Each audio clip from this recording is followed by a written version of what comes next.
Graphic audio. A movie in your mind.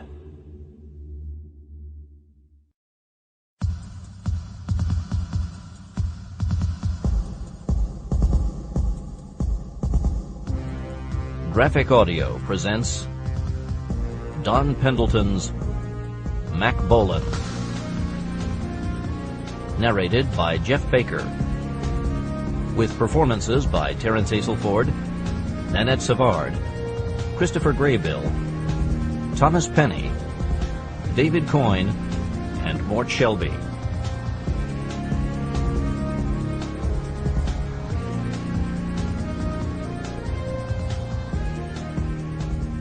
Mack, Bolan, number 80, A Dying Evil.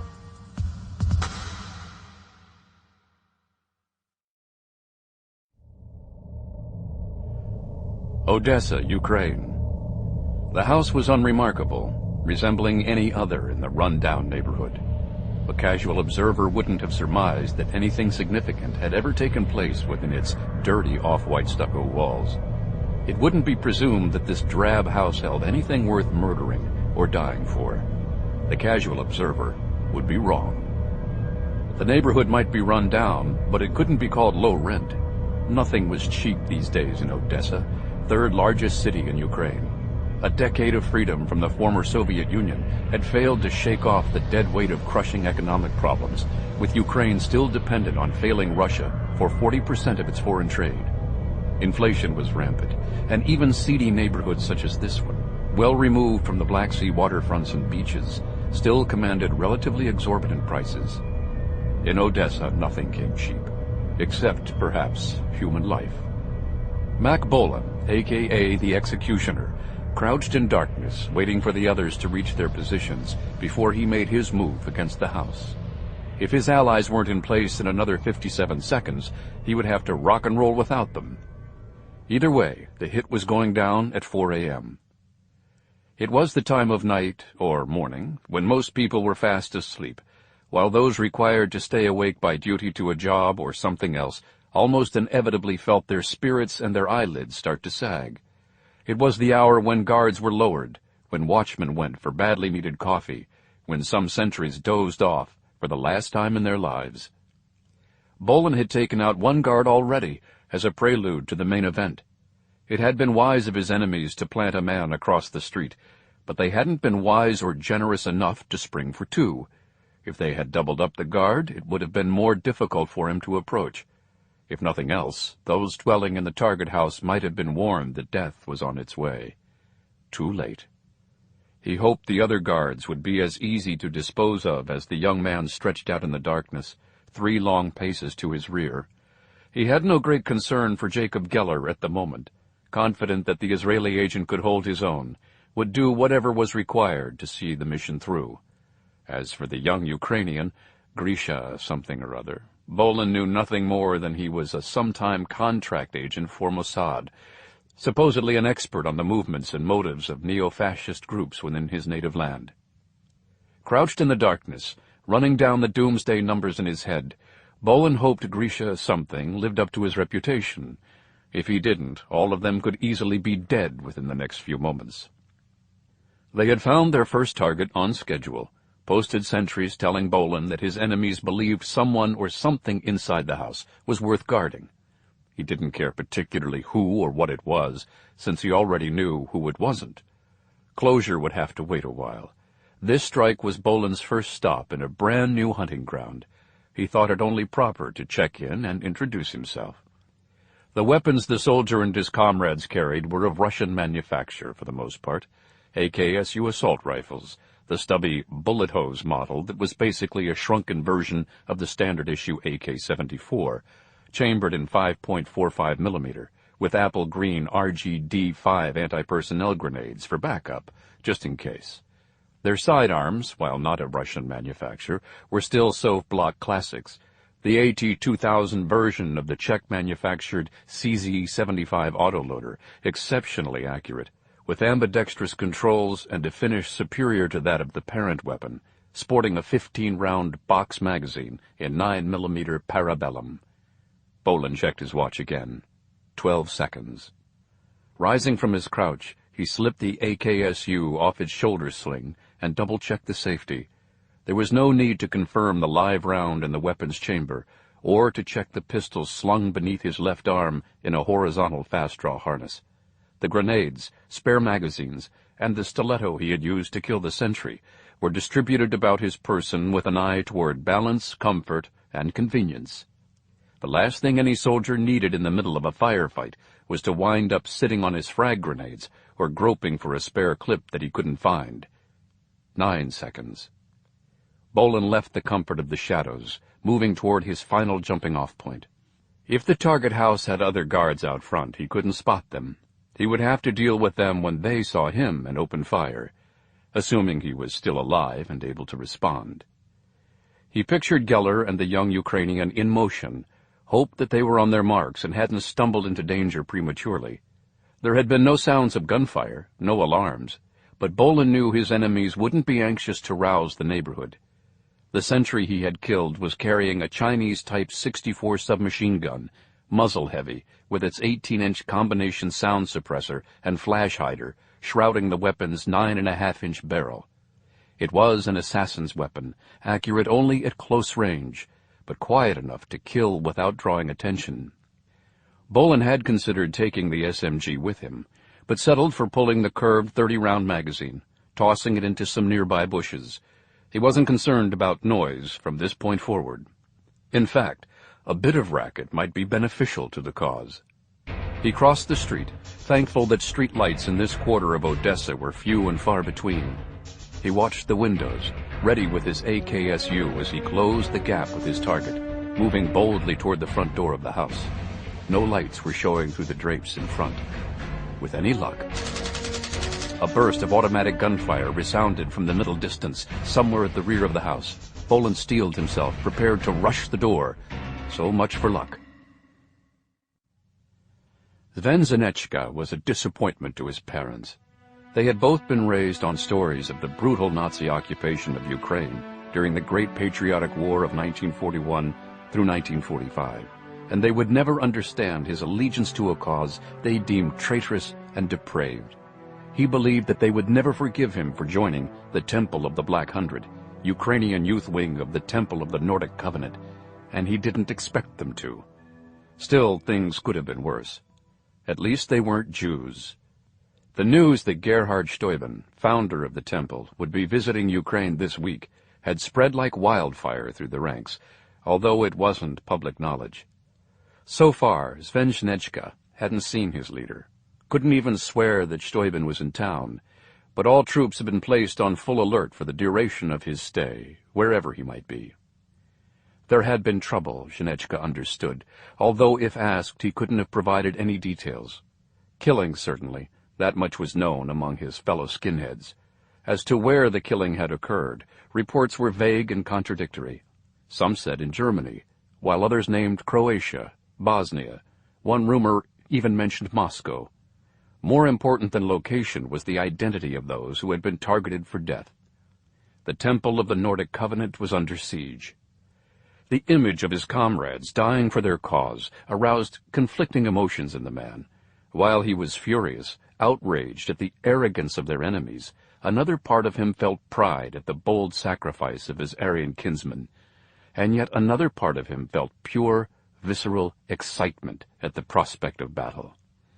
Zhenechka had seen his share of action in street fights and skirmishes with left-wing radicals around Odessa, plus a few exhilarating raids into the countryside, striking at Jews and immigrants farther afield, but he was still untested in the face of serious opposition. The last days were coming, he knew, with Armageddon looming on the horizon, and he would feel better able to confront those challenges once he was blooded in serious combat. Besides, the young women who found themselves drawn to the Black Hundred always preferred real fighters, the rugged types with battle scars to go with their tattoos. Instead of being sent to battle, though, Zhenechka had been detailed to guard the house in Old Odessa where his unit of the Black Hundred, styled as Strike Force 17, stored various supplies, including weapons. The duty was far from glamorous, but a good soldier did as he was told. Zhenechka knew his time would come, but he had no good reason to believe that it would come this night. Something had roused him from his restless sleep. What was it? He couldn't recall the interrupted dream in any detail, but it hadn't been disturbing, nothing that would jar him back to full and sudden wakefulness. Two other skinheads, Maurice and Fedor, shared the small bedroom, both still fast asleep and snoring like a pair of swine in muck. He didn't wake them as he rose, still vague on what had roused him, dreading how foolish he would look if it was nothing but a dream. Shenechka scrabbled for his pants, wadded up on the floor beside his cot. Just blue jeans, nothing to take care of since they weren't allowed to wear their khaki uniforms around the neighborhood. A fat Sig Sauer pistol lay across the polished toes of his combat boots. He scooped it up and placed it on the cot beside him as he pulled on the boots. He was sweating now, unable to say why. There was a sound, but Janechka could not place it. Chair legs scraping on the kitchen floor, perhaps? A stubborn window opening? The muffled and distorted sound of snoring from another bedroom? There were 15 skinheads assigned to security in the house, with 5 of them on watch at any given time. The rest, when not on duty, were at liberty to sleep, watch television, read, do laundry, feed their faces, polish boots or weapons. Anything, in short, that didn't jeopardize the house, its occupants, or any merchandise contained therein. Another sound. Shenechka thought that this one sounded more like someone shuffling cards, except that he had to have the largest deck and strongest hands that anyone on earth had ever seen or heard of. It was more like canvas ripping, and the first faint smell of cordite reached his nostrils, and he didn't need to stop to think about what that meant in conjunction with the riffling noise. An automatic weapon with a sound suppressor. There could be no mistake. Shenechka drew his pistol from the waistband of his trousers and rushed back to the bedroom, slapping Fedor and Maurice across their shaved scalps to wake them, hissing at them in his fear of making any undue noise. Wake up, for God's sakes, hurry! Who's that? I don't like this fucking game. No games, they're shooting. What? What shooting? I don't hear any. Do you hear that? What is it? Trouble. Now grab your guns and follow me. Each time he found himself confronting death in some strange country, Jacob Geller wondered whether he would ever see Israel again. He had no conscious fear of death, though he preferred that it be swift and painless. Still, there was something more akin to bittersweet nostalgia that recalled the memories of Israel each time he suspected he might die. Like now, for instance. Coming up behind the house with the Ukrainian, Grisha Pashenka, he was on alert, prepared to cut loose with his AKSU if they met the slightest opposition. They had taken down one guard, a teenager he seemed to be, though he had struggled manfully as Pashenka cut his throat, and so far they were in the clear. So far. The final part of the approach was where the danger lay, of course. Geller had taken up the dead youth's SMG, grateful to find it suppressor-equipped. They were on schedule, and this way they could blow the lock on the back door without alerting every sleeping neo-Nazi in the house. Geller had grown up hating Nazis, schooled by the survivors of a family that had been whittled down in Hitler's death camps, understanding early on that brown shirts and turbans were often motivated by the same irrational, deep-seated hatred of Jews. It was a sin, the Torah said, to return hatred for hatred. But he would take his chances on that score. God needed warriors at the moment, as much as he needed rabbis, teachers, and optometrists. 10 paces from the house, Geller froze in his tracks as the back door swung open. Another young skinhead emerged backward, turning on his heel to face the darkened yard, a steaming mug of coffee in each hand. He blinked at Geller and Pashenka, dropped the mugs to spill and shatter at his feet, trying to reach the weapon that was slung across his shoulder. He never made it. And the door was open, waiting for them, pale light spilling out across the stoop, the corpse, the lawn. Geller didn't consult his watch. Whether the time was right or not, they had to move, and rapidly, before they were discovered by another enemy and somehow blocked from entering the house. The first rule of a fighting man was to seize opportunities as they arose. Come on. Geller and Grisha rushed the house. Already there was movement in what had to be the kitchen, someone stepping closer to the open door. Geller was tempted to explode with cursing as a round face peered around the door jamb, swiftly drawing back again, but he restrained himself. The parabellum rounds gnawed the door frame, but he knew that he had missed his mark. The Israeli knew that they were in trouble then, at least as far as a surprise attack on the house was concerned. He heard sound from somewhere in the kitchen, knew a weapon had been armed and was already dodging when an unaimed burst of AK-47 fire erupted from the open doorway. Speed was all that mattered now. To hell with stealth. He sprayed the doorway with his captured SMG, emptied the magazine in seconds flat, and dropped the useless weapon on the lawn. Pashenka was milking short bursts from his AKSU, circling closer to the kitchen door. Stay back! Grenade! The RGD was in his hand, the pin already tossed away. He didn't care about the skinhead in the kitchen, if the Nazi bastard heard his warning cry or not. If he retreated, they would still have access to the kitchen. All that mattered now was gaining entry to the house. Whether they killed the guards in one room or another was irrelevant. He thought about the neighbors, wondered which of them had working telephones and were already dialing the police hotline. Geller pitched the grenade and watched it sail in through the doorway. 3 seconds. 2. 1.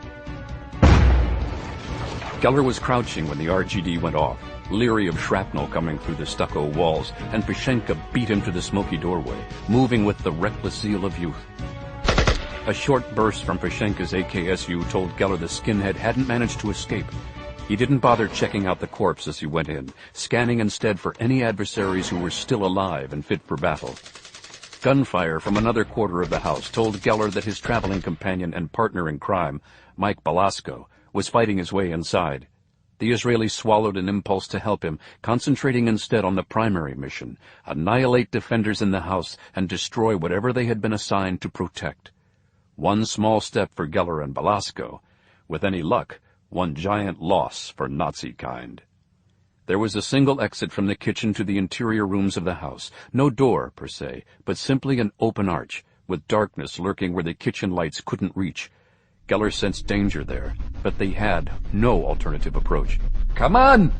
It was superfluous, since Pashenka was ahead of him, already moving closer to the shadowed doorway. Geller stopped short when the young Ukrainian froze in his tracks, staring down at the floor between his feet. Grenade! Geller recoiled, diving toward the nearest cover. Zvenzenechka hugged the floor as bullets punched holes in the wall a foot or less above his head. He couldn't tell if it was friendly fire or hostile rounds, but the result would be the same if any of the bullets met his flesh. Behind him, stretched out in the hallway, Fedor was cursing a blue streak, his shrill voice grating on Janechka's nerves. There was no sound from Maurice, and Janechka wasn't sure what he should make of that. The silence was welcome at this point, but he wondered whether Maurice had been hit. Janechka couldn't turn and look without pushing up on his elbows and edging away from the wall, 2 moves that would only serve to make him more vulnerable, a better target for his unseen enemies. Clutching his pistol, still unfired in this engagement, he wasn't prepared to take that risk. How many shooters were there in the raiding party, and what did they want? The second question was no great riddle. This attack had to be part of the general persecution targeting the Nordic Temple and its affiliates. It had taken some time for the shockwaves to reach Ukraine, but now Gerhard Steuben was here, and so were his enemies. If only Janechka could get a clear shot at one of the bastards, just one glimpse, long enough to aim and fire, and preferably without getting himself killed in the process. Another burst of AK fire tore through the wall and showered him with plaster dust. Janechka didn't try to ask Fedor whether his squeal indicated fright or pain, for fear his own voice might betray him to the enemy. Instead, he pressed his face against the worn-out carpet. One chance, just one clear shot. At least they were no longer using hand grenades. Janechka had been worried that the house might catch on fire, that he would fry before he could escape. This way, his only risk was being shot by friends and enemies alike as he lay trembling on the floor.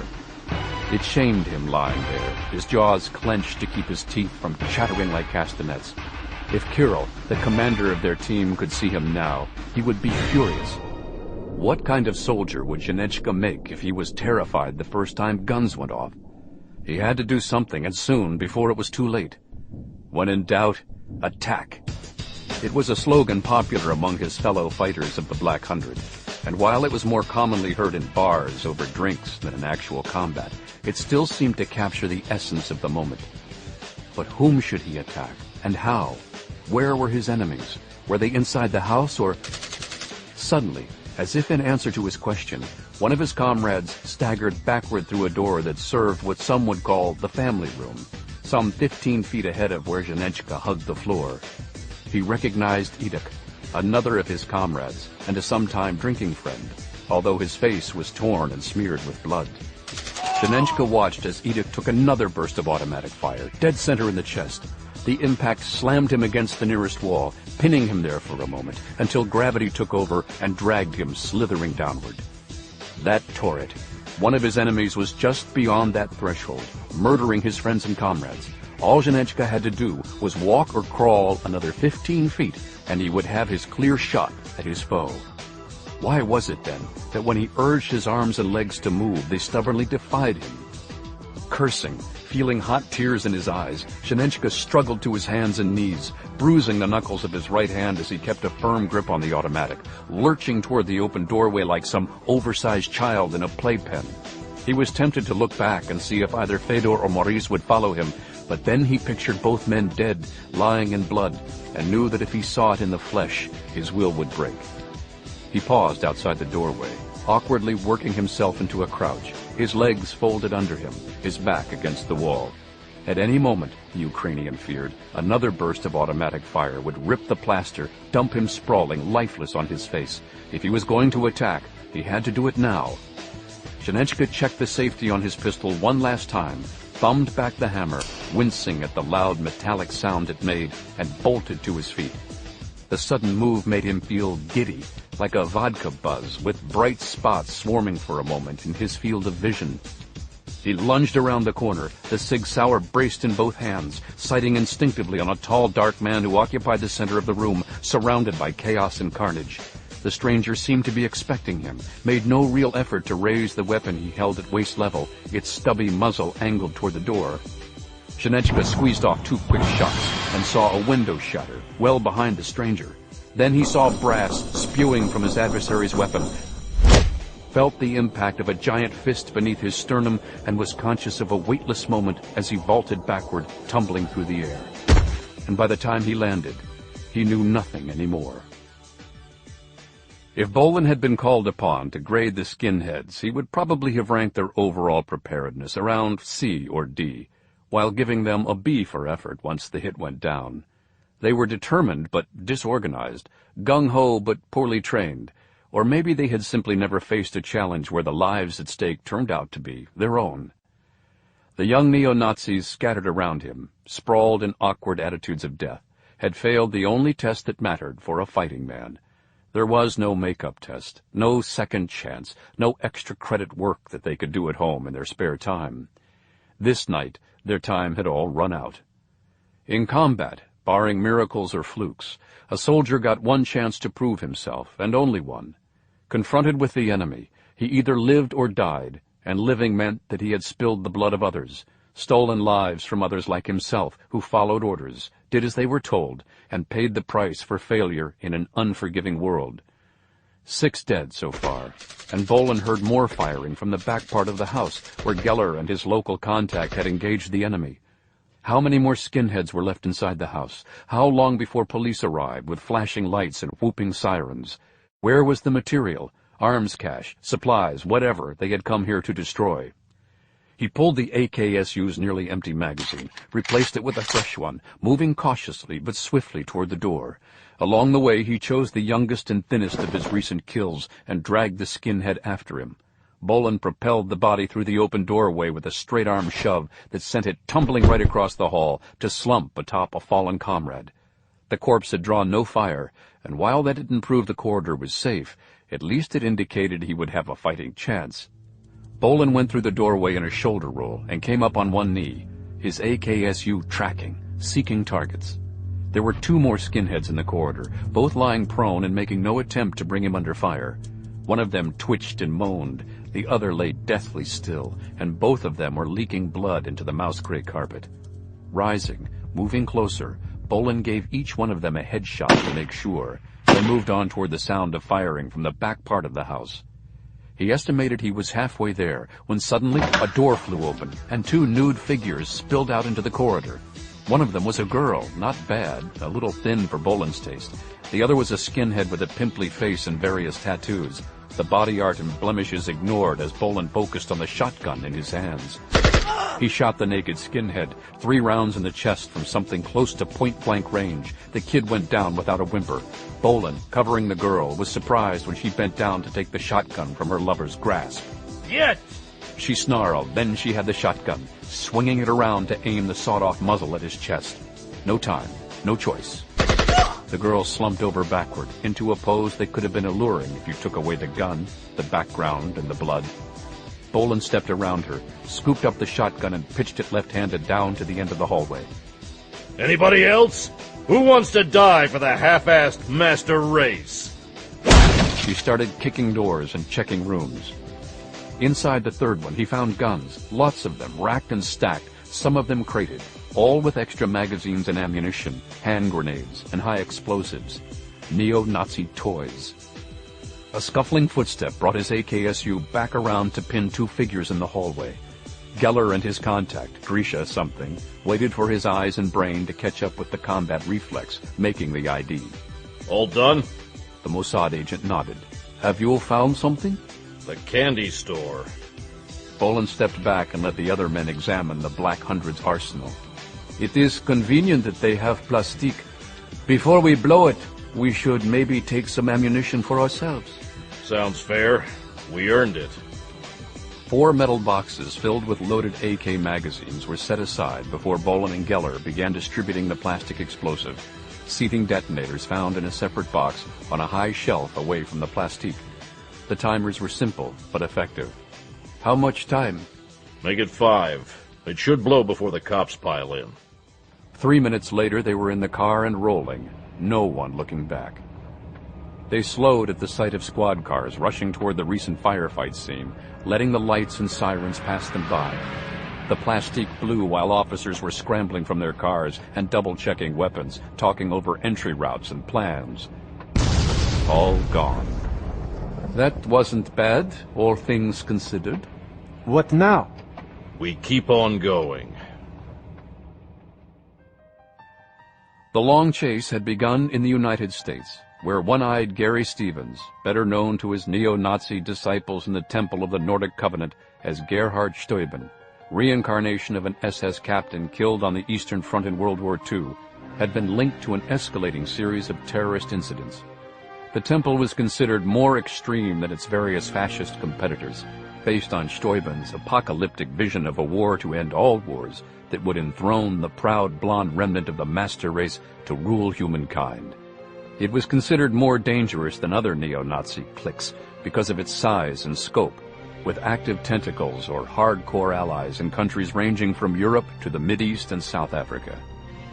Bolan's first pass at the Nordic Temple, stateside, was an inconclusive sparring match, but he had come away from the clash with an ally of sorts. Marilyn Crowder was a deep-cover agent for the Bureau of Alcohol, Tobacco, and Firearms, who had spent the better part of 18 months inside the Nordic Temple, absorbing the cult's secrets and memorizing faces, names, relationships. Somehow her cover had been blown, and she was marked for execution on the very night Mack Bolan struck the Temple's main U.S. bivouac and training facility. They got away with their lives that time, but it wasn't the end of the story. Despite her sudden lack of cover, Crowder's people at ATF were strangely reluctant to bring her in from the cold. First, they placed her on loan to Bolan, via Hal Brognola's Stony Man connection, to assist in rolling up the Temple of the Nordic Covenant. Then, when the action in Chicago and Los Angeles turned bloody, no arrests but lots of bodies, Washington got hinky in a hurry. Overnight, it seemed, Marilyn Crowder was cut adrift from the agency she had served, working without a net. Bolan supposed that moment of abandonment, as much as anything, was the factor that persuaded him to let her tag along when the hunt went international. From the States, they tracked Gary Stevens and his little clique of bodyguards to Germany, where Bolan hooked up with Mossad agent Jacob Geller for the first time, another match arranged by Hal Brognola's Stony Man connections.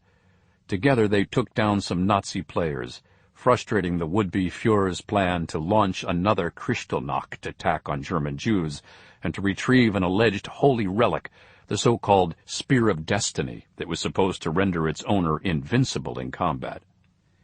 When it turned out that his German troops were anything but bulletproof, Stevens fled again, this time to troubled Croatia, where a history of collaboration with Nazi killers during World War II had provided a leg up on latter-day ethnic cleansing. Still playing connect the dots on his lonely road to Armageddon, Stevens psyched up his Croatian cronies for a murder attempt against the nation's chief of state. Exactly what the Nordic Temple hoped to gain from that was anybody's guess, but Bolan believed rationality had little to do with the thought processes of a neo-Nazi fanatic who worshipped the old Nordic gods of war. Personally, Bolan couldn't have cared less if Stevens and company wanted to dance naked in Times Square on Christmas Eve, sacrificing chickens to Thor and Odin while singing Hello, Dolly. Religious peculiarities concerned him only when they involved violence and coercive behavior, trampling on the rights and lives of others. For Gary Stevens and his self-styled Aryan warriors, adherence to their one true faith meant setting off a string of international explosions that would rock the world and, at least in theory, change the course of history. Bolan had no reason to think that Stevens could ever accomplish his goal of setting the world on fire, much less emerging from the ashes intact himself to rule the planet, but he was already responsible for dozens of deaths, and his flight from Croatia to Ukraine had placed him within arm's reach of weapons built for the last days. The breakup of the Soviet Union, while hailed as a miracle by anti-communists worldwide, had created a whole new list of problems for diplomats and soldiers in what was once known as the First or Free World. Spies, assassins, and scientists thrown out of work by the fall of the old Red regime were suddenly free agents, hawking their knowledge and skills to the highest bidder without regard to nationality or ideology. More frightening yet, vast arsenals of weapons, including tactical nukes, survived in the new chaotic and impoverished nations that had recently been strictly managed Soviet republics. Much of that hardware had gone up for grabs and was for sale. Ukrainian dealers ranked among the most active, well-stocked arms merchants in post-Soviet Europe.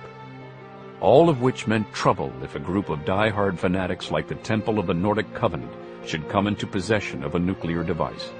It was Bolan's great fear, Israel's waking nightmare. But even without a nuke in the equation, fascist violence in Ukraine could still unleash a grisly tide of blood and suffering. It was their job to dam that bloody tide by any means available and hopefully stop Gary Stevens in his tracks before he could move on to other battlefields, send other brown shirts marching off to racial holy war. And failing that, it was their task to minimize the damage, see to it that the majority of casualties were suffered by the Temple of the Nordic Covenant. By such means was a grim war of attrition won. All right, we've scored first blood. What's next? The question hung between them, Bolan watching Jacob Geller and their local contact, who spoke passable if somewhat awkward English, waiting for an answer. Obviously, what we need most is a line on Steuben's whereabouts. Agreed. That's obvious. It's also obvious that we don't have a single lead so far on where he's hiding out. Geller was too experienced, or maybe just too tired, to take offense at Bolan's tone. We simply haven't asked the proper person yet. That may be it. Or then again, there may not be a proper person in Ukraine for us to ask. Meaning? I was thinking, what if this was never meant to be his final destination in the first place? What if he was running from Croatia and he just passed through Ukraine, headed to somewhere else? We know he's got connections in the Middle East, an outfit in South Africa, some people in New Zealand and Australia. No, Grisha's connections are convinced that he is still here, somewhere in Ukraine. All due respect, but those connections haven't seen him, right? They're passing on what they've been told, and some of them are tight with members of the Nordic Temple, maybe Nazis themselves. I don't care if the herring's red or Aryan. It smells the same. No, I believe that he is here. It makes sense for a man attempting to initiate a series of events around the globe. Where better for one of his patented massacres than in a former province of the USSR? In that case, why not Moscow? He's got people there, from what I understand. A handful only. His troops are stronger here, the raw materials of death more readily available. All right. Let's say we trust our instincts this time. We can't afford to thrash around the fringes of his operation while he puts the ball in play. We need better connections, better information, and we need it now. You're right, of course. Geller turned to Grisha Pashenka. "We need to keep the pressure on, you understand? But not just anywhere. We must find out where Steuben is and what he's up to." Yes, of course. His chief lieutenant in my country is Hedion Onoprienko, a notorious fascist with a long criminal record. "You can find this man?"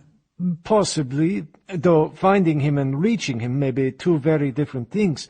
He travels all the time with bodyguards and lets his guard down never. It is said he keeps a man outside the bathroom door each time he takes a shower or relieves himself. The same thing when he has sex.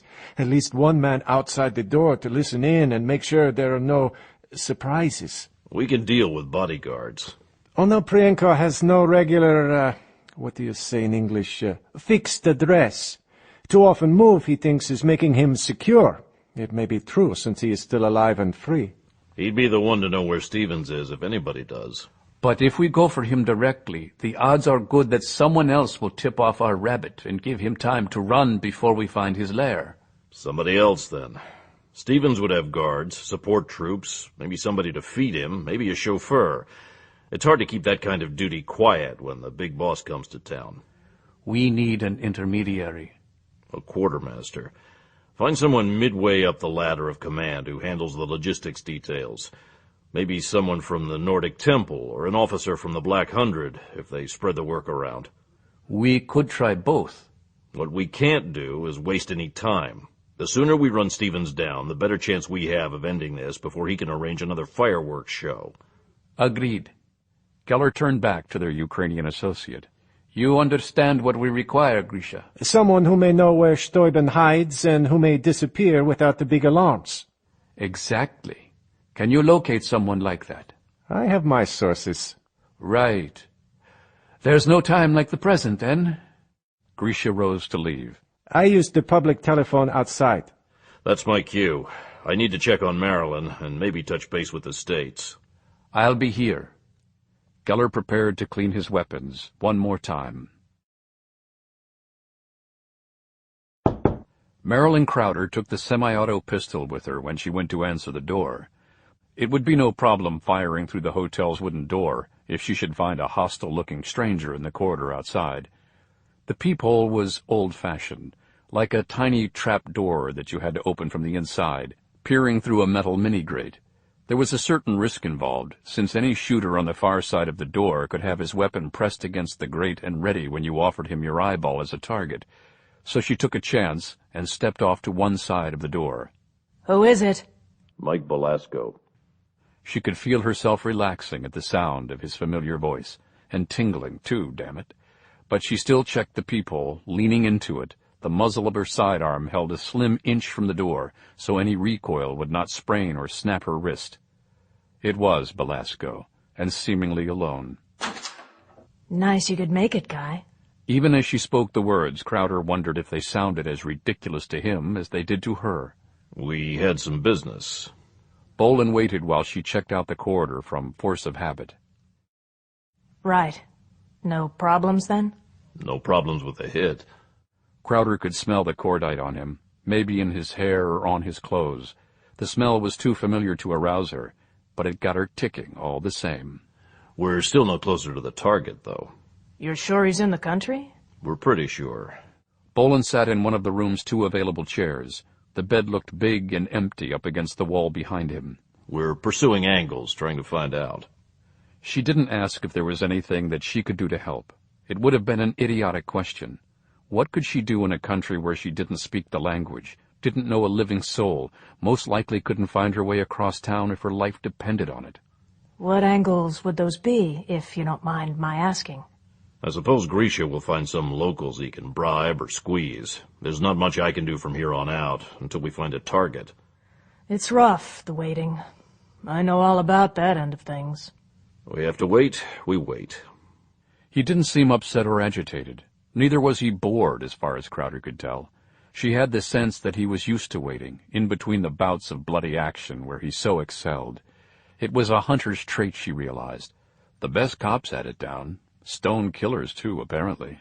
"One thing, in case it helps. Stevens, or Steuben, call him what you want, is every bit as strange to this part of the world as we are. What I mean to say, he may have been here, but he doesn't speak the language. If he wants a cup of coffee or a roll of toilet paper, he's relying on interpreters, the same as we are. Just in case you start to think he's got an edge. He does have one. He's got disciples on the ground here, natives who can walk him through whatever steps he has to take along the way. He's got support, hardware, maybe political connections we don't know about. Between the Nordic Temple and its youth auxiliary, the Black 100, he's got at least 450 people in the country, ready to salute when he walks in the room. Does it ever bother you? What's that? The killing? It's what I do. When I catch a target, he's already skated through the system, proved himself to be above, or maybe just beyond, the law. I don't preempt the courts and lawyers. I get called when there's a job nobody else can handle, or nobody wants to touch. So you're the court of last resort. Not even close. I don't judge anyone. They judge themselves. They've been convicted and condemned by their own actions. I'm just taking out the trash. A sanitary engineer. Just a soldier, once removed. I know you understand the check and balance thing. The military doesn't formulate policy, it executes policy. But you're not military. I mean, you can't be, right? The military has no law enforcement function short of martial law, and there's no jurisdiction in the States. His narrow smile had frost around the edges. Are we working up to something here? A question? She considered it, then shook her head, her shoulders slumping. Never mind. You wouldn't answer it, and something tells me that I'm better off not knowing anyway. I'll second that. The less you know when you go home, the happier you'll be. Go home to what? Well, there must be someone, something waiting for you. Big no to someone. There's been no one, other than... I'm flying solo. Have been since before I took the mole spot in the Nordic Temple. Family and friends? Bolan made no comment on the fact that she had almost said, other than you. My parents aren't around. No siblings. The rest of the family, who needs them? You watch Jerry Springer? That earned her a smile. As for friends, I have, or had, two kinds. There was the college crowd, of course. You know how that goes. Everybody swears they'll stay in touch, but once the summer after graduation's over, 99% of them are history. I couldn't find 3 of them on a map of the United States to save my life. The other bunch was friends from work at ATF. Of course, it seems that I'm no longer part of ATF. In fact, Smart Money says I'd be about as welcome as flesh-eating virus if I tried to get in touch with them. Know what I mean? Their laws. Why does it feel like mine? You'll make new friends. You're a survivor. Gets lonely, though. I've been there. Have you? I'm sorry. What I meant was, well, I get the sense that it was your choice how you live and all. My choice, but not my plan. Nobody plans a life alone. Well, maybe old man Hoover at the FBI. He had Clyde Tolson. That's right. I'm curious. That killed the cat. But satisfaction brought her back. That's something I can't promise, satisfaction. Crowder was on the verge of telling him that he did all right last time, but caught herself. Why don't you humor me? For what? You said yourself I need to make new friends. So put me on the list. I'm sold. I need to know you first. You have a question? Yes. I may not have an answer. That would be your decision. Go ahead, then. I'm just wondering how you got into this line of work. You're obviously not a psychopath.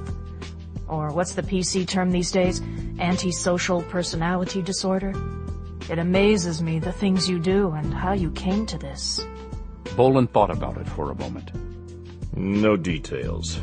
They'd be useless to you anyway.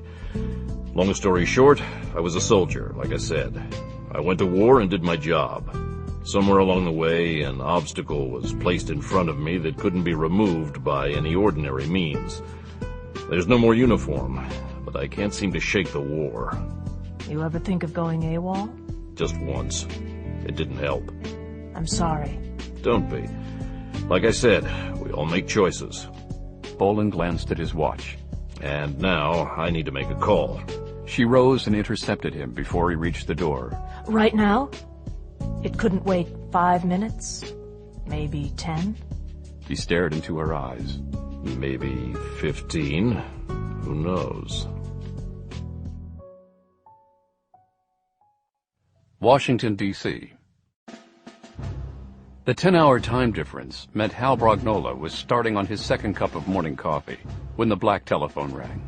It was his private line, a bypass that circumvented the building switchboard and his secretary's desk, thus theoretically avoiding taps. He swept the line each morning just in case, and used the built-in scrambling device religiously. It angered his secretary to hear the black phone ringing when she couldn't screen the calls, and that was something of a bonus in Brognola's view. Brognola. No name or other greeting was offered as he waited for the caller to identify himself. Despite the line's unlisted number, Brognola got nuisance calls, wrong numbers, telemarketers, and sundry shills for Jesus on an average of 2-3 times per month. Sometimes he traced the calls and had a little fun himself.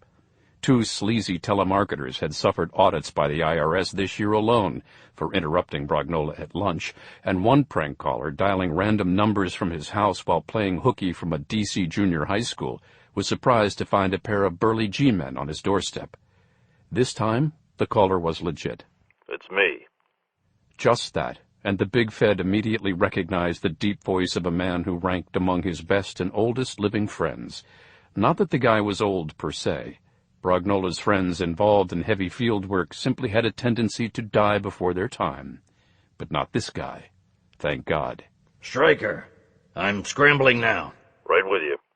The big Fed reached out and tapped a button, watched a little red light blink 3 times, then wink out again as the green light to its left came on. Okay. What's cooking where you are? We're holding at the moment, hoping for confirmation on a target.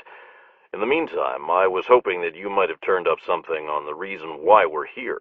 No luck. You know, I used to sit around and think that life would be all so much simpler if the evil empire fell apart. Turns out it's just the opposite. Instead of one united enemy with orders coming down from Moscow, now it's like somebody opened all the cages in the zoo at feeding time. I tapped the company and NSA, but they've got nothing.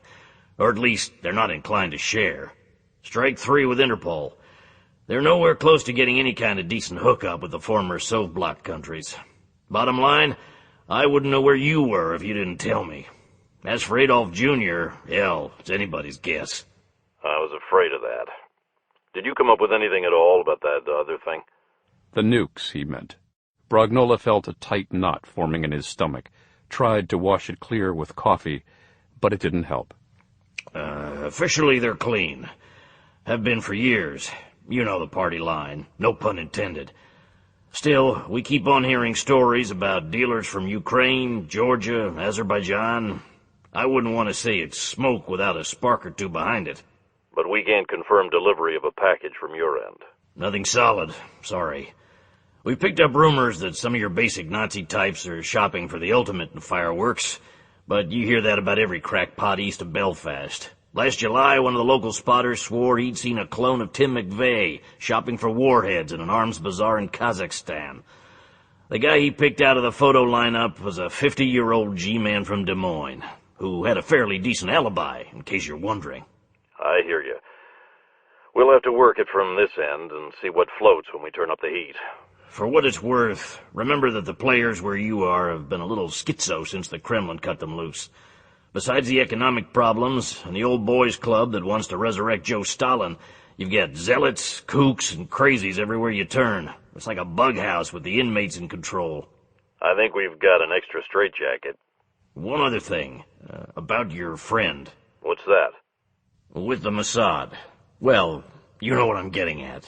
They have their own agenda, and it doesn't always matter what they're saying to your face, okay? It's understood that if they have a choice of helping Tel Aviv or playing by the rules agreed on in advance, the rules go out the window faster than a cut-rate gigolo, okay? I'll make a note. Nothing against the guy they sent you. Sounds like he's done all right so far. But keep an eye out if there's any way his team could benefit by hosing you. Affirmative. I mean to say, it hasn't been that long since we caught one of their guys, Well, let's put it this way. The Mossad would just as soon spy on their friends as on their enemies. As for the home team, I'm proud that we would never do a thing like that. Except with the most honorable motives. Just watch your back, okay? No matter who's standing behind you. Roger that. And speaking of the lady... Anything on that from ATF? My last call never got returned. They've hurt my feelings, if you want to know the truth. Bureaucracy is cruel. I'll live. The risk is all at your end of the line, as usual. I'm thinking that you may be wise to send her back ASAP. It's not a problem at the moment. She's cool. She's one more target for the heavies. Even if she's not playing in the street, there's still a risk. I'll handle it. Okay, your call. For what it's worth, I don't think anyone at ATF intends to push for prosecution on the shootings in Chicago or L.A. Not on your friend, I mean. I didn't know they were considering it. Between the press and the oversight from Congress, you'd be surprised what they'll consider when it's time to duck and cover. Anyway, the twist they're going for right now is blaming everything on Stevens and the Nordic Temple, which is only fair. They've got some shills from ATF on hand to take the bows for dropping Fletcher and his people. Sean Fletcher, former chief of security for the Temple of the Nordic Covenant, had died along with his strike force when Bolan and Marilyn Crowder interrupted Fletcher's strike on an old civil rights group's anniversary convention. Brognola was hazy on specific details as to who shot whom, and he was perfectly content to let it stay that way. I'm glad they saw the light. I've got enough to do without a visit to the ATF. Brognola forced a smile at that, reminding himself of Bolan's pledge that he would never drop the hammer on a lawman under any circumstances. Still, he didn't like to think about the kind of havoc Bolan could inflict while stopping short of homicide, if he was properly inspired. It was enough to make him pity those on the receiving end, whether they were deserving of concern or not. That wouldn't be the best idea you've had all day. Anyway, as screwed up as they are at ATF, they might not even notice. Al, relax. You bet. Bygones. About this other deal, where you are, I'll keep looking into it, but realistically, it's doubtful I can help you much. Since '91, it's like the fascist fringe has staged the mother of all comebacks in what used to be the Eastern Bloc. Check out Poland. You'd think they'd never heard of Auschwitz or Treblinka. Hitler and his goons have got a whole new lease on life. To hear the new breed tell it, they were just misunderstood, precocious anti-communists. I'd better let you go. We're on a whole new schedule over here. And miles to go. At least. Okay. Stay frosty, guy. No choice. Brognola thought of several things he wished that he had said, too late for any of it now, the dial tone humming in his ear. He hated being half a world away from where the action was, but part of him acknowledged it was better this way than to have the battle waged in his backyard. Whatever happened next, whichever way it went, deniability would be preserved. His hands would still seem clean. Gerhard Steuben held his left eye underneath the tap and rinsed it, warm water dribbling through his fingers as he turned and rubbed the orb to make sure it was clean. The eye wasn't one of his specials, marked with an iron cross or swastika. It was simple and unremarkable, enabling him to pass inspection points without a second glance from the authorities. The daily cleaning ritual was a damned nuisance, but he still preferred the glass eye to a simple patch that made him look like someone's idea of a pirate waiting for his ship to sail. Despite the fact that he had lost his left eye honorably, battling African savages in a jailhouse assault, it still felt demeaning for the would-be Führer of the planet to appear imperfect, incomplete, when he addressed his followers. He preferred to put his best face forward when the good name of the Nordic Temple was concerned. Good name? He almost had to laugh at that, his bitter smile reflected in the fractured bathroom mirror. After years of persecution by authorities and slander by the Jew-owned media, Steuben and his temple had been libel-proof by the courts of the United States and Germany. He could recall the wording of the judgment handed down in Alexandria, Virginia, 2 years earlier.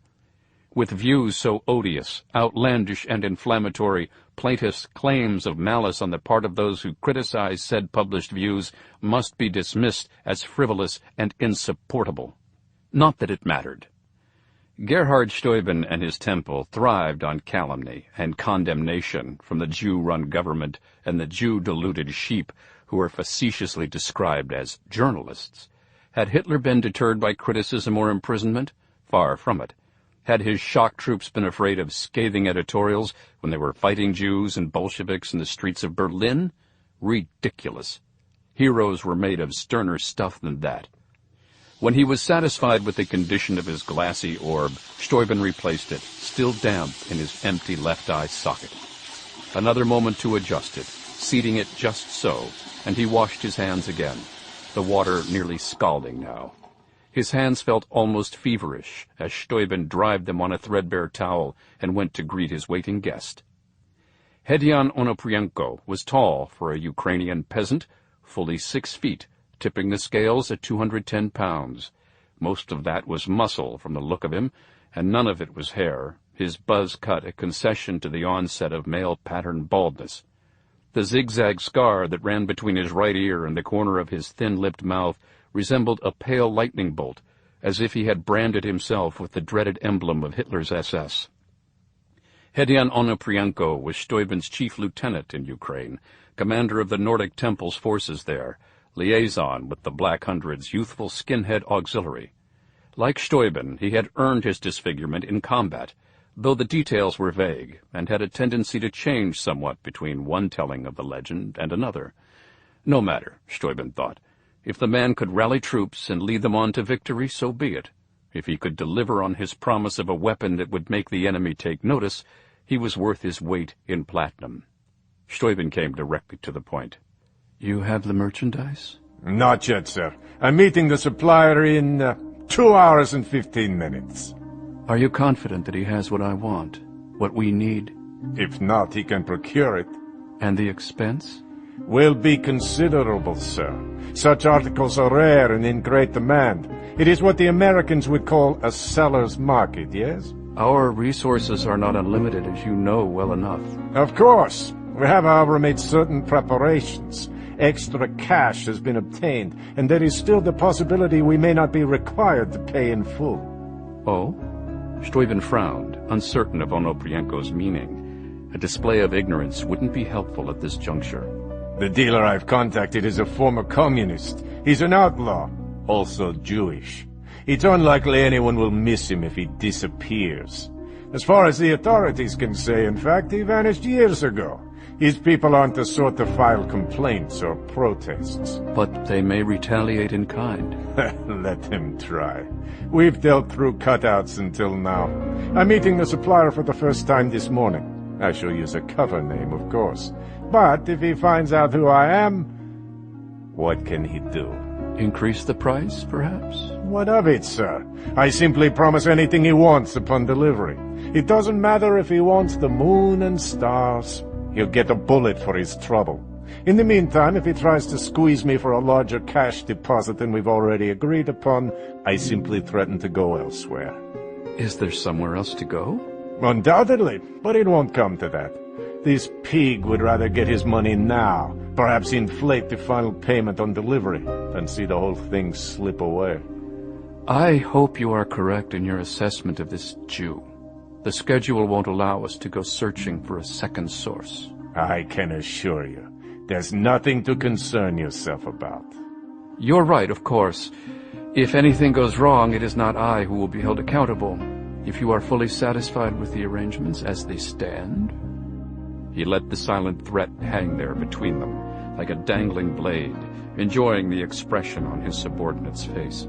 Racial solidarity aside, it was always wise to reinforce the bonds of fear from time to time. He saw the glint of fear in Onoprienko's dark eyes, swiftly covered, but they're all the same, and he could guess what Onoprienko was thinking.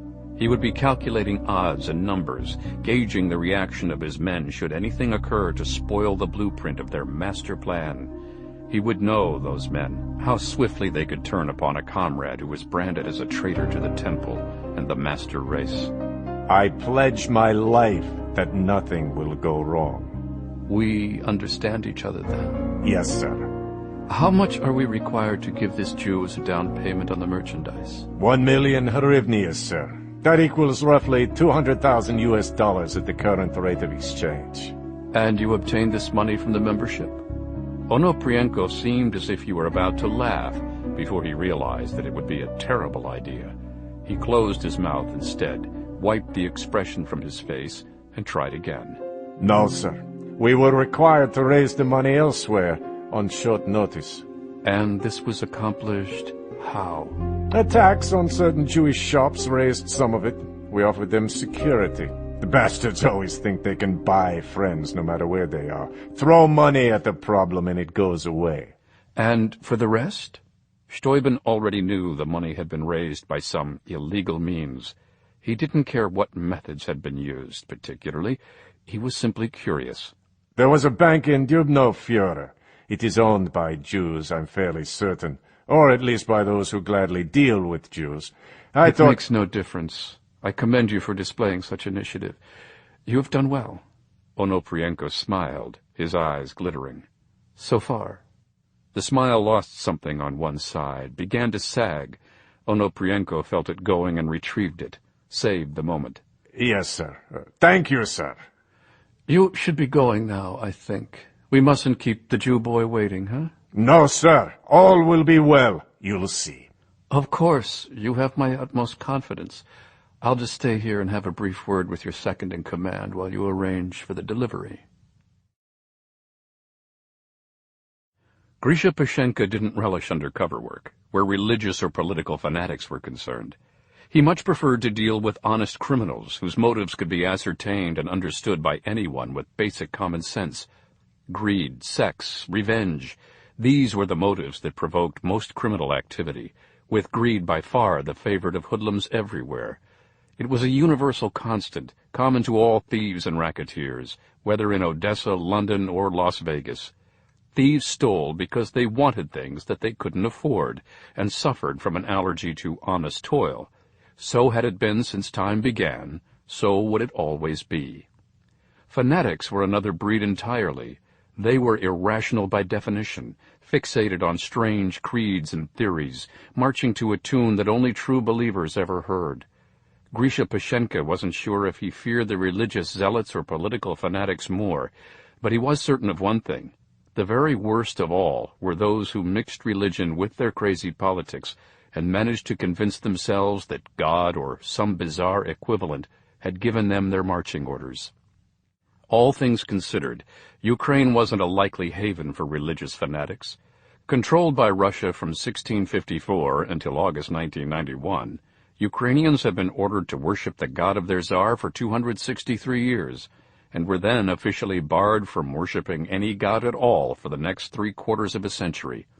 Faith didn't flourish in such an atmosphere, but where it put down roots, those roots were often gnarled and twisted, drawing meager sustenance from bitter soil. The same was true of politics, where absolute loyalty to a divine autocrat had been replaced overnight and at gunpoint by the rule of an all-powerful party. There was bitter irony, for those with eyes to see it, in the fact that methods of suppressing individual dissent changed little, if at all, as one regime replaced another. The Tsar's Cheka was replaced by the party's MVD, OGPU, and finally the KGB. But there would always be Siberia, the firing squads, the midnight knocking on selected doors. As with religion, where political dissent survived in such an atmosphere, it tended to be radical, extreme, potentially explosive. It also tended to be anti-communist, since there was nothing else for dissidents to rail against, and rabid anti-communists learned swiftly from the German Nazis during World War II. As far as anti-Semitism went, the peasants of Ukraine could teach the Einsatzgruppen how to deal with Jews. Who had invented pogroms, after all, more than a century before the Wehrmacht turned its guns and armor to the east in June of 1941? Pashenka himself had grown up being taught that Jews were different, which meant undesirable, perhaps less human than their Gentile neighbors to some small degree. Those childhood lessons were a part of him, even today, but they had little impact in his daily life. He dealt with Jewish merchants and informants, even secret agents when the need arose, and sometimes laughed at racist jokes behind their backs. Who suffered from a joke? Who cared if he laughed about some made-up tale about the meeting of a priest, a rabbi, and a prostitute? The die-hard Nazis and their ilk, though, were a breed apart from other human beings. Whisper Jew to one of them, and you could see his eyes glaze over, angry color rising in his cheeks. Shout it where brown shirts had assembled, and the odds were fair that they would take off shrieking after anyone you pointed at. The temple of the Nordic Covenant had lately moved beyond mere anti-Semitism, elevating hatred of the Jew and non-white races to the pitch of a divine crusade, which made the new crop of fanatics doubly dangerous. Pashenka knew that he was gambling with his life each time he made a move against the Nordic Temple or its teenage goons in the Black Hundred, but he had faith in his own ability to walk that tightrope like a skilled professional. He also understood the sort of difficulties that he might encounter if he tried to back out of a deal with the Mossad. It was one thing to take their money and renege. For that, they might chastise him with a beating that would send him into hospital. If he attempted to play fast and loose when they were chasing neo-Nazis or the like, though, Pashenka knew he was as good as dead. Besides, if what he heard from his two recent visitors, the Mossad agent and the tall man whom he took for an American, the Nordic Temple's latest plans involved much more than simply brutalizing Jews. It seemed as if they had a master plan this time, a plan that might spell grim disaster for Ukraine and for the world at large. So he would do his best to try to stay alive while digging up the information that his paying customers required. If he couldn't find Gerhard Steuben, there was still a somewhat better chance that he could locate Hedion Onoprienko, or, at the very least, find out what the Ukrainian chief of the Nordic Temple was up to these days. Pashenka's contact was an informer named Borya Bolodenka, a scrawny ferret of a man who somehow managed to ingratiate himself with nearly everyone he met. He had contacts on the police force, in the ranks of those who worked and schemed for a return to hardline communism, and among the neo-Nazi pushists who stood at the other extreme. Borya rubbed shoulders with them all, and made a living selling off their secrets to the highest bidder any time he could. Informing was a dangerous profession at the best of times, more so when one was dealing with fanatics who were both well-armed and unafraid to kill, or die, for that matter. Borya Bolodenka had survived this long, to the ripe old age of 28, because he watched his back and made a point of knowing who his buyers were. If push came down to shove, and he was caught red-handed dealing information, he wasn't above betraying his initial customer. But only for a price, of course. Pashenka had arranged to meet his stool pigeon at a public park near the heart of Odessa. It was 10:05 a.m. as he approached the meeting place in a borrowed Citroën sedan. Aside from the AT-2000 automatic pistol that he carried in a shoulder holster, he also wore a smaller handgun, the venerable Walther PPK, in an elastic ankle rig. Beneath the driver's seat, inside a greasy paper bag, he had a Scorpion machine pistol. All unnecessary, Pashenka told himself as he found a parking place and killed the engine. Borya was no fighter, despite his given name. Still, it was better safe than sorry in such matters, most particularly where the Nordic Temple was involved. Pashenka reached beneath the driver's seat and took the wrinkled, greasy bag of death along with him as he locked up the car and moved into the park. Kolya Arkady was a businessman, no different from any other, trying to survive and make ends meet in tough times. Some businessmen owned factories, while others sold the merchandise those factories produced. Still others serviced said merchandise when it broke down or failed to function as prescribed. Because he had no skill at building or repairing anything more complex than a sandwich, it had come to Arkady early in his working life that he had to find his niche in sales. The only question still remaining to be answered was, what should he sell? And the compelling answer to that question was anything that others longed to buy. Egalitarian by nature, Arkady never knowingly discriminated against any paying customer, regardless of the buyer's personal desires. Beginning at the tender age of 14 years, Kolya had dealt, at one time or another, in narcotics and prescription drugs, pornography and prostitution, untaxed alcohol and cigarettes, and a phenomenal array of stolen goods. Kolya Arkady handled items large and small, His stock included cameras and electronic gear, objets d'art, jewelry, clothing, fresh veal and caviar, 2- and 4-wheeled vehicles of every size, aircraft, the occasional luxury yacht, and weapons. There seemed to be no end of human desire for lethal hardware in the post-Soviet era. Rebellion and oppression, competition between criminal cliques, assassination for hire, or simple personal defense. There was a tool for every need, and each came with a price tag attached. The larger, more complex, and more devastating the weapon, the more it cost. Naturally. Kolya Arkady had made so much money from weapons in the past 10 years that he had little time for handling anything else. It had never been his intent to specialize in death, but a wise businessman followed the money wherever it led, without pronouncing judgment on his customers. All things considered, a conscience was one luxury he couldn't afford at any price. He had been discreet, therefore, when a friend of a friend had inquired about the availability of limited-yield nuclear warheads. Certain inquiries were unavoidable, not only to locate the merchandise, but to assure that Arkady wasn't himself the target of some devious entrapment by authorities. Once satisfied that he wasn't the victim of a sting, he had reported back that such devices could indeed be found, although, of course, their scarcity and all the risks involved would obviously be reflected in the retail price. The prompt response, that money was no object, had been music to his ears. The rather stiff down payment was a test of sorts, establishing the buyer's bona fides.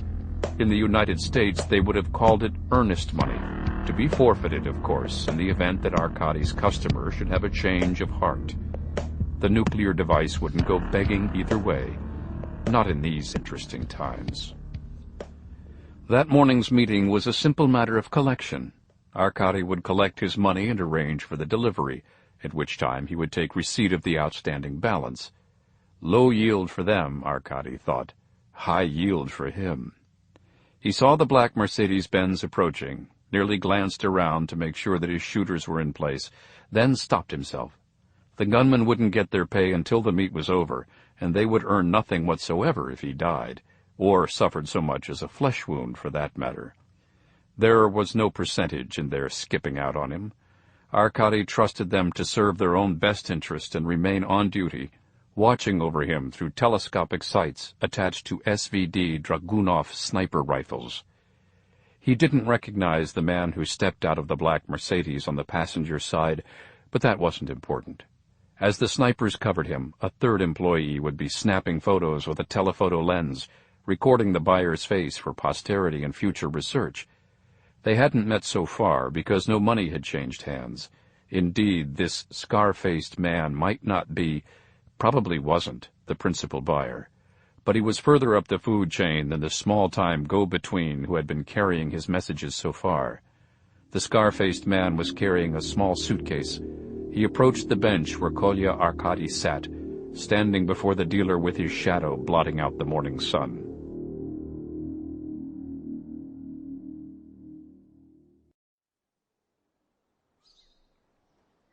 Luka Kropotkin? In the flesh. Arkady never gave his real name to a client, understanding that illegal business, whether of the most benign variety or something worse, required certain precautions if he wanted to retain his loot and liberty. The bag, perhaps, is meant for me. Perhaps.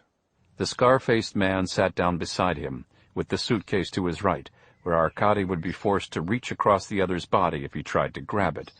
Not that snatch-and-grab theatrics were his style. Kolya Arkady was a businessman, and he wasn't afraid of Scarface, while his snipers had the stranger and his comrades covered.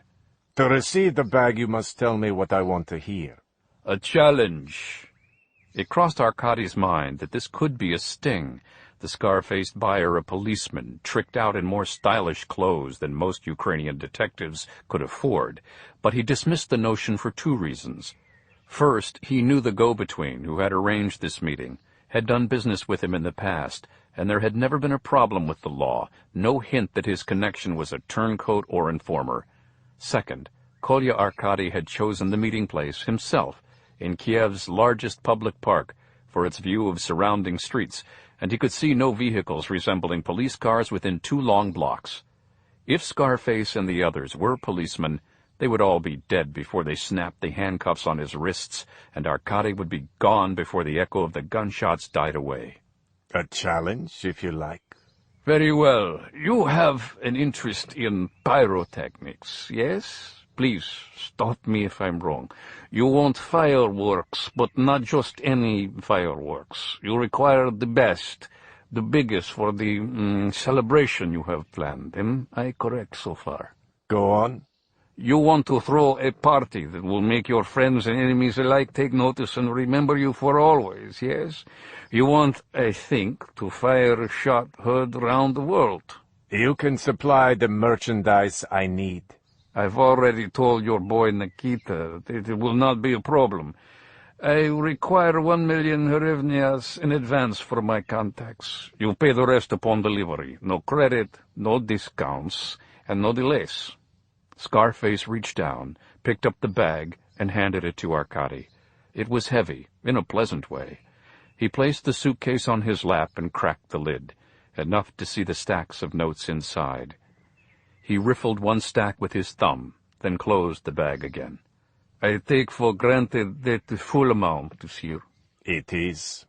Because if it is not, You well, would threaten me? I threaten no one. I'm not a man of violence. It is simply that my contacts will demand to count the money in my presence. If it should be short by even 1 or 2 hryvnias, there will be no further meetings. It's certainly no merchandise. If your contacts have any problem with arithmetic, perhaps they cannot count so high, I will be happy to assist them. That won't be necessary. I'll call Nikita with a time and place for the delivery. I need the merchandise no later than tomorrow night. Scarface leaned closer, so that Arkady caught a whiff of garlic on his breath. Garlic and something even more unpleasant. Will that be a problem? Arkady shrugged, a heartbeat away from raising his hand to scratch his scalp, the signal that would drop this pig and his companions on the spot. If Scarface touched him, no problem, but for a rush delivery like that, expenses may be somewhat higher. How much higher? It is difficult to say. Make an attempt. Another 1 million on delivery. Agreed. Scarface got up and left Kolya Arkady with his suitcase, sitting on the bench, a fortune resting in his lap, and visions of an even greater payoff playing silently behind his eyes. Low yield, high yield. It all depended on your point of view. Hedyan Onoprienko was pleased with himself. He had maintained his temper when the rat began to squeeze him for more money.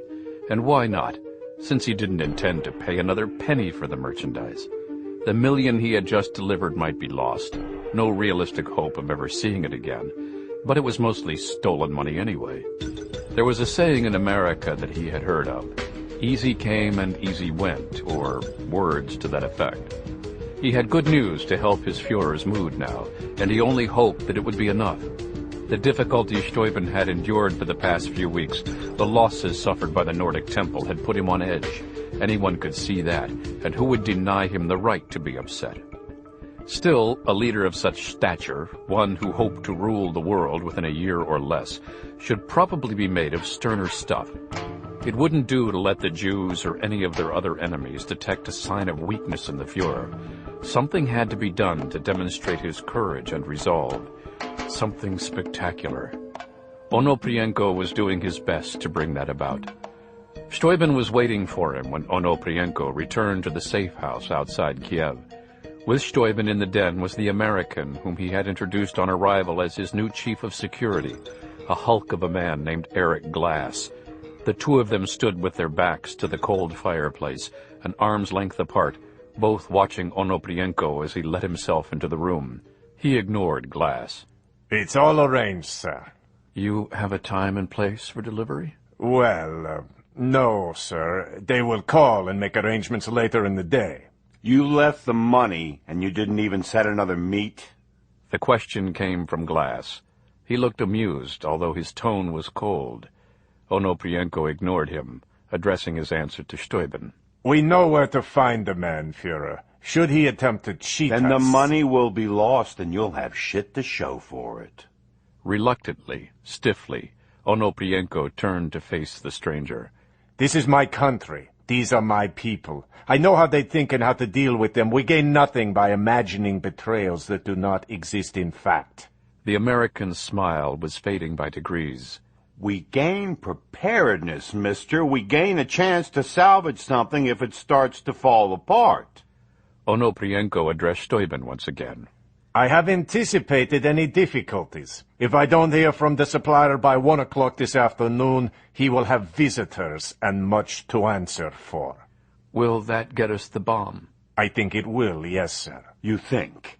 We should think about transporting the device. It may not be entirely safe. Entirely sane was what he meant to say, but Steuben cut him off, and he could feel Glass glaring daggers at him from across the room, though he refused to meet the stranger's eyes. My mind is quite made up on this point. There can be no room for argument. I have debated the potential uses for this mechanism, and am confident that I have made the proper choice. Yes, sir, of course. I was considering the transport problem only.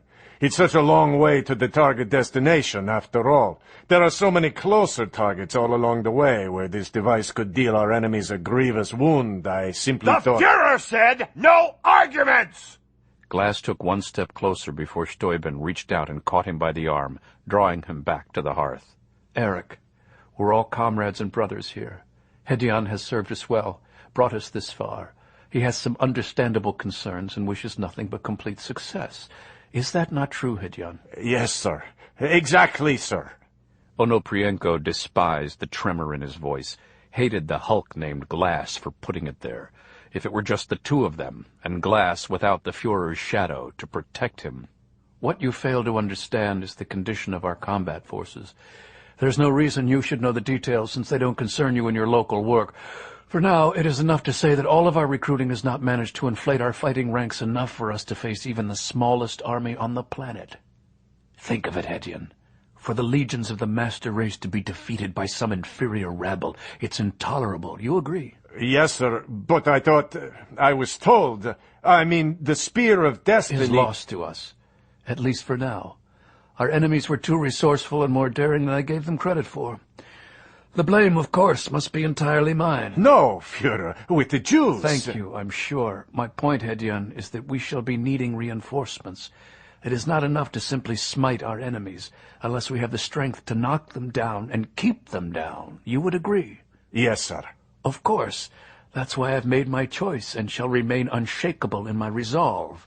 We need those reinforcements. We must go directly to the source.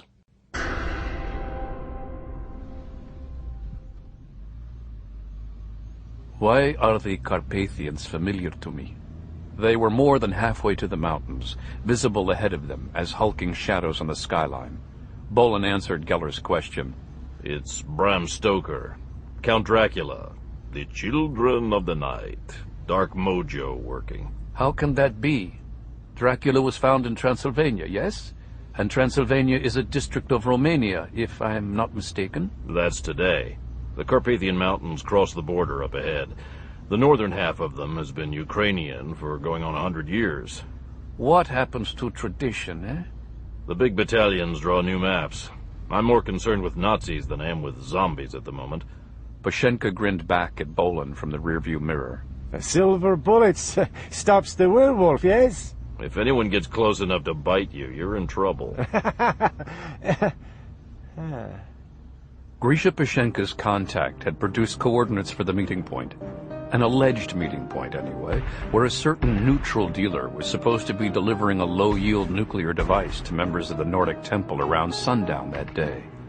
Preparations for their trip had consumed the best part of 2 hours, and they had been driving for 5, forced to skirt the Ukrainian border with Moldova in lieu of following the straight-line path between Odessa and Chernovsky.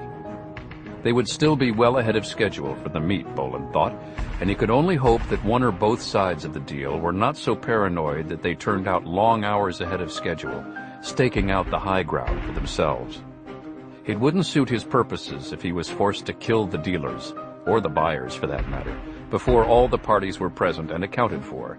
Above all else, he needed to dispose of the device itself, trusting Jacob Geller's assurance that he was adequately schooled in such matters to defuse the warhead without any problem. Beyond Chernotsky, where they stopped for fuel, the road began to climb and wind through foothills that grew taller and more rugged by the mile, sprouting forests that would certainly have seemed less sinister without the baggage of pulp fiction and horror films spanning more than a century. At one time or another, Hollywood had used the Carpathian Mountains, or their cardboard cutout equivalent, as the root of almost every lurking evil but Godzilla and the IRS. Vampires and werewolves, ghosts and witches, curses and the evil eye. Ironically, none of it could measure up to the apocalyptic evil Bolan and his tiny crew were hoping to avert this day. No demon from the wild imagination of a fiction scribe had ever posed the threat to humankind that a person could fit inside a backpack, suitcase, or valise if he or she possessed the right technology. Doomsday, he thought, and if they let the instruments slip through their fingers, they were absolutely clueless on the nature and location of the target. How much longer? Pashenka glanced at Bolan in the rearview mirror. Half an hour, maybe, possibly 3/4. We must leave the car and walk at least the final mile to keep from being recognized. Bolan knew that already, and he understood that it was unavoidable, although he didn't relish being so far separated from their wheels. Escape didn't concern him so much as the matter of a possible pursuit. The best intentions in the world wouldn't permit them to run down a fleeing motor vehicle on foot. He had already double-checked his weapons and resisted the impulse to triple-check. It was a sign of nerves and weakness, like a poker player sorting through his cards incessantly. Once guns were locked and loaded, live rounds didn't disappear from firing chambers, magazines didn't unseat themselves and drop away, safeties didn't switch off and on without a human touch. He focused on the hike, across a mile or more of rugged, unfamiliar ground, and what would follow afterward. If they weren't too late, there would be time for them to pick out fields of fire, conceal themselves, and settle in to wait. Conversely, if the soldiers of one side arrived ahead of them, they would be forced to fight at once, without adequate preparation or cover. And they would probably die. It came down almost to a coin toss. One time when the paranoia of his adversaries might work out to Bolan's mortal disadvantage. Let it go. He had already taken every possible precaution. There was no way he could alter time, turn back the clock and buy himself more breathing room. The executioner would have to work with what he had. And it would either be enough, or it wouldn't. We should stop here. Pashenka braked before his passengers could speak, nosing the dark sedan into cover behind that copse of trees, concealed, they hoped, from any traffic passing on the mountain road behind them.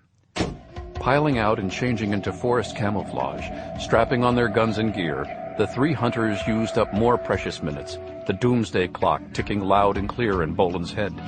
Their armament was much the same as on their last strike. AKSU rifles, sidearms, anti-personnel grenades, a choice of strangling wires and fighting knives for silent work if there were sentries to be taken out up close. The sole addition to their arsenal was an RPG-7 grenade launcher, slung across Pashenka's back with its muzzle pointed toward the earth, two of the nose-heavy rocket grenades riding his left hip in a canvas sling, wrapped in burlap to prevent them from clanking together as he walked. A mile, Bolan thought as they started out, wasn't that far, and there were only 10 or 15 different ways the mission could go wrong, blow up in their faces, leaving them dead or stranded in the middle of nowhere, cut off from anything resembling aid. Not bad. He had faced worse odds in his time, and he was still alive. The adversaries he had faced on those occasions couldn't say the same. Kolya Arkady wished he could have skipped the actual exchange, but Scarface would expect to see him there, and Arkady wouldn't trust 5 million hryvnias to any middleman. He had brought 6 gunners along with him on the delivery, all armed with automatic weapons, and he had broken tradition by arming himself with the Beretta RS-202 M3 military shotgun, a concession to his own poor marksmanship, with 12 buckshot rounds in its detachable box magazine. Of course, he hoped that there would be no shooting. An ideal exchange was quick and easy, merchandise and money changing hands, perhaps a few bland pleasantries, well wishes to the customer whom he would never see again. Arkady had insisted on the men and guns because his cargo this time was so very special, and because the retail price was nearly triple any he had ever pocketed before. Even deducting his expenses, paying off the troops, Arkady would emerge from this day's work a wealthy man. He checked his Rolex Oyster wristwatch and saw that it was still a good half hour before Scarface and his companions were supposed to show themselves. Arkady had no doubt the buyer would be bringing reinforcements with him. He could only hope that they wouldn't be stupid and try to take the merchandise by force in lieu of paying what they owed. If they tried anything like that, someone was bound to die. Arkady chain-smoked while he waited, lighting one butt from another, staring at the point in front of him where the narrow mountain road emerged from brooding forest into a clearing of sorts. He had begun to picture snipers creeping through the undergrowth, surrounding his own party, when a new, distant, vaguely familiar sound intruded on his senses. A helicopter! Startled by the sound of his own voice, Arkady repeated the warning. A helicopter's coming! Everyone on guard, now! Stepping from the car, he left his shotgun on the seat. Standing behind the open door, which Arkady hoped might shield him if Scarface and his companions started shooting, he could reach the weapon swiftly, easily. It was already primed and cocked, the safety off. All he would have to do was aim it, more or less, and squeeze off rounds in rapid fire until the magazine ran dry. Of course, if Scarface chose to strafe them from the air, then they were all in deep, deep shit. Stand ready now! His final warning was unnecessary, as the helicopter suddenly came into view above the treetops, drawing closer, hovering before it settled down to earth. It seemed to be a modified civilian version of the Russian Mill Mi-4 Hound, a 12-seater normally used for transport and for anti-submarine warfare. This Hound was painted navy blue instead of military camouflage, and seemed to be unarmed. The same couldn't be said for Scarface, or the men who disembarked behind him once the helicopter's rotor blades began to slow. Arkady noted that the helicopter pilot didn't turn off his engines, remaining at the stick, prepared to lift off on a moment's notice from the man in charge. Scarface and his companions were advancing, 3 men bearing heavy suitcases in either hand, the cash, while their companions sported automatic weapons, slung and gripped in able-looking hands. Kolya Arkady plastered on a smile and turned to his soldiers. Watch them! As the pickup team advanced, he calculated that his people were outnumbered 2 to 1. My friend, it seems you plan on celebrating your new acquisition with a hunting party. Scarface shrugged and spread his hands, 2 automatic pistols showing underneath his jacket, tucked inside the waistband of his slacks. Such merchandise demands a fair degree of caution, but we are all friends here, of course. His left hand kept on rising, well above his head now. Arkady wondered if the bastard could be fool enough to try to take the merchandise by force. The raised hand was dropping. As a signal? When a spout of crimson suddenly erupted from the point man's chest. His dark eyes glazed over as he fell backward in a boneless sprawl. Who fired that shot? Who fired that goddamn shot? For just a moment, watching the tableau in front of him, Bolan had pondered letting the assembled gunners kill one another, leaving him, Geller, and Pashenka to mop up the various survivors and retrieve the nuke with minimal exposure to themselves. It was a tempting notion, but he finally decided to continue with the plan they had worked out while waiting for their targets to arrive. The first shot had been his, nailing the scar-faced neo-Nazi whom he recognized from mugshots as one Hedjian Onoprienko, an ex-convict with a long record of violent felonies, lately converted to the master race mumbo-jumbo of Gary Stevens and the Temple of the Nordic Covenant. The echo of his AKSU round had barely reached the hostile troops in front of Bolan when they opened fire. Some members of the helicopter party obviously thought their leader had been shot by one of those on a delivery team, and in another heartbeat, the 2 sides were trading bursts of automatic fire and curses as they scattered in a search for cover. Others of the new arrivals, though, weren't immediately duped. They seemed to be Americans, or English speakers at the very least. one stocky member of the expedition called out to the pickup party. We've got a sniper in the trees! Lay down some cover fire! The shooters he was talking to instantly began unloading on the tree line, throwing everything they had at targets that were still invisible.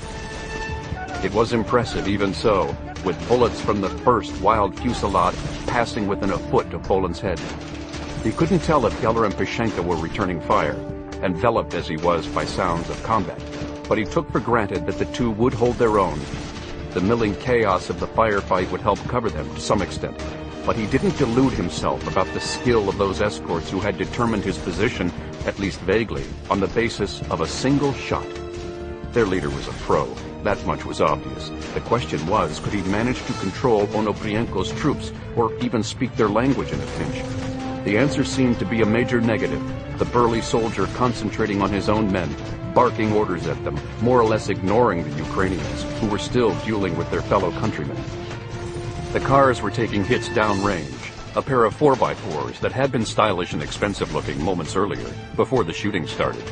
Both of them were pocked with shiny bullet scars by now, one with a pumpkin-sized hole in the middle of its tinted windshield. Bolan wondered which, if either of them, carried the tactical nuke, wondering what would happen, how bad the contamination would be if a wild shot cracked the radiation shield. The voice in Bolan's head reminded him that it might not even be there, which would mean, of course, that they had gained precisely nothing by this risk of life and limb. If they had stepped into the middle of a double or a triple cross, then they were simply wasting precious time, potentially throwing away their lives, for nothing. Right. He focused on the upside, sighting on the leader of the English speakers from a range of 40 yards or so. It was a bit far for the AKSU's stubby barrel, but his only other option at the moment was the pistol that he wore beneath his arm. No good. Bolan was taking up the trigger slap, squeezing the way he had been taught in boot camp, so that he couldn't anticipate the moment of the break and thereby flinch involuntarily to spoil the shot. He felt it when the trigger went and could have shouted curses at the heavens when another member of the pickup team, one of the wild-eyed locals, ran across his field of fire. The 5.45 millimeter bullet struck his unintended target in the upper chest, perhaps 3/4 of an inch below the clavicle. Its impact jolted the Ukrainian off stride, put rubber in his legs. He wobbled, staggered, dropped to one knee like a drunkard who had missed his footing, stepping off an unseen curb into the gutter. Shock was written on his face. His lips moved silently, or maybe he was praying to forgotten gods, his breathless supplication lost amid the sounds of combat. Bolan left him to it, trying to correct his aim, but he had lost his mark. The stocky soldier was already moving, waving to the troops who understood his orders, leading them through streams of interlocking fire in the direction of the bullet-riddled vehicles. It had been said of Eric Glass that he preferred combat to sex, the act of killing to the act of love. Those who had made that observation, in Grenada, Panama, Somalia, half a dozen mercenary brushfire wars before he found the Temple of the Nordic Covenant and called it home, were only partially correct. Glass did prefer combat to sex, but he could only draw a blank when love was mentioned, since he hadn't even the most hazy, ill-defined concept of what love was. For Glass, sex was the simple scratching of an itch that he experienced from time to time, at intervals that were increasingly prolonged. As for combat, well, that was something else. That was the only time he truly felt alive. The pickup was supposed to be a milk run. They would verify the merchandise, then waste the dealer and his bodyguards, retrieve the nuke, and fly it to an airstrip on the outskirts of Kiev. If there was no resistance from the dealer, it would simply make his execution that much easier. Upon arrival in Kiev, Glass would receive new orders and would take the merchandise wherever he was ordered by his Führer. Simple. But the plan had blown up in their face, as simple schemes so often did when greedy men with weapons were involved. Someone had smoked Hedian Onoprienko with the first shot fired, and while Glass couldn't identify the shooter, he could swear the shot hadn't come from the clutch of nervous-looking gunmen grouped around the 4x4s. He had been watching them when it went down, and from the angle of the hit, the general direction of the sound, he knew the shot had come from somewhere in the trees beyond, behind the dealer's party. Eric Glass had one job now, and only one. He had to grab the merchandise they had been sent for, shift it to the waiting helicopter, and get out of there before he and his men were KIA. Failure was more intimidating than the thought of death, which Glass had long regarded as the act of simply nodding off and never waking up again. It made no lasting difference if death was painful or serene, although a wise man would avoid whatever pain he could. In either case, the end was all the same. But Glass had no desire to meet his end that afternoon, not with his mission incomplete. He milked a short burst from his Uzi, firing toward the dark wall of the forest, then swung toward the vehicles and shot a young man with an automatic rifle who was taking much too long on target acquisition for his own sake. Live and learn, Glass thought. Or not. The rub, aside from having bullets buzz around him like a swarm of killer bees, was that he didn't know which car the nuke was in. The truth was, he couldn't swear it was in either car, but he would have to check them both. What else was he to do under the circumstances? Keep your heads down! Check both cars! Without that package, it's a one-way trip. That wasn't strictly true, of course. His Fuhrer would be disappointed. Make that raving mad if they came back without the merchandise. But Glass couldn't produce the nuke if it didn't exist, and he didn't intend to sacrifice himself in penance for somebody else's double-cross. Still, it was always good to motivate the troops, give them a sense of purpose, keep them on their toes. He saw the rocket coming from the tree line. Incoming! Glass hit the turf. Glass was startled when the rocket missed both cars, passing a yard or so above the nearest one and maybe 6 feet to its left. It exploded somewhere to his rear, its shrapnel sprinkling the battlefield. A sudden chill of panic seized Glass as he thought about the helicopter. He pushed up on one elbow, cranked his head around, and felt near orgasmic relief as he saw the whirlybird intact, still sitting there. Granted, its pilot wore a nervous face, but Glass believed that he wouldn't desert his comrades unless it was clear that none of them were coming back. Still watching out for any further rockets, Glass was scrambling to his feet, almost erect, when one of his commandos got his attention. Over here! I've got it, sir! Jacob Geller couldn't believe his eyes when the RPG round exploded harmlessly, 200 yards downrange. He was relieved, of course, that Pashenka hadn't detonated either of the cars.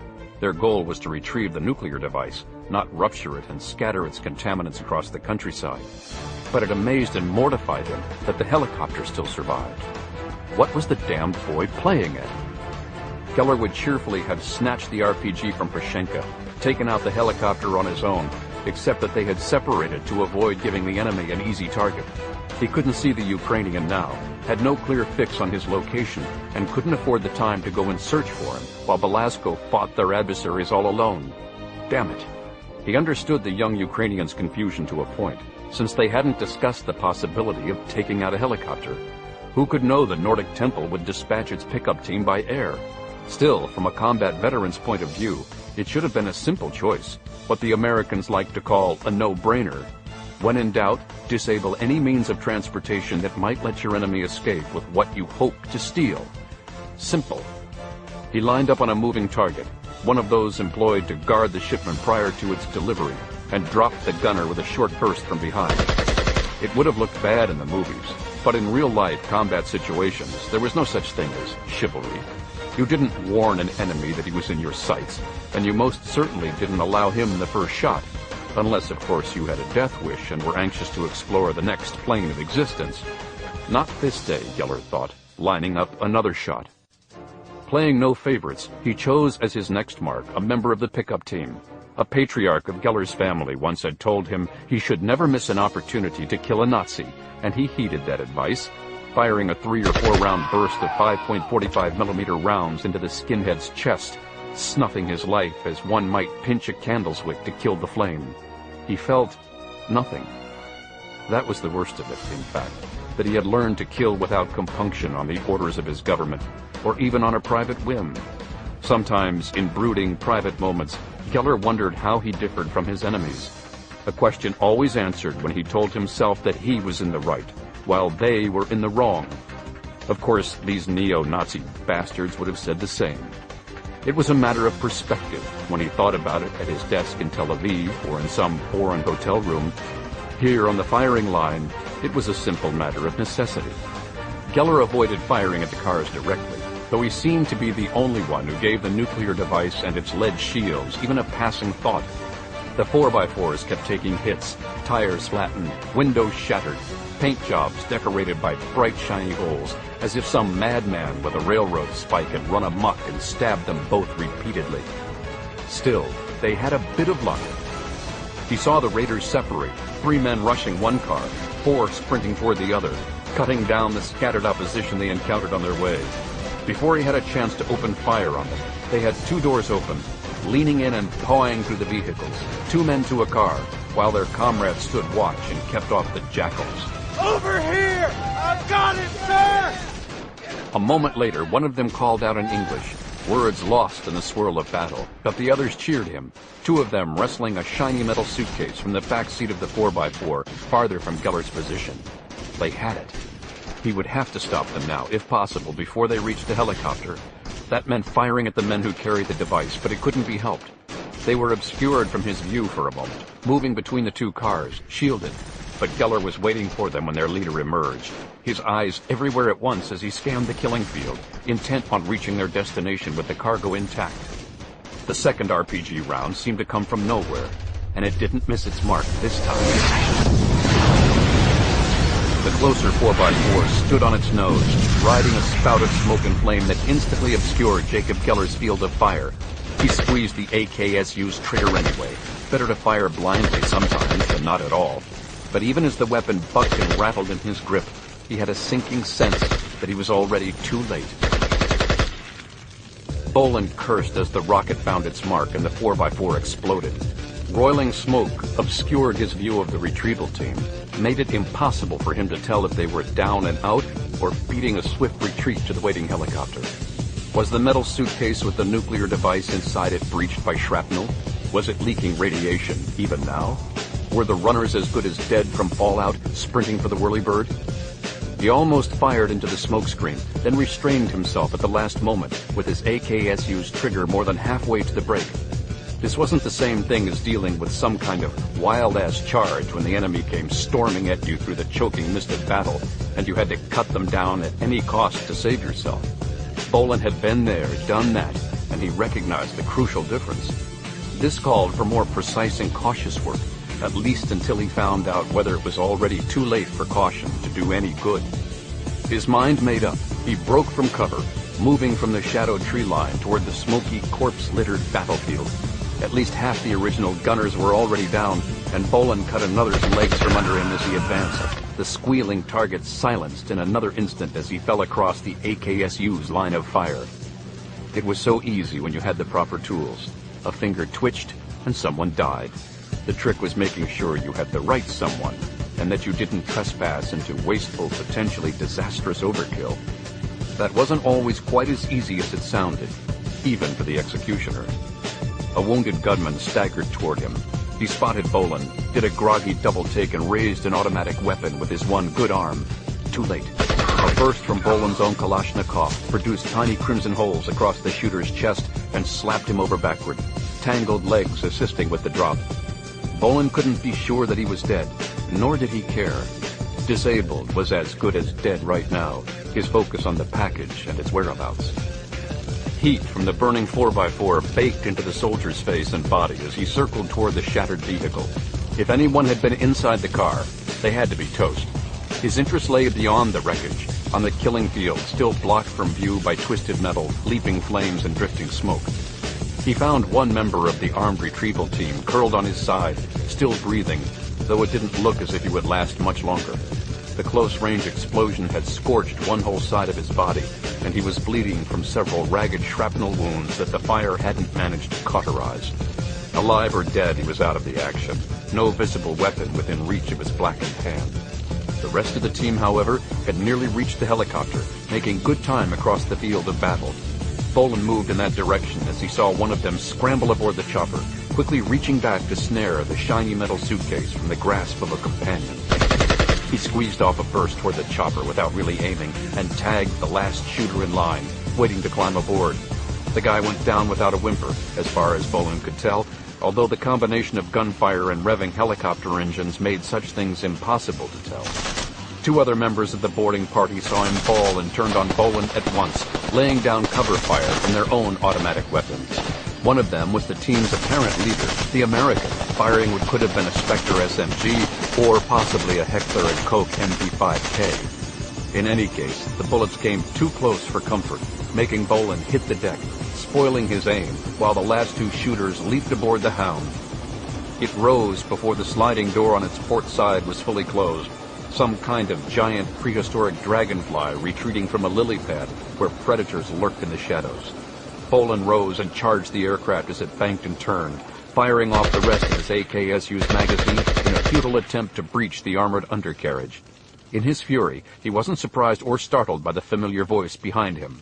"So, they have it then?" There it goes. Pashenka should have taken out the bird first thing. Too late for that.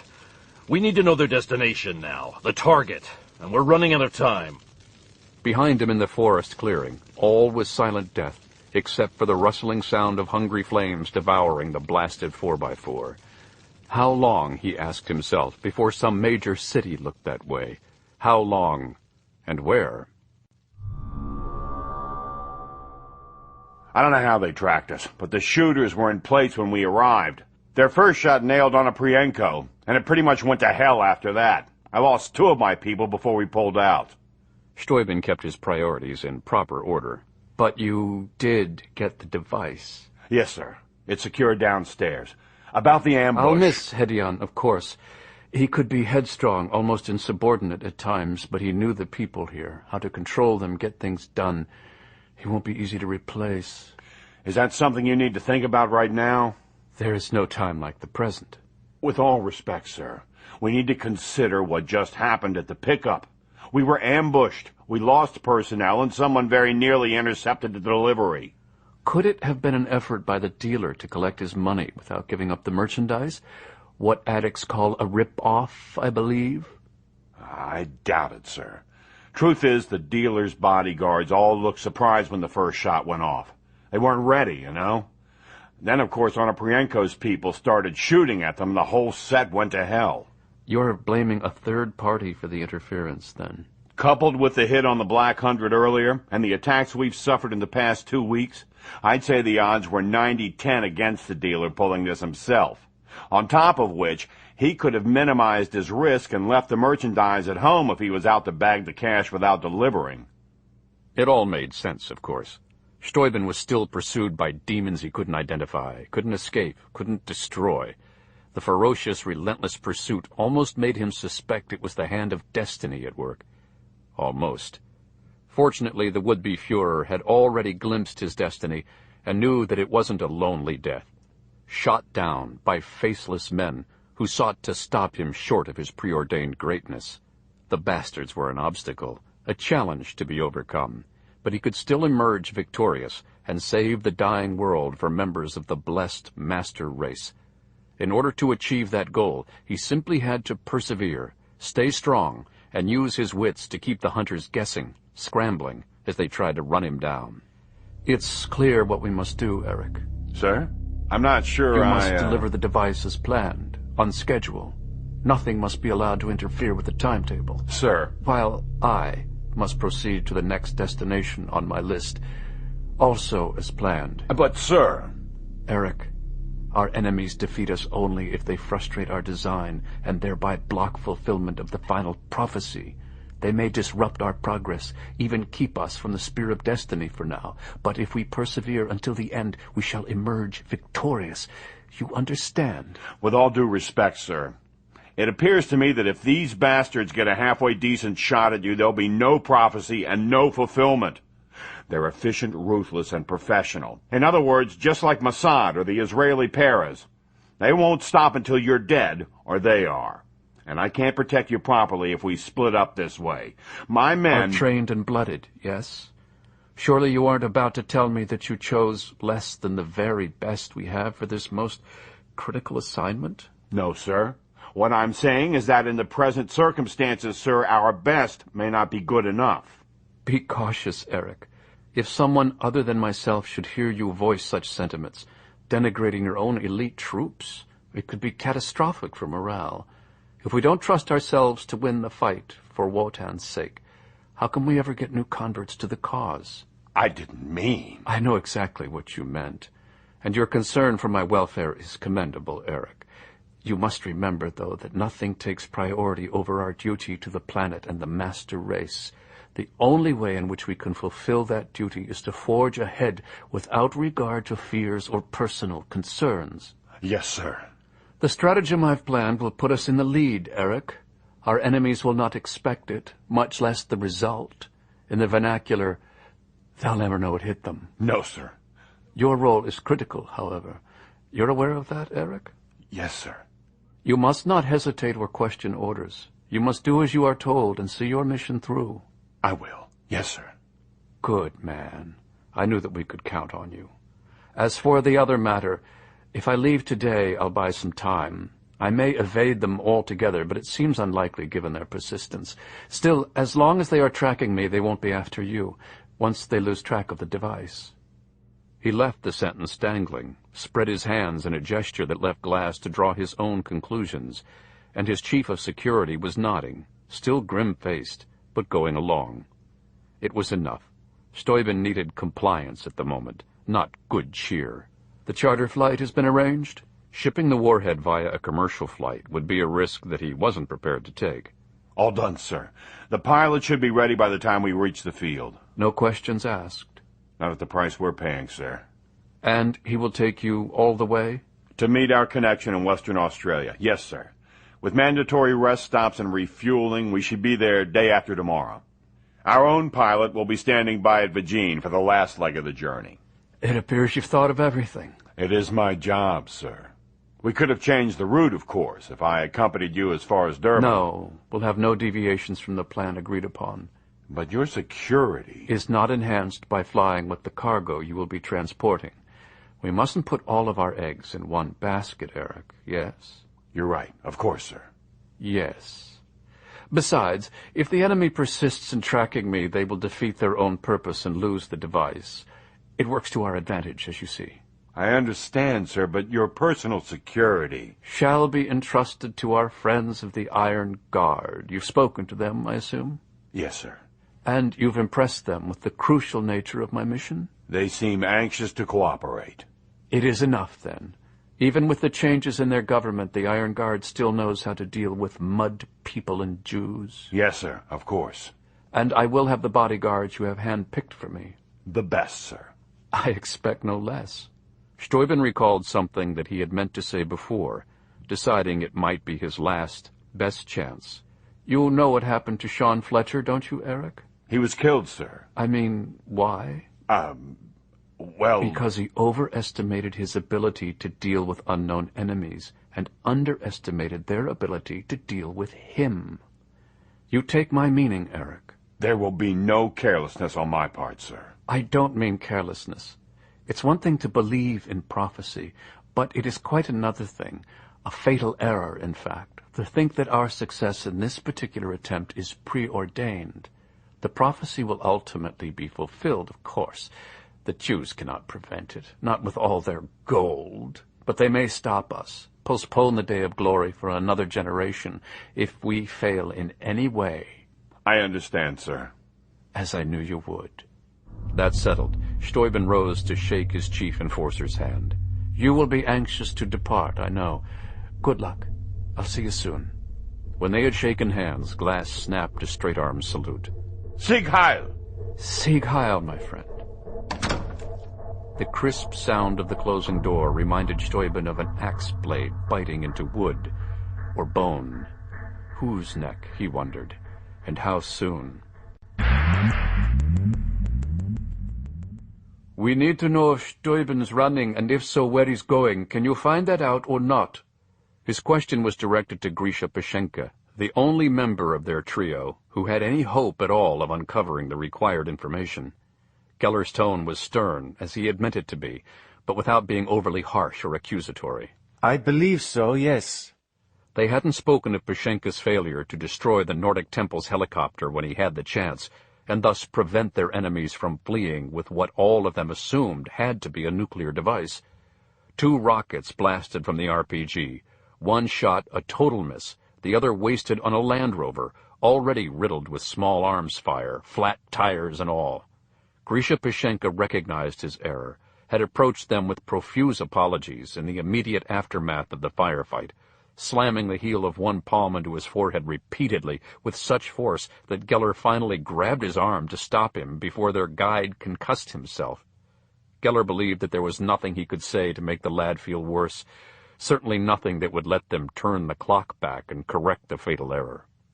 Belasco felt the same, apparently, since he said nothing of the matter to their young interpreter. It wouldn't be his way, Geller decided, to waste time brooding about mistakes already in the past. He would focus on what could be done to remedy the problem, rather than bog down in pointless recriminations. But next time, Geller knew with equal certainty, the tall American wouldn't want the Ukrainian handling the RPG. Who will you ask? I'm not sure yet. There are 2 or 3 who might know something. Please, about the helicopter. Let it go. They took us by surprise, that's all. His words were true enough, but only to a point. The helicopter had been a surprise, but once it had arrived and was identified so obviously as the pickup vehicle, it should have been destroyed without a second thought before the nuclear device could go aboard. Instead, Pushenka had fired his 2 rockets at the Land Rovers, and had missed with one of those. It was a mark of inexperience, and there was nothing they could do about it now. I can go back to the Black 100. It is risky now, of course. They will be on their guard, but... He hesitated, waiting. But if he was expecting anyone to talk him out of it, he was doomed to disappointment. Having missed the one best chance to place the warhead in their hands, he now remained their only hope of retrieving it before the damned thing was detonated or transported out of the country for parts unknown. And is there someone else, in case the Black 100 aren't talking? I know someone in the Temple of the Nordic Covenant. It will be even more risky than talking to the skinheads. Still, there must be some confusion in the temple now, with Onoprienko dead. They'll have to pick another leader in a hurry. Maybe I can find out who he is and locate someone close to him. It could cost money. Geller dug a roll of notes out of his pocket, dropped it on the bed between them. Spend whatever's necessary. Just make sure you get our money's worth. I'll do my best. If no one's talking, though... Then we'll just have to try another way. And Geller knew what that meant. He had witnessed the American engaged in what Belasco called rattling their enemies, had even joined him in the rapid-fire attacks that were designed to terrify, disorient, and shake loose information from otherwise tight-lipped fanatics. It was a deadly pastime, but it might turn out to be what some Americans were wont to call the only game in town. And when we find out where the warhead is... We go and get it back. We do it right this time. And Steuben? If he's sitting on the bomb, so much the better. If he's not, we need to focus on the nuke first thing. That has to be job 1. It won't matter what happens to a one-eyed Nazi if his goons turn Tel Aviv or Washington into another Nagasaki. We should think about potential targets in that case. As if the subject hadn't occupied their minds these past few hours, since they missed their chance in the Carpathians. They'll want something symbolic, but opportunity will be important, too. You've notified your people, I assume? Of course. Okay, same here. Even if they've got skinheads lining up to volunteer as kamikazes, they're no good without at least a 50-50 chance of scoring on a decent target. Otherwise, the whole thing is a waste of personnel and hardware. Steuben is obsessed with Armageddon. He does not have to strike at Washington or Tel Aviv to start a chain reaction, yes? Given the proper circumstances, he could do as well by setting off the bomb in London, Paris, Moscow, any number of cities where the governments have power to retaliate in kind. Against an enemy who may not even be responsible. Precisely. A bomb goes off in Moscow, for example, and the Russians blame the British or Americans. There will be efforts to communicate after the blast, of course. Which could be useless if the cooler heads have gone up in the mushroom cloud. And once retaliation has been ordered? Treaties kick in. The fallout starts to drift, and self-defense takes on a whole new meaning. There's your chain reaction. Bam, bam, bam. Would he be mad enough? Who, our boy? The one who thinks that he's possessed by some dead German officer from World War II? The one who picks up private messages from ancient Viking gods? My God. It's not God we have to think about right now. Bolan turned to Pushenka. You need to make those contacts. Do it now. The charter flight had been no problem to arrange, though it was costly hopping from one continent to another with a pilot who was absolutely barred from asking any questions about his passengers or cargo. Eric Glass had deliberately avoided using anyone associated with the Nordic Temple, or the neo-Nazi movement generally, a stratagem he hoped would make it that much more difficult for the Temple's unknown enemies to track him while he carried out his orders from the Führer. Glass still resented being exiled, as it were, at the moment when his leader and the cause appeared to need him most, but he also knew how critical his mission was, how great the rewards would be if he succeeded. No problem, he told himself, standing on the tarmac while the aircraft was loaded and fueled, but he kept one hand in his pocket, fingers crossed, just in case. The easy part, if such a term could even be employed under the present circumstances, would be transporting the nuclear device and setting it in place. As long as they weren't pursued immediately, Glass was confident that they could throw off any tail and reach their destination without major difficulty. Certain bribes might be required along the way if they encountered a pushy customs inspector or a curious airport employee, but Glass might just as easily decide to solve the problem some other way, trusting concealment of the corpse to give them a fair head start. It would all depend on his mood at the time. His real misgivings, and he hated to admit it since it was tantamount to confessing lack of faith, revolved around the issue of whether the bizarre scheme would actually work. Placing the warhead was one thing. Detonating it would be a snap for the technicians Gerhard Steuben had retained. No sweat. But if it didn't work, if they didn't achieve the planned desired result, what would be left for them to do except die fighting, hopelessly outnumbered by their enemies? It was the trusting part, the faith, where Eric Glass habitually came up short. He was a stone-cold pro at hating, judging others on the basis of their pigment, politics, religion, or what have you. The explosive violence had been second nature to him for so long that he couldn't have said with any certainty when it began. Faith, though, that called for inner qualities that Eric Glass wasn't sure he possessed. Oh, he could fake it well enough. Glass was adept at covering his private feelings, such as they were, and presenting a face that would please his superiors, employers, whatever. Adaptation, or more precisely, the appearance of adaptation, was critical for a mercenary living on the razor's edge. It was a somewhat different matter with the Temple of the Nordic Covenant, however. Glass believed most of the cult's teachings, Aryan superiority, the need for global cleansing racial war, even the fact that certain Nordic deities predated those dreamed up by rabbis to intimidate their flocks of sheep in human form. He could accept the notion of prophetic visions, destiny, and such, although the Führer's credibility had taken a beating in that area of late, with repeated ass-kickings by foes who remained unidentified. Specifically, it was the goal and outcome of his present mission that was giving Eric Glass some troubling second thoughts. He didn't mind planting the bomb as ordered, and he had no compunction whatsoever about setting it off. Casualties in the environment be damned. He simply didn't know if it would work. Okay, the whole thing made a certain kind of sense when Steuben ran it down, spelled out the details one-on-one, his slick voice urging and cajoling, filling in the blanks with personal beliefs and prophecy. The breakdown in credibility began when he was separated from his Führer, when he started to examine the plan in the harsh, uncompromising light of day. Could it succeed? Was any of it even true? And always, when he started to dissect the scheme, Glass ultimately came back to a final question. Did it matter? The important thing, as far as Glass could tell with anything approaching clarity of thought, was to uproot and finally eradicate the Jew communist clique that dominated world finance, government, and media.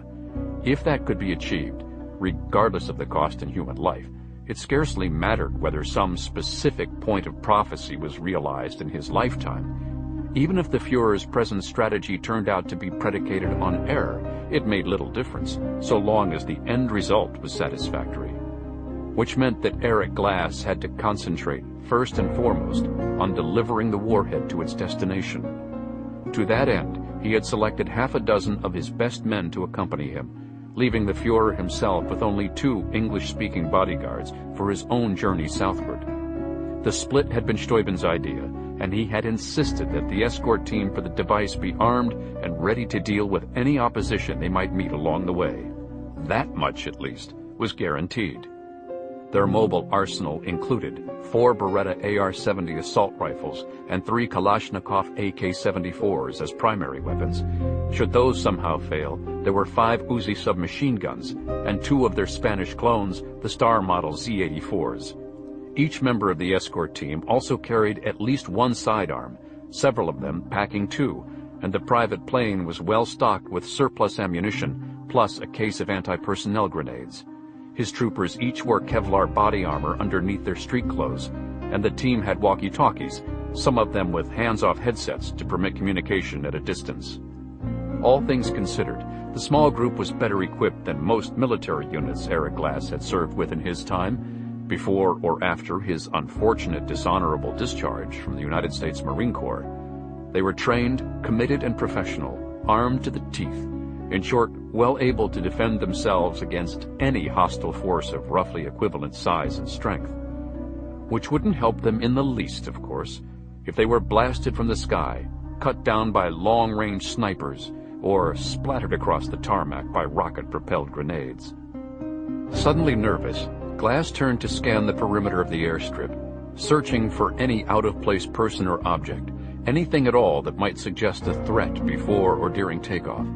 He didn't believe his unknown adversaries had air power at their disposal, or the helicopter carrying the nuke would almost certainly have been shot down somewhere between Chernovsky and Kiev. They did have rocket launchers, though, and one of those could send a plane cartwheeling all the way to hell if it scored a hit on takeoff. The short hair on his nape was bristling, giving Glass the creeps as he boarded the aircraft. He was the last to go aboard, refusing to bolt in the face of his fear, stretching his final moments on the deck until the anxious pilot came back to the open door and, scowling, beckoned him inside. Only when they were airborne, climbing well beyond the range of any simple RPG, did Glass allow himself a measure of peace. They should be safe for the time being, at least while they were airborne. The next dicey moment would be in Istanbul, when they touched down for refueling and filed the next leg of their flight plan to Qatar. So far to go, so many opportunities for failure and disaster all along the way. But Glass wouldn't allow it. He would see his mission through, regardless of the risk. That much at least he could believe in, even if it cost the life of every man on board. South Africa? Grisha Pashenka scuffed his feet across the hotel's nappy carpet. It's what they're saying. I can't swear that they speak the truth. And who is they? Pashenka seemed happy for the chance to name his sources, thereby shifting the responsibility for any error or displeasure that his words evoked. A sergeant in the Temple of the Nordic Covenant who likes his work very much.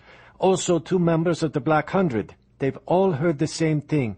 Steuben is leaving for South Africa today. Perhaps he is already gone. I don't think much of their security if every skinhead in the gang knows all their secrets and feels free to share them on the street. They think I am a comrade.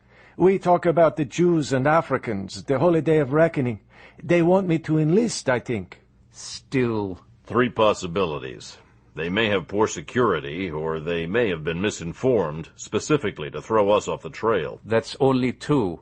Or, third, it may be true our target's heading south, leaving a trail and hoping that we'll follow him. But why? While the device goes somewhere else. I wouldn't rule it out. He may think he can outrun us, maybe ditch us once he clears the border. Or he could be desperate enough to sacrifice himself to let the bomb get through. A martyr complex. That wouldn't be my reading at the moment, but it's at least a possibility. If I were betting, I'd say Stevens thinks he's smart enough to lose us on the runaround, then maybe double back somewhere to catch the fireworks. Have you considered that he may be traveling with the device? I thought about it and ruled it out. Too risky is the feel I get. Of course I could be wrong. I don't think so. If we could only learn what has become of the device. 1 chance for that, as far as I can see. Go after Steuben. The plan of action had inherent risks, of course. First, they couldn't predict what sort of timetable the leader of the Nordic Temple had in mind. The bomb might be intended to destroy its chosen target on that very day, or any day thereafter. It could detonate in France, in Britain, anywhere on Earth, in fact, while they were chasing the man to the southern tip of Africa. Assuming it did not explode before they found him, there was no good reason to suppose that they would capture him alive, or that a spaced-out zealot, certifiably insane, could be induced to tell them where the nuclear device had gone. I don't see another way. No. I should go with you? His woeful tone and the expression on his face made Bolan smile despite himself. I don't think we'll have any need for a Ukrainian interpreter in Joburg. No, Grisha. You stay here. We go alone. They had a brief glimpse of a 1,000-candle-power smile before Pashenka caught himself and tucked it out of sight, straining to make himself look disappointed at the news. I could go with you. There may be something I can do, although I do not speak the language of South Africa and have no contacts there and do not know the customs. You've done enough. He turned to Bolan. We should be on our way as soon as possible, if we could find out where Steuben is going in South Africa. I'll make a call. It may not help, but it's a shot at least. He thought of Hal Brognola and the long, long reach of Stony Man. The woman, Marilyn, will wish to go? She may. It was no problem this time. Geller responded with a shrug and let it go. He didn't have to say that she could be a problem next time, if she took it in her head to try another fling at frontline combat, mixing with the hostiles and ignoring Bolan's orders to lie low. Bolan, for his part, was already working on a way to make the next leg of the trip sound too damn boring, dangerous, whatever, for Marilyn Crowder to tag along. The final choice, he knew, would be hers. Short of locking her up, there was no way to prevent her from following them, and even that option was lost to him in Ukraine, where he had no contact, no in with the authorities. Whatever is decided, if we are able to confirm Steuben's departure for South Africa, we should be after him without delay. I can't believe he went to all this risk and trouble for a nuclear device if he does not intend to use it soon. Agreed. I'll make the call right now, then touch base with Marilyn. You and Grisha can get some kind of charter flight lined up, I hope. If we confirm a destination for our target, that way we can fly ASAP. And maybe die ASAP, he thought, but pushed the grim thought out of his mind. The road ahead would certainly be rough and dangerous enough without the nagging adversary of defeatism working on Bolan from within. They still had time, he told himself, and prayed that it was true. They were airborne over water, the Atlantic, she suspected, when Marilyn Crowder felt the craving for a cigarette. She had quit smoking 7 years before, sheer willpower, without the patch or any other scientific crutch to help her, but the yearning still came back full force from time to time. Mostly when she was nervous, as it happened, and this qualified as one such time. The former ATF agent didn't mind flying, even with a plane load of illegal arms and ammunition, zigzagging through airspace over countries where they could be locked up for a long, long time if they were tagged as gun runners. There would have been a certain irony in that, after the years she had invested chasing weapons smugglers for Uncle Sam, but it wasn't her first concern. At the moment, she was worrying that some of them might not survive their unexpected visit to South Africa. They had avoided Libya and Algeria, Saharan Africa's worst trouble spots of the moment, by flying almost due west from Odessa, refueling in Budapest, again in Milan, and once more in Barcelona before they made the hop to Africa. A mandatory rest stop in Morocco, then a new day dawning with a hop to Dakar, then Accra, and on toward Luanda, with the ocean gray and forbidding beneath them, their shadows skimming across the surface like a tiny flying fish. Angola was potential trouble, Crowder knew.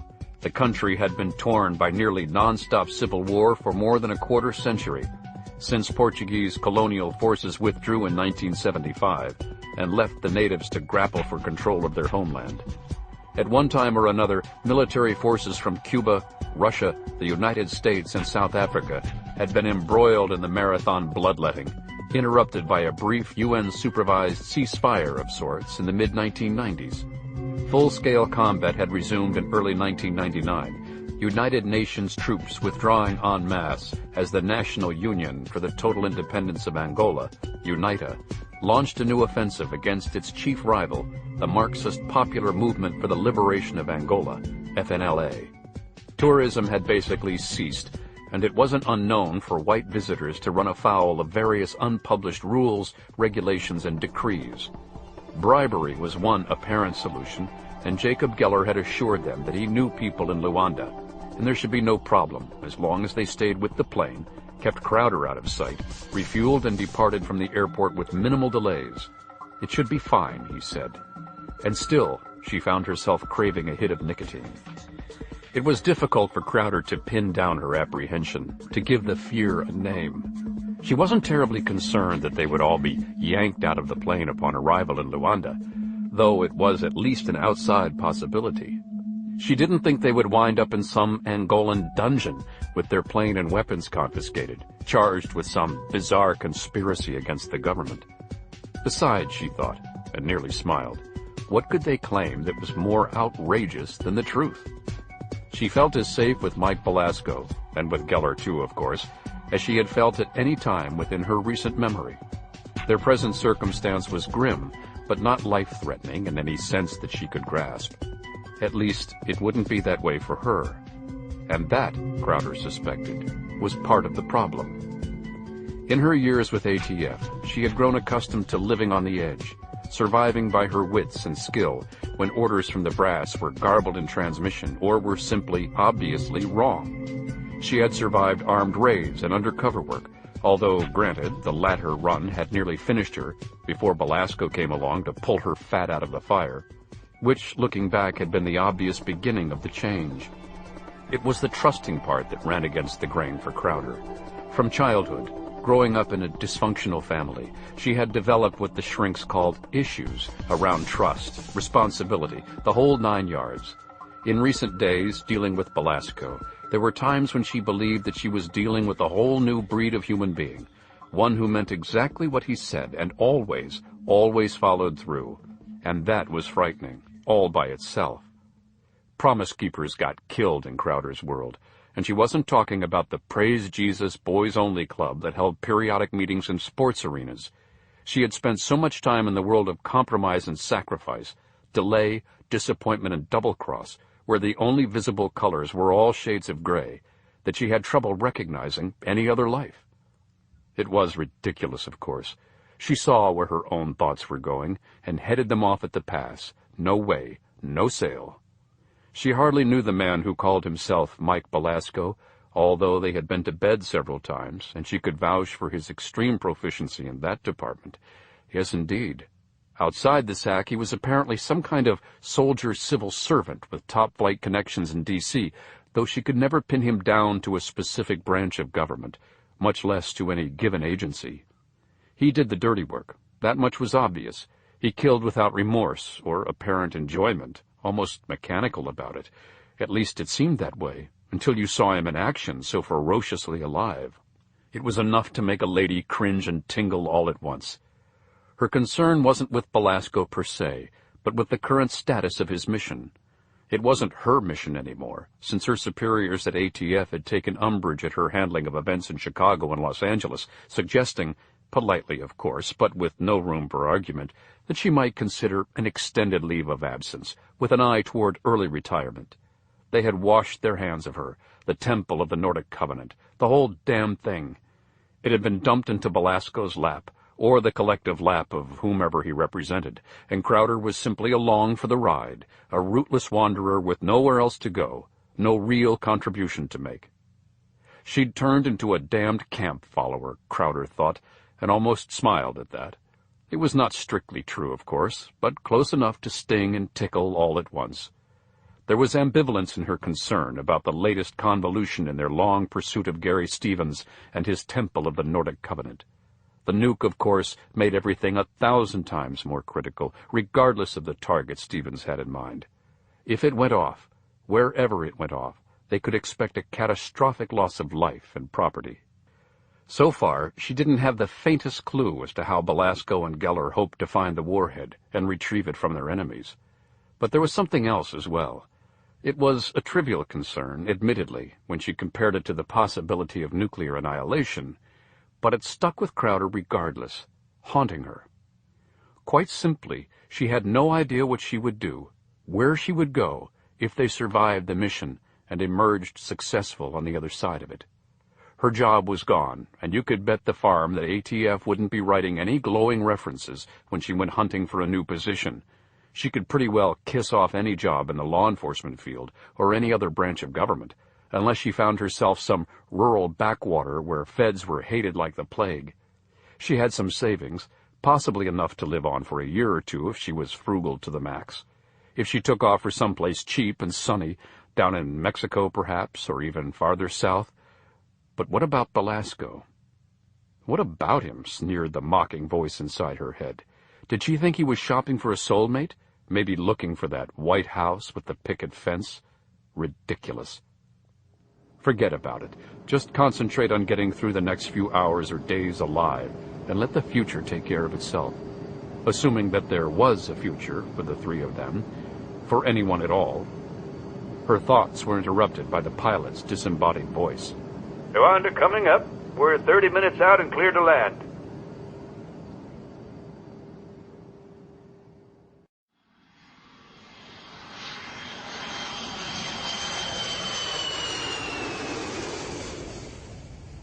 They landed at an airstrip outside Uppington, thereby avoiding customs at the major urban airports of South Africa.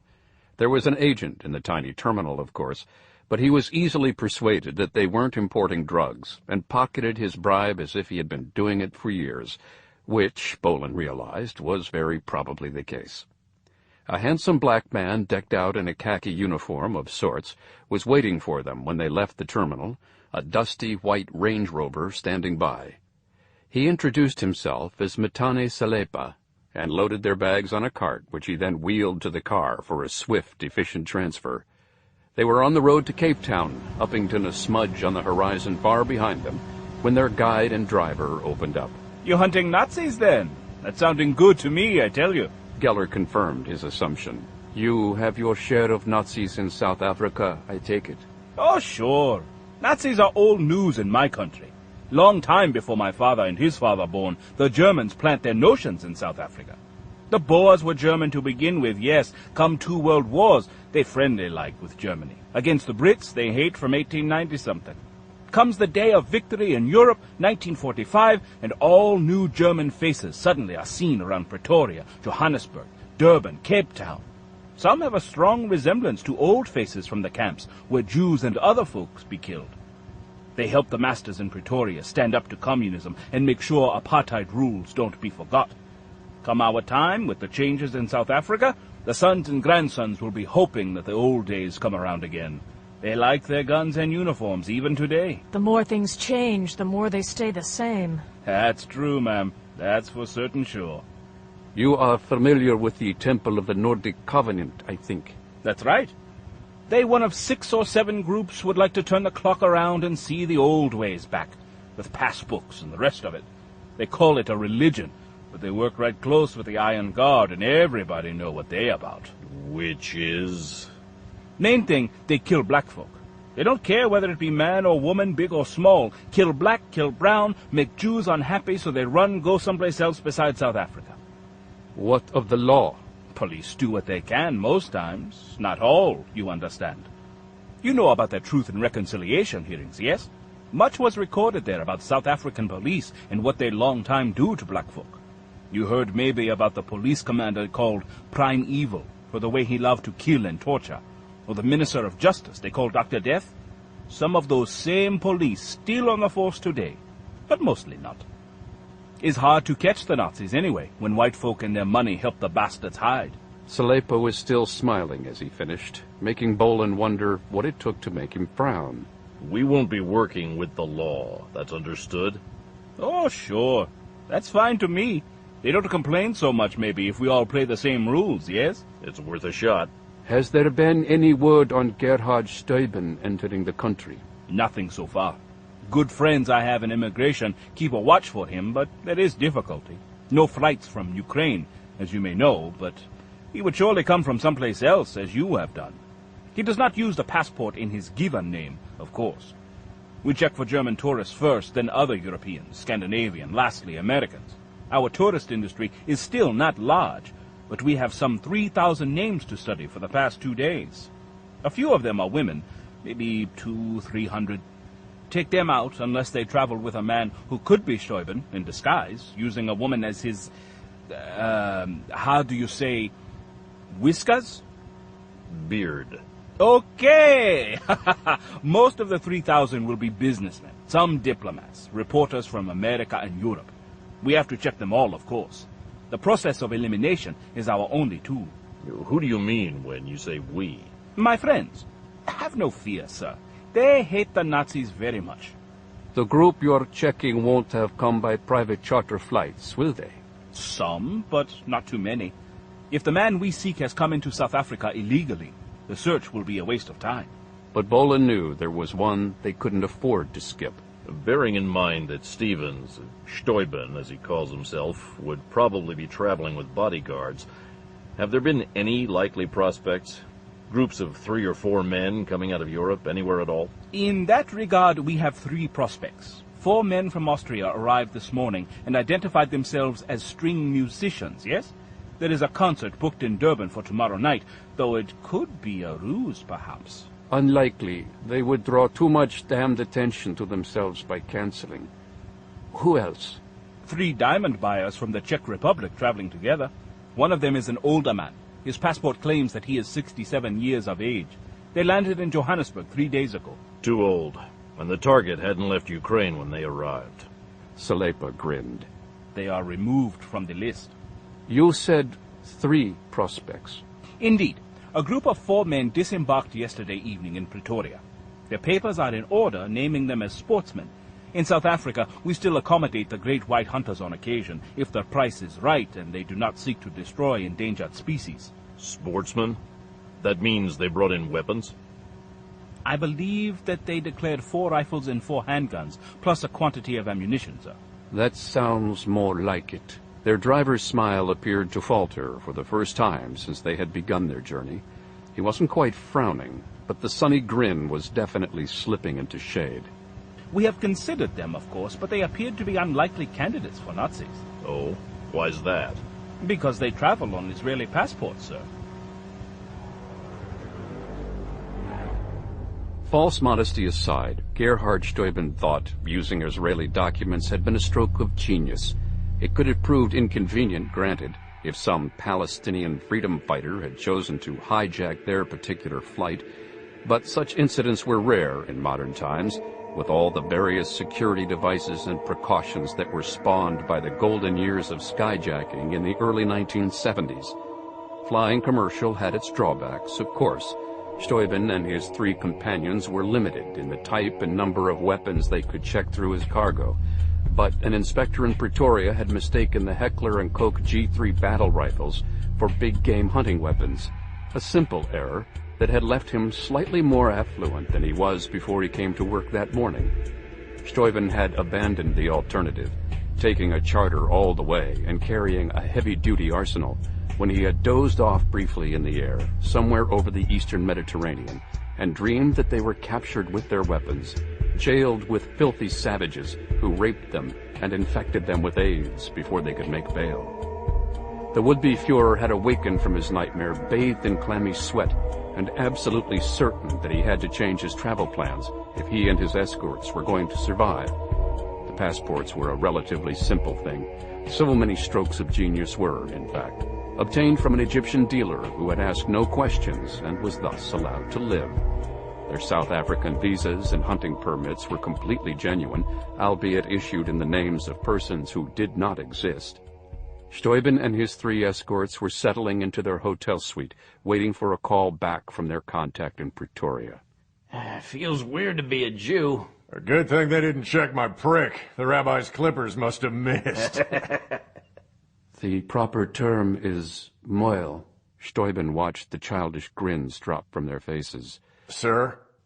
The person who performs circumcisions on Jewish boys is called a moil. He may or may not be a rabbi. Know your adversary, gentlemen, if you expect to be victorious. Yes, sir. All 3 of them were red-faced with embarrassment at being chastised by the Fuhrer. Steuben took a moment to reflect upon the wonders of the human psyche. These 3 were younger, stronger, trained in martial arts, and skilled with weapons. Any one of them could knock him on his ass without breaking a sweat. Together they could tear him limb from limb and fling the bloody pieces from the window of their 9th-floor suite to splash down in the swimming pool below, and yet they would accept verbal correction, insults, even screaming tirades, verging on complete hysteria without lifting a finger against him. It was simply marvelous.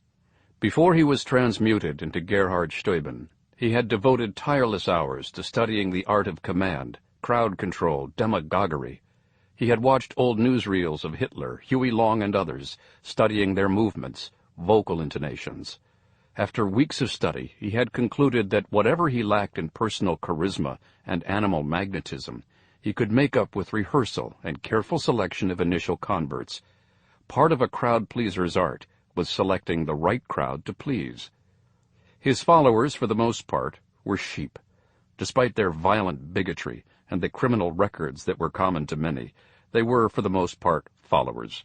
Recruited from the military or from street gangs, they had always looked for someone else to make decisions, give the orders, spare them from the burden of responsibility.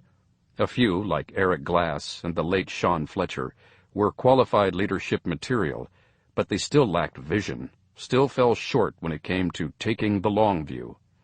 They would always need a Führer, and having selected one, would follow him to hell. So it had always been, from the Crusades to the invasion of Kuwait and ethnic cleansing in the Balkans. There would always be strong men, militant shepherds to direct the herd and to profit from its sacrifice. One of his young escorts was fidgeting in his chair.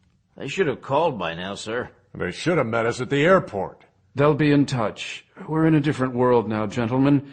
The Mud people have seized control of the South African regime. They're working overtime to dismantle a civilization built up over 350 years. White patriots face opposition here that makes the FBI look like a high school debating society. Some patience, gentlemen. Give them time. Yes, sir. In truth, though, Steuben was struggling with furious impatience himself, uncertain whether he had been pursued from the Ukraine by unknown enemies. Without a means of checking Eric Glass's progress with the nuclear device, he felt cut off from the very movement he was meant to lead. It troubled him, but there was nothing he could do. Until Steuben nearly jumped, but caught himself in time to save his dignity. The bodyguard stood waiting, watching him, until he nodded at the nearest of them to pick up the phone. Hello? Sir, they're here. Steuben allowed himself a stingy smile. Have them come up. 5 minutes later, cautious rappings sounded on their door. One of the escorts went to answer it, the other two standing well back, their pistols drawn. There was no reason to expect a double-cross, but so much that had happened in the past few weeks was unexpected. Steuben was in no mood to take anything for granted. He edged back toward the open doorway to his bedroom, where the H&K assault rifles were laid out on the queen-size bed. The door was opened, and he recognized the first man through. Gert van Koch was a ranking minister in the Temple of the Nordic Covenant, hand-picked by Steuben to supervise the cult's operations in South Africa. He was also the founder and leader of the Iron Guard, a quasi-legal paramilitary unit pledged to restore apartheid in the face of opposition from native blacks, mixed races, and world public opinion. Whether that goal could be reached was open to debate, but it would scarcely matter in the scheme of things if Steuben managed to fulfill his destiny. Apartheid would become superfluous when Aryans ruled the planet at large, with inferior races either reduced to the status of slave labor or eradicated from the face of the earth. It was all a matter of perspective. Gert, it's good to see you. Steuben moved forward with his arms outstretched for the embrace. My Führer, welcome.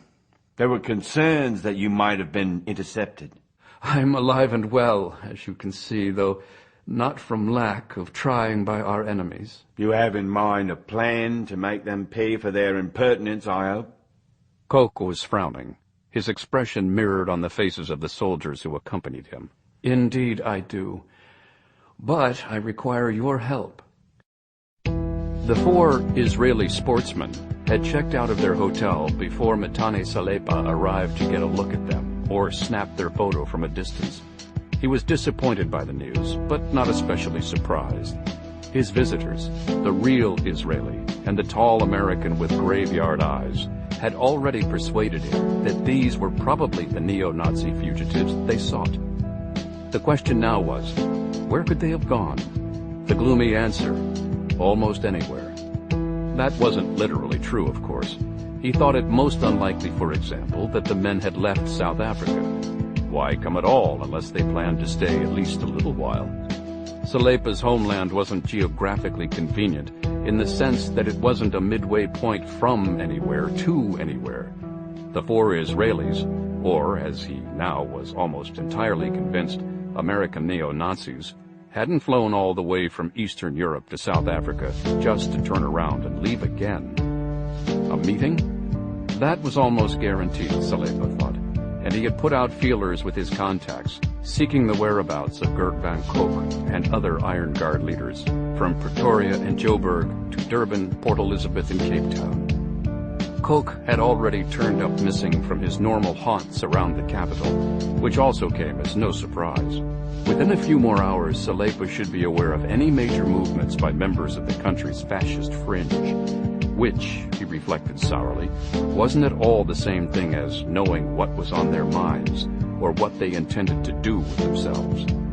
There was no easy route to discovery for one such as he, who was born with the wrong shade of skin. South Africa's fascists had a clear advantage there over their comrades in Europe and North America. Here, most of their adversaries were black or otherwise colored, a tag used in the old apartheid days to label Asians, Indians, and anyone of mixed parentage. The sole exception, Jews, were also fairly obvious and generally known in their communities. As far as Mitane Salepa could recall, the government's admittedly half-hearted efforts to infiltrate white paramilitary groups had failed across the board. A handful of convicted terrorists had broken silence from their prison cells, but they had mostly spilled old news, filling in historical blanks without endangering their comrades still at large. At present, if his information was correct and up to date, there didn't exist a single working spy within the country's fascist fringe. The reasons for that ongoing failure weren't difficult to grasp. Some white police still sympathized with the terrorists, although they were less likely to boast about it over mugs of ale than in a bygone era. Likewise, many white South Africans, despite the smiles they wore these days in public, still lamented their loss of privilege, secretly, perhaps even unconsciously, gloating when the Kaffir cause and government were threatened. The real secret, though, lay with the homegrown fascists themselves. Unlike the neo-Nazis in America, who had never tasted victory, or the skinheads in Germany, living on the memories of what their grandfathers had done in the 1940s, South Africa's neo-Nazis had controlled the government and ruled a captive black population within living memory. They had seen that Aryan paradise slip through their bloody fingers, lost to them with stunning swiftness after generations of control, and their collective bitterness tainted every waking moment, colored every dream and nightmare they experienced. Enemy and race traitor weren't hollow propaganda slogans to the lily-white commandos of the Iron Guard and similar cadres. They would kill or die before they breathed a word to jeopardize their holy cause. And of the several groups at large in modern-day South Africa, the Iron Guard and the Temple of the Nordic Covenant were more fanatical than most. None of which meant that Mitane Salepa was defeated, however. Far from it. He would simply have to use his wits to outthink the neo-Nazi fugitives. Where would they go? The obvious, to meet and hide with others of their kind. The stop-off in Pretoria was simply that, an opportunity for Gerhard Steuben and his escorts to connect with someone from the Iron Guard. Salepa made a mental note to check again on Gert van Kook and his subordinates, remain alert for any reported sightings anywhere in the country. Next question, what did Steuben and company want in South Africa? What was their objective, their intended goal? Mitane Salepa didn't believe they had chosen his homeland simply as a place to hide. It was a long way from Kiev to Pretoria, along a route fraught with peril for bogus Israeli sportsmen. More to the point, South Africa under the current regime wasn't the safest or most logical place for a fugitive neo-Nazi to hide. Steuben would have been more at home in one of the Middle Eastern sheikdoms, or perhaps one of the South American countries where Hitler's lieutenants had plowed so much stolen wealth into the blood-rich soil. For that matter, he could have found a more convenient, less imperiled sanctuary in Switzerland, perhaps even Australia or New Zealand. So, once again, why South Africa? The goal of every die-hard white racist in the country was simply stated, namely, to topple the present coalition government and restore white-only rule under the guidelines of apartheid, the cruel system of segregation and oppression from cradle to grave. Under the old regime, blacks, and their occasional white allies, could be exiled or imprisoned for simply speaking out against apartheid, and for those jailed as enemies of the state, life was sometimes abruptly cut short. Of course, the same had been true for many of those outside prison, in a state that was itself, at least for the native population, one vast prison camp.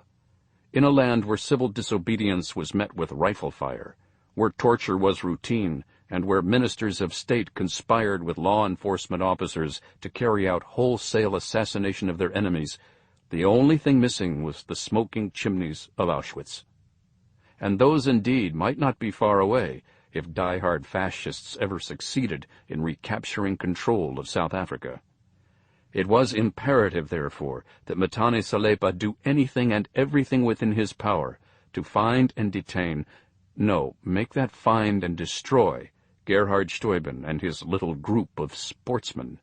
They had to be stopped, and forcefully, before they had a chance to implement whatever deadly scheme was brewing in their twisted minds. Not easy, though, the small voice in Salepa's head reminded him. Not easy to break down the wall, slip past their guard. There was, of course, a world of difference between difficult and impossible. If necessary, and Salepa had begun to think it would be necessary, he could always grab a member of the Iron Guard and use his powers of persuasion to find out what pearls of wisdom the neo-Nazi was packing around in his mind. Should one refuse to talk, he could select another, and another, and the real enemy, the implacable and inescapable foe, was time. In which case, Salepa thought, he should not waste more of it. The hunter smiled, almost a grimace, as he went in search of his selected prey. When in doubt, Bolan thought, always start at the top. He lay prone on a flat sun-baked rooftop, peering through the Nimrod telescopic sight that was standard issue with the Galil sniper rifle. He had acquired the spot weld of his face against the cheek rest on the folding stock, slowly scanning his target 100 yards downrange. The Iron Guard, while engaged in terrorist activity throughout South Africa, also maintained a legitimate public face in the guise of the National Renaissance Party. Its candidates were rarely elected to office, although the odd rural victory wasn't unheard of. More commonly, the NRP served its parent organization and the Temple of the Nordic Covenant as a public voice of protest against black rule and as a recipient of donations from angry or frightened whites. Perversely, as a gesture of contempt for the biracial government in power, the National Renaissance Party had located its shoestring budget headquarters in Vereeniging, a short drive south of Johannesburg, some 80 miles from the South African capital of Pretoria. A frontier outpost in the 19th century, Vereeniging had been a major center of resistance to British imperial rule during the Boer War, and it remained a hotbed of white intransigence after the fall of apartheid. Bolan had found his way to the heart of enemy territory in South Africa, which wasn't to say that he had found his primary targets. There was, predictably, no sign of Gary Stevens in Vereeniging, and no recent sightings of Iron Guard leader Gert van Koch. Still, even in their absence, Bolan reckoned he could send a message to the Nordic Temple, rattle his opponents just a bit, perhaps unnerve them before he got down to more serious business.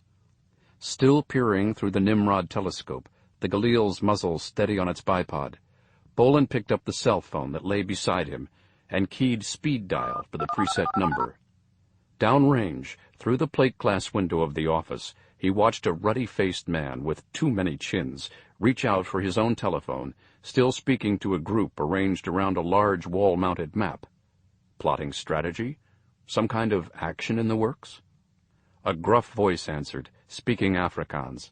Bolan replied in English, suddenly uncertain whether anything he said would even be translated.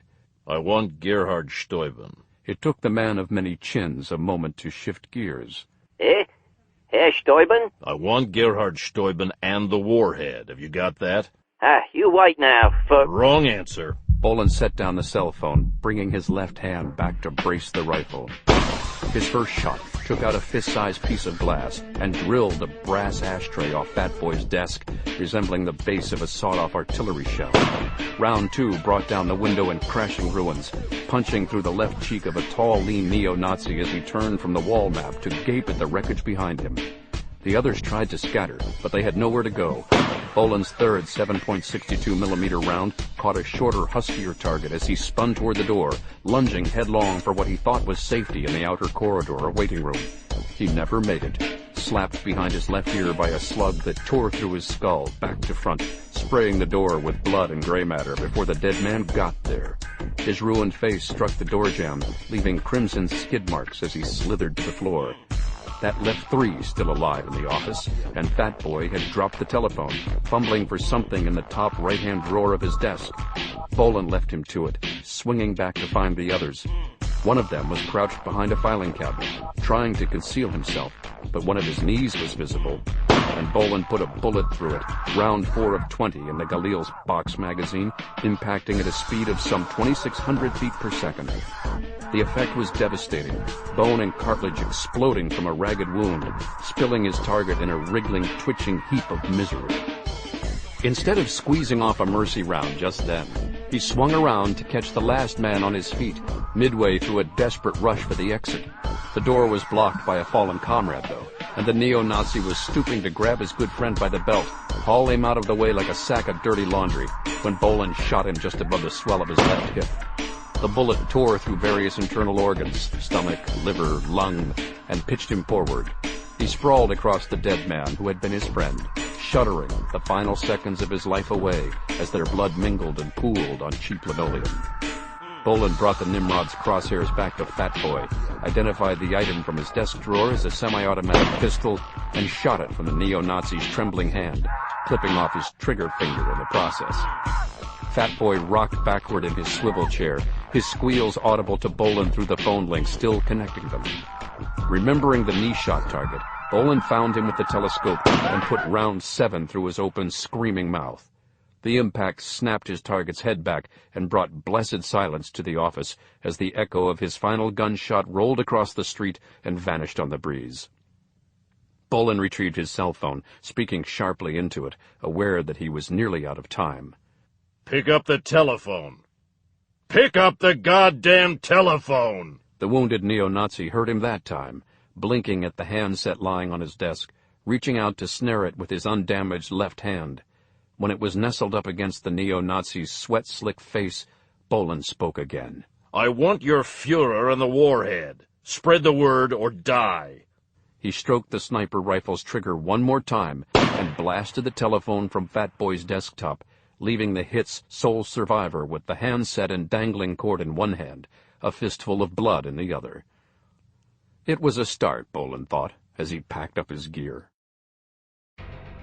Waiting in the street outside the Iron Guard hideout in Johannesburg, Jacob Geller felt the old rage returning, flowing warm through his body like the burn after a stiff shot of liquor.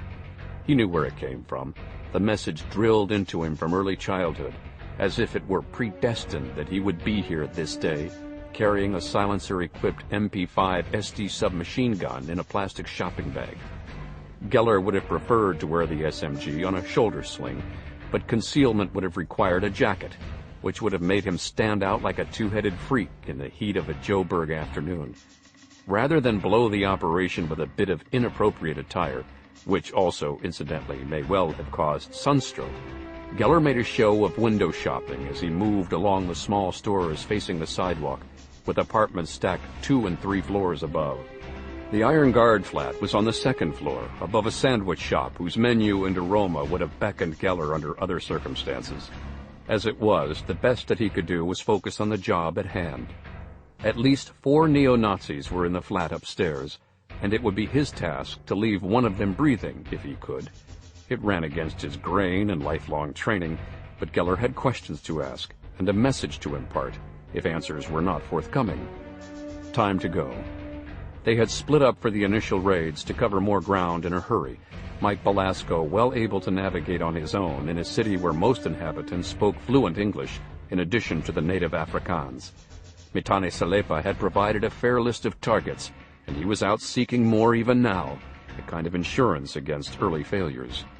God knew they'd had enough near misses, Geller thought as he began to climb the narrow flight of stairs. At least this time he knew damned well that the primary targets weren't in the flat above. These men were merely foot soldiers in the cause of racial holy war, but they might, with any luck, direct him toward their leaders. He reached the landing, found the door, and drew his weapon from the shopping bag, tossing the bag to one side where he could find it quickly as he left, assuming he was still alive. As Geller knocked, he knew the first man at the door would have to die. It was the only way, but he was troubled by the thought that he might thereby kill the only one among them who possessed the information he required. There seemed to be no way around it, though, and he resigned himself to stick with the original plan. Footsteps approached the door, which seemed to have no peephole. If the neo-Nazi asked his business without opening the door, Geller would fire through the flimsy wooden panel, follow with a kick to clear the way, and hope that no one else inside the flat could reach a gun before he had them lined up in his sights. As luck would have it, the neo-Nazi was careless. He opened the door for Geller without even engaging the slender security chain. A man that stupid had no right to live, much less rank himself as a member of the so-called master race. Was ist... He never learned the answer to his question. Jacob Geller fired a 3-round burst into the center of his chest at skin-touch range, striking at a muzzle velocity of 926 feet per second, hurling him back as if yanked by a lanyard, well into the room beyond. The guy was dead before he hit the threadbare carpet, shivering in his death throes, blood pumping from his mutilated heart. Geller followed him in and kicked the door shut behind him, tracking with the MP5's thick muzzle to catch 3 more goons on the rise, bolting from their seats around a square card table. He had deliberately set the SMG's fire selector switch for 3-round bursts, thus offering better control, and the compact weapon served him to good effect now, as his targets scattered from their places, chasing weapons that were dangerously out of reach. The gunner on his left was nearest to a shotgun, leaning in a corner of the room, and Geller didn't even try to spare him, shooting to kill as his adversary's fingers found the scattergun. The neo-Nazi was propelled headlong into the wall, his crumpling form taking the shotgun down and out of play. That left 2 neo-Nazis alive, and one of them would have to be his pigeon if Geller was to make the visit count for anything beyond spilt blood. They made it difficult for him, deliberately so, but he was faster, more experienced, with the advantage of surprise. The middle player scrambled toward a breakfast counter where 2 pistols lay on a folded newspaper, as if presented for inspection or field stripping. Geller shot him in the legs, an inch or 2 below his buttocks, and the man yelped as he went down. Swinging around to face the 4th and final challenger, Geller was staring down the muzzle of an automatic pistol when he squeezed off one more muffled burst. He let the muzzle of his MP5 rise slightly as it spit out parabellum rounds, blood spouting from his target's upper chest, his neck, his face, as he collapsed. A dying reflex action led the neo-Nazi to trigger one shot from his pistol high and wide. It missed, but sounded nearly loud enough to wake the dead. Geller knew his time was running short before he turned back to the wounded Iron Guard trooper, closing on him from behind. He had to give the neo-Nazi credit, still struggling to reach the pistols that were hopelessly beyond his grasp. Geller kicked the man onto his back and crouched beside him, jamming the warm muzzle of the SMG beneath the neo-Nazi's chin. You speak English? Fick you! That's close enough. Tell me where Gerhard Steuben is, or Gert van Kook, and I might let you live. I tell you nothing, bastard! Geller knelt on the wounded Nazi's groin. Ah! Once more, where are they? Where's the warhead? Defiance shifted gears into confusion at his mention of the nuclear device, then came back bright and clear. The neo-Nazi grinned at him through waves of agony. They have a bomb? I hope they blow the Jews and Kafirs straight to hell. You'll be there first, the way you're bleeding. It makes no difference. I am a soldier. Geller rocked back on his haunches and rose to stand above the wounded man. All right. Enjoy your misery. But if you live, make sure to tell your Führer that his days are numbered. He's running out of time. You think so, bastard?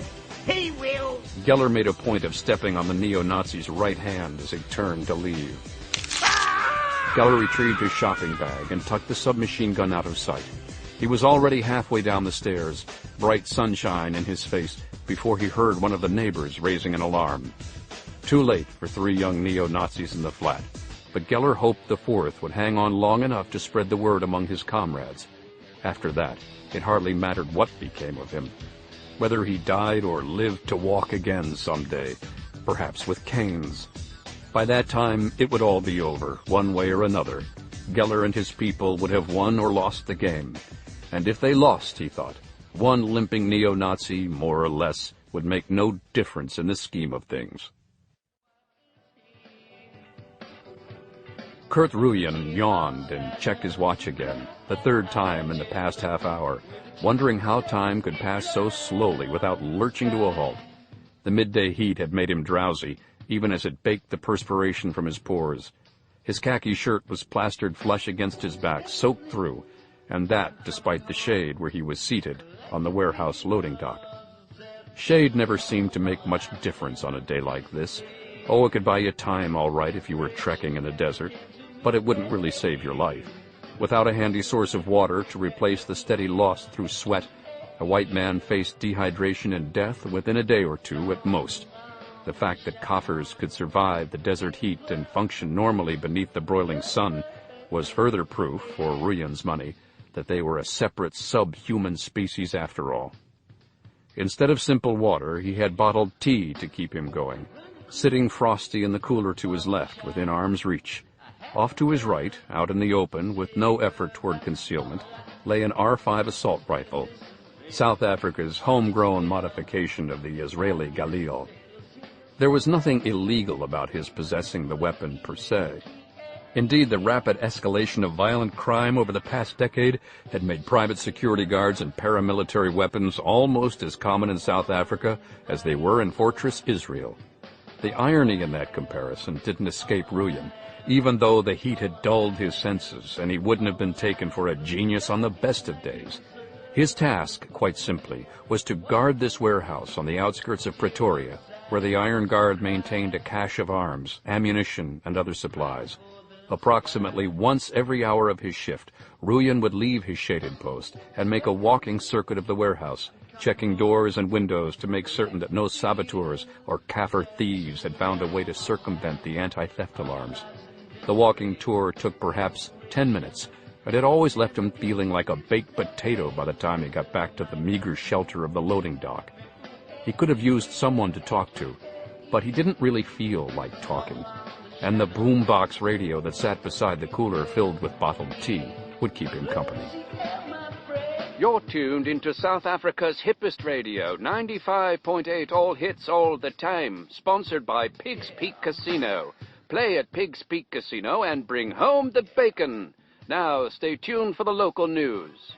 Rude, bloody bastard.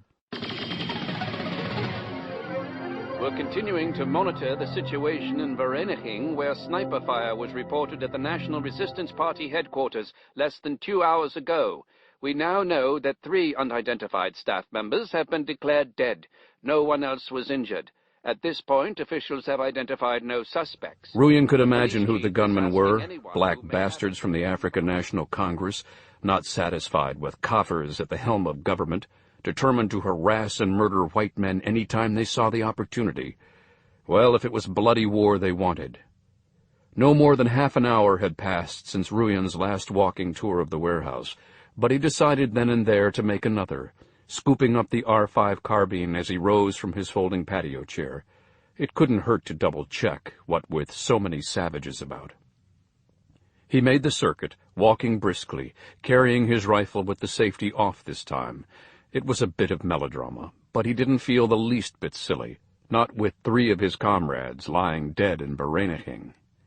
Rounding the last corner, coming up toward his own patch of shade, Ruyen stopped short in his tracks, startled by the vision of a tall man standing on the dock a few feet from his chair. The man was tall, dark-haired, with shiny aviator's glasses covering his eyes, a loose safari vest worn over his short-sleeved shirt despite the heat. A stranger, watching Ruyin with his head turned slightly, almost in profile. Ruyin considered raising his weapon, but stopped short of following through. This was a white man, after all.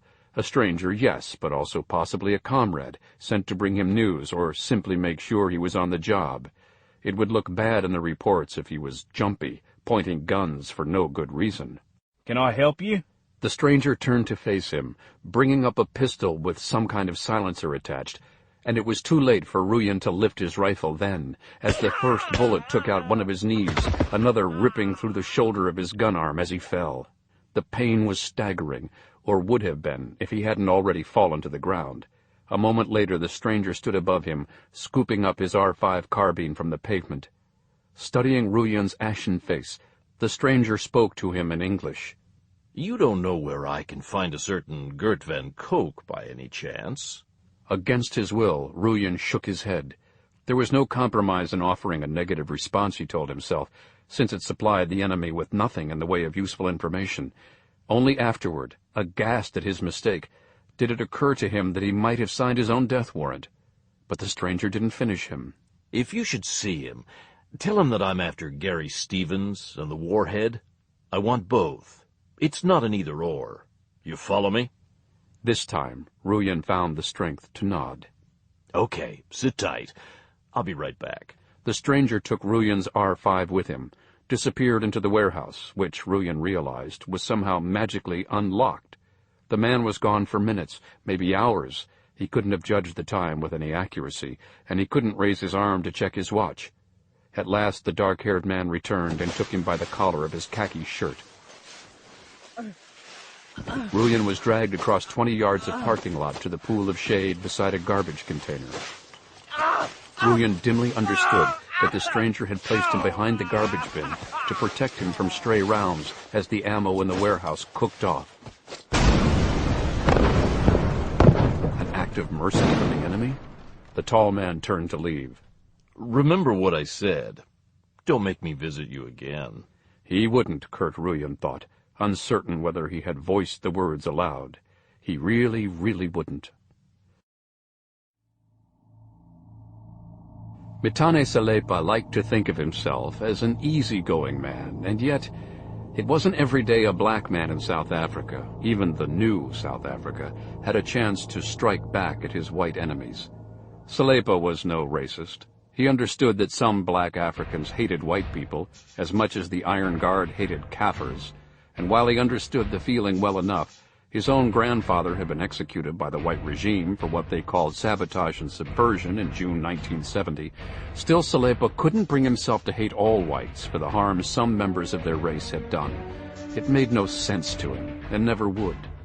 As for the Iron Guard and the other neo-Nazis, though, Salepa smiled his broadest, brightest smile as he approached the small house in a suburb of Johannesburg. The neighborhood was open to all races now, though it had once been lily-white, and he had counted signs announcing homes for sale in 3 front yards on this block alone. The Boers were moving out as rapidly as possible, surrendering their turf to seek a more secure dwelling place. It was ironic, then, that the Iron Guard would have a safe house in this neighborhood, surrounded by the very savages who were the movement's enemies and targets. Perhaps it was a conscious effort at disguise, like taking off the swastika armbands and jackboots before the neo-Nazis went grocery shopping. It had, of course, fooled no one at all. The paper bag he carried bore the logo of a Chinese takeout establishment, but there was no fried rice, chow mein, or other tasty food inside. In fact, the bag was nearly empty, would have been entirely empty if Salepa hadn't sliced a hole on one side where he could insert his hand, clutching a Walther P1 automatic pistol with a bulky suppressor attached. The neo-Nazis hadn't ordered Chinese food, of course. They were about to get a rude surprise. Salepa rang the doorbell, waited, was about to ring again when the door was opened by a hulking skinhead, his bare chest and muscular arms festooned with tattoos. "A bloody Kaffir! What the hell do you want, boy?" Salepa's smile was cheerful as he shot the neo-Nazi once, straight through the heart at point-blank range. He would have made it 2, but he was mindful of the 8 rounds in his pistol's magazine, uncertain how many more targets remained in the house. Shedding the paper sack, which had begun to smolder from the Walther's muzzle flare. Salepa stepped inside the house and closed the door to give himself some privacy. He followed gruff male voices toward a rear bedroom. The door was standing open, and he had a clear view from the threshold. 4 more neo-Nazis stood around the bed in sundry stages of undress. A 5th, stark naked, was already stretched out on rumpled sheets, taut buttocks heaving between the splayed thighs of a terrified young woman. She had been tied to the bed, wrists and ankles bound tightly with what looked like old strips of cloth. Her eyes found Salepa's, pleading with him through the glaze of shock. The young woman was black. He started shooting then, just as one of the neo-Nazis half-turned toward the doorway. Any thought of leaving one alive to tell the story, any plan for questioning survivors, had been instantly forgotten as he glimpsed the savage tableau before him. He aimed for heads and torsos, saving 3 rounds for the bareback rider as his final target recognized the sudden danger, scrambling clear of the girl and the mattress. Where he hoped to go was anybody's guess, but there was nowhere to run, nowhere to hide, as Salepa shot him first in the groin, then twice in the chest. The girl watched in silence as he reloaded the Walther, released the open slide to chamber a cartridge, and worked his way around the room once more, stooping low to shoot each skinhead once below the belt and once between the eyes, continuing the ritual until his second magazine was empty. On the bed, the girl made no attempt to cringe from him as he removed a switchblade from his pocket, snapped it open, and began to slash the bonds that held her down. That done, he turned away from her as she curled into a fetal ball, surrendering to a fresh wave of tears. You'll be all right. This trash can't hurt you anymore. They can't hurt anyone again. But there were more like these, Salepa knew. So many more. Let's find your clothes. I'll take you to the hospital or anywhere you want to go, but we must hurry.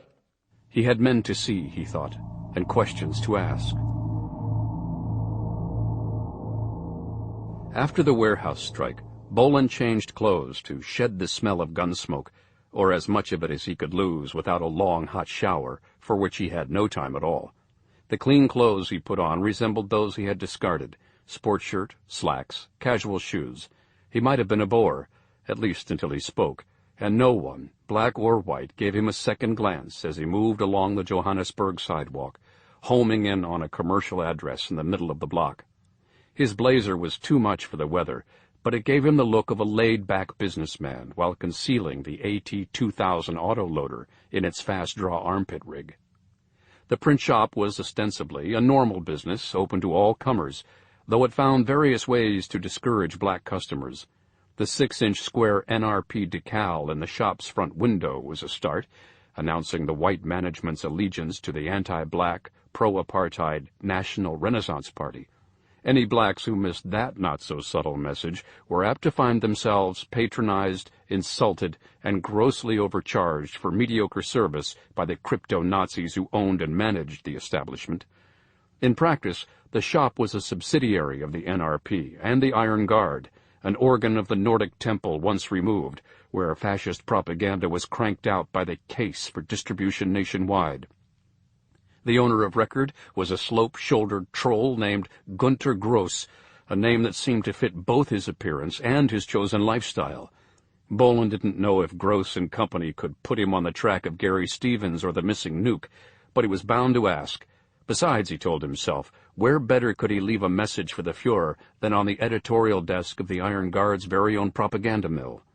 To nail his cover, for the first few seconds anyway, he carried a manila folder in his left hand, the file containing a single sheet of cheap white paper. The negligible burden left his right hand free for the pistol when things began to unravel. Bolan entered the print shop, and a squat, gray-haired figure shuffled from the noisy back room. A name tag on his bulging shirt read Gunter, and the print shop's owner, also a lieutenant in the Iron Guard, lived up to descriptions of his brutish mien, although he had aged several years since his last candid photo was taken. I can help you? Bolan placed a slim manila folder on the countertop between them. I hope so. I need a flyer printed up from this. Flyer? Sorry, what you'd call a handbill. You're American, I think. That's right. Gross opened the folder, blinking at the message printed in neat letters, angry color rising in his fat cheeks as he read it through a second time. It read, "I want Gerhard Steuben and the warhead. Give them up and you may live. If not..." Gross raised his eyes to meet Bolan's gaze, sputtering in anger. What means this? He never had a chance to finish, as Bolan's pistol, muzzle-heavy with the black suppressor, smashed into the bridge of his nose. Gross's nose had been broken before, and it showed, but he still barked in pain, recoiling from the strike, his well-padded buttocks colliding with stacked shelves of printing supplies as he staggered backward.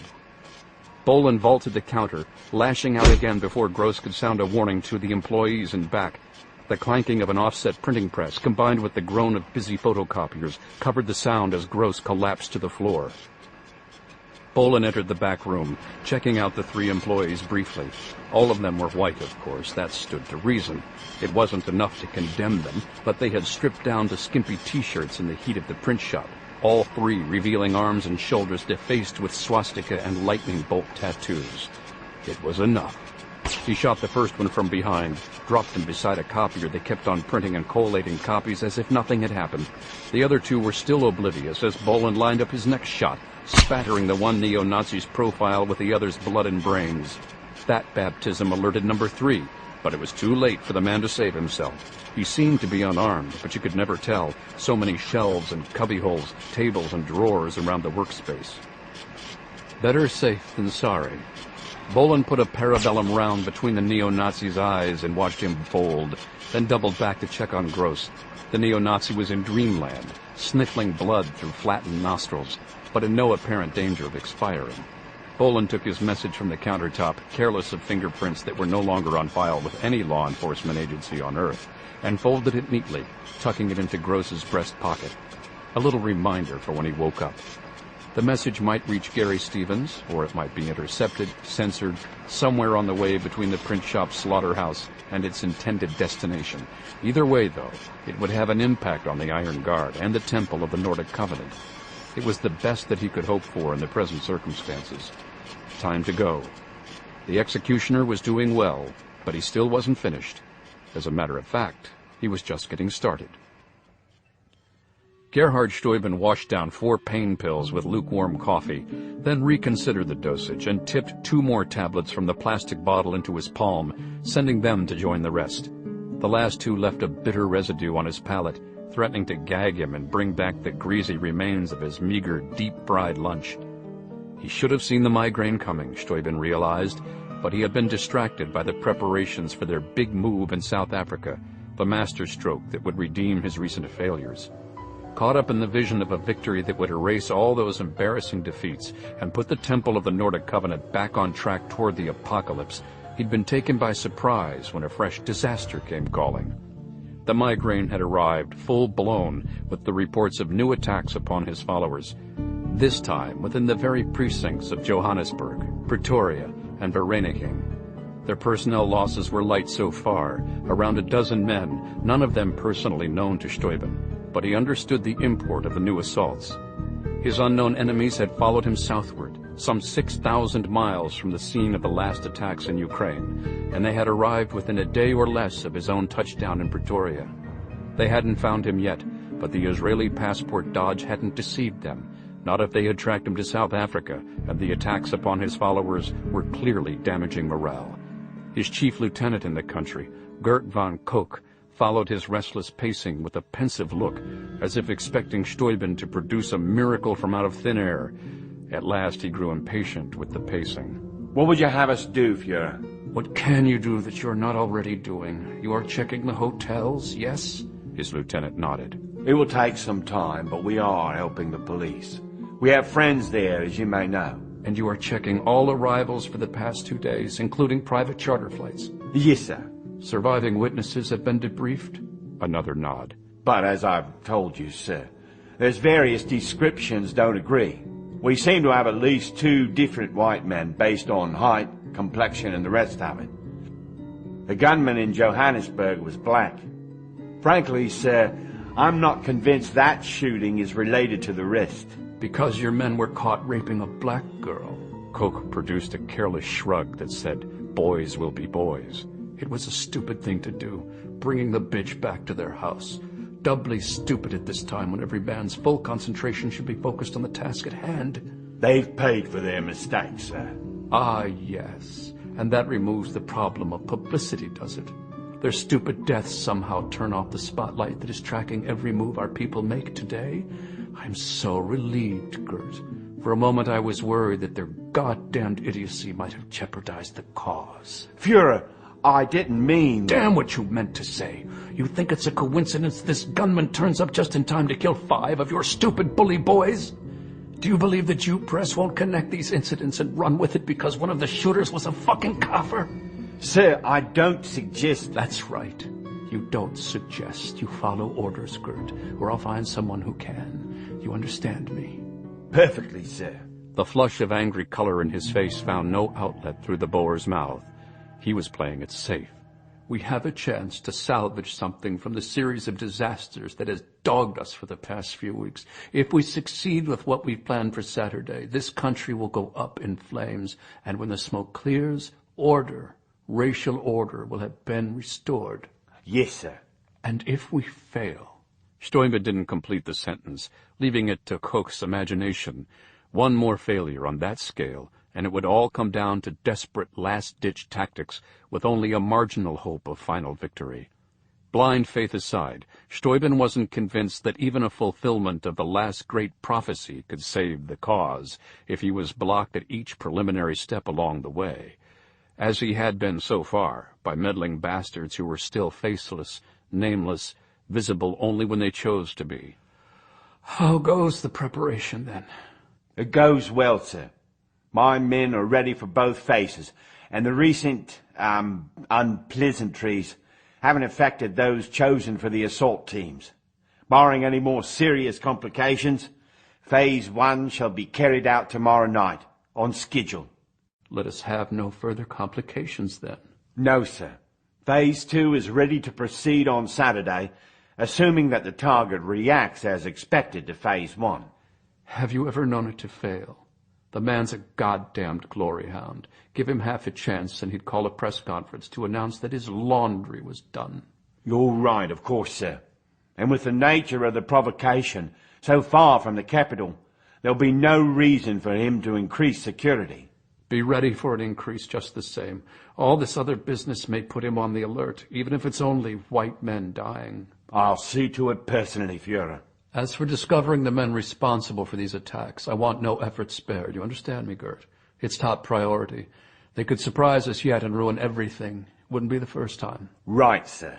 I'm prepared to move as soon as we have anything at all. A name, address, and auto license number, they're not ghosts, sir. Men leave tracks. You can't avoid it. Don't overlook the kafir from the shooting in Johannesburg. It's possible our enemies have found themselves a native ally. Someone from the ANC, perhaps, or some such revolutionary scum. No stone unturned, Gert. Make sure all your people understand. No stone unturned. No, sir. No stone unturned. The pain inside his skull decreased a trifle as the painkillers started kicking in. Steuben wished that he had something stronger, but he would need his wits about him for the next 2 days at least, while their final moves were underway. If they succeeded here, in this bastion of black power, it could be enough to light the doomsday fuse and start the final countdown to the great apocalypse, the racial holy war that he believed would cleanse the planet of its various subhuman parasites. Soon now, he told himself. Let it be soon. And you would recognize this man again if you should see his face. The question sounded casual, but no one watching Gert van Koch as he pronounced the words would have assumed the inquiry was anything but deadly serious. I would. Gunter Gross's flattened nose, the nostrils daubed with rusty bloodstains, made his voice even more annoying than usual. So, describe him for me once again, this stranger.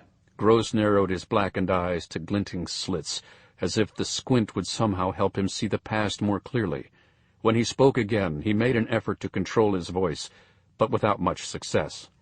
The man was tall, 6 feet at least, perhaps a little more. Dark hair of average length, not short or long. His face was unremarkable. No scars that I recall. He wasn't pale or ruddy in the face, more of an olive complexion. But white. You said before he was a white man. Definitely white. Certainly not colored or a Kafir. Possibly a Jew. Gross thought about it for a moment, frowning to himself. Who knows these days?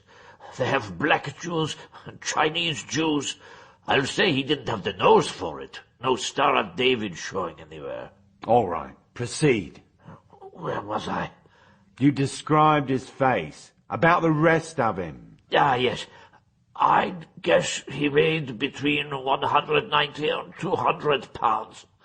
Athletic looking, you might say. He's strong. Give the bastard that. As Gross spoke, fat fingers rose to trace the outline of the tape that spanned his broken nose. What did he wear? His clothes? Now, let me see. He wore a jacket, shirt and pants, of course. No tie. He looked respectable enough. If I'm required to guess, I'll say the jacket was dark blue or black. I really didn't pay attention to his wardrobe. Never mind. Go on. The bastard could have changed his clothes a dozen times by now, in any case. He could have shaved his head or glued a false beard to his face. He handed me the folder, and I opened it. You've read the message, yes? I have. And then I barely finished reading it before he knocked me down. He had a gun, you understand. I never saw it. Don't worry, Gunter. No one's blaming you. There was a problem with the message, obviously. It wasn't intended solely for the eyes of Gunter Gross. Indeed, he had been given no real chance to respond before he was clubbed unconscious, demonstrating that the note was meant for someone higher up the ladder of command. I want Gerhard Steuben and the warhead. The first part was clear enough. The author of this note wanted someone in the temple to betray his leader, give him up, as if that were an option. But the rest of it? Gert van Koch had no idea what warhead the message referred to. Clearly the term implied a nuclear device, but he was personally unaware of any such weapon falling into the temple's hands. It galled him to think that he, a national commander of the Holy Order, would be kept in the dark on a matter of such significance, and this note from one of their enemies would grant him the perfect excuse to ask Herr Steuben for details. Not that there was any guarantee he would be told the truth, of course. Some actions were planned on a need-to-know basis, his own upcoming moves a perfect case in point. Would temple officers in Germany or the United States be briefed on details of what was about to happen in Pretoria? He hoped not, trusting that security remained effective, even with the recent damage to the temple's chain of command. Still, if nuclear arms had been procured, if they were about to be deployed, Koch would hope to be informed, as the results and repercussions of a strike on that scale would be global, potentially catastrophic. Yes, he would most certainly request more information from the Fuhrer when they met again. As for the rest of the note, it set his teeth on edge. Give them up and you may live. If not... The threat struck him as personal, though it wasn't addressed to anyone by name or rank. Koch bore ultimate responsibility for anything the Temple and the Iron Guard were involved in, anywhere within the borders of South Africa, and Gerhard Steuben's safety was his personal responsibility, as long as the Fuhrer remained in the country. The choice of giving up his leader would rest with Koch, assuming such a thing was even thinkable. Of course, it hardly mattered, since the note demanded both Herr Steuben and the warhead, which Koch didn't possess. The threat was clear enough to anyone with eyes. There was no need to spell it out. The author of the note was threatening to kill those who resisted him, as other members of the cult, including several ranking officers, had recently been killed in the United States and Europe by persons unknown. Already there were casualties in South Africa, more than a dozen, in fact, and Koch had no reason to doubt that the mayhem would continue until such time as the interlopers were destroyed. And how would he accomplish that, when all before him, including Sean Fletcher and the Ukrainian brute Onoprienko, had failed so miserably? It was yet another question to be raised with his commander when they met again. But first he had to oversee the final preparations for the first move in what the Americans would call a double play. It was a whole new game, and if the enemies who dogged his Fuhrer didn't interfere, Koch had every reason to expect that victory would soon be his, if only he could stay alive to celebrate. Lars Korstian watched the 30 members of his team as they fell into ranks and snapped to attention. Their spines were ramrod straight. Sharp eyes were pointed straight ahead, most of the soldiers too keyed up to blink. The moment they had waited for, trained for, was rapidly approaching. They would soon be joined in battle with the enemy, upon a scale unwitnessed in South Africa since the collapse of the apartheid state. Most of them were too young to have participated in the final struggle of the old regime. For them, the young lions, this would be their first real taste of combat on the eve of the apocalypse. Korstian surveyed their ranks, moved among them while they stood at attention. His men were dressed in black from head to foot, their jackets stripped of any patches that would mark them as members of the Iron Guard. Each wore combat webbing with suspenders supporting their pistol belts and surplus ammunition pouches, fighting knives, and anti-personnel grenades. Approximately half of them were armed with R5 assault rifles, the standard military issue, chambered in 5.56 millimeter. The remainder were armed with a mixed bag of Striker 12-gauge shotguns, each loading 12 buckshot rounds in its revolving cylinder, and Spanish Z-84 submachine guns, modeled on the Israeli Uzi design. The party's artillery section consisted of 3 troopers armed with RPG-7 grenade launchers. Korstian moved among the men, stopping here and there to face a soldier squarely, daring them to meet his gaze. All passed the test, and he was smiling thinly to himself as he reversed direction, marching to the podium in front of them. The troops had been assembled in a waterfront warehouse in Durban, well removed from the recent attacks on Iron Guard forces around Pretoria and Johannesburg. They had a long truck ride ahead of them tomorrow, but it would be as nothing compared to their weeks of intensive training, a trifle compared to their anticipation of the action scheduled for tomorrow night. Each man would do his part when called upon, and Korstian would lead them into battle, thus guaranteeing his own place in history. At ease, men. They were perfect. They were his. Tomorrow night, at 2100 hours, you will meet the enemy. You will have the full advantage of your training, your superiority, and the advantage of surprise. Remember who your adversaries are, what they've done these past 10 years to our beloved homeland, and show them the same mercy they've shown to our women and children. You are already heroes. Tomorrow night, you shall become living legends. I know you're all aware of what's been happening around Pretoria, Johannesburg, and Vereeniging. At least a dozen of our comrades have been slain, with several others gravely wounded. As of now, we still have not identified the men responsible, but they will be found out and punished for their crimes. Some of you may perhaps take part in teaching them their final lesson. For now, though, you must focus on your mission to the absolute exclusion of all else. Your wounded brothers won't be speeded on their way to their recovery by news of failure. Any outcome short of full and total victory will shame the memory of those already lost. Our enemies are gloating now. It is your task, when you meet them tomorrow night, to wipe the damned smiles off their faces and remind them of who will always rule South Africa. Korstian wished he had brought along a sacrificial Kaffir just to whet their appetite, but it was just as well that he hadn't. This way there was no mess to tidy up, and they could brood in anger while they traveled north tomorrow, looking forward to the sweet taste of revenge. You'll be sleeping here tonight. Cots and toilet facilities are available, also showers. You'll be fed, and beer has been provided. 2 bottles per man, and no more. I want no hangovers tomorrow. We'll leave after breakfast. Dismissed! They were the best, these men, or anyway the best the movement had to offer in South Africa. If pressed upon the matter, Lars Korstian would have compared them favorably to the Wehrmacht troops who invaded Poland in 1939 or Russia 2 years later. Most of them had done a turn of military service prior to joining the Iron Guard, while a handful had been, or were still, policemen. They knew their weapons and tactics. They were solidly committed to the cause, and all of them were blooded, albeit without the ultimate test of fighting for their lives in a full-scale pitched battle. Tomorrow night would be their true baptism of fire, the first step on a forced march to reclaim their homeland from the Jews and Kaffirs who had taken over in the so-called peaceful revolution of 1991.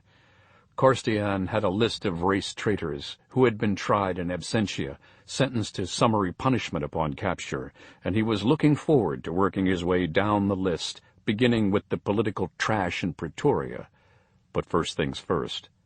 Every explosion needs a spark to set it off, and that was Korstian's task, the job assigned to his commandos. In just over 24 hours, they would fire the first shots in a long-delayed counter-revolution, and there would be nothing peaceful about it. South Africa was long overdue for a bloodbath, and Korstian was about to turn the tap. Some mornings, Hal Brognola would have sworn the telephone was his worst enemy on earth. Forget about Augie Maranello, the Taliaferro brothers, or any other mobsters, terrorists, or wackos he had grappled with through the years. It all came back to Alexander Graham Bell. The telephone would wear him down and finish him one day, perhaps before too long. That morning it had been bad news for breakfast, with a side order of bad news via cell phone on the drive to work, and a triple helping of bad news waiting for him at the office, red lights winking on 3 of his 5 normal lines. Able Team had hit a snag on its mission of the moment in Costa Rica. Ditto Phoenix Force in Lebanon. A protected witness had vanished from a federal safe house in Scranton, Pennsylvania, on the eve of a critical mob trial, leaving behind his entire wardrobe and some ominous, albeit tiny, bloodstains on his pillow. The DEA was asking for Brognola's help in retrieving 2 of their top extraditables, homicidal twin brothers and cocaine millionaires, from a fortress compound near Yopal, Colombia. The State Department was concerned about snakeheads importing hundreds, maybe thousands of illegal Chinese into the United States, and Justice feared that some of those were triad soldiers, others possibly spies for Beijing. It had the markings of a long, long day, which prompted Hal to groan and mutter choice profanity when the phone rang again, and he saw that the incoming call was on his private outside line. Not good. In fact, if he was forced to bet, he scooped up the handset instead. Your dime. Make that a rand and you'd be right. I'm scrambling. Standing by. Brognola punched a button on the box attached to his special telephone and waited for the green light to come on. Okay, we're set. I read you 5 by 5. You made it then. We've got a few things going on. The echoes may be reaching you a little later on today. I'll listen for the heads up. Anything at all about that parcel that was misaddressed? Even with the scrambler engaged, he had trouble naming the stolen nuclear warhead. The thought of such a weapon in die-hard neo-Nazi hands put a crimp in his gut and sent chills down his spine. Nothing so far. Our pigeon's here somewhere, but nobody we've talked to seems to know a thing about the other deal. You think he sent it somewhere else? It's possible. Too early to be sure of anything right now. So what's the next move? We've got the word out. It may take some time to get around. We're lying low today with some of Geller's contacts, playing wait and see. I have some numbers I can check with by and by to see if anybody's biting. Just make sure you don't get bitten. That's not the plan. Of course not, Brognola thought. But how often did the plan work out as detailed on the drawing board? How many times had he and Bolan watched their best-laid schemes unravel like a cheap sweater? Too damn many times. If you need anything... What could he possibly offer to Bolan and Jacob Geller in South Africa? It was more than mere distance from Stony Man Farm. Brognola was compelled to work through the CIA, which would in turn want a plausible explanation before field operatives were committed, and even then, what would he have?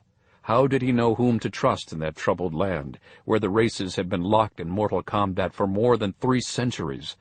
Bolan let the big Fed off the hook. I'll call you, sure. He was good that way, always had been. It was one of his many talents, often overlooked when his acquaintances took inventory. No big thing, perhaps, but no small talent either. About this hideout, where'd you say it was again? I didn't say, and I don't know yet. It looks like we're going native for a little while. Was that a good thing? If it keeps us out of the hands of Stevens's people and the cops canvassing hotels, I'd say it is. You mean the lady's going under too? She wanted to, but it's counterproductive in her case.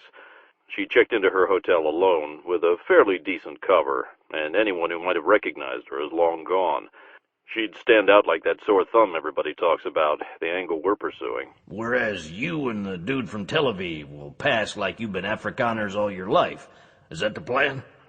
You underestimate my acting ability. Well, anyway, you keep in touch, all right? Will do, as soon as I know something. Even if you don't. Okay. You've got a deal. The line went dead, the scrambler clicking off as soon as he was disconnected, red light winking at him until Brognola cradled the receiver, whereupon it switched off automatically. Going native. Whose idea was that, I'd like to know. Not that it mattered now. The decision had to be Bolan's, and Bolan's alone. It might sound like madness to Brognola, sitting in his Washington office, a world away from the racially divided pressure cooker of South Africa. But he could have said the same.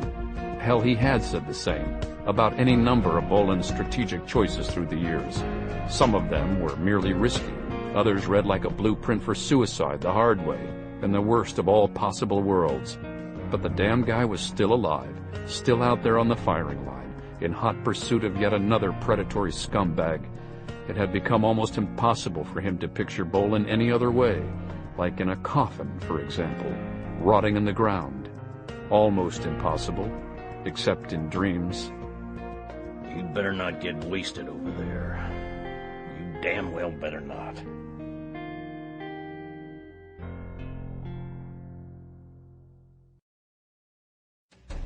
South Africa. South Africa's system of black townships dates from 1954, when the infamous Natives Resettlement Act evicted 57,000 Africans from Johannesburg ghettos, transporting them to the all-black reservations of Meadowlands and Diep Kloof, 10 miles southwest of the city proper. Overwhelmingly opposed to the move, Africans were herded aboard military trains at gunpoint, their ouster from Johannesburg deemed such a great success that the Sophiatown neighborhood, once cleared of blacks, was promptly renamed Triumph, or Triumph, by the white regime in power. Henceforth, no blacks would be allowed to remain in any urban area for more than 72 consecutive hours without specific documents proving employment at the same location for a 10-year minimum. Violation of these laws, openly patterned on the anti-Jewish statutes of Hitler's Germany, meant imposition of a stiff prison term. The downfall of apartheid in 1991 had swept such draconian laws from the books in South Africa, but many natives still remained in rural townships, for the same reason that many African Americans haven't purchased homes in Malibu, Beverly Hills, or Miami Beach. They couldn't afford the asking price. Conversely, while no laws mandating racial segregation survived in the new South Africa, it was unheard of for whites, however destitute, to settle in the black townships. They weren't welcome there, both races openly acknowledging the fact. There was a heavy-duty risk involved, therefore, when Matani Salepa suggested that Bolan and Jacob Geller should take refuge in the all-black township of Mosetto, midway between Joburg and Pretoria, in the wake of their recent blitzkrieg. Salepa acknowledged the danger, including a threat of betrayal by residents of the township who supplemented their meager income, as in the old apartheid era, by serving as paid police informers. Salepa explained the situation once they were on the road. We take care of spies, but some always around. A man who sells his soul learns how to hide his true face from the people, sure. Geller frowned. This may not be the best idea we've had today. That's not a thing to worry about. We have a family waiting, very trusty. We be fine as long as no one sees us going in. That sounded dangerously iffy to Bolan, but he kept his concerns to himself for the moment. Salepa had not steered them wrong so far, and there was certainly no reason to suspect that he was setting them up for an ambush now. If worst came to worst, they still had their weapons, the ability to use them, and at least a decent fighting chance. The drive north from Johannesburg was uneventful. Bolan rode in back with Geller in the shotgun seat beside Salepa. Twice along the way they passed police patrol cars, but the officers, 2 white and 2 black, with no mixture in the cars apparently, didn't give them a second glance. To any casual observer, they were simply 2 well-dressed white men with a black chauffeur en route from Joburg to the capital, perhaps on some business of state. Except, of course, that they wouldn't be going to Pretoria. There were no patrol cars in sight when Matani Salepa turned off the main highway, following a narrow gravel road that led across scrub desert, spotted with thorny acacia trees, toward a smudge on the horizon that he took to be Mosetto. Anyone of either race observing them would certainly have had his curiosity aroused by their change of direction, since white visits to Moseto almost invariably meant trouble with the law. They traveled several miles along the gravel road, their destination assuming more positive form in the shape of clustered shanty houses, showing faint lights in the dusk, with several larger buildings and 3 ancient-looking water tanks mounted on stilts. Salepa braked the Range Rover and turned to his companions as the trailing cloud of dust caught up with them. You both lie down now and try to stay out of sight. Will there be guards? Moseto is not guarded, but it is observed. Most of the people I can trust. Some I cannot. The problem is deciding which are who, you see. 2 white men in Moseto cause much talk, regardless. That's mostly why you hide. Stop gossip, just in case. You're saying there are people in Moseto who would help the Iron Guard? Salepa shook his head. Not purposely, I think, but some do talk to the police, for certain, and who knows where it may go from there. If nothing else, Bolan thought, 2 white strangers hiding in Moseto would be instant suspects for the series of attacks on neo-Nazis in the neighborhood. That bit of news alone would be enough to draw a flying squad of uniforms, complete with armored vehicles, machine guns, tear gas, snipers, many of them veterans from the old regime who still harbored fears of a not-so-peaceful revolution in the works. He lay on the seat, nothing to cover him, but from the glimpse he had had of the settlement ahead, watchers spying from 2nd or 3rd story windows wouldn't be a problem. The houses were small, 1-story structures, with 3 or 4 room models qualifying as substantial homes. Many were even smaller, 1 or 2 room shanties with freestanding privies nearby. Geller had noted the outhouses. Is there running water in the town? No running water. We have the water towers and communal wells. As for the plumbing? No worries. You gentlemen won't have to go outside. We give you chamber pots. Johannesburg was looking better by the minute, even with its legion of police and neo-Nazis hunting those responsible for the attacks on the Iron Guard. But he wouldn't insult Salepa by suggesting that they turn around and head back to the city, where flush toilets were taken for granted. They had agreed to cool off in Moseto, and he wasn't prepared to ditch the plan on grounds of personal comfort, no matter how primitive conditions were in Moseto. Bolan had seen worse. And still, he had to wonder, how and why did people live like this? Why did the revolution take 300 years, and why on earth was it peaceful? The answer to his final question was undoubtedly a testimony to Nelson Mandela and the human spirit. As for the rest, well, Bolan was a soldier, not an armchair philosopher, and he was here to fight, not write a history of human response to injustice. Stay focused, he cautioned himself. Stay alive. The car stopped several moments later, more dust settling as Salepa switched off the engine. A door banged somewhere close at hand, and Bolan touched the butt of his Czech AT-2000 automatic. Quickly now, into the house, before someone comes. Marilyn Crowder chafed at being left behind, but she couldn't complain. For one thing, it would do no earthly good. And for another, there was no one for her to complain to at the moment, since she didn't have a clue where Mike Belasco and his sidekick from Mossad had gone. She hated hiding out in the hotel suite, like some effete celebrity dodging troublesome paparazzi. But it was still an improvement, Crowder realized, over running the streets in a strange city, hunted like an animal, and fighting for her life. How did Belasco do it, day after day, job after job? How many men had he killed? How many times had he felt the Reaper's shadow fall across him, linger for a moment, then move on? How many more times could he pull it off? That train of thought was agitating her, so Crowder switched tracks, focusing once more on her irritation at being cut out of the loop. This whole damn fighting tour of the world had begun with her assignment to infiltrate the Temple of the Nordic Covenant and bust the cult, if possible, for federal crimes involving outlawed weapons and explosives. She had gleaned enough hearsay information to convince herself there was more at stake than simple gun running, but her cover had been blown before she could collect enough hard evidence to make a case in court. Enter Mike Belasco. He had saved her life more than once, and she had repaid the favor in Chicago, as if that kind of debt could ever truly be wiped off the slate. She wanted to do more, but it was clear to Marilyn that she was out of her element, had been since they left the States, little more than a squeaky fifth wheel on the soldier's private juggernaut. So go home, then, she thought. But she wouldn't. Crowder knew that, as surely as she knew her own name. She had booked through to the end of the line, even if it meant riding in the baggage car and catching only fragmentary glimpses of the passing countryside. It wasn't a pleasure trip, she told herself. It wasn't a honeymoon. And where the hell did that come from?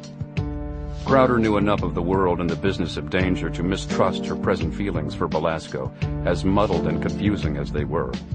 He was a handsome, virile man, most excellent in bed, but she had been through situations vaguely similar to this one in the past as well.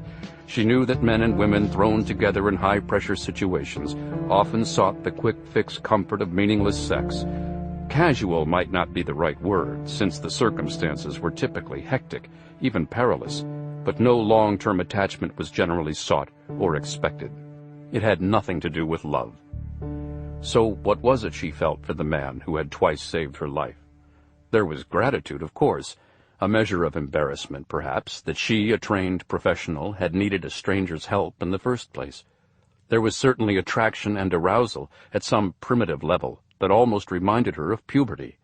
Raw lust, that would be, and Crowder knew enough not to trust it any further than she could throw the chest of drawers in her hotel room. But there was something more as well. She admired Belasco, no bones about it, and that was something of a surprise to her, given his take-no-prisoners approach to solving problems. His tactics had more in common with guerrilla warfare than they did with law enforcement, and while the method had put her off at first, Crowder was amazed at how quickly she had fallen into step with his technique, discarding her training and by-the-book ethics as deftly as a reptile sheds its skin. Long months of undercover work could do that to you. So could torture, rape, and being marked for death by neo-Nazi lunatics.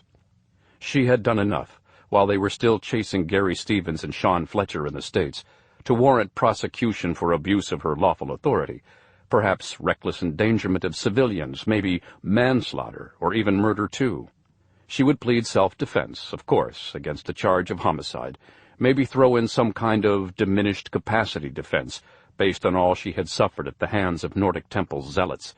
The abduction and rape alone would probably convince most female jurors to acquit, while certain men would probably admire her courage, maybe even enjoy a vicarious thrill from the idea of kicking neo-Nazi ass.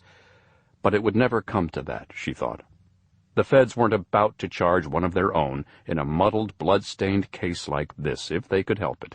Not with lingering memories of Ruby Ridge and Waco still fresh in so many minds across the country, from Capitol Hill to your average local jury box. Who needed more publicity like that to start the new millennium?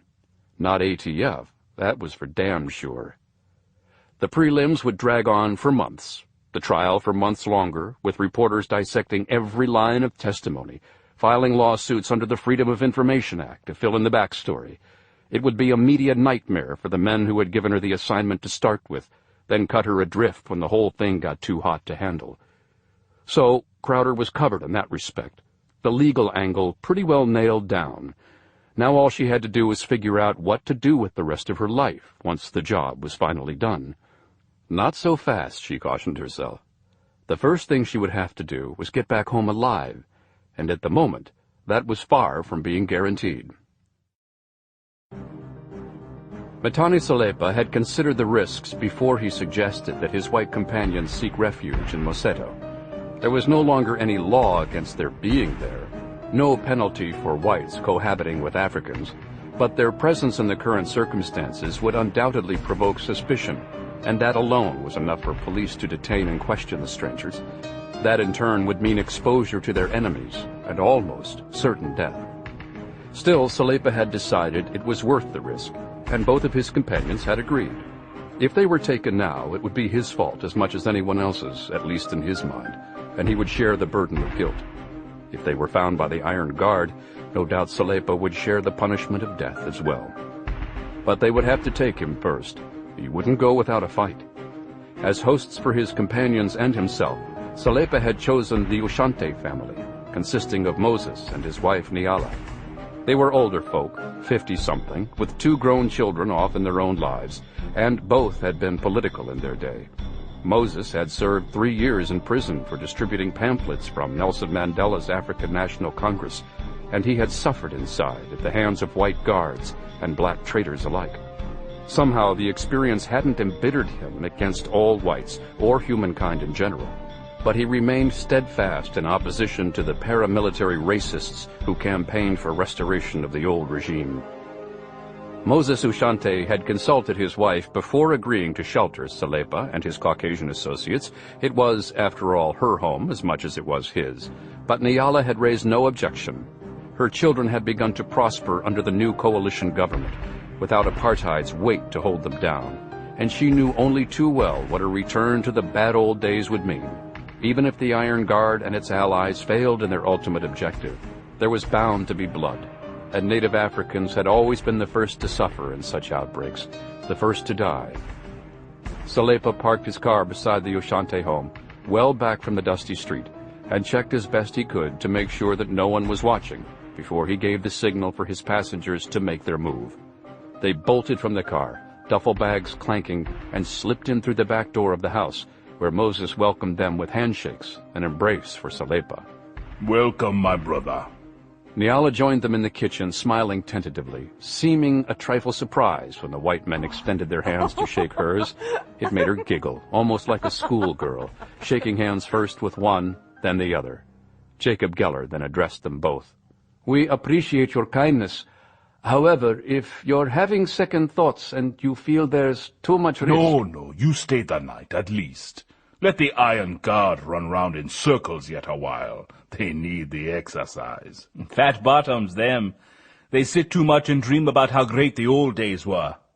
The tall American was silent, smiled politely, something obviously on his mind. He glanced around the house, as if already planning his defense against assailants who, so far at least, existed only in his mind. The Ushantes were well off by Moseto standards, both employed in Johannesburg, with the occasional contribution from their children to help out around the house. Their home had 4 rooms, one of which, a kind of den for Moses, now the boys were out and on their own, had been set aside for their guests, with sleeping bags rolled up in one corner. The rest of the layout included a master bedroom, the kitchen, and the parlor, where a black and white TV set occupied a central place of pride. The house was spotless, well-maintained, a monument to Nyala's energy and thrift. There was much worse to be seen in Moseto, Salepa knew from personal experience, but it didn't intrude within these walls. He hoped it never would. The Ushantes understood the risk they were taking by sheltering strangers who, if not precisely fugitives just yet, would certainly be sought by the police, if they could only be identified. No reference to the particulars was necessary or expected. If they were caught harboring felons, there would be jail time involved for both of them, and that would be nothing next to the Iron Guard's inevitable retribution. Taking in the strangers, then, was more than a simple act of kindness or political solidarity. It was an example of near-heroic courage. Salepa had impressed that on his 2 companions, to the point that they had both resisted coming to Moseto. Having done his job too well, Salepa had then been required to state the obvious, that native Africans had never felt truly safe in South Africa since the first Boers arrived, and little enough had changed since 1991 to make them feel any more secure. Apartheid statutes and the hated passbooks were gone, but violence remained a harrowing fact of daily life, raising the specter of general bloodshed with each new incident. It would only take the proper spark, Salepa knew, to set his homeland ablaze, and the smoke from burning corpses would blot out the sun. Lars Korstian dozed as they drove north from Durban, enjoying dark and bloody dreams. They weren't nightmares, which imply unhappiness or dread. Rather, his dreams were littered with black corpses, lying underneath a pall of battle smoke. He strode across the killing field in triumph, laughing, spreading death and misery among his foes. Korstian's eyes snapped open to behold an urban scene with traffic heavy on the streets. Some of the cars were dusty, others old and battered. He turned to the trooper seated next to him, a young man with a buzz cut and dark glasses. Where are we? Just entering Bethlehem, sir. Jesus Christ. It's a good one, sir. It took Korstian another long moment to appreciate his own wit. In fact, he had simply been cursing in frustration. They were less than halfway to their target, and he was already stiff from the road, feeling the achy tightness begin in his neck and the small of his back. He knew he should get up and walk around the bus, stretch his legs a bit, but he decided it could wait. He had all day. They would be stopping for fuel and food in Kronstadt, another 2 hours or so up the road. The next town of any size after that would be Vereeniging, scene of the National Renaissance Party's recent loss and humiliation at the hands of unknown enemies. Beyond that lay Johannesburg, and then their target. It would be full dark before they reached their destination, just as planned. The night would shelter them and give them the advantage of surprise. The men were out of uniform today, their night garb and weapons safely hidden in the cargo bays of their respective buses. In case something went unaccountably wrong and they were stopped by the police for some vehicular infraction. It felt strange traveling to battle in civilian clothes, unarmed, but there would be ample time to change and arm themselves when they reached their destination.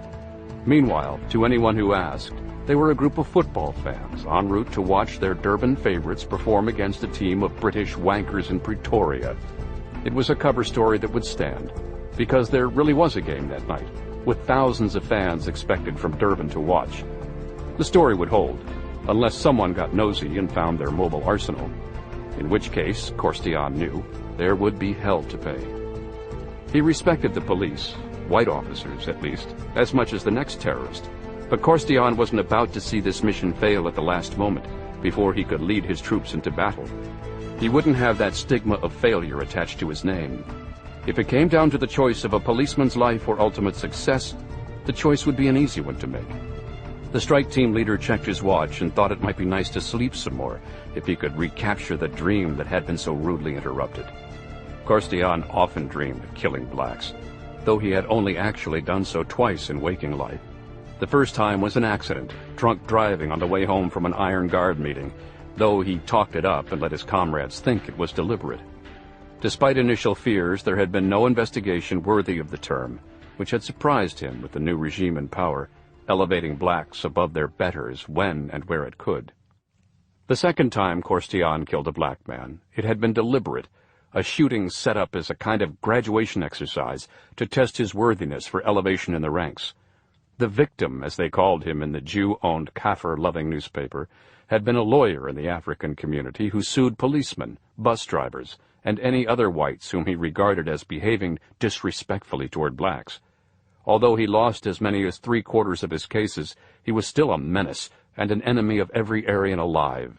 Removing him had been a service to the master race, but it had still required a few stiff drinks beforehand, just to steady Korstian's aim. This night would be his first time killing sober. He had vowed to bring no liquor on the road trip and to ban his troops from drinking too. Dutch courage, as the booze was sometimes called, could breed mistakes. He would prefer his soldiers nervous but alert, rather than cocky and oblivious to danger. Sleep eluded him, and Korstian finally gave it up. He might feel more relaxed after the Kronstadt stop, or maybe not. It made no difference either way as far as Korstian was concerned. He knew that he would be alert tonight when it mattered, when he was on the firing line. This night, there would be no accidents or clandestine back-alley ambushes. This would be full-dress combat with an enemy force of superior size, albeit inferior training and arms. Korstian would prove himself. When the revolution's history was written, his name would be there in black and white, if only in a footnote. Lars Korstian smiled and wondered if his parents would be proud. The native township was a different sort of place after nightfall. Darkness helped conceal some landmarks of the settlement's near-ubiquitous poverty, but it also drove many people indoors, seeking shelter in their homes, however meager those might be. Cooking smells mingled on the night breeze, and stray dogs prowled freely through the streets, but human wanderers were few and far between.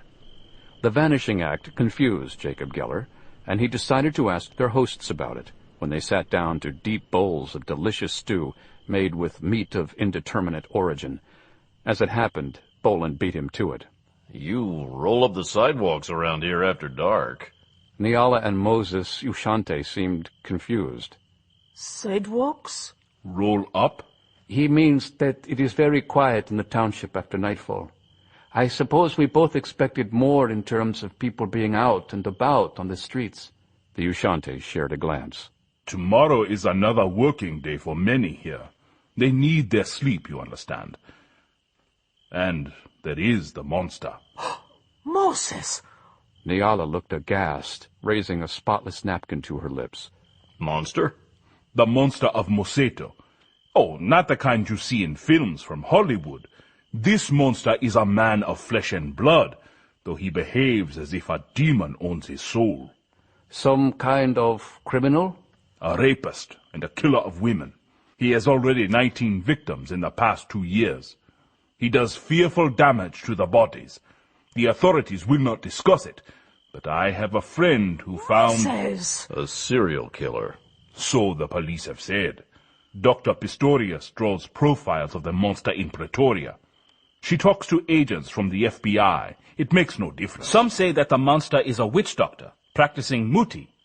Blank looks from Geller and Bolan prompted him to explain. In muti, certain body parts are taken to make... That is enough. We do not speak about such evil business over food. You should know this. As if the people of Moseto didn't already have enough trouble, Geller thought.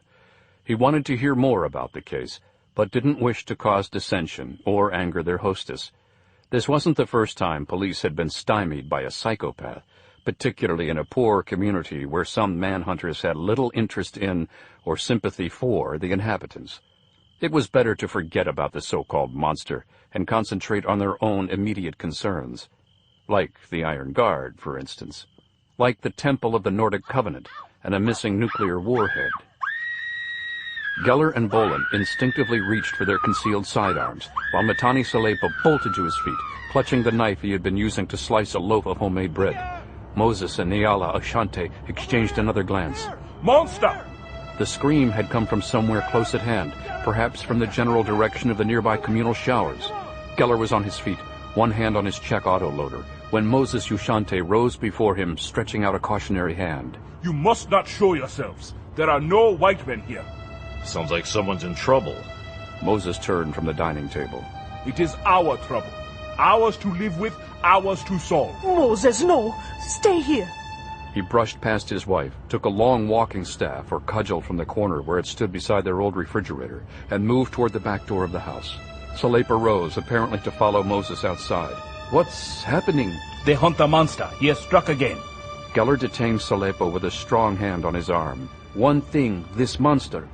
What's his choice of weapons? No one knows for certain because the ones who see him don't be talking after that. An axe, some say, or maybe panga, what you call a machete. So Moses is going up against this psycho with a stick against a blade? I don't much like the odds myself.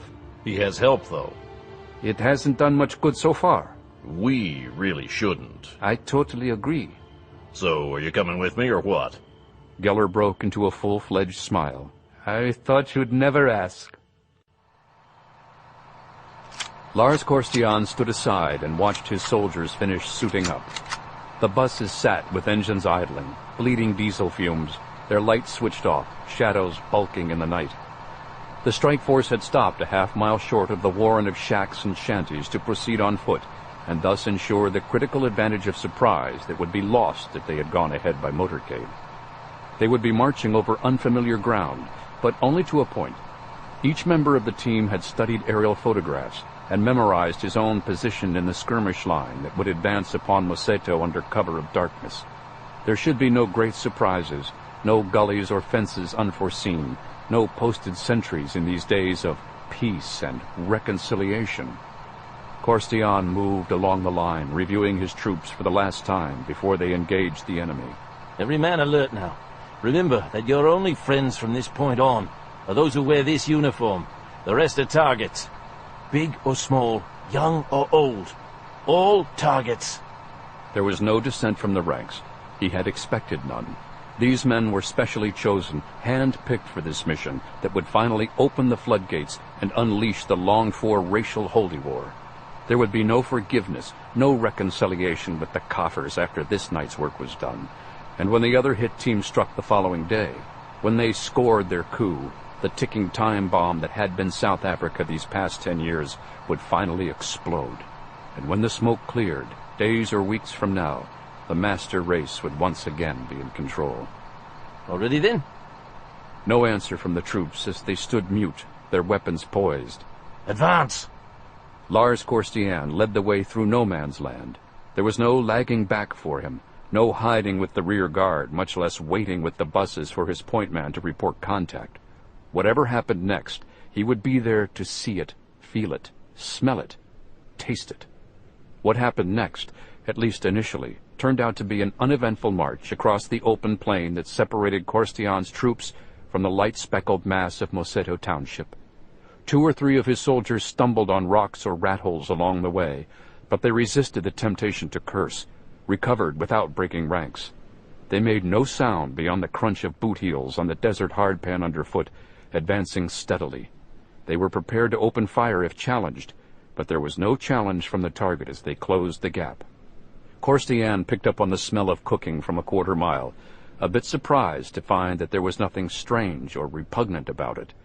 Revulsion kicked in moments later, wrinkling his Aryan nose, as the reek of sewage wafted to his nostrils on the cool night breeze. That was more like it, he thought. Filthy Kafirs. Korstian didn't stop to consider what members of the master race might smell like, huddled together for decades on end in a primitive village, without plumbing or other sanitary facilities. It was beyond his capacity to draw such connections, to imagine such eventualities. His mind sought simple answers that confirmed and reinforced his prejudice. All else was propaganda, spread about by Jews and communists. So far, so good, he thought, as they crossed the quarter-mile mark, advancing steadily toward their target. On arrival in the township proper, his 30-man squad would break up into 4 teams, 3 with 8 men each and 1 with 7. They would fan out through the narrow streets, leaving fire and death in their wake, inflicting the maximum possible damage on their savage enemies before it was time to withdraw. He had allotted half an hour for the strike, from start to finish.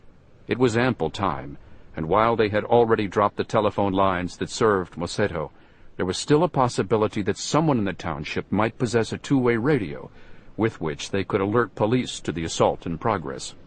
By allowing 30 minutes on the ground to hunt at will, plus time for their retreat, Korstian had calculated that they should be on the road again and well away before patrol cars could arrive, either from Joburg or Pretoria. That was, assuming any of the coppers cared enough to come at all. And if they didn't come, so much the better. It only meant that more of the wounded would die.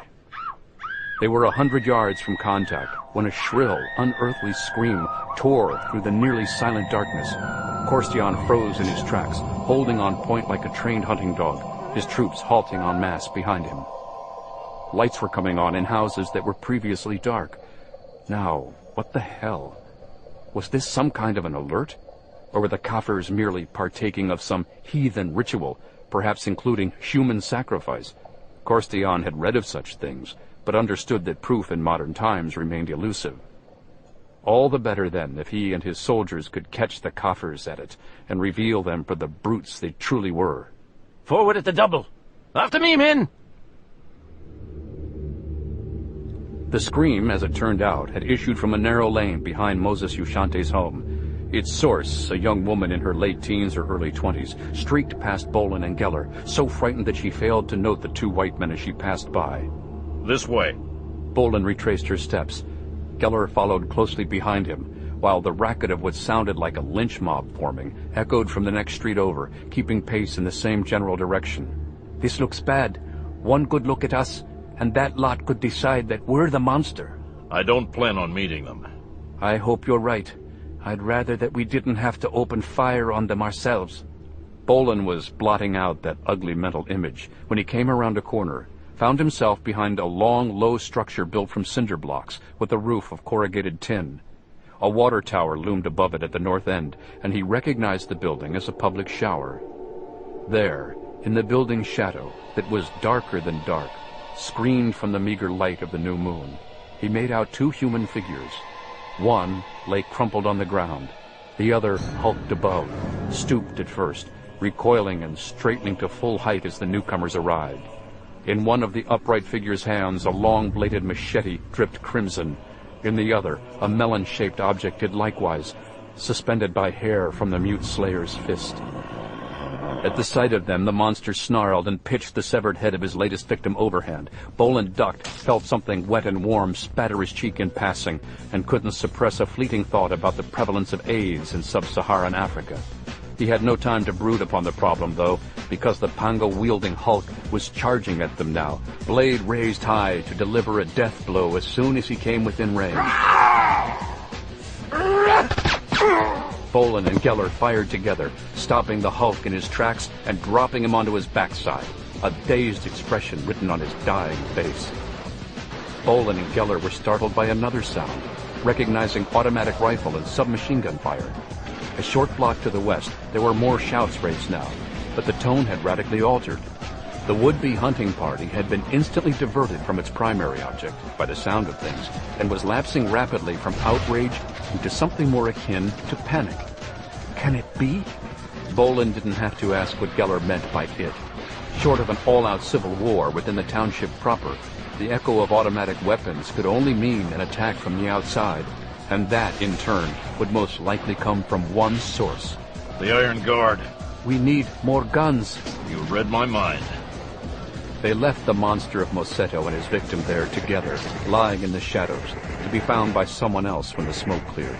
The scene would either speak for itself or it wouldn't.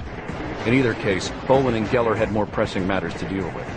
There were other enemies abroad in Mosetto, armed with worse tools than a panga. They rushed back together through the darkness, toward Moses Yushante's house, smelling cordite on the wind now, hearing cries that spoke of pain as much as fear or confusion. The battle was on, and first blood had already been spilled. Behind the voices, shouting in Swahili, more were audible, barking orders and curses in Afrikaans. No question now, it was the Iron Guard come to call. Geller and Bolan entered the silent house of their hosts. How did they find us? I doubt they did. This sounds like something else. A random strike, then? Or the start of something bigger. Whatever, we can talk it over on the other side. Agreed. They found their hardware, armed themselves, and in another moment they were back out on the street, pausing to seek direction. It was difficult, because the firing seemed to come from everywhere at once now, all across the dark sweep of the town. They've split up. Sounds like. So it's catch as catch can, then? Suits me. I'll see you afterward, God willing. Bolan flashed a smile as he turned away. I'll take all the help I can get. Jacob Geller had acquired his AKSU assault rifle days earlier, when he and Bolan were still hunting neo-Nazis in Eastern Europe, a long world away from South Africa. The little weapon had seen some hard use in those days, but it had served him well and was still in good condition, cocked and fully loaded as he moved along a dark and suddenly deserted street in the township of Mosetto, following the transient sounds of combat. No, he thought. Correct that.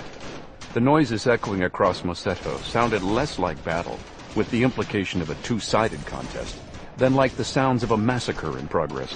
He reckoned some of the Mosetto residents were armed, legally or otherwise, but he had no reason to believe their homes were stocked with military hardware.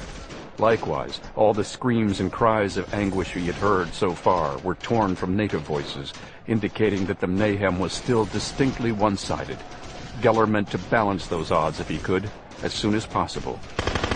A burst of gunfire, only 1 or 2 blocks to the north, drew him in that direction, traveling through alleys where he could, ignoring the stench of uncollected garbage that mingled with the reek of dog and cat feces.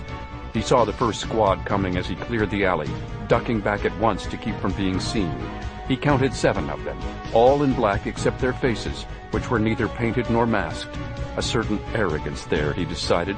The bastards didn't care if they were seen because they either didn't plan on leaving anyone alive, or else didn't believe police would care enough about black deaths to call sketch artists in.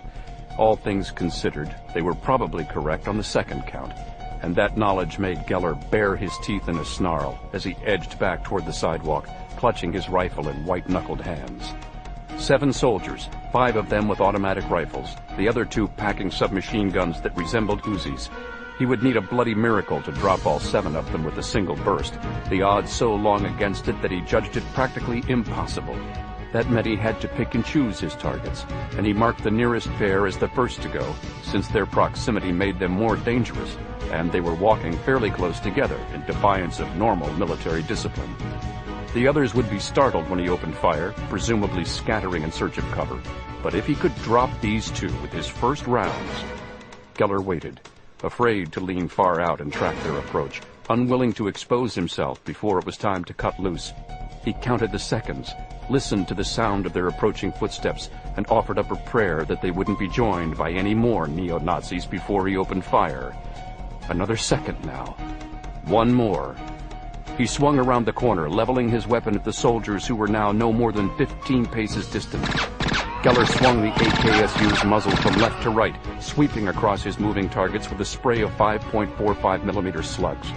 It took perhaps a second and a half, which meant that roughly half the contents of his AKSU's 30-round magazine had been expended, firing at a cyclic rate of some 800 rounds per minute. The reward, as he ducked back into the alley's darkness, was a cry of pain and the scuffle of boot soles on dirt as the unwounded soldiers dodged and ran for cover. They were calling back and forth to one another now, in Afrikaans, probably asking if anyone had glimpsed a muzzle flash in the darkness. Geller used that momentary confusion against them, leaning out to check his score. Streetlights were rare in Mosetto, but there was enough errant moonlight to show him two forms lying crumpled in the street. One lay unmoving, face down, while the other thrashed weakly, muttering in his pain and/or delirium, heels scrabbling at the dirt as if he hoped to rise to try the game again. Game over. The others had begun returning fire, albeit without a clear target, extrapolating range and direction from the posture of their fallen comrades. Geller could have left them to it, gone in search of other prey, but he was bent on stopping these raiders here and now while he still had the chance.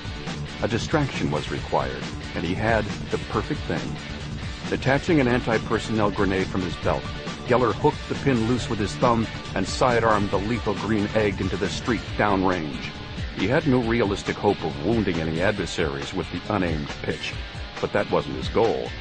This time he would be satisfied with smoke and noise. 5 seconds from the toss, detonation brought him out from cover with shrapnel still singing through the air.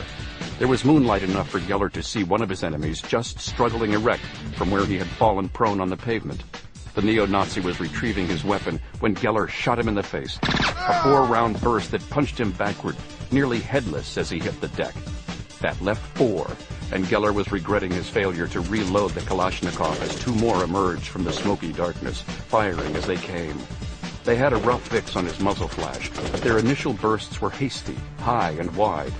Geller dropped to a crouch as they tried to correct, nailing the shooter on his left with a rising burst that spun the man around like a dervish, dumping him in a heap.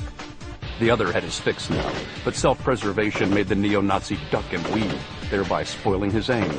The next rounds were closer, one of them plucking lightly at Geller's sleeve, but the Mossad agent fought the urge to recoil, holding steady as he triggered another short burst. The neo-Nazi staggered, cried out as he fell, raising a puff of dust from the dry, unpaved street where his body landed. 2 left. And where the hell were they? Geller had to wait only a heartbeat for the answer to that question as the 2 surviving raiders broke from cover. They were several yards apart, converging on their target, firing as they came. He flinched involuntarily from bullets spitting dirt and gravel in his face, rolling and firing, then repeating the maneuver, praying for a hit. That prayer was answered with the nearer of the 2 assailants, the last rounds from his AK magazine ripping through the Nazi's legs and dropping him in a headlong sprawl. Then Geller's weapon was empty, incoming rounds still chewing the earth around him, giving him no time to reload. He left the AKSU, rolling once more to his right, the movement allowing him to reach his pistol in the fast-draw shoulder rig. Its double-action mechanism was smooth on the first shot, barely shifting his aim as he sighted on the looming bulk of his would-be assassin. Geller fired the last of the rounds at nearly point-blank range before the running figure stumbled, slumped to his knees, then pitched forward onto his face. The neo-Nazi didn't stir, but there was still unfinished business with his comrade, who was only wounded in the legs, cursing and straining to reach the R5 carbine he had dropped when he fell. Geller beat him to it, closing the gap between them in 4 long strides and triggering a pistol shot into the neo-Nazi's skull behind one ear. All done. He retrieved the AKSU, replaced its empty magazine with a fresh one, and chambered a live round as he went in search of more fascists to kill. Korstian had lost radio contact with Team D. the 7-man squad, and it worried him. While it was difficult to be sure of anything at the moment, with the sounds of gunfire echoing throughout Moseto, Korstian was almost certain he had heard the trademark noise of a Kalashnikov rifle moments earlier, so distinctly different from the reports of any weapon carried by his troops. Moreover, there had also been what sounded like a burst of pistol shots, although of course he couldn't specify the caliber or type of weapon, and his men all carried sidearms. Still, he had to stop and wonder if the enemy was fighting back. He couldn't rule it out.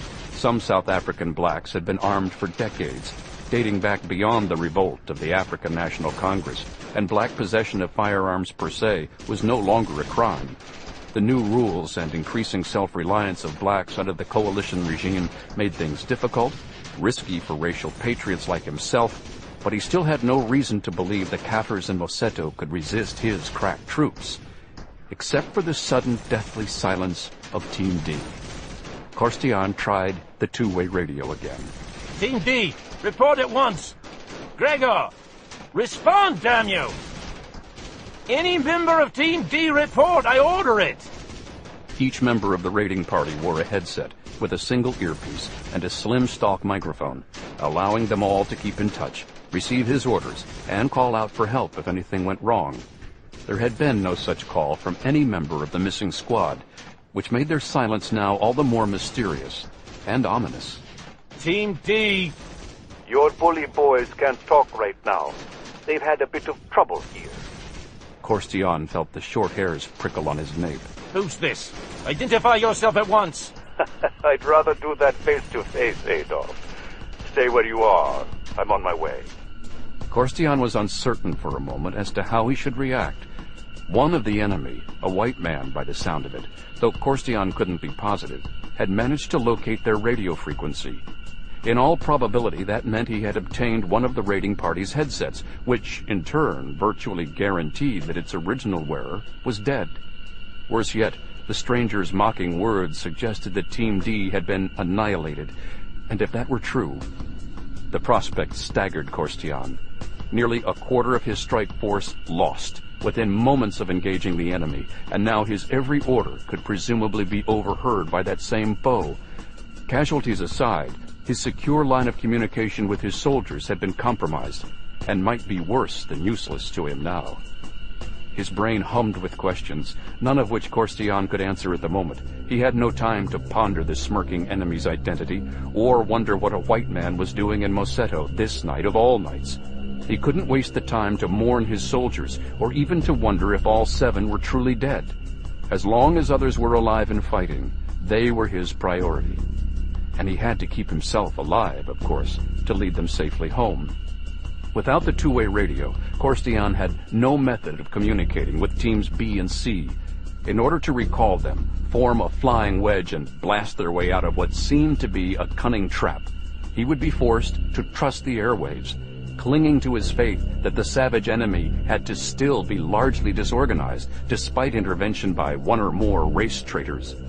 If he recalled his soldiers now and warned them of the danger, if they kept their wits about them and fought their way through, he could still reunite his team for a forced march back to the waiting buses. So be it. Teams B and C, rejoin Team A immediately at coordinates J12. It was impossible for any adversary at Moseto to know the simple map code Korstian had worked out with his troops in advance of the raid. They could, of course, be followed through the streets, but that should give them ample opportunity to shake, or, even better, kill the enemy who stalked them. It could still work out, he told himself. It was unfortunate that they couldn't retrieve the bodies of his soldiers who had fallen thus far in the battle. All the more so since their presence here would point a finger of suspicion toward the Iron Guard come morning, but mounting any sort of corpse retrieval operation would simply amplify risk to the living. And besides, this time tomorrow, it would make no difference what the Jew press or the coalition regime in Pretoria thought of the Iron Guard. They would all be scrambling to save their own asses, too busy to organize any kind of crusade. How long before his squad was rejoined by teams B and C? In horror, Korstian saw one of his pointmen, half a block away, fall to the ground. Take cover! Defend yourselves! Mitane Salepa was hunting, armed only with a steak knife from Niala Ushante's kitchen, when he ran into the night, seeking the monster Mosetto. He had found and taken down his first Iron Guard adversary moments after the shooting began. The neo-Nazis' comrades hadn't missed him at first, and by the time they did, it was too late. By then, Salepa had the dead man's R5 automatic carbine and had donned his webbing with the extra magazines, the sidearm on his hip.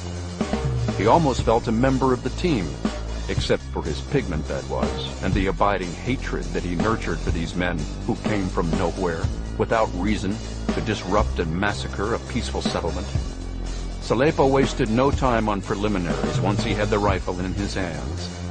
The other Iron Guard troops were moving, their apparent field commander barking orders to them, the 6 surviving members of his squad falling in behind their leader as they double-timed through the dusty streets, headed southwestward in the general direction of the nearest communal showers. Salepa followed them, jogging down the middle of the street, unnoticed for the first 100 yards or so, until the last man in line took the belated precaution of glancing back over his shoulder. At first glance, in the darkness, the trailing figure might have seemed almost normal. But there was something. The Nazi did a double-take, faltering in mid-stride, and wheeled about to face the man whom he now recognized as an enemy. Salepa shot him on the run, reached him before the dying man surrendered to gravity, whipping the butt of his captured rifle around to smash the neo-Nazi full on his jaw and put him down. The 6 remaining gunmen, their leader included, were all aware of him now, swinging their eyes and weapons around toward the source of their unexpected peril. Salepa didn't know how many 5.56mm cartridges remained in the R5's 35-round magazine, but he cut loose on full auto just the same, raking the troops in front of him before they had a chance to aim and open fire. 2 of them fell. 3. 4. The 5th was wounded when his magazine ran dry, the rifle's bolt locked open on an empty, smoking chamber. Rushing at the wounded neo-Nazi, Salepa butt-stroked him with the empty rifle, dropped it in the street, and wrenched the compact Z-84 SMG from the other man's hands as he fell. Praying that the safety was off, Salepa swung toward the rifle team's leader, caught him leveling his weapon from a range of less than 15 feet, and stitched him with a rising burst of 9mm parabellum slugs. The dead man skittered through a jerky little dance, lurching and leaping with the rapid-fire impact of bullets until Salepa released the SMG's trigger and let him collapse. Turning back toward the other fallen neo-Nazis, he moved among them with the Z-84, firing short bursts here and there where hints of life remained. When he was finished, satisfied that all of them were dead, he ditched the submachine gun and retrieved his liberated carbine, reloading the piece with a fresh magazine. His work wasn't complete. The hunt went on. Bolan squeezed off another AK burst and took a second neo-Nazi raider down almost before the first collapsed. He swung away in search of other marks as dead man number 2 was slumping over backward. 6 men remaining in the rifle squad spread out before him, but the sound of voices calling out in Afrikaans told him that more were on the way to reinforce his enemies. Determined to inflict as much damage as possible before they reached the scene, he framed a third guerrilla in his sights. His target staggered, stumbled, and went down without a shot fired in return. The same couldn't be said for those who still survived. Some of the bullets came close enough to make Bolan wince, but others were fired into darkened homes and alleyways. Some of them sprayed along the street in the opposite direction from where Bolan crouched, lining up his next kill. This one appeared to be the leader, barking orders at the rest, fanning the air with his free hand while he brandished an assault rifle in the other, showing more restraint than his troops while he waited for a target to reveal itself. Time to die, Bolan thought, as he lined up his sights on the team leader's chest. The neo-Nazi was facing him, seemed to lock eyes with Bolan at the penultimate moment, but if there was recognition in that gaze, it came too late. Seeing their leader fall, the team began to fall apart, soldiers sprinting off in all directions, Bolan tracking them, dropping one after another on the run. His magazine ran dry before he had a chance to finish number 8, and Bolan was reloading when the reinforcements arrived, their raised voices stunned into silence at the sight of their comrades sprawled in the dirt. Bolan resumed firing, joined almost instantly by a second Kalashnikov, this one blazing from a side street to his right, away to the northeast. A third AK chimed in seconds later, triangulating fire, penning the Iron Guard raiders in a trap from which there was no escape this side of the grave. But they fought back. He had to give them that. They went down firing, automatic weapons spitting toward the darkness, rent by muzzle flares, their RPG man launching one round to demolish a nearby house, struggling to reload his awkward weapon when a Kalashnikov burst took his face off, spilling him gracelessly to earth. It was over in a matter of seconds, the ringing echo of gunfire lingering in Bolan's ears, the reek of cordite strong in his nostrils, mingling with the smell of dust and spilled blood. None of the black-clad raiders moved, except for one or two still shivering in the last of their death throes. He waited for a further sound of gunfire, heard nothing but the cry of angry, frightened voices speaking Swahili, retreating from the scene of concentrating battle. When he raised his own voice, it was to the gunman who had joined him in the final massacre. All clear? All clear. That's right. They emerged from the shadows in unison, moving toward the center of the killing ground. The dust of the unpaved street, blood moistened now in places, caked their souls. They spent a moment checking corpses, verifying what they knew already, then regrouped off to one side. Geller stripped off a radio headset and tossed it into the street. That's all of them. No more gab on the air. I'd say this blows our cover. That's true. We should be going very soon, I think. How many friendlies down? Geller shrugged. No way to tell just now. I would not recommend that we remain to give first aid. It galled the executioner to leave this way when so much damage had been done.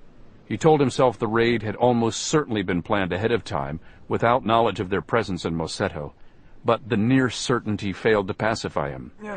It was a moan from the darkness, away to his left, that perked his spirits up. What's this? Geller moved toward the sound with his AKSU leveled and ready to fire. Not so fast. Bolan came up beside the Israeli as he reached a neo-Nazi, lying crumpled on his side, unarmed and bleeding from a shoulder wound. It won't take much to finish him. Or make him talk. I have a hunch this raid had more in mind than finding us. It smells to me like something heavy in the works. And that means something else coming along behind. We need to find out what that is. You wish to question this one, then? Seems like the thing to do. But not here. Not now. Geller crouched beside the fallen neo-Nazi, probing at his wound with no great care. He isn't hurt too badly. I think he'll last some time yet if we stop the bleeding. Good. Let's take him with us then. Geller wore a wolfish smile as he dragged the wounded neo-Nazi to his feet, swiftly stripping him of combat gear. Come on, you bastard. We're going for a ride.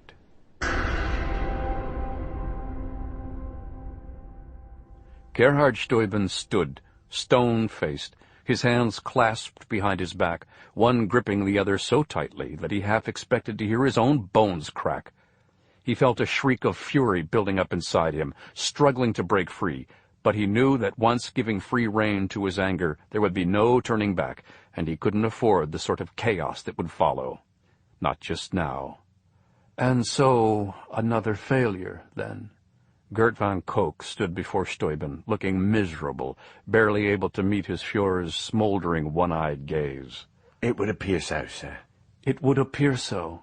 Your elite strike force is annihilated, wiped out to the last man, and you say it would appear they failed? Not to the last man, sir. There are... Ah, yes. You managed to save the bus drivers. Yes, sir. And they saw what again? They've given you what vital piece of information, Gert? Nothing, sir. Nothing. In his fury, Steuben found that he was suddenly hyper-aware of different sensations. His boots pinched his feet. His glass eye felt like an ice orb plugged into the empty socket. Still, you've left the enemy something, haven't you, Gert? 31 Aryan corpses in full uniform with 31 sets of battle gear. You've left a sign for them that reads, "The Iron Guard was here." You've given them a perfect reason to attack the temple. That should count for something, yes? It's not as bad as all that, sir. Oh, really? Pray explain why not. We would have been suspected anyway, and it's not as if the coppers will have time for hunting anyone tomorrow with the big event. You plan to go ahead, then? Steuben was a bit surprised. He had expected some excuse, a stall. He had prepared himself to threaten and demand that Gert proceed according to their schedule, even in the face of the Mosetto massacre. Now all that righteous anger was preempted, wasted. Van Koch seemed honestly surprised that anyone would contemplate a deviation from the plan, despite Phase 1's abysmal failure. But of course, sir, I've already issued orders for the strike team to proceed. The only thing that will delay us now is if the target has a case of nerves and hides himself away. He won't do that. The press conference was scheduled, what, nearly a month ago? Last night's events may give him something else to talk about. But how would Mr. Courage and Integrity live with himself if he turned tail and ran for cover now? His sudden smile surprised Steuben as much as his lieutenant. If anything, he should be proud about Mosetto, crowing over one more victory against the evil white man. Steuben could almost see it now, the aging, worn, world-famous face behind a podium, doling out platitudes and tidbits of communism dressed up as morality and social justice, the usual audience of sheep applauding and cheering the bastard's every word. A blink of his good eye, and now he saw that lined face from a new perspective, through a telescopic rifle sight, the crosshairs meeting at a point between the eyes. If Steuben simply held his breath and curled his index finger, slowly taking up the trigger slack, he could— Führer, are you all right? Of course. I was considering the problems that may lie before us, and should we proceed with the planned course of action. You have calculated all the risks, I take it? Yes, sir, I believe so. But I assumed that you would want to go ahead, regardless of the danger, yes? It is our task to light the fuse, begin the final cleansing. Sacrifice must be expected, and— Of course it must, and I most certainly intend to press ahead. But it is hardly worth the effort if we fail now, is it? If we miss the target and sacrifice more of our best men for nothing? What have we achieved in that case, Gert? Nothing, sir? Precisely nothing. You are perfectly correct. We must prepare ourselves, therefore, leaving nothing to chance. The strike must be perfectly timed and flawlessly executed. In short, it must be successful. It will be, Führer. We have a man inside the target staff, well, close to it at any rate. He tells us virtually everything the target does. If you would like, I can make a call and tell you what the Kaffir bastard had for breakfast. I'm not interested in his diet.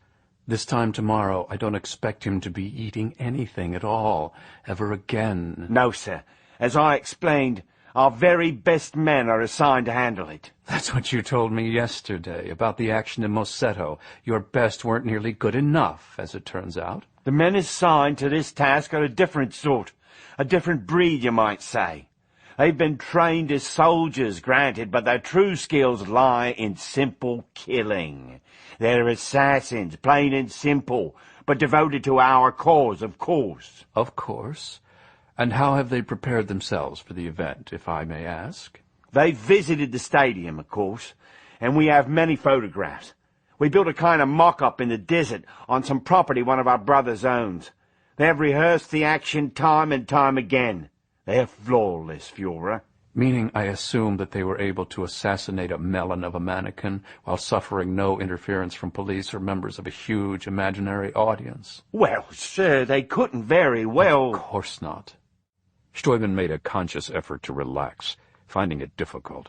I understand the problems that you face. Believe me, Gert, your efforts are appreciated and will not be overlooked, I promise, when the history of these last days is written. At the same time, you must understand, and make your soldiers understand, that nothing must prevent them from accomplishing their goal. If they must sacrifice themselves, so be it. It is not a case of victory or death, my friend. We simply must not fail. I understand, Führer. In that case, I'm sure that everything will be all right. But he wasn't. He had a sickening sensation that the worst was yet to come. Henrik Godwin woke up in hell, then realized that he was being far too optimistic. It became apparent to him, in short order, that he wasn't dead at all, which meant, of course, that he hadn't yet reached the limit of his earthly suffering. In fact, he feared that it had only just begun. His ruined left shoulder was the worst of it so far, a wet morass of pain that throbbed and ached, sending off white-hot flares of agony when he tried to move. Godwin remembered being shot. That was to say, he recalled the stunning impact of the bullet, though he'd never seen the shooter, hadn't even heard the shot, per se. One moment he was firing into darkness, some foul alley in the Kafir village, and the next he was falling, his shoulder on fire, the earth seeming to open up and swallow him alive. There had been more pain after that, some sensation of movement, but full consciousness had only returned to Godwin in the past few moments, and had found him mightily confused. Beyond the fierce, erratic pain lay something else, the beginning of fear. It took a moment for Godwin, waking, to realize that he was sitting in a chair, more or less upright, with his arms secured somehow behind him. The pressure on his wounded shoulder made it burn insufferably, bringing hated tears of pain to Godwin's eyes. He couldn't strain against the bonds that held his wrists. They felt like loops of narrow wire, but he couldn't be sure, because the effort brought more pain and made him want to sob, scream, weep. Above all else, he had to appear before his captors as a man. Godwin's discomfort was amplified by the fact that his ankles were also bound, with what he couldn't tell, to the widely spaced front legs of his straight-backed wooden chair. With effort that would cost him blood and tears, Godwin supposed that he could tip the chair to one side or the other, given several tries. But what would that achieve? To fall upon his wounded shoulder, and perhaps crack his skull on the cold concrete floor of what appeared to be a vacant warehouse, didn't strike Godwin as much of a tactical victory. So he waited, as patiently as he could, for a look at his captors. He could already hear them, 2 men by the sound of it, and while their low-pitched voices weren't loud enough to make out any more than random words, he recognized that they were speaking English. Eavesdropping availed him nothing, since he couldn't pick up anything resembling a coherent sentence, but he drew some minor solace from the tenor of the voices. Both men sounded white to Godwin, and he drew a marginal relief from that. At least he wasn't being held by Kafir savages. But, on the other hand, they could be Jews. Make the best of it, a small voice in his brain advised, and he began to look for silver linings on the dark clouds that rolled in his personal sky. First and foremost, he was still alive, when they could easily have finished him off in the street. But survival had a downside, too, since it implied they wanted something from him, and were simply keeping him alive to use him somehow. Fair enough, Godwin thought. 2 could play that game. Fairly soon, he reckoned, they would start to question him. He would resist, of course, but Godwin cherished no illusions of invincibility, particularly in his present weakened, wounded state. The good news was that he could tell them only what he knew about the Iron Guard's leadership, deployment, and operations, and thanks to internal security precautions, his knowledge of such matters was distinctly limited. There was consolation of a sort in knowing that he could only do limited harm to the cause. The voices behind him fell silent, and Godwin heard footsteps approaching. He considered feigning unconsciousness, then decided it would be a waste of time. They would have no trouble waking him with a jab to his wounded shoulder, and he preferred to spare himself any additional pain for as long as he could. There were 2 of them, as Godwin had surmised from listening to their muted conversation. One came around each side of his chair, the man on his left somewhat taller than his companion on the right, both stern-faced but regarding him dispassionately, as if he were a specimen on the dissection table in some laboratory. It made Godwin's skin crawl, having them examine him that way, while he sat helpless at their mercy. "You speak English?" Godwin debated playing ignorant, pretending that he only spoke Afrikaans, but he finally dismissed the notion as a useless exercise. Better to play along for now, perhaps buy himself some time with worthless fabricated information before they got down to the rough business of no-holds-barred interrogation. "I speak English." "You are a member of the Iron Guard." You and your friends committed murder in Maceto tonight. Mass murder, in fact. Godwin considered that, supposing that it had to be true. His team alone had certainly killed several Kafirs before they were so rudely interrupted. Still, these men didn't appear to be police, and this place clearly wasn't an official detention facility. If he had been arrested, Godwin thought, he would have seen the doctors first for treatment of his wound. He wouldn't be tied to a chair, still bleeding in a dusty old warehouse. All of these facts framed his answer. "So did you, I think. You had no business in the Kafir town. No business shooting people. Some would call it self-defense. Godwin essayed a shrug, but the movement sent bolts of stunning pain rippling through his torso. It was all that he could do to bite his tongue to keep from crying aloud. He recovered somewhat, feeling clammy sweat on his pale face. You should certainly report all this to the police then, eh? In fact, I must insist on it. Call them at once. He must insist. The shorter man leaned closer to Godwin with a broad smile on his sun-tanned face. You're not in a position to insist on anything, my Nazi friend. Godwin would have liked to spit in the smug bastard's face, but he seemed to have no available saliva at the moment. He settled for a sneer. Fuck you both then. I've nothing more to say. The shorter man turned to his companion. I told you, this one is a stubborn Nazi bastard. I believe that I will have to operate. You'd better get the tools, then. I think you're right. Jacob Geller returned moments later, carrying a rolled oilcloth packet tightly clenched in his left hand. He circled the chair where their captive was bound, moving back into the neo-Nazis' line of sight.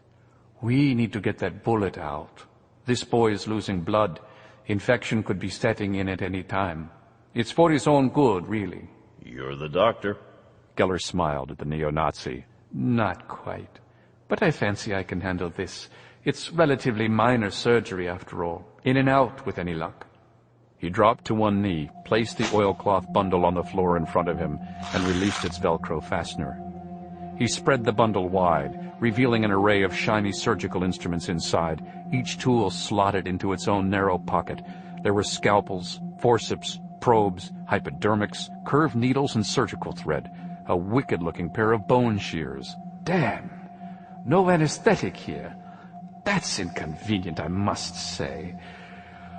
Oh, well, we'll have to go ahead without it then. No time to waste a wound like this. Their prisoner was looking worried now, eyes flitting back and forth between the instruments of stainless steel and Geller's placid face. You're no doctor. That's true, but I'm the best you'll get tonight. You may prefer bleeding to death, but I'm afraid I can't allow it. You already have too many martyrs for your cause. You can't do this. I have my rights. You would, of course, if we were the police. We have no link to the authorities, no sanction to interrogate suspected criminals. No rules at all, in fact. I find it rather liberating, if the truth be told. No rules, no regulations. I'm restricted only by my own imagination. I've already told you that I don't know anything. I do recall that, yes. Which doesn't change the fact that we must get that bullet out of you as soon as possible. He pulled on latex gloves, snapping the rubber at his wrists, then chose a scalpel from his tool set with a wicked-looking pair of forceps some 10 inches long. The neo-Nazi followed every move that Geller made, his bloodshot eyes unblinking now. Geller stood, moving closer, the surgical tools in his hands, reflecting glints of light from the fixtures overhead. I'll need to get this shirt out of the way. He reached out to slit the blood-soaked garment here and there, along its seams, no matter if the blade was dulled a bit, until he could separate fabric from flesh. Godwin's wounded shoulder was exposed. The blood had begun to clot, but it was dribbling again now. Not enough to kill the man, perhaps, unless it was encouraged to flow more freely. Still, he was obviously weakened, frightened. Geller leaned in closer to examine the wound, tracing its scabbed outline with the tip of his forceps, while the neo-Nazi cringed and grimaced. Preparing to leap back if the man snapped or spit at him, Geller watched blood pulsing from the shoulder wound. I'll need to cauterize this when I'm finished. Could you fetch the propane torch? I left it in the office cubicle. Okay. I must apologize for any small deficiencies in my technique. I've done this several times in battlefield conditions, and the patients all survived. Of course, they were my friends. I know a kike when I see one. Your eyesight's unaffected by the injury, at least. You should be pleased in that case, since it's well known that my people make the finest doctors in the world. Please don't regard my lack of formal training as a handicap. Consider it, let us say, an adventure. My comrades will kill you for this! Your comrades from Moseto? I doubt that very much, my fascist friend, unless, of course, they find a witch doctor to raise them from the dead. I've never seen a neo-Nazi zombie. It should be unique. You always think you're so damn smart, you scheming Jews. We'll see who has the last laugh. I guess we'll have to wait and see. He heard Belasco coming back and watched him set the small propane torch beside the oilcloth bundle of surgical tools. It was a squat, unlovely instrument, resembling something that a scuba diver or an emphysema patient might employ. Geller waited for another moment, watched the neo-Nazi staring at the torch before he spoke again. Right then. We're wasting precious time. Gert Van Kook addressed the 7 men who stood before his massive wooden desk. I don't care what became of the Masetto expedition. It's history, an object listened to be studied at some later date when we have more time for reflection. Those who gave their lives were friends and valued comrades, but they haven't sacrificed themselves in vain. By simply managing to infiltrate Masetto and raise havoc with the Kafirs, they've achieved the greater part of their original objective. There was no response from any of the 7 soldiers, who regarded him with cold, unflinching stares. Koch couldn't have said with any certainty if they were sad or angry at the news emerging from Masetto, where Lars Korstian's expedition had gone horribly, spectacularly sour, but in any case, their concentration didn't seem to be affected. That, of course, was what made them professionals, the best of the best. He had handpicked these soldiers, winnowing a list of 50 candidates until he satisfied himself that he had picked the best, most efficient and cold-blooded killers that the Iron Guard had on its membership rolls. Each man who stood before him was a certified life-taker, all of them with victims numbering in the double digits. They had proven themselves in combat and on individual assignments where race traitors were the targets and liquidation the prescribed remedy. They wouldn't flinch from spilling blood, even if some of it turned out to be their own. Your preparations are complete. The chosen leader of the team stepped forward. They are, sir. His name was Groot Vanderpoel. At 6'2", he was the tallest member of the team, though not the heaviest. His close-cropped hair was dirty blonde, with pink scalp showing through on top. Not quite a skinhead, Koch thought, but close enough. To Koch's personal knowledge, Vanderpoel had personally killed at least a dozen Africans and 4 white traitors to their race within the past 4 years. His comrades in the Iron Guard sometimes called him Tick-Tock for his skill in building time bombs, but he had proved himself equally adept with long-range weapons and at killing hand-to-hand. Excellent. I have informed the Führer of your preparations and assured him that you will succeed, at any cost. You understand me, gentlemen? Yes, sir! How could they fail with men like this? The Iron Guard leader asked himself, and thought at once of the disaster in Masetto only hours earlier. 30 men dead and 1 missing in action, also undoubtedly dead, in an operation that had been planned to perfection, described by those in charge of final preparations as a surefire victory. Still, there was some truth in what he had told the men who stood before him. The Masetto raid, while costly, had served its primary purpose. The local Kafirs were terrified, their spokesman making outraged noises in Pretoria and in the media. The target for this afternoon's event had already announced his intention to proceed with the scheduled press conference, refusing to be intimidated by what he called a handful of fringe-dwelling fascists. Now more than ever, the walking dead man told his disciples a show of courage and determination in the face of hatred was required. It was perfect. Successful execution of Phase 2, now ready to proceed, should guarantee resumption of the full-scale mayhem that had marked the last years of apartheid in South Africa. Black rioting and terrorism would demand a white response, and once a few atrocities had been recorded, who on earth could find fault with the Boers for striking back in self-defense? More to the point, who would remain to make condemnatory statements once the smoke cleared and the deed was done? No one. At least, no one who dared to speak. I shall report your confidence. I expect the Führer will be pleased, as long as you succeed, that is. We will, sir. I expect no less. The cause demands no less. Dismissed! The 7 troopers snapped to attention as one, their right arms shooting out in the trademark salute. Sieg Heil!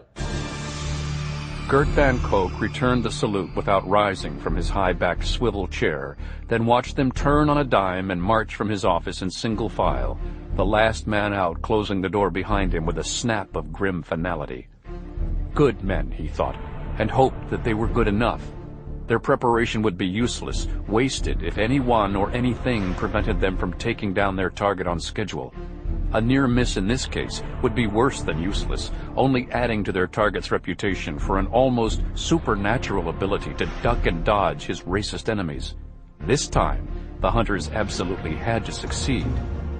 But it was out of Koch's hands from that moment forward. He could only trust in fate and in his men, perhaps offer a prayer up to Wotan for whatever good that might do. The years of skirmishing and sabotage came down to this at last. One chance to strike a mortal blow against their enemy and watch him crumple to the dust. If they didn't succeed, Koch was able to predict, without the benefit of any psychic powers, it would surely mean the end of the Iron Guard. His soldiers would be hunted down, and those who weren't killed on sight would be shipped off to prison, there to end their days. The movement would be broken in South Africa, his opportunity for greatness flushed away like so much offal down the toilet. It galled Koch to be helpless now, at the penultimate moment, when he so wished to join in the action, to assist his chosen warriors in any way he could. Instead, he knew his place was with the Führer, to watch and wait, encourage and console. And if the mission failed, his task would be to offer up his life, for nothing less would satisfy the Führer's rage. Taking a loaded pistol from the top drawer of his desk, Koch went off to wait and watch, counting what might turn out to be the final hours of his life on Earth. Despite his stern resolve, the neo-Nazi cracked. Of course, they always cracked, regardless of determination, strength, or courage. The only unbreakable men in the face of determined interrogation with no holds barred were those who died somehow before the Inquisitors found their personal weakness through a system of trial and error. Every living, breathing human being had a breaking point. Years earlier, Bolan had briefly perused a manual, a series of manuals, in fact, that detailed techniques of physical interrogation. The methods ranged from passive to atrocious, including everything from sleep deprivation to gang rape and dismemberment. But one point was stressed repeatedly: different strokes for different folks. It accomplished nothing to threaten a masochist with torture, for example. Putting a gun to the head of a terminal cancer patient might evoke a heartfelt thank you. Certain kinds of sexual assault might leave a particular kinky subject panting for more instead of spilling his guts. Threatening a captive's family was no threat at all if he despised his relatives anyway. Different strokes. The neo-Nazi, as it turned out, was relatively soft, all things considered. The initial bluster had been mostly for show. Jacob Geller had barely touched the shoulder wound with his scalpel when the goon broke down, sobbing and wailing, promising to tell them anything if Geller would, just for Wotan's sake, leave him alone. Some Superman. Bolan dismissed the master race delusion with a passing scowl and thought about their captive as a frightened human being, spilling everything he knew and certain things he had undoubtedly surmised or put together on his own from bits and pieces overheard along the way. Most of it struck the executioner as trivial, and some of it would be impossible to check without a man inside at the Führer's right hand. But one thing made him sit up and take notice, because he had heard it before. A variation on the theme, at least, and very recently, when they were in Croatia on their last whirlwind stop before Israeli sportsman Gary Stevens escaped to Pretoria. A plan to rock the ruling government, if not dismantle it, by taking out the head of state. The refinement in South Africa was a cunning 1-2 punch. Croatia had offered no highly visible minority, or repressed majority in this case, that was likely to erupt if their national leader was suddenly, violently removed from office. South Africa, by contrast, was a historical pressure cooker, centuries of native fury and frustration dissipated only by degrees over the past decade since the abolition of apartheid and the popular election of the country's first black president. Even then, white bigotry and violence remained an obstacle to anything approaching full equality, and an assassination of the sitting leader now, following hard on the heels of the bloody Mosetto incident, could well be the spark that set the whole damned place on fire. Welcome to racial holy war. The sheer audacity of it was almost stunning. South Africa's whites, good, bad, or indifferent, were outnumbered more than 6-1 by blacks, and the days were long gone when white troops held all the military hardware, with blacks compelled to arm themselves with sticks and stones. Short of calling airstrikes on the various black townships and rural native villages, there was no reason to believe whites would prevail in or survive any full-scale outbreak of ethnic cleansing in South Africa. Then again, with a black hand forcibly stripped from the helm, and white officers still prominent in both the military and police, why should mass retaliation in force be deemed implausible or even unlikely? By the time United Nations referees arrived, he thought, assuming that they ever came at all, it could already be too late. A decade's worth of progress could have been reversed, burned out and washed away with blood. Jacob Geller came back to the waiting car and slid behind the steering wheel. All done. He had volunteered to dispose of their captive and clean up the mess. What's the deal? Propane torch with the flame directed toward a 50-gallon drum of fuel. It shouldn't be much longer. Half turning in his seat, Bolan could see flames leaping through the broken skylights in the long, flat roof of the warehouse. That ought to keep them guessing. By the time they identify our Nazi, if they ever do, we should be done and gone. One way or another, Bolan thought, and kept the observation to himself. He didn't know the neo-Nazi's name, and didn't care to know it. The dead man probably had some kind of a family, whose members might or might not miss him, might or might not grieve when his charred remains were interred. None of that mattered now, because the executioner had far more pressing business on his mind, like trying to avert an all-out civil war. The problem was that he didn't know if such a thing was even possible. Somebody needs to warn the president, and we'll never get within 100 yards of him. We need to make some calls. My embassy perhaps can be of some assistance to that end. There is no guarantee, of course, that anything I pass along will be regarded seriously. Maybe if we both try. I'll call my people too.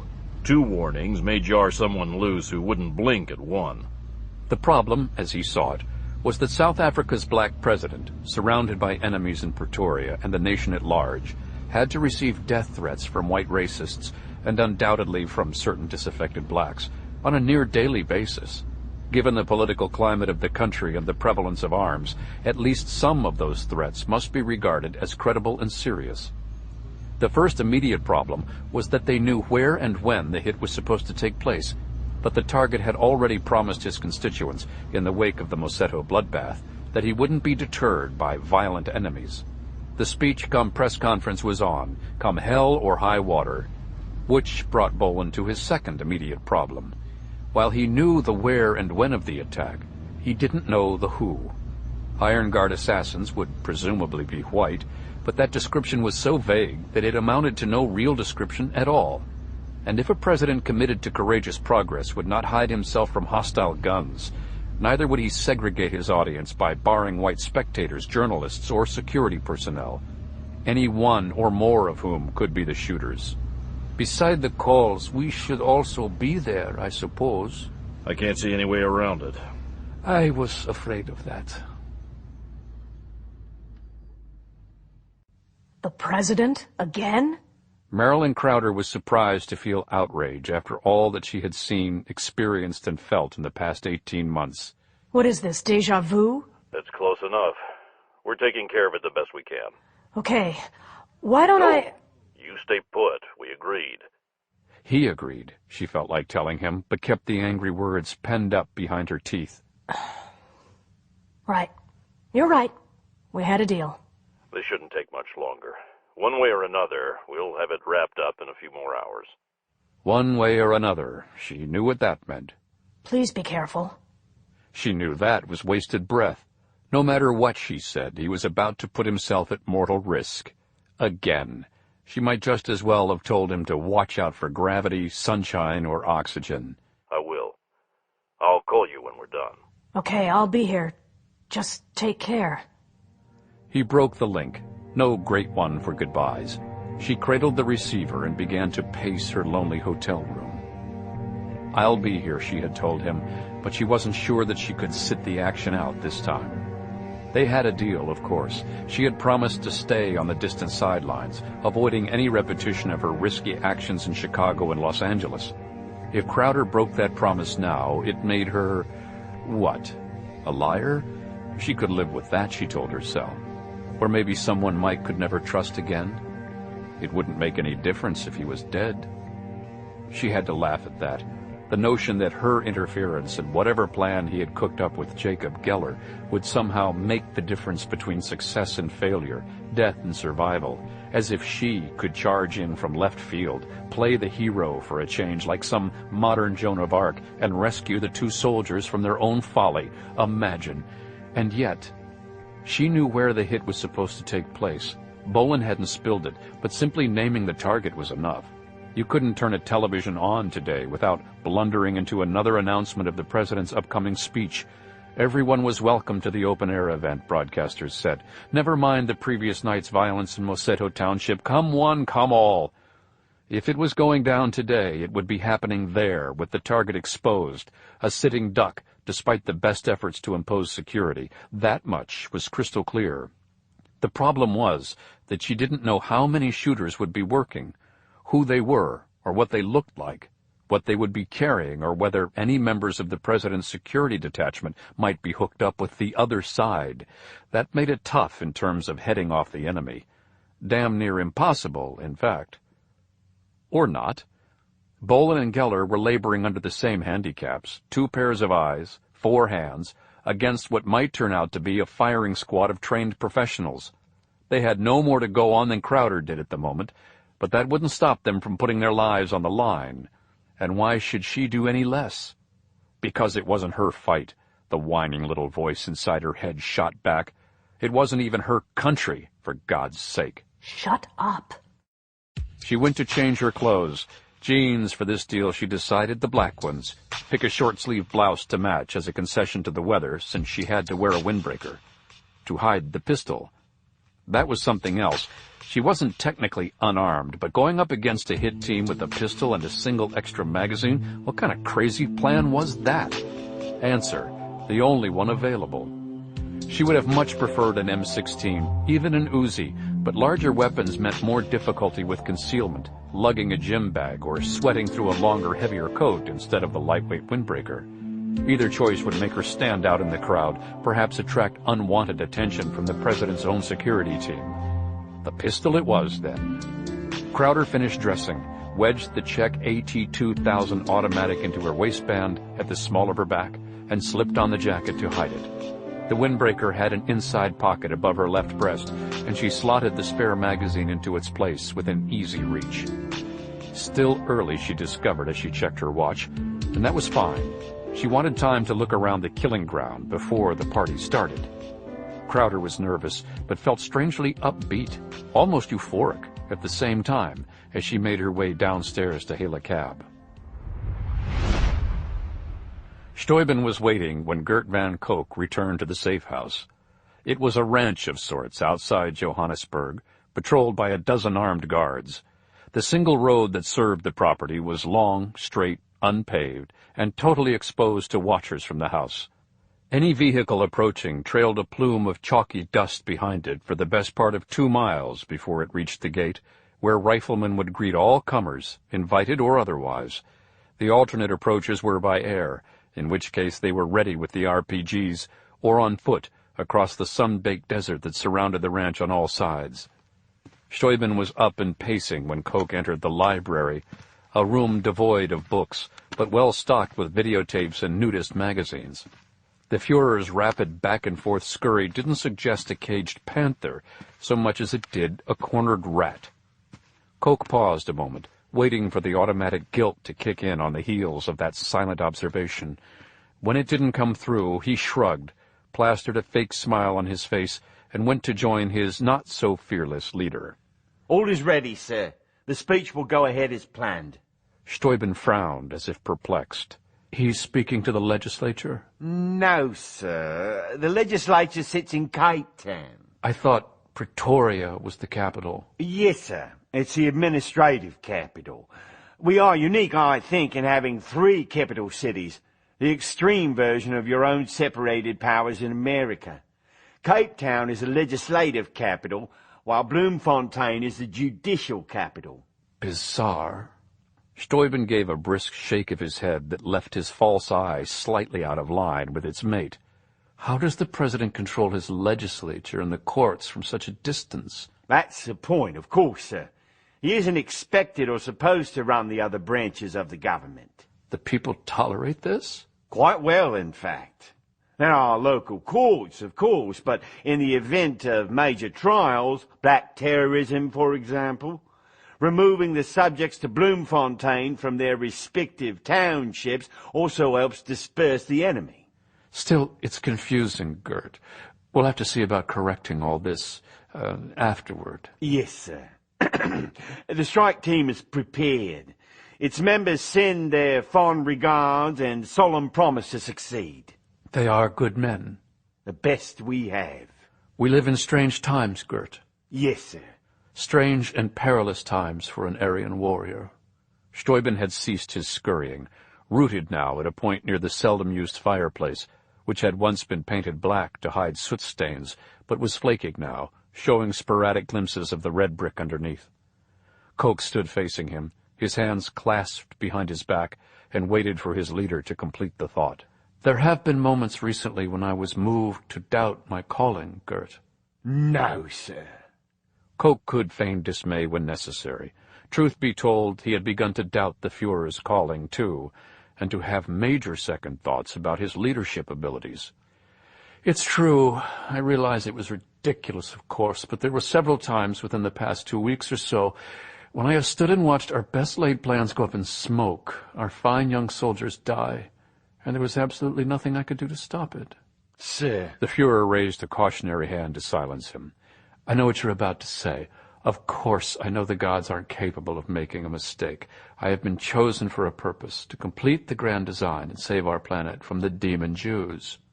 Coke hung on to his smile with a supreme effort of will. He hadn't been about to offer any comment of the sort. His own train of thought had run more toward, perhaps you need a rest, sir. You might consider stepping down, retiring, as it were, and giving someone else a chance. Someone like me. Such words were dangerous, though, at the best of times.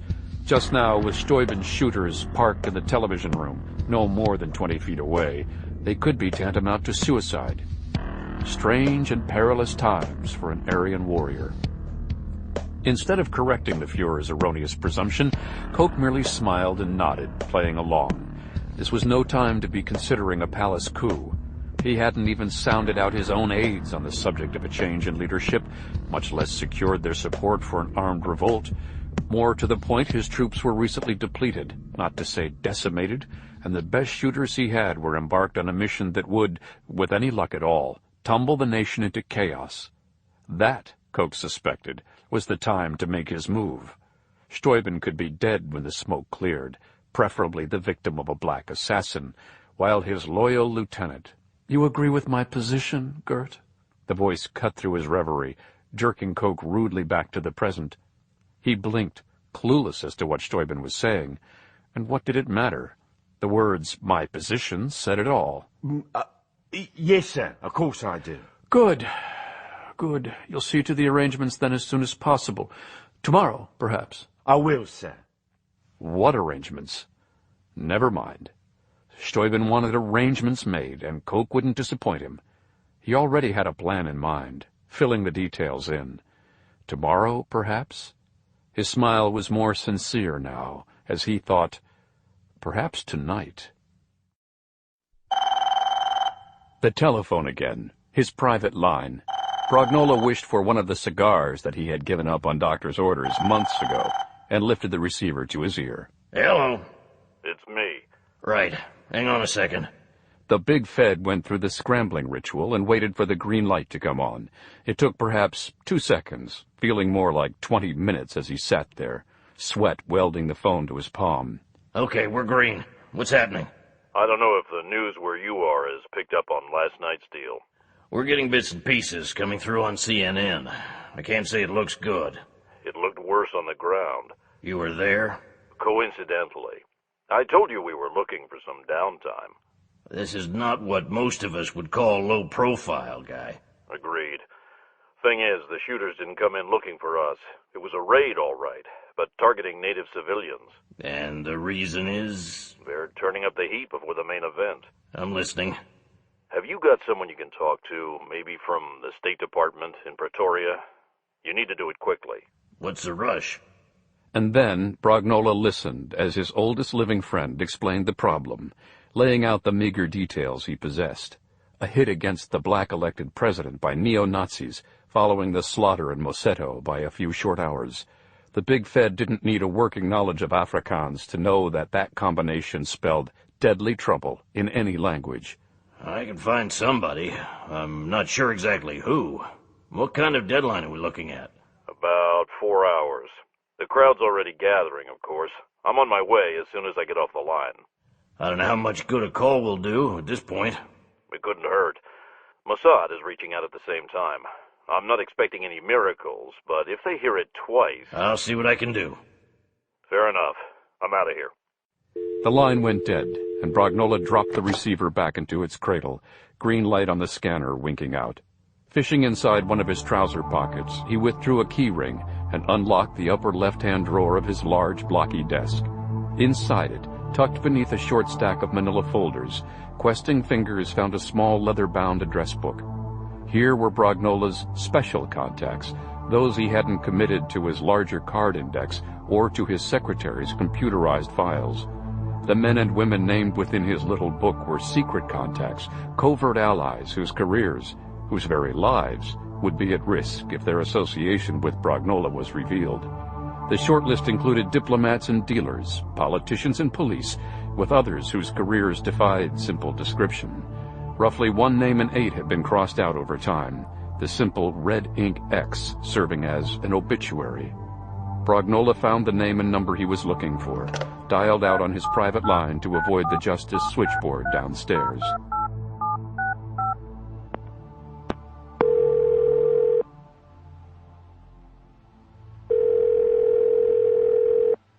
Hello? You recognize my voice? I do. It's been a while. Go. The green light glowed again. I have a problem in South Africa. I need to contact someone in Pretoria, our embassy.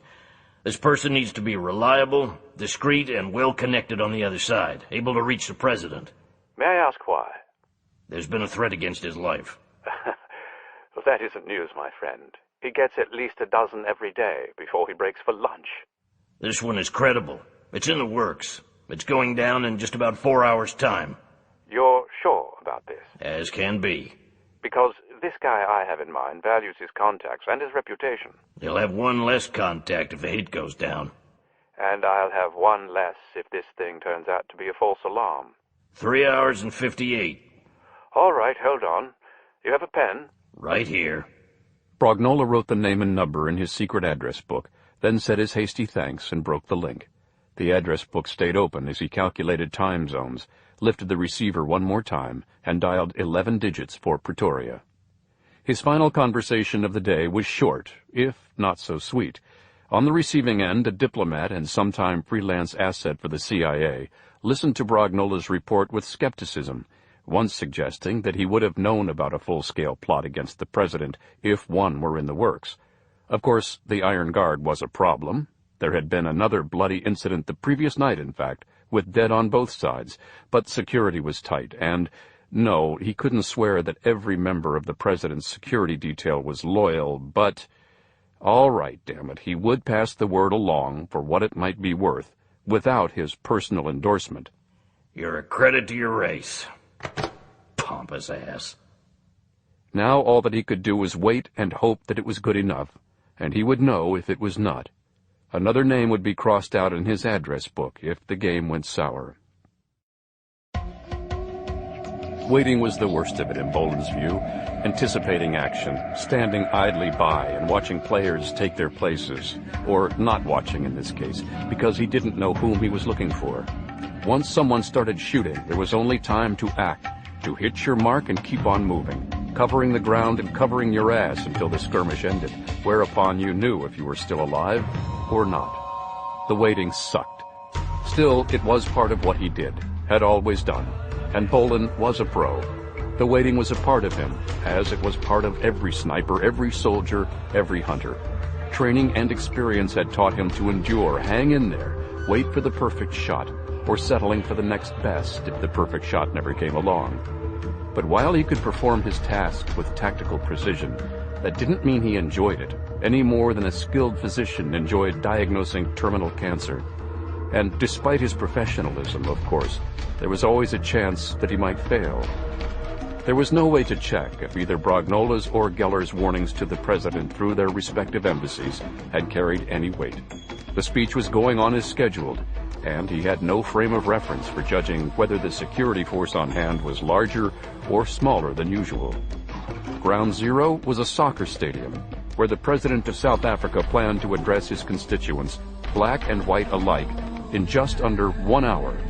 The crowd had been gathering by slow degrees since early morning, at least 3/4 of the faces black, although the target had his share of white supporters too. He was, in fact, the people's president, as none had been before him in South Africa.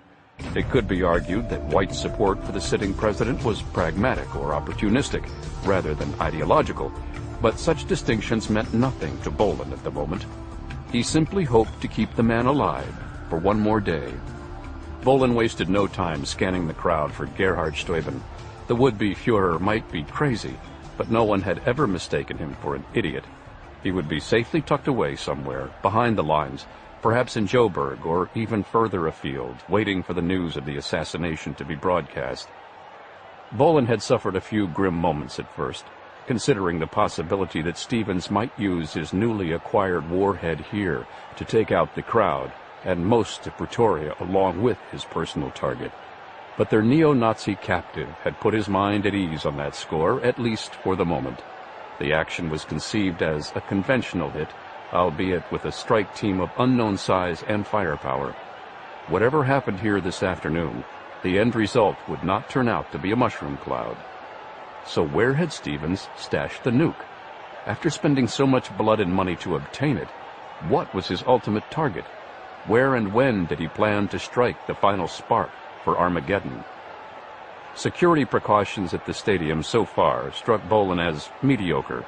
There were armed guards in evidence, both black and white, a few of them walking leashed dogs, but they employed no metal detectors, stopped and frisked no one for weapons, as far as Bolan could see.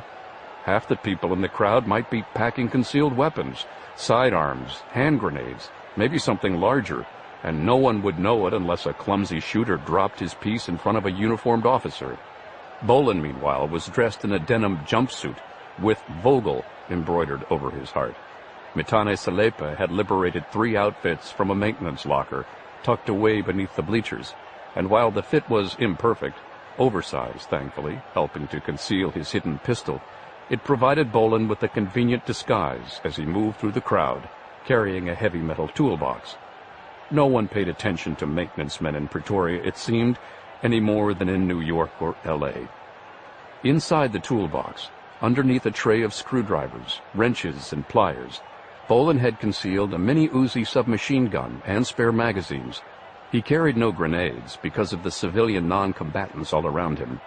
Automatic weapons would be risky enough as it was, and he would have to watch his line of fire at all times to avoid inflicting needless injury. Geller and Salepa were similarly armed, working different sectors of the stadium, 3 men doing their best to cover an area with seating for some 30,000, plus public toilets, concession stands, and service tunnels. It was needle in a haystack time, all right, except that these needles were deadly on contact and could strike without warning from any direction.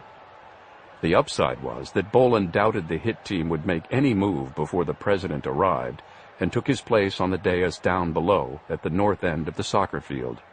Even if the shooters were already present, therefore, and Bolan strongly suspected that they were, he still had time to spot them before their target stepped into range.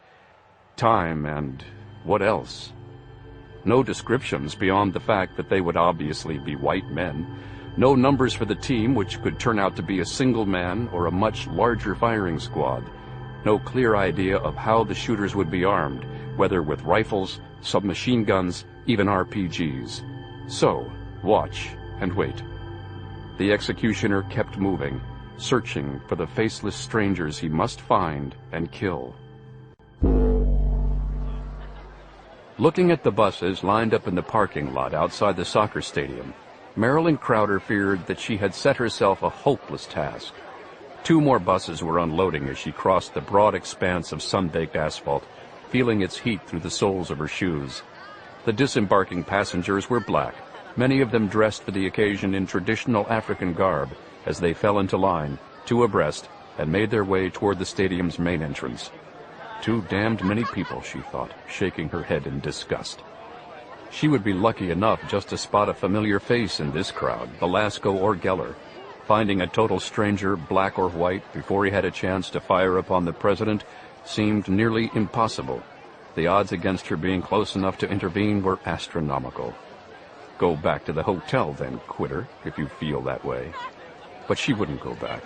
Having come this far, she would see the job through, however ill-conceived. If she wound up as nothing more than one of several thousand witnesses to a grim tragedy, at least she would have tried her best. Fat lot of good that would do. Shut up. She pressed on to the gate, joining a line that seemed to stretch halfway across the parking lot. She was initially relieved to see no evidence of metal detectors in use at the gate, then realized that her unknown adversaries would likewise have no problem entering the stadium with weapons. Crowder assumed they were already here, finding their places well ahead of time to avoid the last-minute rush. If there were snipers, they would seek the high ground, whatever that was. Close-range weapons, on the other hand, shotguns or SMGs, would mean gunners working closer to the target, near the dais at the north end of the playing field. She had a clear view of the stage and podium once she had worked her way inside the stadium, ignored by most of those around her, though she caught a number of the men trailing her with their eyes. Crowder was used to that, though she had never considered herself a great beauty. In any case, none of these watchers appeared to be armed or positioned for a clear shot at the field. Forget about them. Concentrate. She didn't try to find a seat. Her chances as a stationary watcher would be even more pathetic than if she kept moving. As it was, at least she had some small possibility of being in the right place at the right time, if only by chance. Where to start? She assumed that gunmen wouldn't rise from the bleachers to open fire on the stage, unless they planned on making this a suicide mission. Even then, surrounded by thousands of blacks who supported their target, the shooters might well be disarmed before they could get off a shot. No good. Altitude for snipers, close range for SMGs. Close range, for all practical purposes, meant 30 feet or less from the stage. Beyond that distance, body armor became increasingly effective against small arms rounds, while clean hits were more difficult to score. 30 feet from the stage meant joining the TV cameras and reporters down below, on the playing field itself, where presidential security officers were double-checking press credentials and poking into camera bags. Scratch that. Crowder found herself running out of options, increasingly nervous that she would bump into Velasco or Geller by accident and cause some kind of scene that would fatally distract all concerned. She kept moving, thinking 2 steps ahead, charting the geography of the stadium in her mind.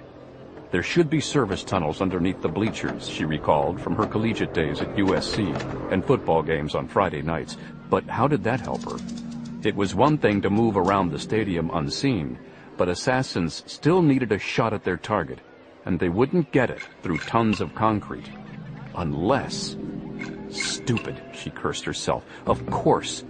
There was more tucked away beneath the bleachers in most modern sports stadiums than plumbing and broom closets. The opposing teams had locker rooms and showers down there. The administration had offices, and there was storage space for all manner of supplies, and there was access to the playing field. You didn't want your teams trapped underground when it was time to play, and Crowder recalled the cheering now, each time the football squad appeared at the beginning of a half, emerging from the cave-like entrance to the locker room. Downstairs. Before committing to the move, she turned back to the nearest aisle between 2 banks of bleachers, made her way to a point from which she could see the access tunnel nearest to the stage. A single uniform was posted there, his back turned to the darkness within as he scanned the audience for signs of trouble. Crowder didn't need to see the other tunnel, the long shot, to know that it would be the same. One guard, with access to the target from his blind side. He could be down and out in a heartbeat, shooters moving into range before security personnel on the stage could react. Full auto fire from the closer tunnel, a volley of rifle fire from the farther, or why not some of each to really nail it down? She had a choice to make. Which way to go, near or far? She felt a stirring in the crowd. If there was a hostile voice in that throng, it went unnoticed for the moment. Downrange, the president mounted the stage and raised both arms in welcome to his people. He made quite the target standing there. Move, damn it. Painfully conscious of passing time, the seconds spilling through her fingers, Crowder chose the closer of the locker rooms, whose access tunnel would provide a better shot at the dais for short-range, rapid-fire weapons. Now all she had to do was find the damn place without getting lost. Groot Vanderpoel's first choice for a sniper's nest had been the stadium scoreboard, something he had seen once in an old American movie broadcast on late-night television with a deranged gunman shooting up fans at a big football game. Was it the Rose Bowl, Super Bowl? What bloody difference did it make? He had scrapped that plan after a dry-run visit to the stadium, which had included an examination of the scoreboard. He could get inside all right. The padlock on the access door and back wouldn't have stopped him. But once he saw his chosen vantage point close up, it had occurred to Vanderpoel that once the shooting started, there would probably be no escape. The guards might not pinpoint him right away, but even if he made the kill with his first shot, the stadium would still be thronged with uniforms and guns.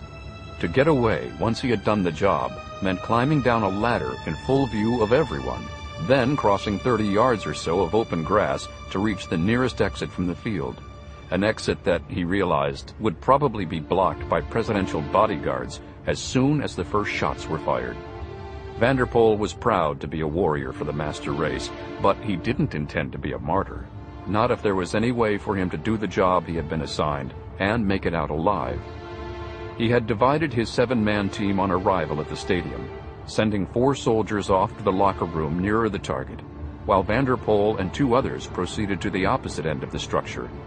All 7 wore standard-issue police uniforms, purchased from a costume shop in Durban. Each man carried a standard-issue Browning high-power pistol on his belt, with a Heckler & Koch MP5 submachine gun slung over his shoulder. It would require a second, closer glance to notice that several of the MP5s were silencer-equipped, and no human eye could penetrate the heavy duffel bag Vanderpoel carried in his left hand, brushing against his leg with every step he took. Inside the duffel bag, 2 PSG-1 sniper rifles lay blanket-wrapped to protect their zoom telescopes and prevent them from clanking together. Also inside the bag, secured in special pouches, were half a dozen 20-round box magazines for the semi-automatic weapons. Vanderpoel wasn't inclined to think that they would need all 60 rounds, but who could ever tell? In the confusion, once the president was dead, he hoped to slip away, lose himself in the milling crowd. But something could always go wrong at the last moment. His point men in the close-range strike team might not generate sufficient chaos to cover Vanderpoel's retreat. In any event, experience had taught him that too much firepower was always preferable to too little. It was a law of nature, seemingly immutable. They had rehearsed their movements with a blueprint of the stadium and knew precisely where to go, which doors to open with the passkeys provided by a patriotic janitor. It was cool in the locker room, not steamy at all with the showers off, a relief from the simmering heat of the day outside. Making sure that they had the place to themselves, Vanderpoel locked the door from inside and proceeded to break out the rifles. He kept one for himself and passed the other to Hans Kroger, the second-best shot on the team. Between them, Vanderpoel was confident that they could drop a man-sized target at twice the 100-meter range confronting them. The third man in his unit, Bleecker Karstens, would support and cover them, providing added firepower for their retreat if necessary. Vanderpoel loaded his rifle and tucked the spare magazines into his pants pockets, stretching the gabardine fabric. Leaving the chamber empty for the moment, he slung the PSG-1 over his left shoulder, muzzle pointed toward the door, and retrieved his submachine gun from a wooden bench worn shiny by the naked bums of countless athletes. They left the locker room, their footsteps echoing, and moved along the access route toward the playing field. Sunlight streamed through the opening ahead of them, the proverbial light at the end of the tunnel. Framed there, his back turned toward them as he scanned the field, was a single uniformed figure, armed as they were, except for the rifles and the silencer mounted on Groot Vanderpoel's SMG. Vanderpoel didn't know the constable's name, but he prepared to address him by rank, hoping various members of the security detail might be strangers to one another, the momentary lapse no great cause for alarm. In any case, he would need only a moment, one clear shot. As it happened, Vanderpoel wasn't required to test himself. The officer heard them coming, turned to face them, moving deeper into the tunnel as he met them halfway. His eyes were still adjusting from bright daylight to deeper gloom, as Vanderpoel and his companions closed the gap between them. Am I relieved so soon? You should be. Before that could sink in, the man made out the rifles Vanderpoel and Kroger carried, frowning at the sight of them. What's this? The end. Karstens bent down to grip the dead man's feet and drag him farther down the tunnel, Vanderpoel and Kroger moving up to take position just inside the shaded mouth of the tunnel. We're just in time. The explosion of audience sound told Bolan that he was running out of time. He had already scanned the west side of the stadium as best he could, briefly spotting Geller at the far end, moving slowly through the crowd, before a fresh glance at the field put him right, or so he hoped at any rate. In truth, it was a fluke. One moment he was looking toward the south end of the soccer field, where a uniformed constable stood in the mouth of a tunnel. Bolan glanced away, checking the stage, and then looked back again. The constable was gone. So what? So nothing, maybe, but perhaps. Bolan did the math, checked the distance with a sniper's practiced eye. It was 100 meters, give or take, over level, unobstructed ground. No wind that mattered, in the basin of the stadium. A perfect shot. If he was wrong, of course, the trip to check it out would be more wasted effort. But he had accomplished nothing as it was. The gray employees-only access door was locked. No one was around to see as Bolan took a long screwdriver from his toolbox, used it on the locking mechanism, bearing down. It was a contest for a moment, touch and go, but then he was rewarded with a loud metallic snap before the doorknob turned, and he was through. A long, cool tunnel leading to a door marked Lock Room, the R scratched off. It could have been prophetic, for this door was also locked. Instead of reaching for the screwdriver again, he drew his pistol with its sound suppressor attached and blew the lock away. So much for stealth. But if his first hunch was correct, his targets weren't waiting in the shower area. They would be well beyond, along the access tunnel to the field, where they could sight down on the dais at the far end of the stadium. He kept the pistol in his hand and took the toolbox with him, through the locker room, until he reached the second tunnel. There he set the box down, opened it, and took out the mini-Uzi, shifting its spare magazines to the cargo pockets of his jumpsuit. With the pistol holstered once again, he cocked the Uzi, left its safety off, and moved along the tunnel cautiously, lifting his feet and placing them precisely, avoiding unnecessary noise. He saw the dead man first, a crumpled silhouette that could have been someone's discarded laundry on the ground, until Bolan got close enough to smell the cordite and fresh blood. There was a slick trail on the concrete where the body had been dragged from somewhere closer to the field, as if a wounded giant snail had passed that way. The dead man was a cop. He saw that now. Multiple gunshots to the chest had finished him, a tight pattern, but not close enough for powder burns beneath the seeping crimson.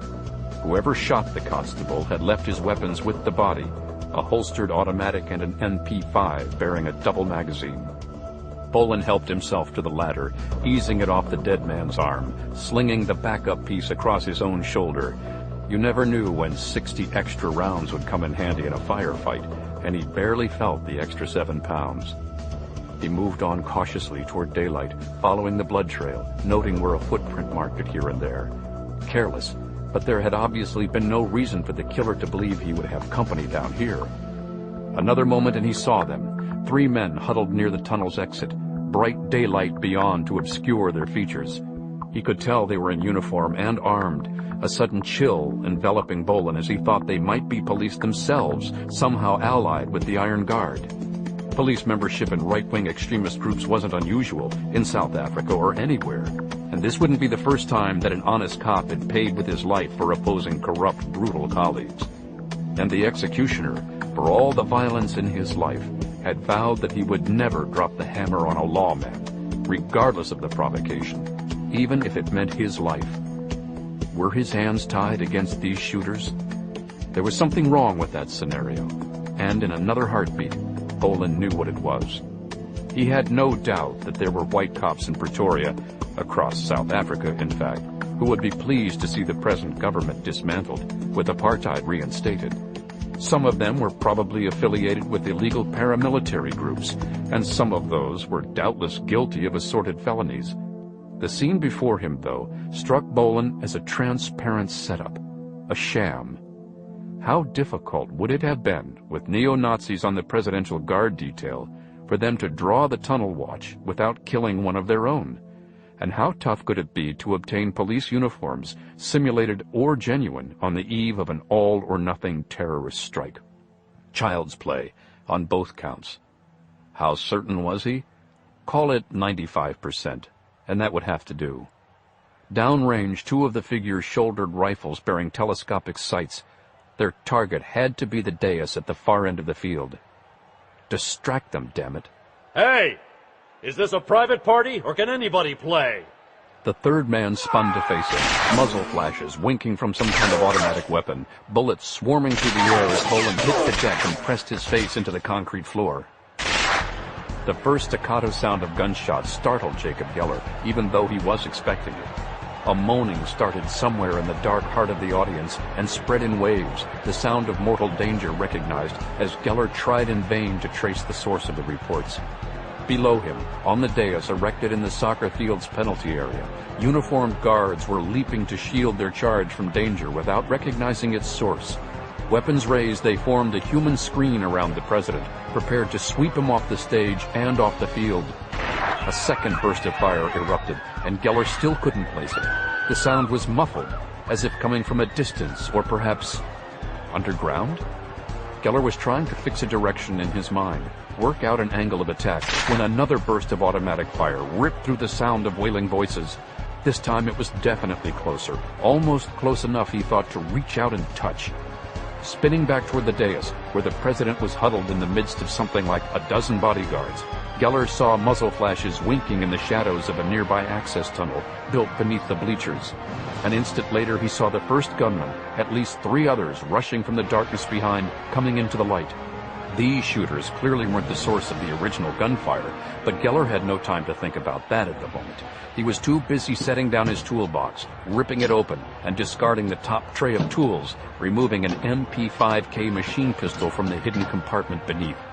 Scooping up spare magazines with his free hand, he was halfway to the railing that separated bleachers from the playing field when a cry went up behind him. There's one! White man has a gun! Stop him! Somebody stop him! Geller was jolted by a hurtling body, strong arms wrapped around him as he slammed into the metal rail. Fists pummeled him, one of them finding his kidney, in a white-hot flare of pain. Geller smelled garlic breath and sweat, struck backward with his elbow toward the source of panting curses, and connected with his skull. The man held on with one arm, striking more body blows with the other, while Geller tried to swivel in his grasp. Not easy, but he managed it. Enough at least to swing his fistful of MP5K magazines against the side of his assailant's head. That rocked the man, loosening his grip on Geller's torso, and the Mossad agent slashed a knee into his adversary's groin to make the point.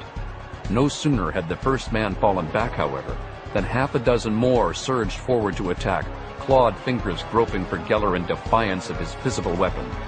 Repulsed by the thought of shooting them down, Geller chose the only other course of action open to him, hooking one elbow over the rail at his back and somersaulting backward toward the track and field below.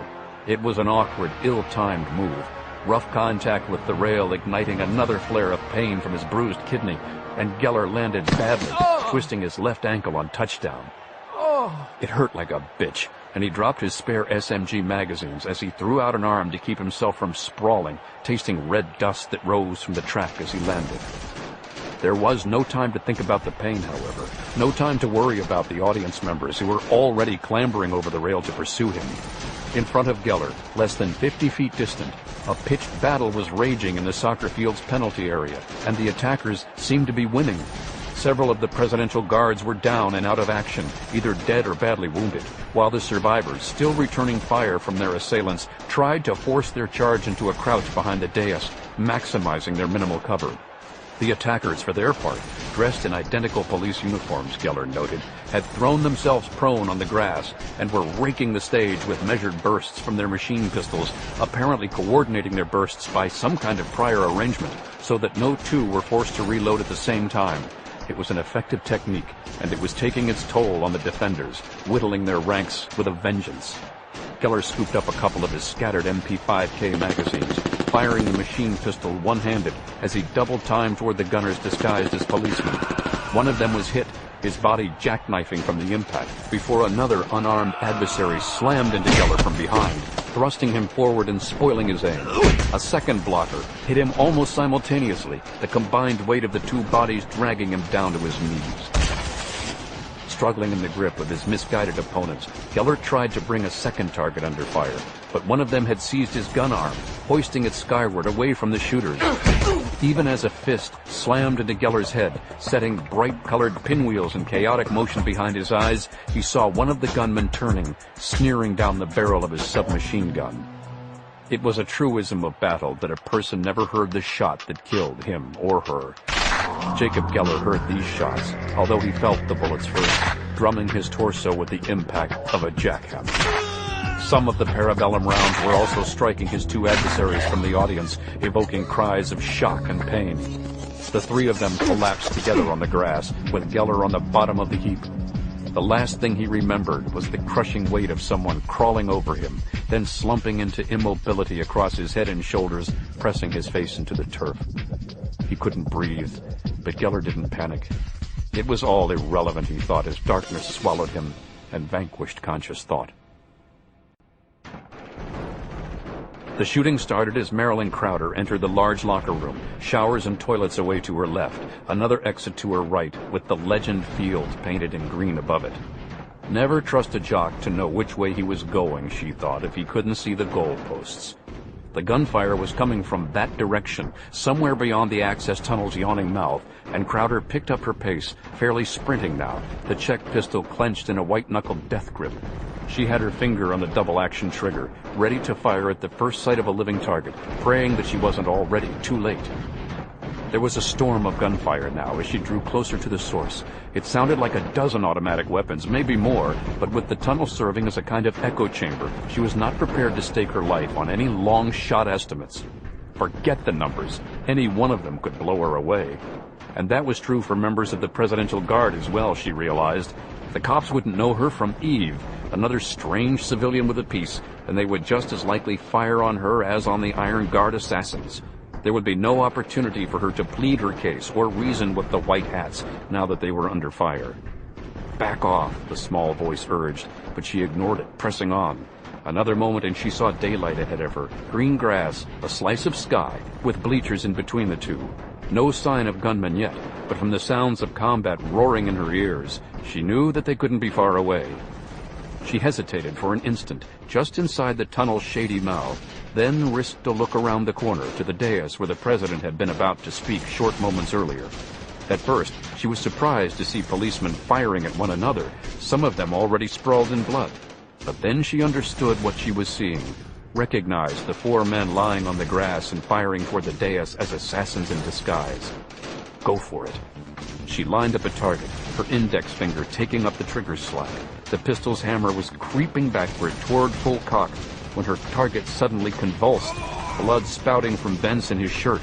He shuddered, dived, and Crowder swung around in the direction the gunfire had come from in time to see Jacob Geller leveling his machine pistol for another burst. She also saw the two black men rushing from behind him like pro football tackles, saw them strike him, one after the other, bearing him to earth under their weight.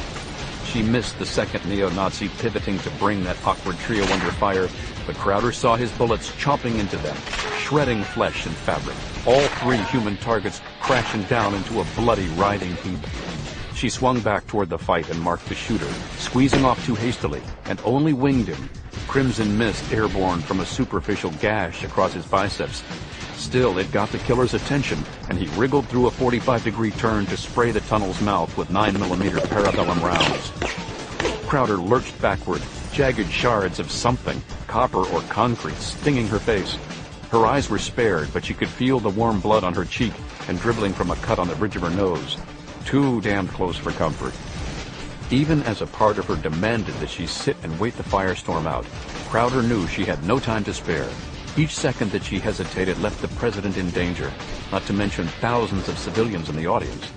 She forced herself back to the mouth of the tunnel, arriving just in time to see the various combatants scatter.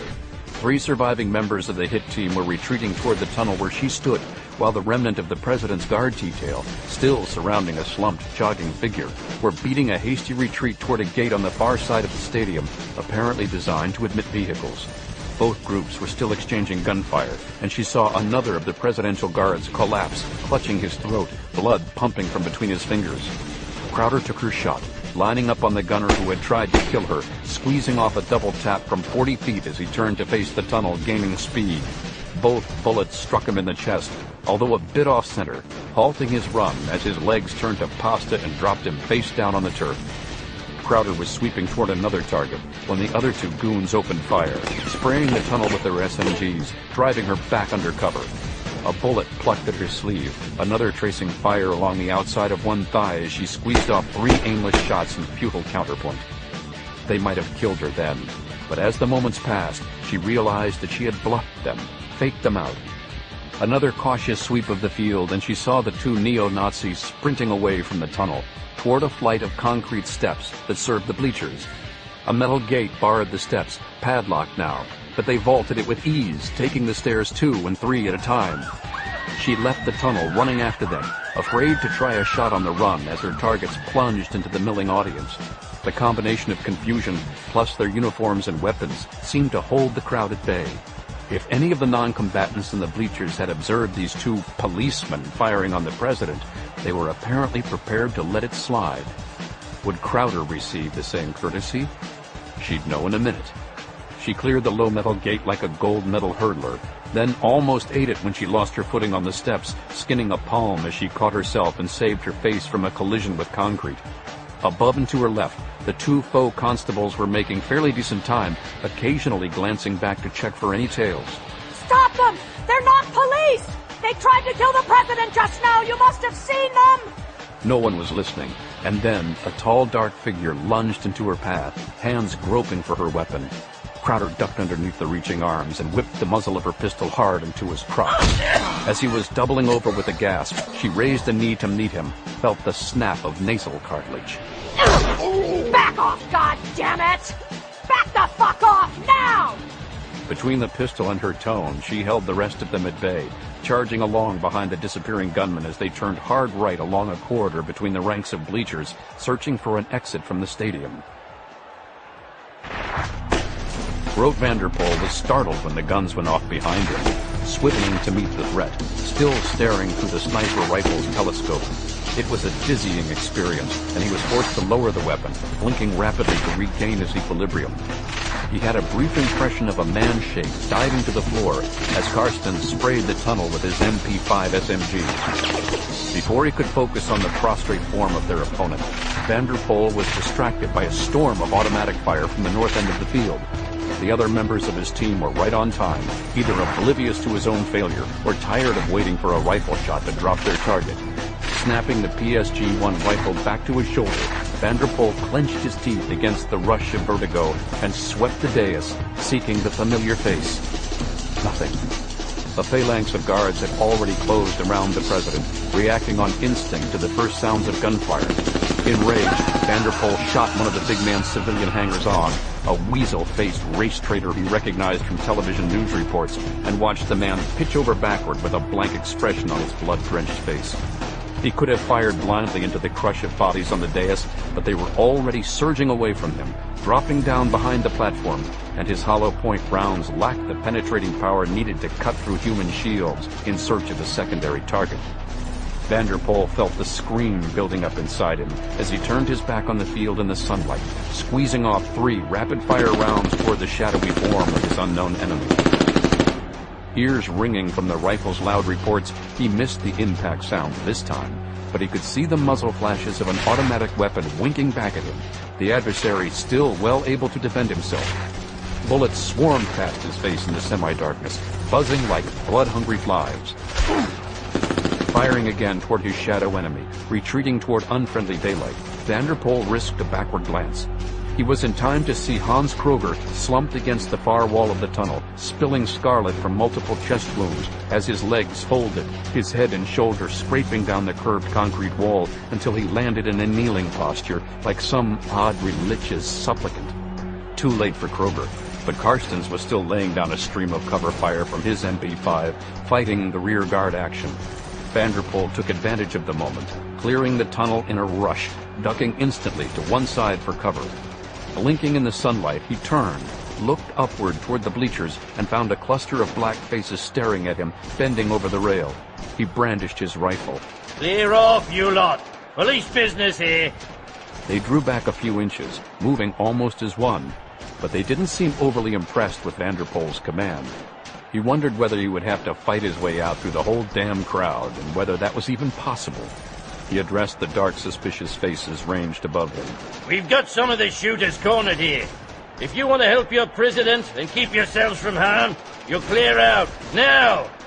Mounting a nearby flight of steps to reach the bleachers, Vanderpool took a chance, advancing briskly on the huddle of suspicious bystanders. Off with you, now! Or face arrest for interfering with an officer's performance of his duty. That appeared to do the trick, his dark-skinned audience retreating, leaving Vanderpool to find his own way up and out. It was a start at least.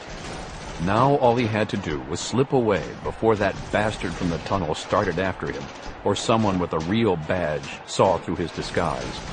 No worries, he told himself, with more confidence than he felt. He was halfway there. The crowd was going crazy. It wasn't a riot yet, but fistfights had already broken out between black and white members of the audience, the former lashing out in a moment of panic at strangers who shared common pigment with their historical oppressors. There was nothing new or surprising in that, and Marilyn Crowder frankly didn't give a damn, as long as she was left alone to pursue the fleeing assassins. The pistol in her hand helped out in that regard, though it wasn't a shield.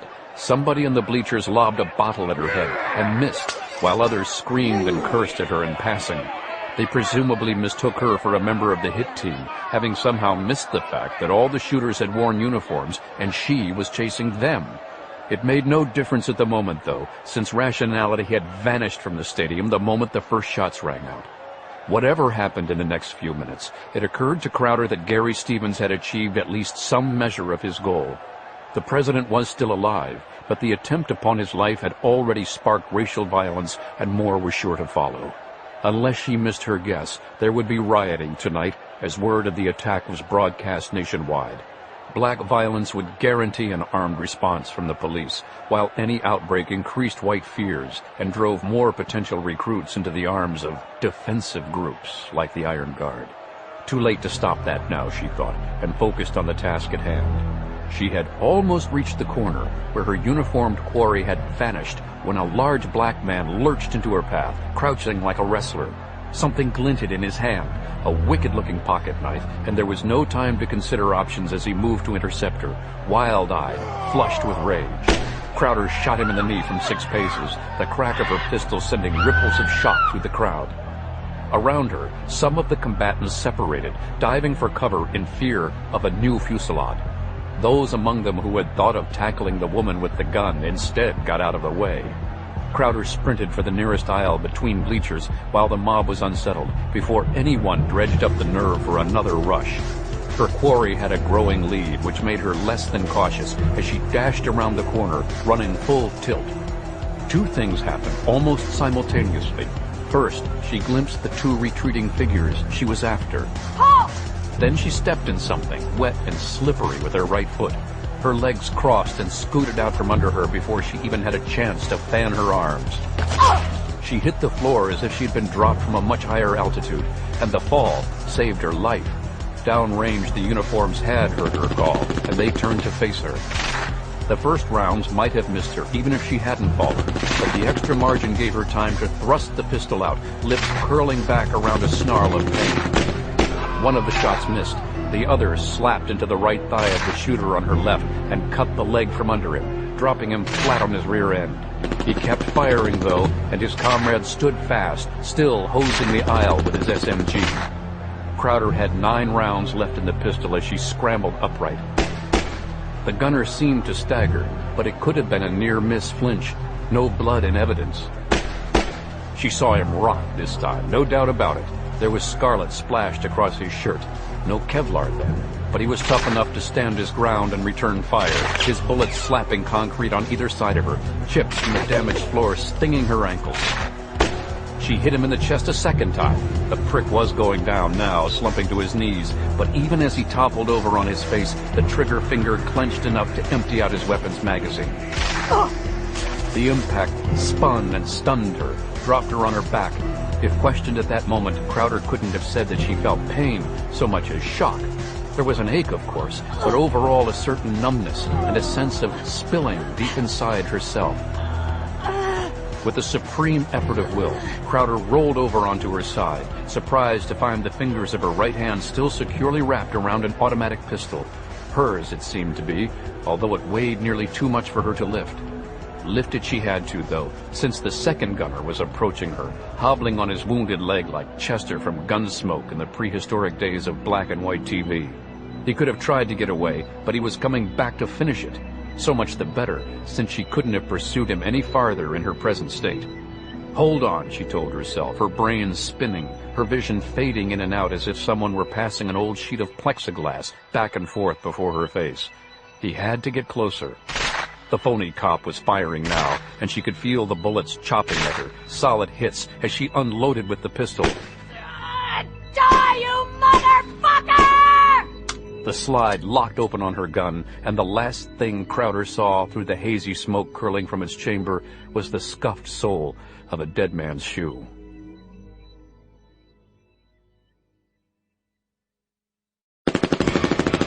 Bolan's last Uzi burst caught the rearguard shooter as he paused to reload. No help for it, down on one knee and half-turned in profile to minimize the target he offered. It was hopeless with the sun behind him as it was, and Bolan knocked him over like a fat tin rabbit in a shooting gallery. Up and running as he switched magazines in the Uzi, Bolan didn't hesitate as he reached the tunnel's exit. He had lost too much time already, ducking bullets in darkness while the last of the shooters made tracks. Away behind him, toward the north end of the soccer field, there were no more sounds of gunfire, and the stage was clear. Bolan couldn't interpret that. It might be good, or very bad, but it was something, telling him the rest of it was settled, one way or another. All except his own pursuit of number 3. Or was this number 1? It made no difference to him at the moment, whether he was chasing the hit team's leader or a simple grunt whose nerve had broken. Either way, he meant to finish it. Clean sweep. There was no sign of the shooter as he exited the tunnel, checking both directions on the field and glancing up into the stands, where most of the crowd had evacuated. They were heading for the north end of the stadium en masse, following the smell of cordite and the sight of bodies being laid out on the grass. Was one of them the president's? He couldn't tell and dared not stop to ask. A gate stood halfway open at the near end of the field, some kind of access for vehicles onto the field and its surrounding track. He ran in that direction, his feet raising puffs of ochre dust from the athletic track. The gate was made of chain-link fencing, with the parking lot beyond. So many cars and other vehicles. How could he ever hope to find... He felt the bullet ripple past his face, sucking the sound along behind it like a tiny fighter plane. As Bolan lunged for cover in the shadow of the nearest car, another round punched through the driver's window, exiting the near side in a shower of glass. The shooter was somewhere in front of him and firing on a level plane, which meant that Bolan had a chance to flank him now if he stayed low and took advantage of the intervening cover. On the downside, his enemy could also keep moving, while renewed gunfire was sure to draw officers from the stadium in a matter of moments. Hurry up then. Get it done. Which way to go? The choice was either left or right, northwest or southeast, and either pick meant he would have to wind his way through untold ranks of vehicles while searching for his prey. He couldn't get a fix on distance, though he knew the shooter had to be fairly close. The echoes made it difficult to judge precise direction, but he had at least a vague idea of where to go, assuming that the shooter wasn't moving too. Bolan cleared the gap between one vehicle and the next in a scuttling crouch, staying low. No shots were fired, and none again as he worked his way around the tailgate of a dusty Range Rover, edging closer to the point from which his assailant had earlier fired. He tried to listen for scuffling shoes on asphalt, but it was hopeless. There was too much traffic on the nearby streets, still too much noise from the stadium behind him. He heard an engine come to life somewhere nearby, and while it startled him at first, he had to wonder why more people weren't evacuating, fleeing from the scene of so much carnage. Was it morbid curiosity, concern for the president, or had police already sealed the stadium? The vehicle was moving now somewhere not far to Bolan's left. The next shot startled him, more so because it wasn't coming his way, and it had been fired at least a little farther off than the first two. Bolan knew in a flash what that squeal of brakes meant, what it had to mean, and he was on his feet a heartbeat later, throwing caution to the wind. If it had been a trick, the shooter could have nailed him then, no sweat. But it wasn't a trick. His target stood erect and plainly visible, some 20 yards away.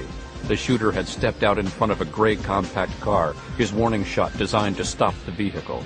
He had achieved that purpose, moving swiftly toward the driver's side and leveling his weapon at the slender Asian man behind the steering wheel.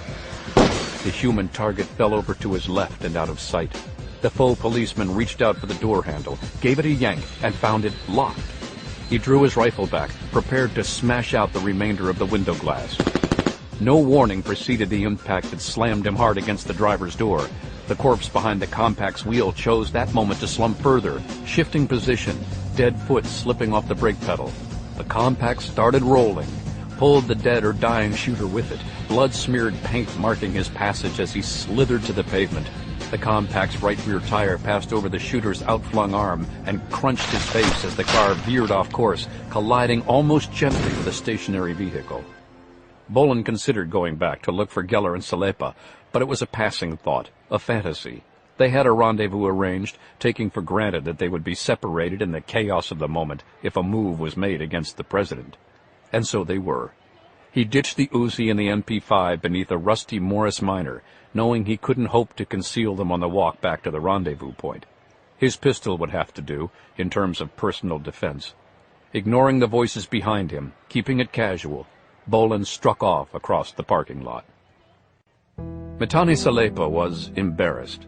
When the shooting had begun, he was on the wrong side of the stadium and high above the field, overlooking the center flag.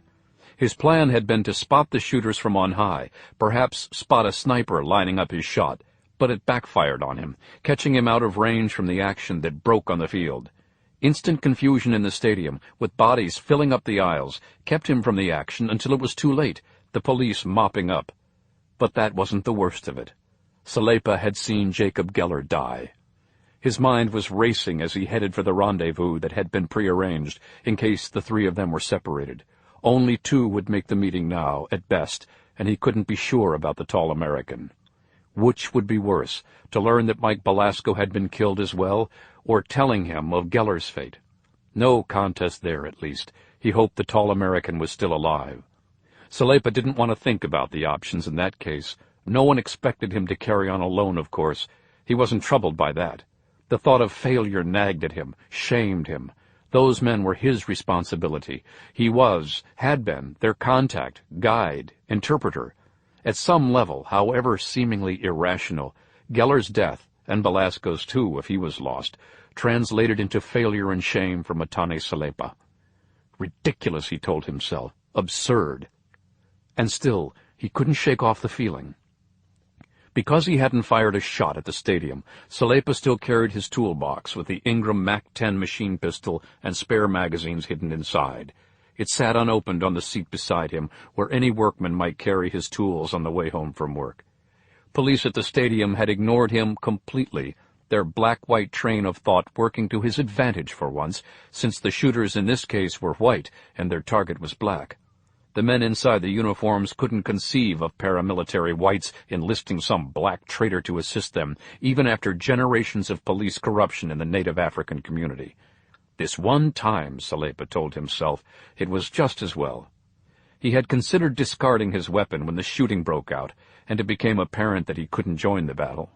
Just as quickly, though, he had determined to bluff it out as far as possible, taking his leave as would any other frightened black laborer in the same circumstances.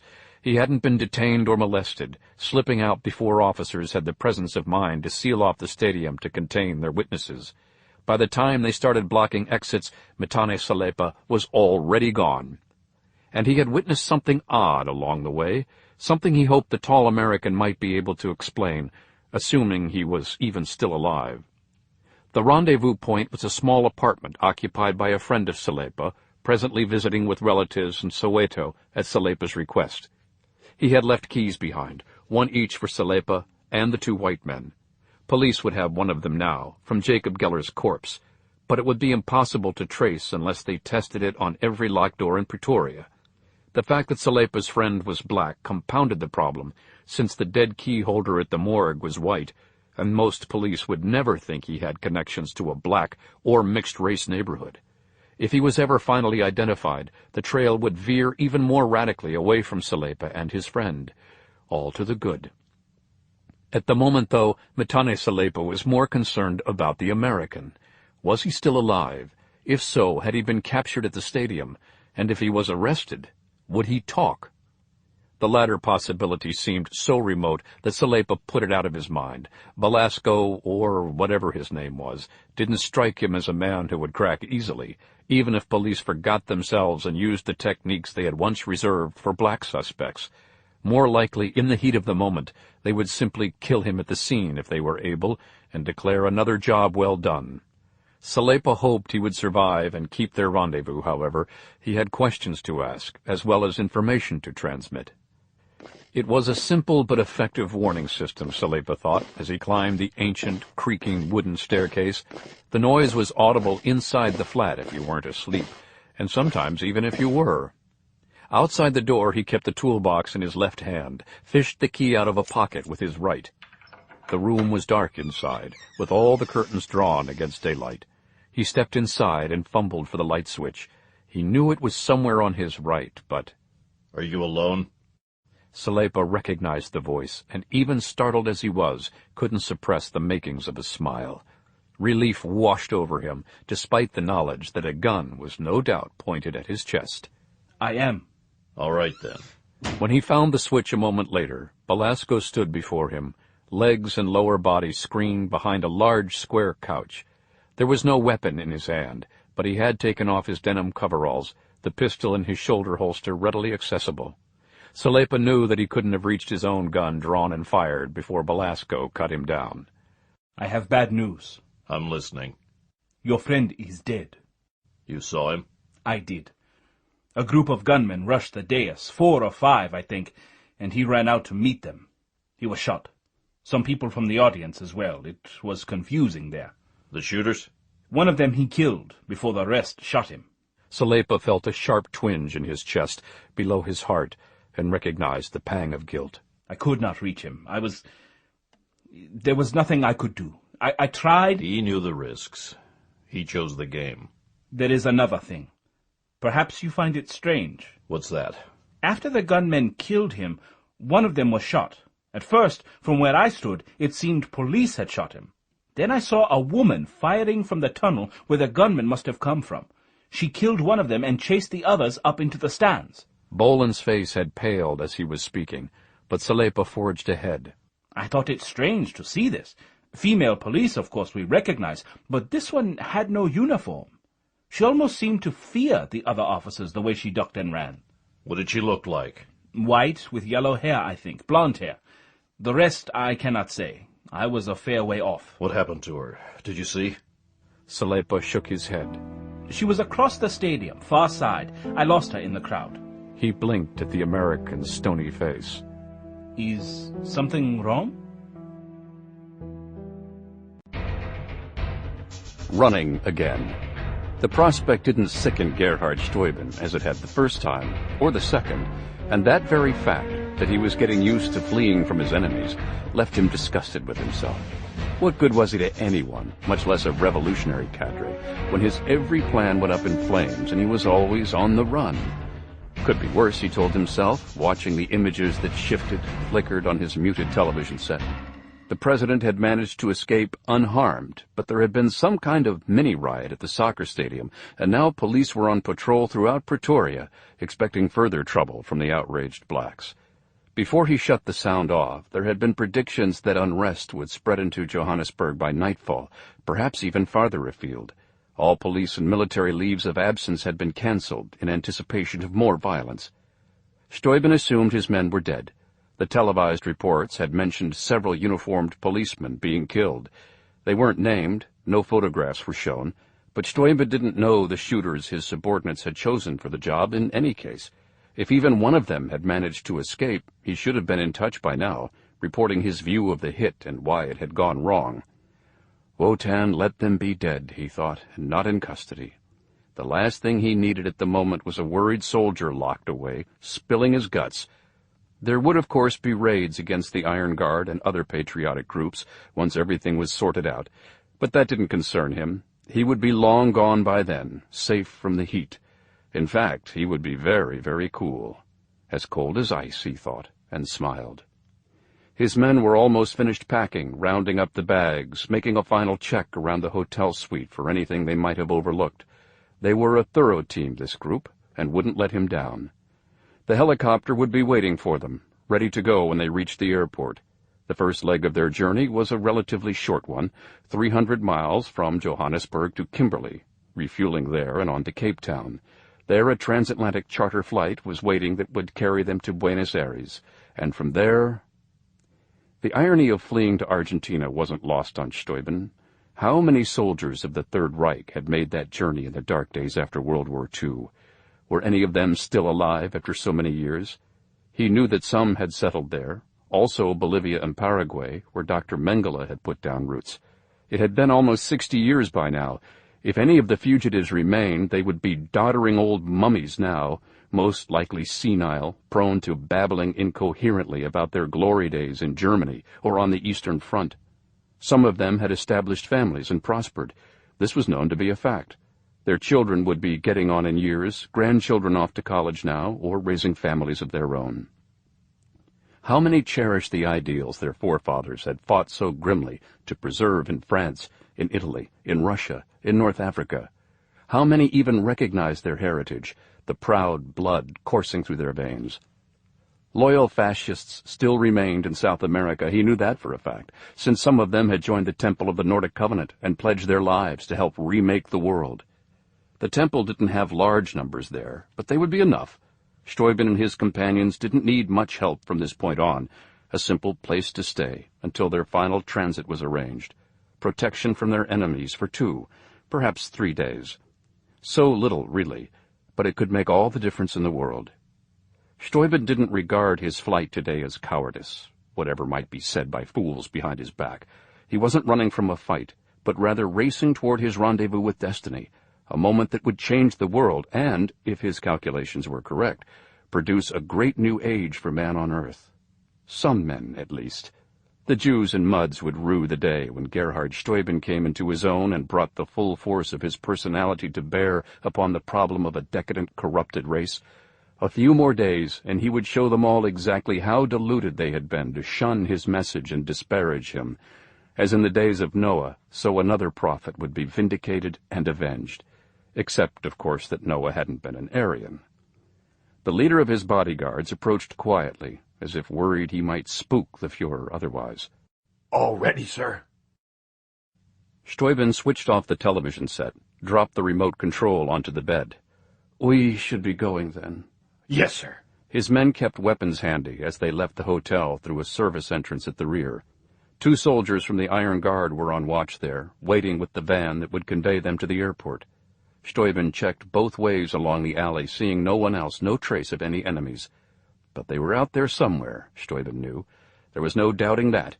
Even if the fiasco at the soccer stadium didn't involve the faceless strangers who hounded him halfway around the world, he knew that they were tracking him, that they were somewhere in South Africa, perhaps within a short drive of the very spot on which he stood. "You're too late. You've missed again." Beg pardon, sir? "What?" You said something, sir. I missed it, I'm afraid. "Missed it? You're hearing things." Yes, sir. "Watch that," Steuben told himself. "You're no good to the movement if you come off acting like a goddamn lunatic." And this time, Steuben bit his tongue to make sure that he didn't speak the words aloud. Another moment saw him in the van, and they were rolling through the alleyway, left turn, emerged with traffic, headed for the airport, headed for a date with epic destiny. Bolan stopped en route to Crowder's hotel and telephoned her room. No answer, and the desk clerk told him that the lady had to be out. Was there perhaps some message? There wasn't. He tried to think of reasons why she might not answer the phone. Maybe she was in the shower when he called, or she had gotten tired of room service and went downstairs to try the hotel restaurant. Why not? Because she wouldn't, Bolan thought. She promised not to leave the room. Same promise, more or less, that she had broken in Chicago. And in L.A. she had promised not to leave the car. Both times she had decided on a whim to put her life at risk. She had survived those lapses. This time, though, a sense of dread had taken root in Bolan's chest. It was a dull, dead feeling. He remembered it too well from situations in the past, although it hadn't troubled him of late. It was the feeling he had grown accustomed to during his lonely one-man war against the Mafia, when innocents attached themselves to his cause for one reason or another, and wound up suffering as a result. It wasn't the same, he told himself, as he continued navigating through the after-work rush-hour traffic. There were more police cars on the street than he remembered seeing previously, and they all seemed to be going somewhere in a hurry with their flashing lights, a siren whooping now and then when traffic failed to yield. Things fell apart, some poets said, and when they did, the predators came out on top. Focus. He told himself that Crowder had learned her lesson, that she wouldn't break her word again, but he wasn't convinced. Bolan had seen her, listened to her, sensed the buildup of frustration that was a predictable result of being sidelined, watching others hunt the prey that was supposed to be her own. Her life had been disrupted, effectively turned upside down, her career with ATF pulled up by the roots. She had faced death and suffered grave indignities, finally reduced to trailing a virtual stranger around the globe and watching while he mopped up her original targets. Would it be enough to push her over the edge? Drive her out on a desperate mission in unfamiliar territory? It might. Bolan hated that answer, but there was no way around it. At the hotel, he parked himself in lieu of using the valet, and breezed through the lobby to the bank of elevators, keeping an eye out for lurkers along the way.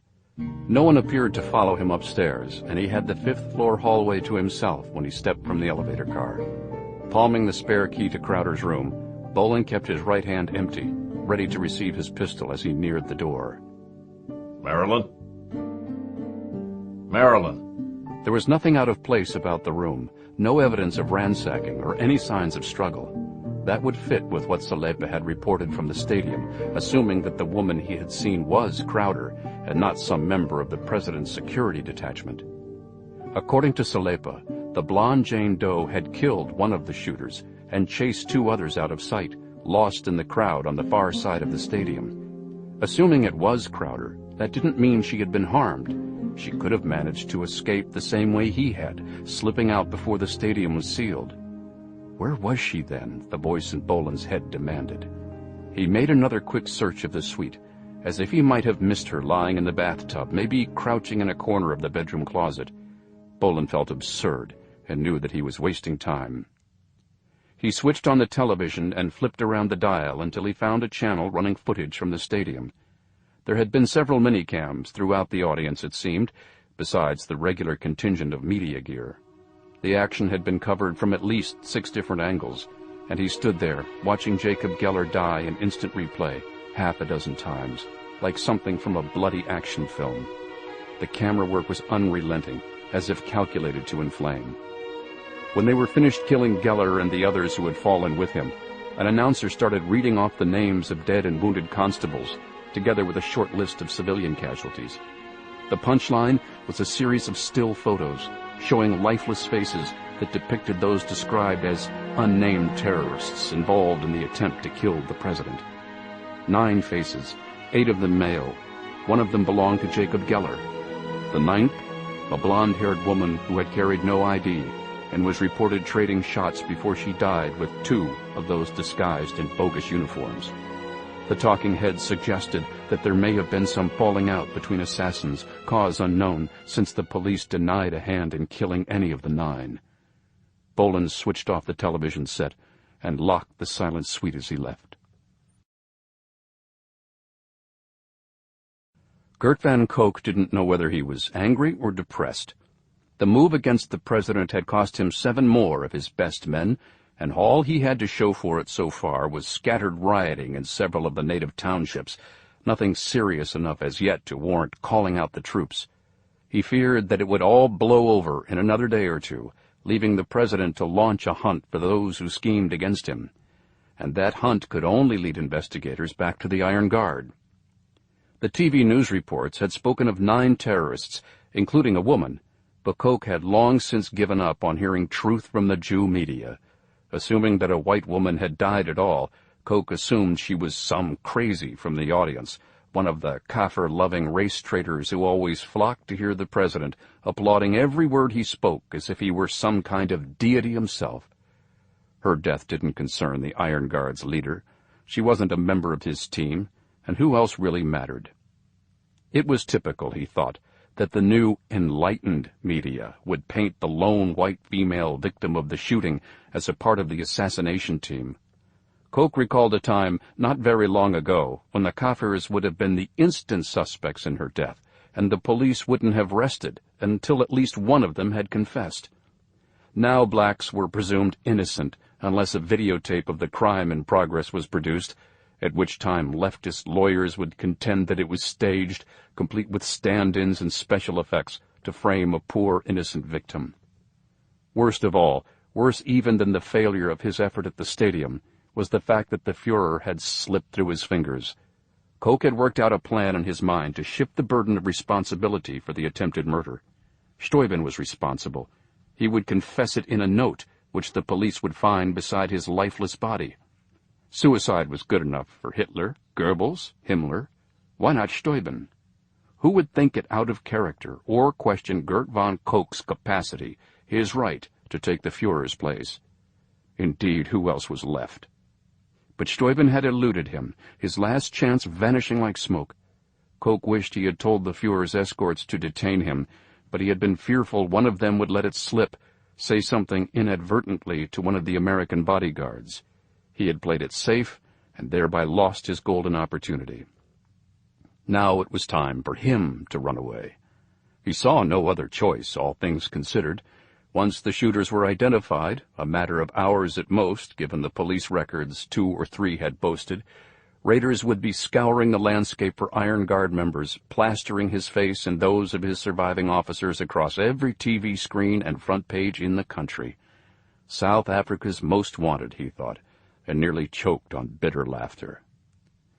Koch wasn't the world's best packer, but he trusted no one else to fill his bags before a trip, especially not this time, when he knew it was entirely possible that he wouldn't be coming back.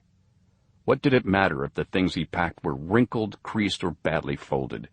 When he reached his final destination, Koch was confident that he would find a maid or laundry service standing by. And if he didn't, if he wound up on some tiny tropical island like a castaway, what did it matter if his clothes weren't immaculate? The more he thought about it, tossing things into his sturdy leather bags, the more Koch thought hiding out in some remote, unsullied paradise might be a grand idea. He didn't want to be alone, of course. He would be taking soldiers with him, and he could afford to staff a modest home with servants if their needs were modest.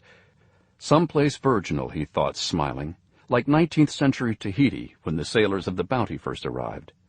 A place like that, Koch could be the Führer of his own small empire, and it wouldn't matter what Steuben did with the rest of the world, whether he lived or died. A place remote enough to be forgotten, overlooked, ignored. He finished packing and locked his bags. I'm ready. Let's get out of here. No answer. Come and get the bags, will you? Dead silence from the living room. Scowling, prepared to blister someone's hide, he moved to the connecting door which stood ajar and threw it open. Are you all asleep in here? I said... His men were dead. All 5 of them, sprawled on the carpet or the furniture, blood soaking into pile and fabric from assorted ghastly wounds. Directly opposite, blocking the only exit from the room, a black man with a pistol in his hand stood facing Gert van Kook. Despite his shock, the neo-Nazi was alert enough to notice the pistol's sound suppressor. He turned to run and found the second man behind him, leveling a silenced automatic at his face. This man was white, well-built with grim death in his eyes.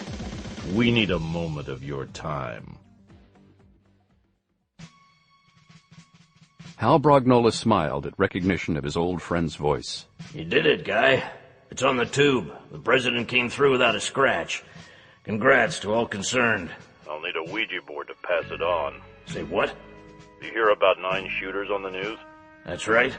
Hal felt a worm of dread begin to wriggle underneath the pink skin of his scalp. The Iron Guard only sent in 7. The other 2 were ours. You mean... Geller was hit down on the field. He stopped them getting to the president, apparently, but couldn't save himself. The cops here have him down as some part of the hit team, working on a theory that the shooters started capping one another. God knows why. I don't know if Mossad will want to claim him in the circumstances, but someone should let them know what happened at the very least. It's done. That's only 8. The 9th was female. I heard that on the... Oh, shit. Oh, no. She was supposed to stay at the hotel. We had a deal. She kept her word the last 2 rounds. We'll never know what set her off this time. She knew where it was going down? I kept her up to speed. She seemed to take it better that way, being sidelined. How's that for your basic gallows irony? It's not your fault. You're absolutely right. She broke her word. Sometimes you lie, you die. And leave the hurt to someone else, Brognola thought, but kept it to himself. Where's Gary Stevens in all this? Long gone. He skipped while we were reinventing contact sports. Lost him again. Brognola closed his eyes. You have some kind of line on him? Better than that. I know exactly where he's going. Oh? I had a little one-on-one with his lieutenant here in Joburg. Guy thought he could buy himself a pass with information. Yeah? It didn't work. You trust his intel? Yes, I do. It's too damn crazy to be plucked out of thin air. How's that? And Bolan told him. Brognola could feel his jaw drop, snapped it shut again to keep from looking like some inbred idiot. The plan was crazy, sure, but it was also dangerous as hell. Antarctica? You heard right. But what the hell are you... You spelled it out the day you briefed me on this job, remember? Hitler and his pals believed the Earth was hollow, and the old Linarians were tucked away inside, descendants of the early Norsemen, or whatever. If memory serves, the SS sent an expedition up to the North Pole, a Zeppelin, I think it was, to try and find the entrance to the hidden world. Yeah, I remember that, but what does that... Stevens has worked out in his head somehow that Adolf and the others got it wrong. Instead of going up, they should have sent their people down. That's why they missed it, see? Who knows where he comes up with his demented crap. You ask him, I imagine he could talk your leg off quoting chapter and verse from some ancient scroll or tablet. Personally, I don't care what's on his mind, as long as I know where he's going. Antarctica. Antarctica. And you don't think this guy you grilled was maybe snowing you? Bad pun. Let me rephrase that. You don't think maybe he was sending you off on the ultimate wild goose chase? The guy thought he was buying life. He anteed up the only thing he had to trade. But even so... I know the signs, and this guy believed what he was saying. There's a chance that Stevens lied to him, of course, but I can only check that out by going to have a look around myself. You plan to search Antarctica. You're Admiral Peary now? Peary went north, just like the Germans. You're thinking Amundsen from Norway. Whatever. Can we get real here for a second? Antarctica has to be, what, 3 million square miles of ice and snow? Maybe 4? More like 5.5. Well, hey, you should be done with that around the halfway point of the millennium, if you don't stop for lunch. I have a fix on where he's going, Hal. You do? Terrific. Stevens has the portal marked. You mean he's found the elevator that will take him down to inner Earth? Not quite. That was the second error Hitler's people made, the way he's worked it out. First, going north, and second, thinking that the entrance would be standing open, visible to anyone who happened by. Hey, anyone can see that's crap. Who leaves the front door open when it's 98 below outside? That's why the Nordic Temple's team needed a key to help them open up the way. A key? Oh, shit. You're telling me... That's right. He's setting off the bomb so we can meet the supermen downstairs? And call them forth as reinforcements for his ethnic cleansing plan. I missed my guess. This prick's as crazy as they come. You need to find somebody who can calculate the impact of a tactical device exploded at or near the pole. I'm hoping it will just irradiate the ice and snow, but if it's something worse than that, we need to be prepared. I'm on it. Brognola grabbed a pen and paper, scribbling notes. And you'll be where again? I thought I'd crash the party. Chill out a while, you know? See if Stevens needs some help with that ignition fuse. The smart thing is to call an airstrike in and vaporize his Nazi ass. Not knowing if the warhead's armed? I don't think so. I hate it that you're always right. I'm leaving the coordinates with Geller's contact in Pretoria. He's got your number there. If there's no word from me by Saturday, he'll call and tell you where to go. Oh, great. I get that all day long around here as it is. And now some guy I never met is jumping on the bandwagon. You'll know him if and when he calls. He'll ask for Stryker. Bolan's code name. But you won't be here. That's right. You get that call, I won't be anywhere. God damn it. Brognola relaxed the fists that he had clenched in anger and frustration. He was on the verge of telling Bolan to stay frosty, but he caught himself. You watch yourself down there, all right? It's not some friggin' ski resort. I'll be in touch. You'd better. You just better. Antarctica is not particularly large as continents go.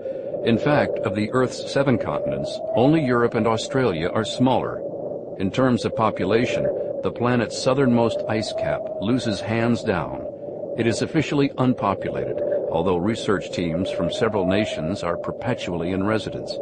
Published estimates of its total area range from 5.1 to 5.4 million square miles, all of it sheathed in ice and snow year-round. The coldest temperature ever logged on Earth, a mind-numbing minus 129 degrees Fahrenheit, was recorded at Vostok in July 1983.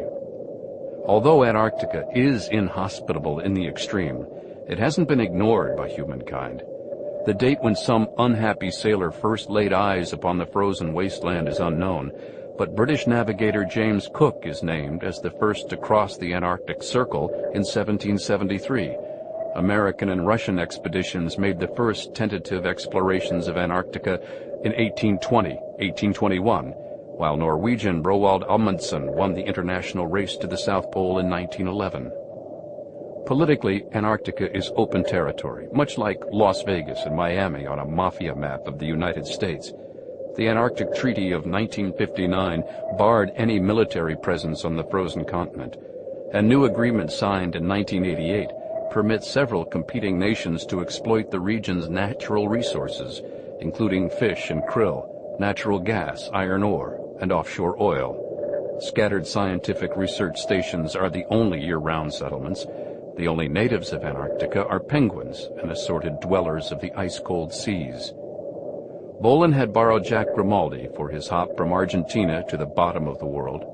The two men had been friends since Bolan plucked Grimaldi at gunpoint from his erstwhile occupation as a private pilot for the Mafia and managed to persuade him that there was a better way to spend his time.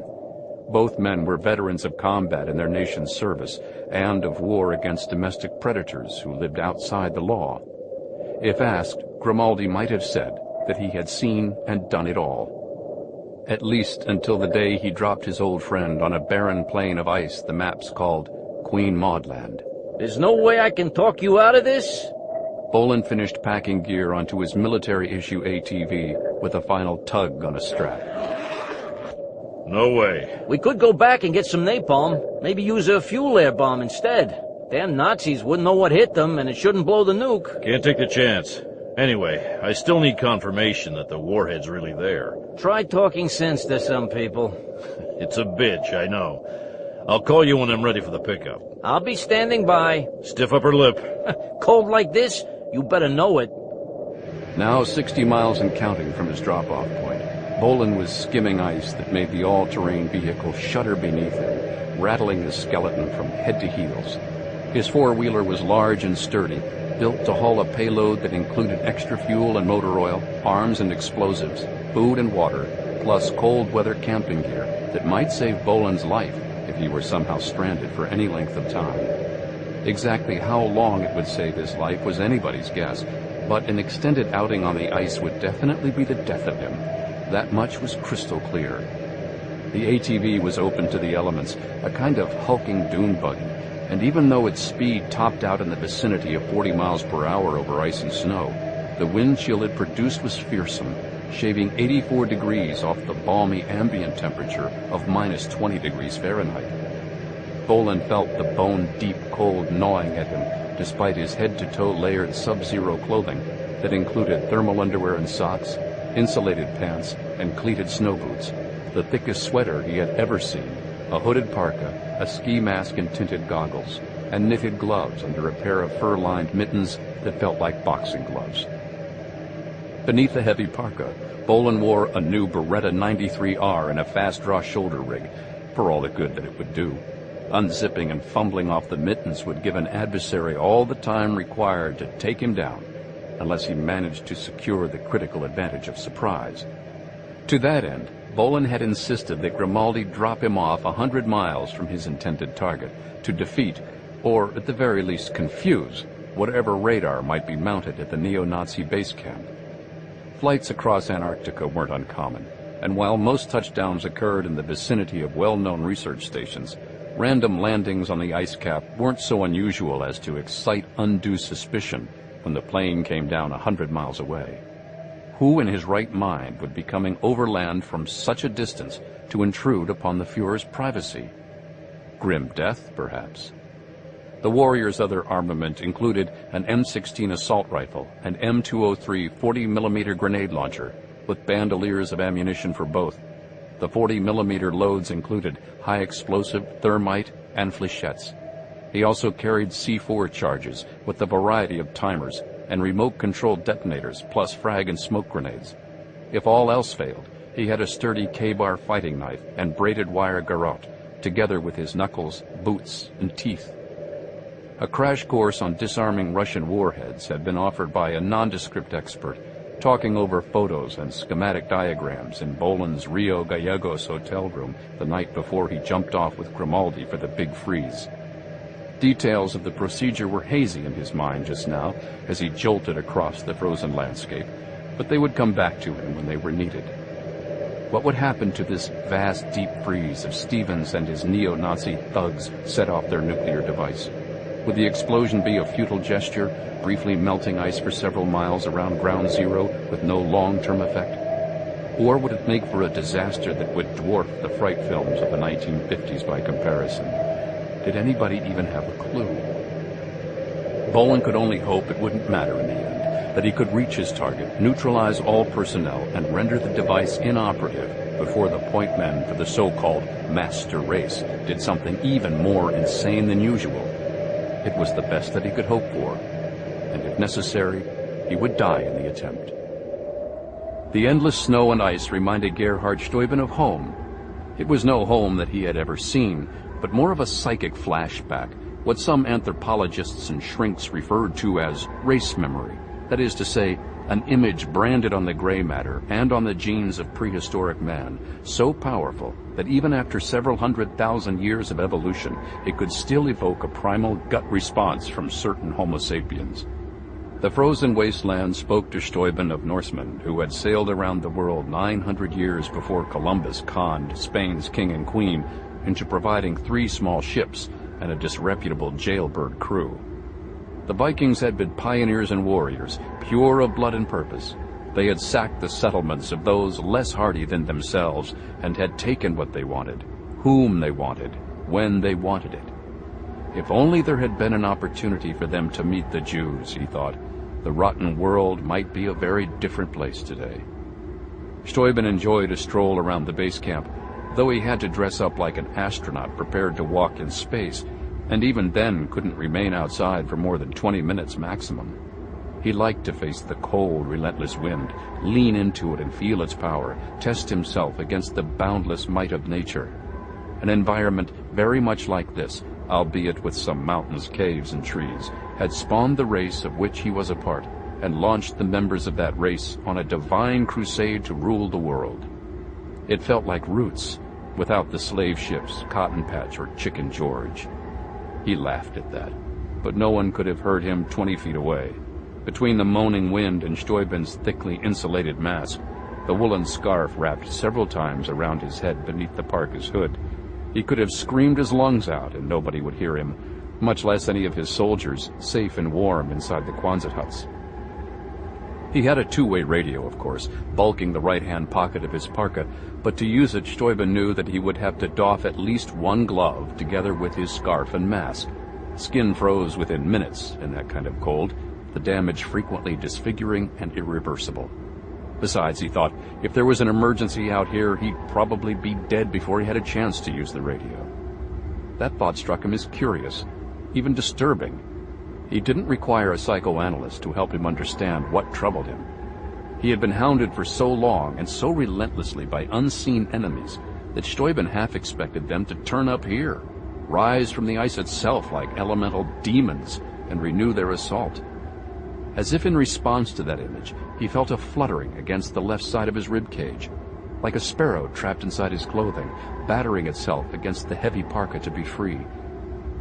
It was the pager, set to vibrate, since an oral tone would probably have been inaudible, reminding him that it was time to end his morning constitutional.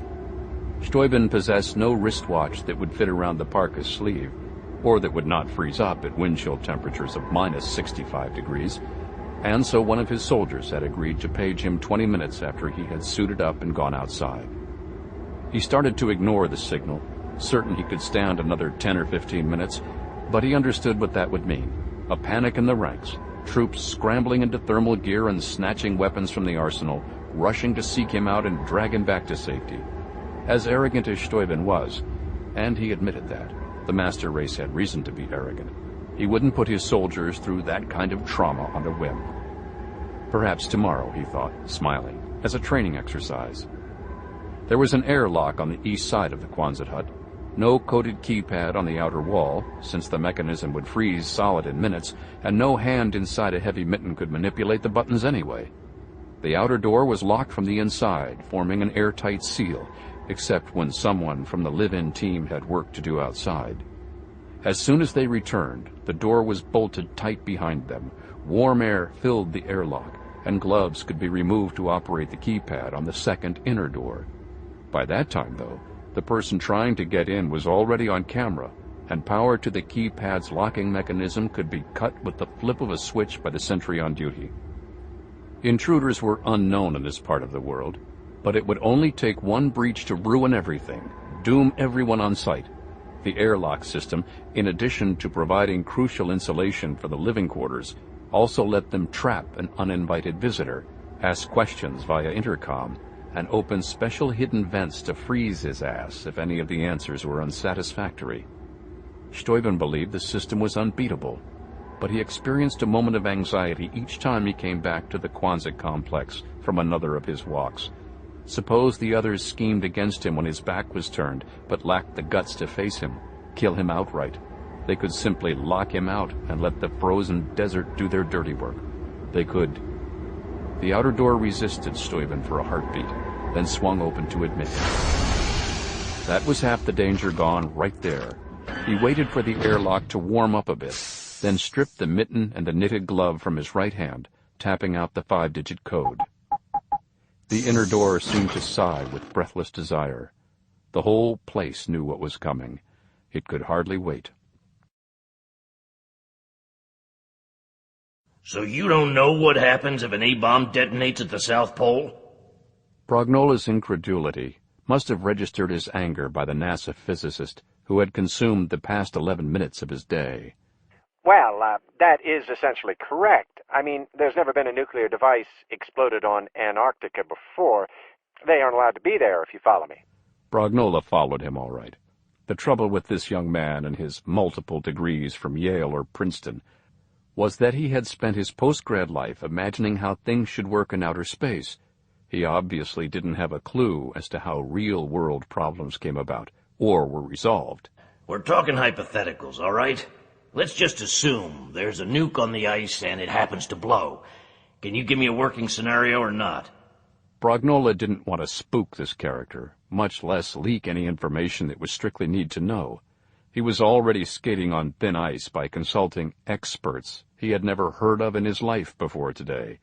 This one, Stephen Kaplan, Ph.D., was number 4, and the big Fed was beginning to see what the jokester had meant about piling it higher and deeper. That depends on the type and size of device. Low yield, high yield, fission, or thermonuclear, airburst, surface, or subterranean. There are devices that kill strictly via radiation with no appreciable shock wave. Others flatten everything within a radius of several miles. In other words... It all depends. Well, exactly. Yes, that's right. The hell of it was that Brognola couldn't fill in any of the blanks in the equation. They had no description of the nuclear device, except that it apparently could fit inside a large suitcase and be transported by a single man, at least for a limited distance. Let's pretend it's small. Call it suitcase size. That any help at all?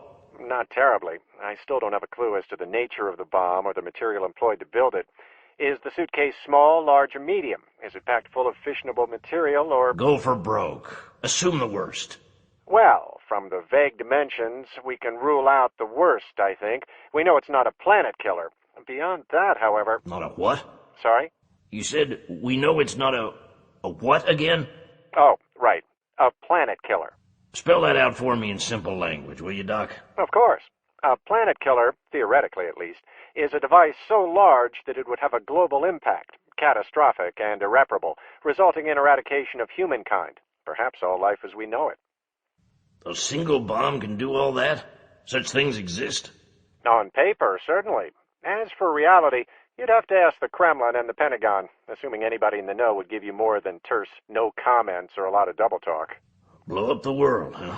Not exactly. You don't need to destroy the planet to eliminate most forms of life. An axis shift or deviation in Earth's standard orbit. You'd be surprised at the impact a relatively minor deviation in our distance from the sun could have. Throw in earthquakes, tsunamis, and volcanoes. Wrap it all up in some nice dirty fallout, and you've got a recipe for a new dark ages, assuming anyone's around to see it. But you said a suitcase bomb can't do all that. It's hard to picture one that could. Hard to picture, or impossible to build? Nothing's impossible. The size of the device described suggests that if it detonated on its own, without some kind of chain reaction linked to other nukes, it wouldn't generate sufficient force to cause a global shift. Not even if it's detonated at the pole? It shouldn't matter. As to impact on the ice cap, though, in terms of melting or displacement, things like that, I'd just be guessing. Someone at the Pentagon or at the AEC may have computer models, but I wouldn't bet the farm on it. Getting a peek at them, assuming that they do exist, would open up a whole new world of problems in itself. Nobody stalls like apathetic or vindictive bureaucrats. I heard that. Thanks for your time, Doc. I truly wish I could be of more help. We know it's not a planet killer. But they really didn't know a goddamn thing. It was a game of odds and probabilities in which Brognola didn't even have the necessary stats to ante up, much less to bet his hand. Okay, the good news. Gary Stevens didn't want to wipe out life on Earth, unless you counted Jews, blacks, Asians, gays, Hispanics, liberals, and any other living soul who disagreed with him about the holy mission of the master race. He didn't want to crack the globe or send it shooting off toward Pluto like a table tennis ball knocked out of bounds. All he wanted to do was open the doorway to another world and let all the happy Aryan Vikings come bouncing out to join ranks with the Temple of the Nordic Covenant for Armageddon. Right. Jesus H. Where do these freaks come from? But that, he knew up front, wasn't the question that counted. It didn't matter where Gary Stevens came from, only where he was going and what he would do when he got there. Correction, he thought. He was already there, already counting down. Would Bolan be in time to stop him? Glancing down, the big Fed was surprised to find he had his fingers crossed. We're 5 by 5, sir. Radar's clear, no bogeys. I believe you lost them this time. Steuben frowned in response to Eric Glass's comment, making Glass wonder if he had gone too far, implied that his leader was some kind of coward, perhaps. But in the absence of a verbal reprimand, he let it go. There was enough to think about now, at ground zero, without dreaming problems up out of thin air. A time and place for everything, he thought, including paranoia. They were on the verge of something here. Glass felt the tingle of anticipation like a mild electric shock, coursing along his nerves, lifting the short hairs on his nape and arms. He wasn't sure exactly what would happen when they triggered the device, if it would truly open up a whole new world, or simply leave them a giant mess of melted ice and snow. But faith had carried him this far, faith and determination that the master race would rise again to rule the world within his lifetime, rather than some future generation yet unborn. He would be part of it, Glass thought, his finger on the trigger when the precious moment came. If they were coming, they would have to fly in, yes? The question hauled Glass back from his reverie. Yes, sir, that's correct. The journey overland's a ball breaker. If they could even put a team ashore, I mean, there is no shore per se, but if they could, that team would have almost 600 miles to travel from the nearest point along the coast. That's over mountains, glaciers, skirting any crevices a man can't step across, and some of them can swallow tanks, no problem. It's impossible to take us by surprise, in other words. Well, when you say impossible... I mean exactly that. Can it be done or not? I suppose if they could drop someone beyond our radar range and let them go from there, it's long shot possible. Even so, sir, they'd still have to choose a route, know the terrain. I want patrols out on the ice, around the clock, beginning now. I should have ordered it first thing. Sir, you'll recall that we have 50 men on site. Well, 52 including you and me. There are significant logistic problems for the kind of operation you're suggesting. Solve them. And I'm not suggesting anything. I'm issuing an order. Yes, sir. Right away, sir. Glass snapped a salute at his Fuhrer and marched off to obey, moving with strides that verged on being angry goose steps through one corridor and then another. It wasn't his place to argue. They had a staff of 50 men. That was the good and bad news, all rolled up together. He couldn't send sentries out alone into the wasteland, and while 2 might be enough for simply hiking over ice and snow, a larger group would be required if they seriously meant to stop encroaching enemies. What enemies? Glass understood that Steuben had been shaken, maybe even traumatized by the events of recent weeks. He had been hunted like an animal from the United States to Europe, on from there to Africa, and now Antarctica. His first chief of security, Sean Fletcher, was among the scores of Temple soldiers who had died along the way. So were his ranking officers in Germany, Croatia, the Ukraine, and now, perhaps, South Africa. There had been no word from Koch since Steuben left Johannesburg, and Glass wouldn't have bet $1 that the man was still alive and at liberty. So maybe there were enemies approaching, even though they left no trace on radar, and should have no way of knowing Steuben's destination once he left South Africa. It was a strange world. Weird things happened every day, and some of them could be the end of you, unless you kept your guard up all day, every day. Patrols. To be effective, they should range at least a mile out from the base camp. 2 was even better. They had brought along a dozen 2-man snowmobiles, which meant that he could send 4 men toward each point of the compass, have them execute a sweep, and then return. Call it 2 hours out and back. Upon returning, they would find another 16 men on standby to refuel the snowmobiles and take them out again, a 3rd shift ready in rotation after that. With detonations scheduled in 11 hours and 47 minutes, calculated by the Fuhrer, God knew how, each team would therefore make 2 runs, 4 hours total in the cold, 8 hours warm and dry inside. The Kwanzaa complex was laid out in a kind of ladder formation, as if 3 giant capital H's had been set down on the ice, connected end to end. Living quarters were located at the north end of the complex, with administration and control facilities on the south, storage space in between. Glass still marveled at the fact that the base camp had been constructed without interference, proof positive that the vaunted superpowers were sometimes fatally myopic. Too late now, he thought, and smiled. The lazy bastards could have stopped it once upon a time, but they had missed their chance. His men would grouse and mutter when he asked for volunteers to take the first shift on patrol, but they would ultimately do as they were told. They were the very best available, and each man recognized his duty to the cause. They would lay down their lives if necessary, and they wouldn't jump at shadows while they scouted fields of empty snow and ice. Another 17 or 18 miles to go, by Bolan's calculation. Call it half an hour if he held his present speed and didn't launch the ATV into a crevice that had opened since the final round of satellite surveillance photos had been snapped and forwarded 10 hours earlier. All bets were off if something happened to the vehicle before his scheduled drop, a mile out from the target, in the shadow of a long snow-covered ridge. He would be hiking in from there, white-clad and hopefully invisible to any watchers at the compound. Would they bother posting sentries, Bolan wondered, or would they trust Mother Nature to protect them from their enemies this time? Approaching the base camp on foot, he would have minimal mobility and virtually nothing in the way of cover if they spotted him and opened fire. Even retreat would be untenable, a long run to nowhere while the gunners framed him in their sights. One problem at a time, Bolan chided himself.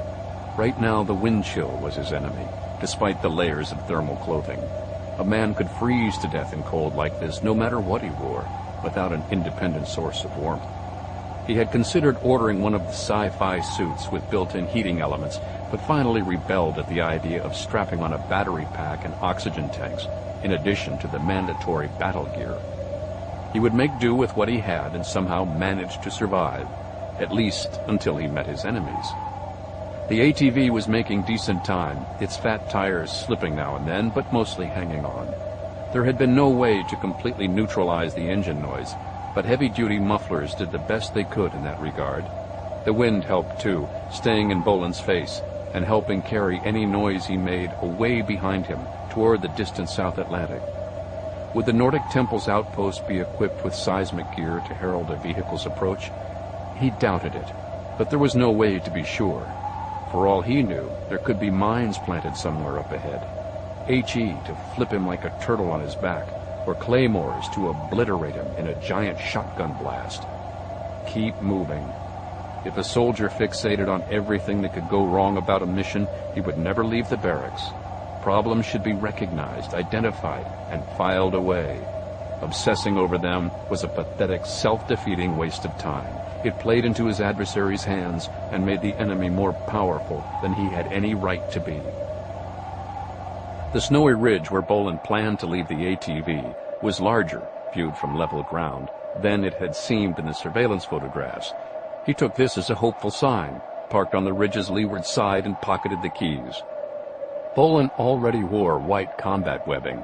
All he had to do now was strap on snowshoes, unpack the M16 M203, and load both weapons, chambering a 5.56 millimeter round. Whatever happened in the next half hour, even if he blew it somehow, he wouldn't go down without a fight.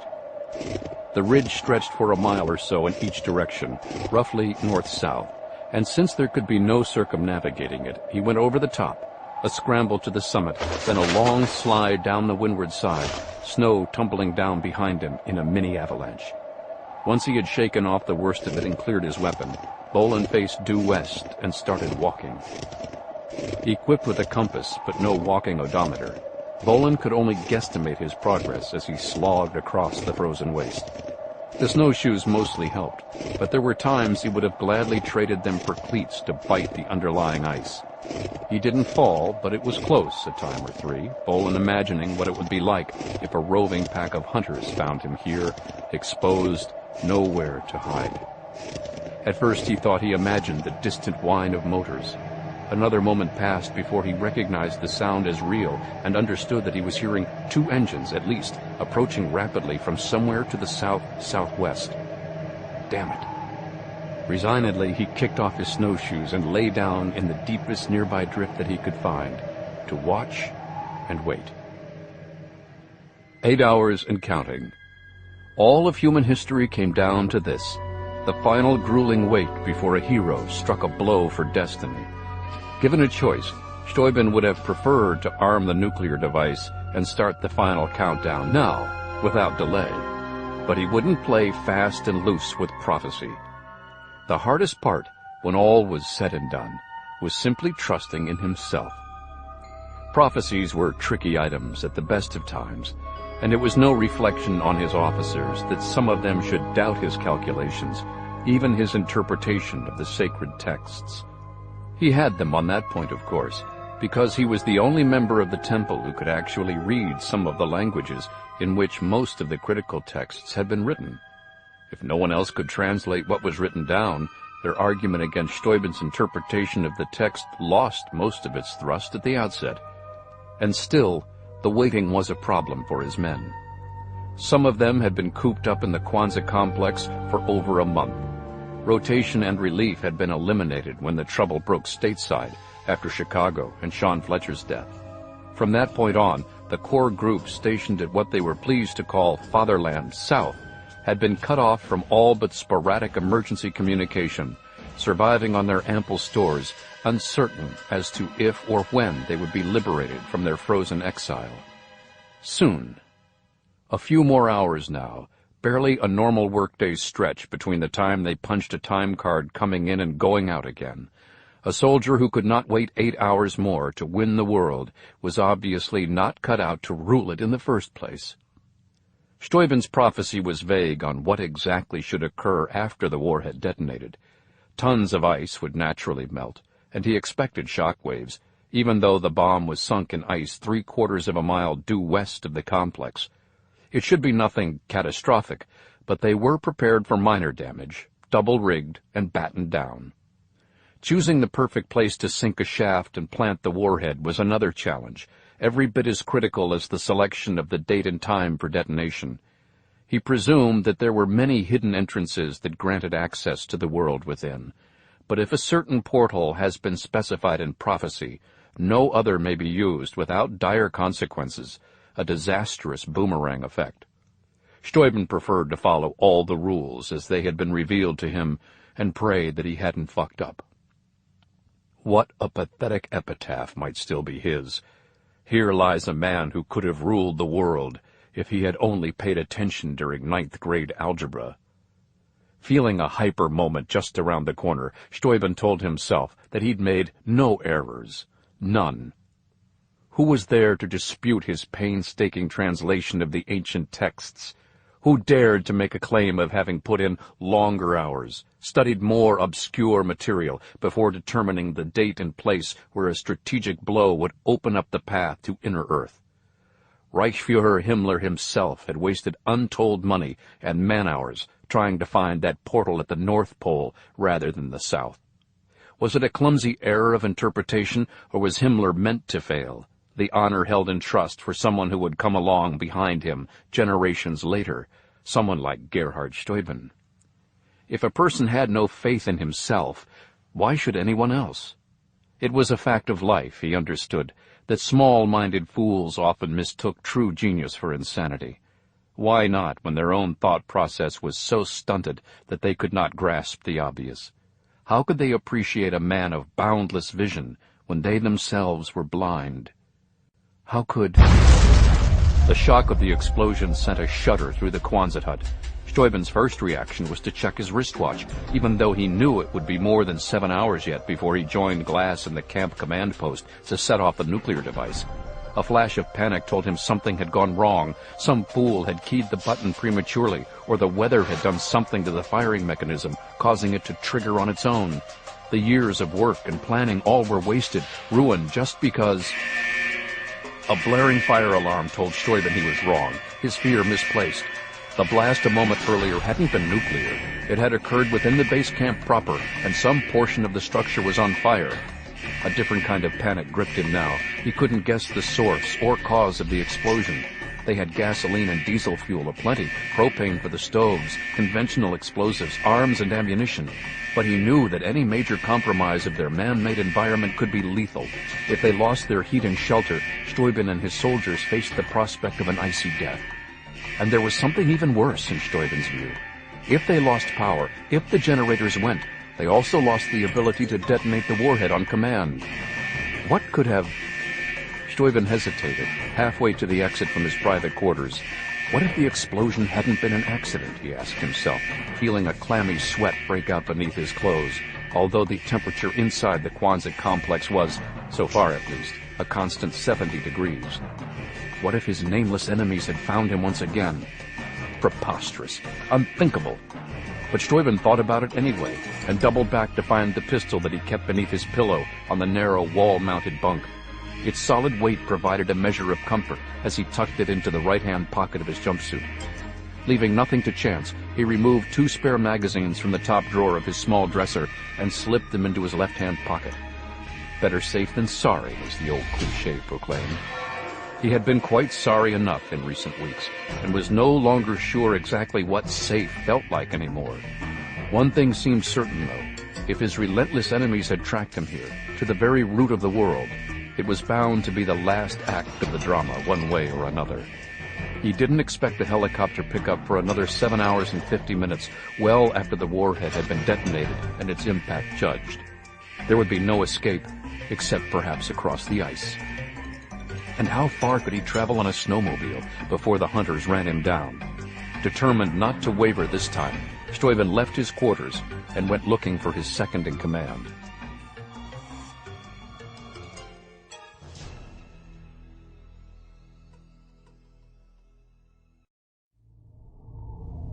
The hunters had been easy. Lying in the snowbank, watching them approach, Bolan knew that he could take them down. 2 snowmobiles, 4 passengers. All 4 of them were armed, but they were carrying their weapons slung, drivers grappling with the handlebars of their vehicles, passengers hanging on with both hands. At first, he thought they might have been dispatched specifically to hunt him down, the Hardsight's radar more effective than he'd hoped, perhaps some more sophisticated gear in place that he had missed. On second thought, however, it was clear the snowmobiles were only traveling in Bolan's general direction. If they held their present course, the nearer of the 2 would pass some 25 or 30 yards to his left and keep on heading eastward to the ridge where he had left the ATV. Was that their fix? Had they picked up on the machine somehow, but missed it when he moved ahead on foot? Unlikely, Bolan thought. In fact, their almost casual approach made him doubt their consciousness of any lurking threat. More likely, he decided, this was a routine patrol. He took for granted that they would be carrying at least 1 two-way radio, and knew that anything he did would have to be decisive, brisk, and bold. He edged around to track the lead snowmobile with his M16, the rifle set for semi-automatic fire. He chose a point well ahead of the snorting vehicle, calculating its velocity, allowing for windage on gusts that now and then drew veils of drifting snow across his line of fire. The hard part, Bolan calculated, wouldn't be the first kill. It would be the double play. His first shot struck the driver in the left side, at a point midway between his armpit and his hip. He had already fired a second round by then, knowing the pillion passenger would occupy the driver's space a heartbeat later, just in time to feel the 5.56 millimeter tumbler rip into his shoulder socket and explode into his upper chest. Bolan ignored the dead men riding, shifting slightly for his first shot at the second snowmobile. It took only a second, but the passenger on number 2 had noticed something out of place about their teammates, angling one hand past the driver's face in their direction as he shouted something through his insulated mask. Too late. The executioner's third round punched through the driver's parka, jolting him. A gloved hand rose from the accelerator, swooping toward the wound, but only made it halfway there before a fourth shot echoed on the frozen flats. That one, reserved for the excited passenger, slammed into him at 3,250 feet per second and lifted him out of the saddle, as if an invisible cable had yanked him from behind. The snowmobile went on without him for another 30 yards or so, then slewed around in answer to a dead hand at the helm, kicked up a fan of snow, and died. The other snowmobile was still in motion, chugging on despite the loss of both its passengers. It ran on arrow straight until it found the snowy ridge and tried to climb it, failed at that, and settled back to run in place, its tracks displacing snow until they found the ice beneath and spun in vain. Bolan was on his feet by then, moving among the dead. One of the point riders had landed on his side, a crumpled form that showed no sign of life besides the crimson bloom soaked through his parka at the back. His passenger was also dead, but didn't know it yet. He used one arm to drag himself across the ice, leaving a bloody trail and going nowhere fast. He didn't seem to have a radio, or if he did, wasn't inclined to use it. Bolan let him crawl in lieu of squeezing off another shot that might alert some other team of hunters that he couldn't see. Both riders from the second snowmobile were down and out. He spent enough time with them to be sure that they weren't about to rise again, then turned and walked back to their vehicle. The snowmobile had stalled out, but he got it started, familiarized himself with the controls and nothing flat, and pointed it in the direction of his target. It would save some time now that the enemy had been engaged, and Bolan couldn't say for sure if any ears still living had picked up the sound of distant rifle shots. He gunned the snowmobile westward and held it steady, feeling the vibration in his guts and groin, riding until he saw the hard sight as a smudge on the horizon, maybe half a mile ahead. He killed the engine then and started walking in. He met no other riders, heard no challenge as he neared the Quonset huts, circling toward the north end. He had already seen the hard site's layout from the air in photographs, but didn't know how many troops were present in the complex, how they were distributed, or where the nuclear device was stashed. Would Stevens keep it here, or was it hidden somewhere else? In either case, would it be armed by now, some kind of timer counting down to the apocalypse? Refusing to be cowed by doubt, Bolan proceeded with the plan he had worked out before he went aboard the cargo aircraft with Grimaldi. He removed a brick of C4 plastique from his pack, attached and armed a detonator, jogging briskly onward to the west. He needed cover now, such as it was, a place where he could wait and see what happened when the C4 blew. And 47 seconds later, he found out.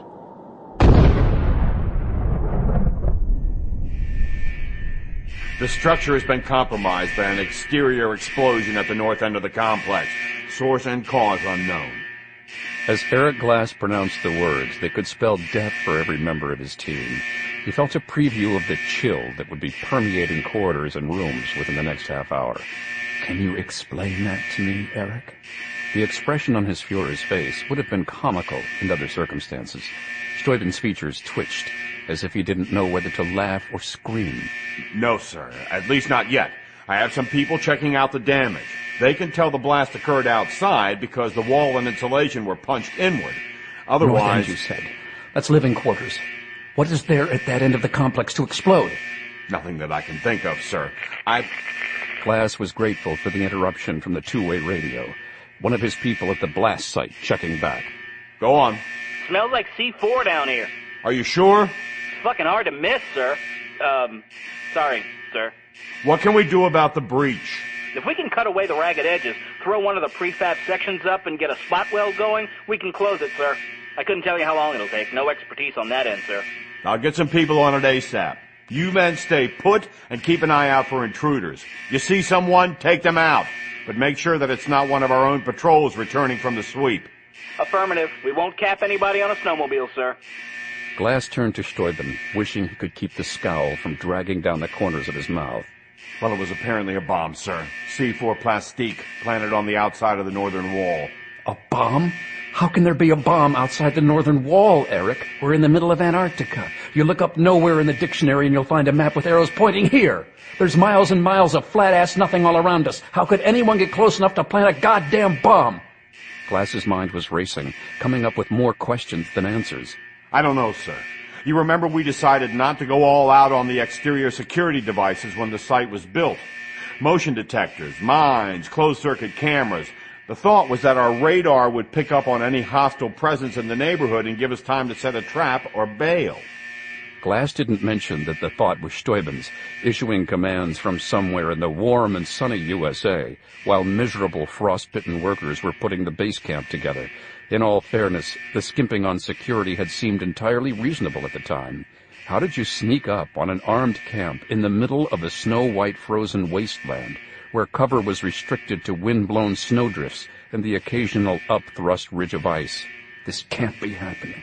We have patrols. That's it. That's what? They picked off one of the patrols somehow and rode the scooters back. It has to be. There was a sudden glint of hope in Stuyven's eyes. One team, 2 snowmobiles can only seat 4 men. If they took out all 4 patrols, it means we're totally surrounded. I can't believe they put those kind of numbers on the ice without a radar blip. 4 men. That means we have them outnumbered by more than 10 to 1. Glass didn't care to spoil his Führer's mood by stating the obvious, that a larger team could have ambushed the patrol, with infantry trailing the snowmobiles back to their base. Why borrow trouble? And besides, If there were dozens of commandos on the ice, all poised to strike, what were they waiting for? And one more thing. I think they're still outside. They would be shooting otherwise. Of course. If we can keep them out and keep the complex in one piece... We win. I'll get on it, sir. Glass moved to the command console and prepared to dictate orders to his troops over the intercom. It made no difference if the commands were audible to adversaries crouched in freezing cold outside. In fact, he wanted them to know that they were standing in the path of a relentless juggernaut. Breaking an enemy's resolve was half the battle, and Glass wanted all the edge that he could get. Something told him that he would need it very soon.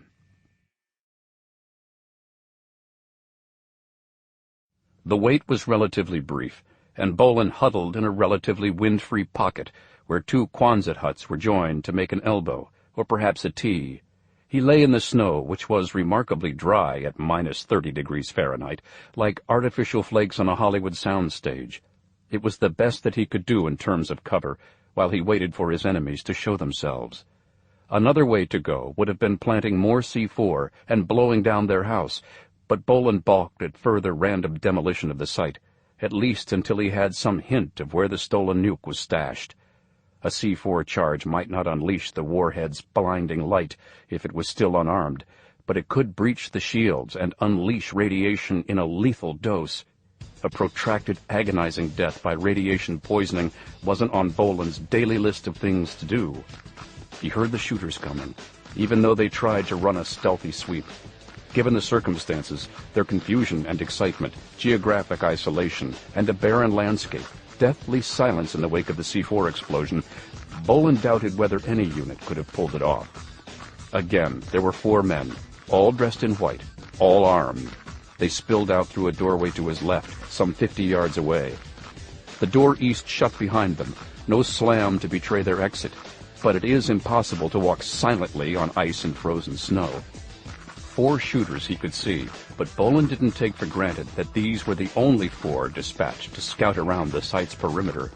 He would assume that there were other teams, emerging even now from different exits, but the 4 in front of him had Bolan's full attention at the moment. Lying in the powdered snow, he watched them drawing nearer, moving cautiously across the ice. 3 of the hunters carried M16s, their point man having opted for a Remington 870 shotgun. Both weapons were lethal at Bolan's distance from the gunners, but the point man was marginally more dangerous, since buckshot or fléchette loads would eliminate the need to pause and aim. The shotgunner was 30 paces out, give or take, when Bolan lined up on his chest and put a 5.56 millimeter tumbler through his parka and the sternum underneath.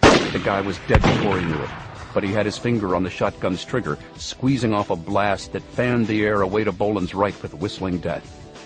There was no time to watch the point man fall, as Bolan shifted toward his secondary target, scoping on the next soldier in line.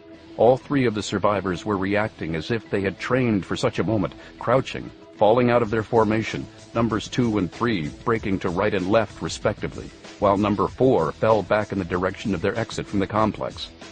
None of them were firing yet, still scanning for a likely mark, and Bolan took advantage of their hesitation, drilling number 2 with a headshot. Staggering, the neo-Nazi tried to bring a hand up to his face, but all his mental circuits were misfiring, shutting down at once, and he wound up simply fanning the air as if he were waving goodbye. Number 3 had glimpsed Bolan's muzzle flash, or thought he had, firing from the hip with his M16. The bullets kicked up spouts of snow and chipped ice in a ragged line, perhaps a yard to Bolan's right. He didn't know if nervousness had spoiled the gunner's aim or if he had misjudged the range, but either way, it was an opportunity that he couldn't afford to miss. His rifle cracked out twice, the human target lurching, going down on one knee like a drunkard, holding there for several beats before he toppled over on his face. He raised a little cloud of snow on impact as if he had fallen into talc or dust. The last surviving member of the team was running for his life, mission forgotten as he sprinted for the nearest door that would admit him to the Quonset complex. Bolan tracked him, milked another tumbler from his M16, and saw the quilted fabric of the runner's parka ripple as the round went home. It punched the neo-Nazi forward, giving him additional momentum, but he couldn't handle it, and made the last 3 paces on his toes, like an ungainly skater heading for a fall. Instead of simply sprawling on the ice, though, he collided with a corner of the Quonset hut. The dead man landed on his back with arms outflung, as if someone had staked him to the ice, a frosty crucifixion. For a moment it appeared that he might try to rise again, his back arched, boot heels scraping at the ice, but then he slumped back into flaccid death, a final puff of steam escaping from behind the fabric of his mask. Bolan got up, moved past the dead men, homing on the door through which they had appeared brief moments earlier. There was a foot-square window in the door, a dimly lighted corridor beyond, but when he risked a look in through the heavy plexiglass, he could see no one waiting on the other side. There were shapes moving farther back, beyond a second windowed door, but none of them appeared to be concerned about the fate of the patrol he had wiped out. He tried the door handle, but it refused to budge. Self-locking, with the likelihood of accidents and loss of crucial heat in mind, should someone fail to latch the door securely on his own. No matter. Bolan had no lockpicks with him, and it would have been a foolish error to discard his gloves in any case, as he would surely have to do if he was planning a clandestine entry. As it was, he thought a more direct approach might be appropriate. Retreating from the doorway several yards, he braced the M16 against his hip, left index finger curled around the trigger of the M203 launcher mounted underneath the rifle's barrel. One HE round coming up. Assuming that you had to crash a party, Bolan thought, it was the only way to go. The second blast wasn't as loud as the original explosion, or perhaps it came from farther off, more insulated walls and airtight doors between Ground Zero and the place where Gerhard Steuben stood in the command post. Even so, the echo made him jump, and that in turn made Steuben furious. He spun to see if any of the others in the CP were regarding him with scorn, amusement, or contempt, but only caught them sharing worried glances, double-checking weapons, monitoring life support controls. The Quonset complex was constructed like a submarine or space station. Its occupants wouldn't explode or drown upon exposure to the frozen world outside, but they were certainly at risk of major injury or death from any long exposure to the elements. Without the complex as a base camp, its sustaining shelter, warmth, food, water, and communications with the outside world, they would be stranded in an Ice Age wasteland where no unprotected person was able to survive. A brilliant plan, Steuben thought, all except the part where enemies came sneaking up and blew in the walls with plastique, and no one did a thing to head them off. It wasn't true, the would-be Führer thought, that in the final moments of your life when death was near, the images of bygone days appeared to soothe or haunt. Steuben had reason to believe that he might die within the next few minutes, based upon the luck his troops had had in dealing with these nameless, faceless enemies before. And yet no images from Steuben's past were coming up, not even when he closed his eyes. Instead, he glimpsed the future as it might have been, if he had been allowed to carry out his plan, fulfill his destiny. He saw a planet purged of Jews and mud people, with clear-eyed Aryans in charge, and harmony the order of the day. A moment later, he watched that beatific vision crumble, as if rotting from within, all the worse in Steuben's mind for knowing that the cure had been within his grasp. If only... what? If only he hadn't been stopped before he set the warhead off at the predicted time and place. But he hadn't been stopped. Not yet. A glance at Steuben's watch confirmed what he already knew. He still had hours to wait before the blast could manage to achieve its purpose. If he waited where he was, or tried to hide somewhere inside the Quonset complex, Steuben sensed that he would be long dead before that crucial time arrived. If he stayed where he was, or if he tried to hide inside the complex. But there was, of course, a third alternative. He couldn't flee and hope to live, but he could get away. There was a difference between the two, and in the process, Steuben thought he might be able to confuse his enemies, at least enough to keep them hunting through the ruins of the complex, finishing his men, perhaps assuming that the warhead they could not locate was somehow neutralized with the destruction of the camp's command post. Let them dream. Steuben could beat them yet, the bastards whom he still hadn't identified. It didn't even matter if he lived to see the end result or not, as long as he was faithful to his mission and the prophecy that guided him. Perhaps his sacrifice had always been the hidden element, obscured from Steuben's eyes in case a sudden glimpse of death might frighten him off course. It was doable, he thought, and there was even a slim chance, well, slim to none, that he might manage to survive. In any case, if this turned out to be his final living act, at least Steuben would know that he had died in a good cause. But first, he had to make his way outside, and that meant suiting up, arming himself, finding an unattended and undamaged snowmobile. He would need certain basic tools, a compass, weapons, and a source of electricity. That part, at least, was easy. He could always use the scooter's battery. But getting out could be a problem. If he didn't watch his step, it just might get him killed. And that, the Fuhrer thought, would be an awful waste.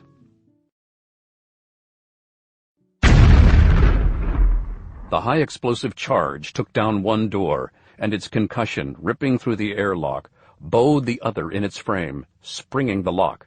Bolan reloaded with another HE round and entered through a swirl of acrid smoke, feeling the tendrils wrap around him and insinuate themselves into the fabric of his thermal garb.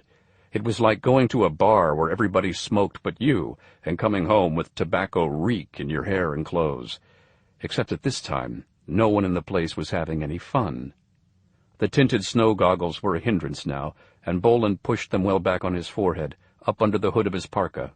Heavy mittens dangling by their cords like swollen, not quite severed hands. He cleared the second door with 3 swift kicks. The corridor was empty as he entered, but it didn't stay that way for long. It was as if his HE blast had cleared the hallway, forcibly expelling any nearby enemies, but at the same time caused a vacuum that would shortly suck them back in even greater numbers than before. They came with guns. No time to stop and count them as they opened fire on Bolan from the far end of the corridor and from the open doorway of at least 2 rooms ahead. He answered with his M16 set for full auto fire, saw one of his assailants drop, another reeling back along the wall and clutching at a dangling arm. The first door Bolan tried was open, and he ducked inside, a storm of bullets rattling the ceiling, walls, and floor where he had stood a moment earlier. Bolan unclipped a frag grenade from his web gear, primed it, and pitched it out into the firestorm, angling for a ricochet off the opposite wall. He couldn't hear the impact with so many weapons firing together, and if anyone on the home team saw trouble coming, his warning shout was lost in the general chaos. Bolan burst from cover with shrapnel still airborne, picking targets from the haze of battle smoke and dropping them with short, precision bursts. This time he counted, made it 7 by the time he flushed a gunner from the last room on his right and nailed him with a rising burst of 5.56mm tumblers. With the snowmobile patrol and scouts outside, that made it 15 down. How many more to go? The only targets Bolan really cared about were Gary Stevens and the stolen warhead, but he understood that he would have to face the Tin Horn Fuhrer's troops before achieving either one of these objectives. Even now, looking around the place, he had to wonder if the nuke was even there. Glancing around as he moved on, Bolan saw nothing to suggest it was the storehouse for a nuclear device. A bullet zipped past Bolan's face, and suddenly there was another firestorm brewing.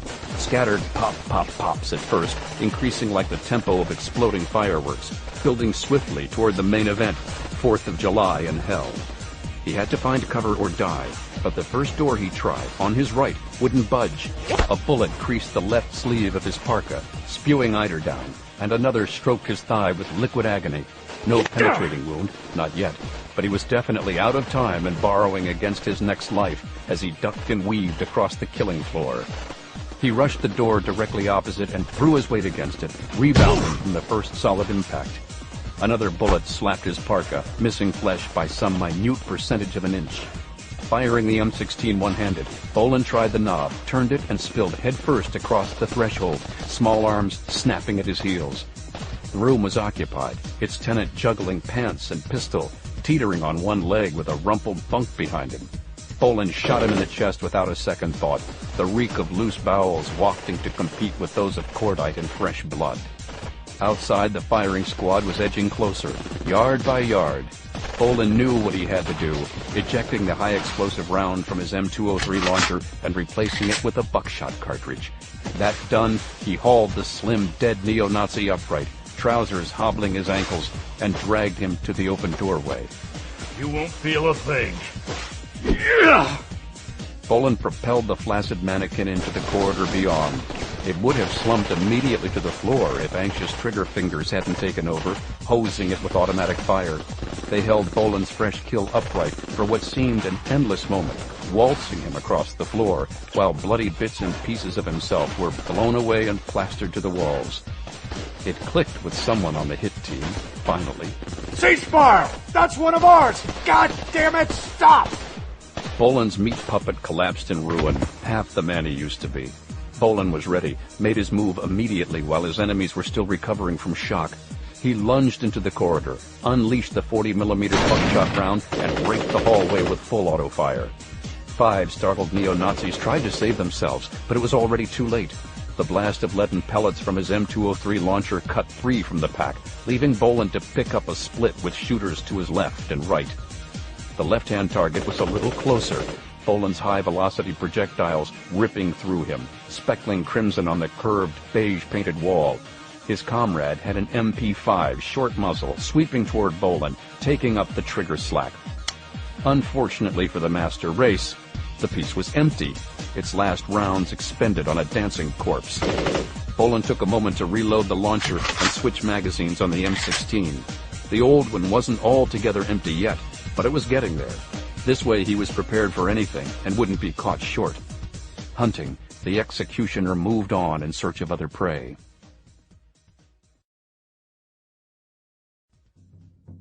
The movie imagery came out of nowhere, startling Eric Glass.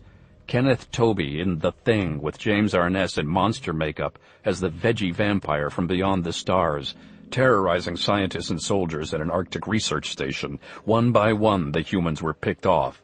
Screw that. The soldiers won in the original 1951 production, which, for Glass's money, was vastly superior to the remake filmed 30 years later. To hell with the new age of special effects. The soldiers, his soldiers, would win this fight too. Granted, he didn't know whom they were fighting yet, but they were obviously dealing with a relatively small shock force, no aircraft, armor, or artillery. A large force would have overwhelmed them by now, or simply pounded the complex flat with heavy fire. Glass couldn't say how many troops were on the strike team, but he guessed that his men had the enemy outnumbered 5 or 6 to 1, at least, depending on how many of them had been killed, that was. He had reports of losses, but they were disjointed and included no specific body counts. Glass guessed that he'd lost at least half a dozen men so far, and maybe twice that number. The uncertainty infuriated him, but there was little he could do about it at the moment. Running up and down the smoky corridors himself would not accomplish anything, except to make the situation even more chaotic, and of course jeopardize the base commander's life. And speaking of commanders, where had Steuben gone? One moment he was standing right at Glass's elbow, kibitzing, but then when Glass had turned around to ask the Fuhrer something, he had disappeared. No sweat, Glass thought. He couldn't go far. But that wasn't what troubled him. He wasn't even terribly concerned about his Fuhrer's safety at the moment, when he had the base camp and a team of 50 soldiers to defend. It would be an embarrassment if Steuben died on his watch, but it was a surefire way to win a promotion, too. What troubled Eric Glass right now was an oppressive sense that Steuben hadn't run off in a panic to hide in his quarters, but rather that he had some kind of wild hair up his ass, some crazy scheme to save the day. Instinctively, Glass turned to check the firing console they had set up for the nuclear device, feeling a surge of almost sexual relief when he discovered that the firing key was still in place. So much for that fear, anyway. It was irrational, of course. What could Steuben have done with the key if he took it? There was no alternate trigger mechanism in the complex. To set the nuke off without using the console, a guy would have to cross the open ice, 3/4 of a mile, and jury-rig some kind of trigger at ground zero. It could work if the mechanic knew what he was doing, but there was no timer attached to the warhead. It would be a flat-out kamikaze mission with no hope at all of survival. Fuck a goddamn screaming duck! 2 soldiers blinked at him from their combat stations. Say what, sir? Nothing. I want reports from all positions, and I want them now. Get on the PA system. Have them use the intercoms, walkies, whatever. How the fuck can I direct troops if I don't know who's alive or where they are? Yes, sir. Right away, sir. I'll be back. Another movie line, but what the hell? It wasn't victory in Eric Glass's mind unless he came out of the fight alive and relatively whole. The dueling voices in his head enjoyed a brief but spirited exchange, on whether he should even try to locate Gerhard Steuben. Would Steuben scrap all his long-winded talk about the prophecy to blow the nuke ahead of schedule? More importantly, if that was his decision, why should Glass attempt to stop him? Let him go. But something, call it duty, made Glass go in search of the man he had once idolized, whom he still admired, despite certain lapses of reason that seemed to come with the territory of genius. Glass was a soldier first, and that meant pursuing a standard of loyalty that sometimes flew in the face of self-preservation. If Steuben was already gone, that was one thing. Glass wasn't about to follow him across the ice, abandoning his post and men in pursuit of a suicidal prophet. On the other hand, if Steuben hadn't left the complex yet, there was a chance Glass could restrain him, reason with him, knock him out cold if necessary. Think how very different the modern world could be if someone in the Führer bunker had prevented Hitler from committing suicide in 1945. He could have slipped out through the sewers of Berlin if need be, rallied loyalists in the mountains of Bavaria, or fled to South America with Bormann and the rest. Who could predict what would have happened with the great man himself in charge of preparations for the Fourth Reich's challenge to effeat democracy?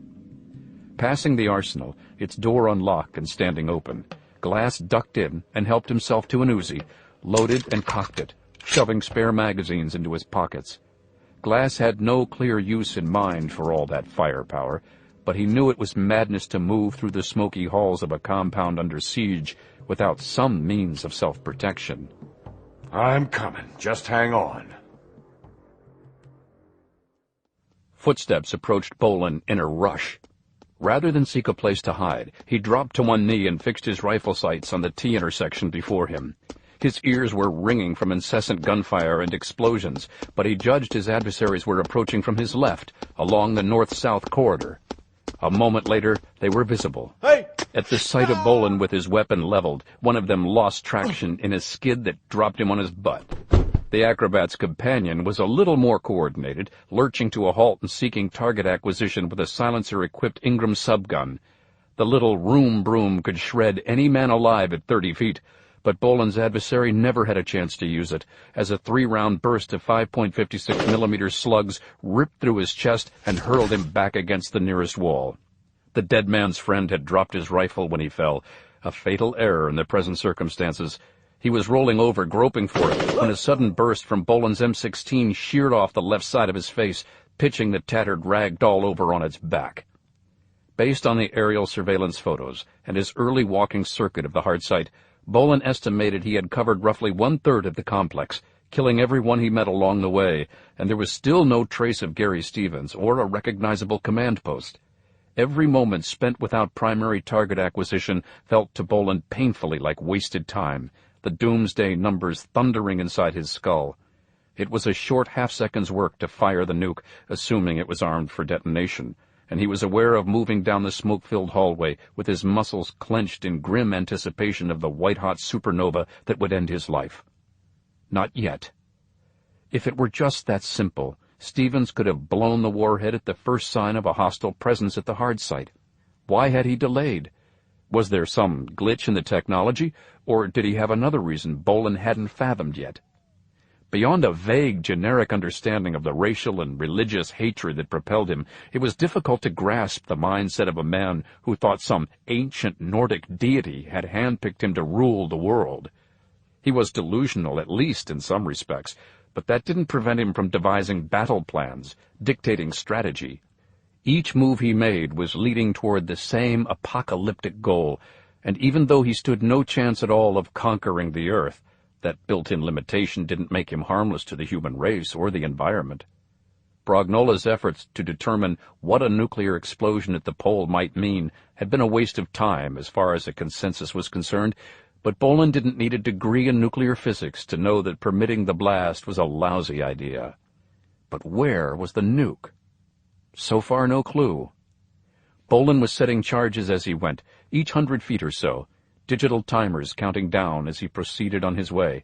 Whatever lay ahead of him, the portions of the complex he had checked were clear, and they would soon be uninhabitable.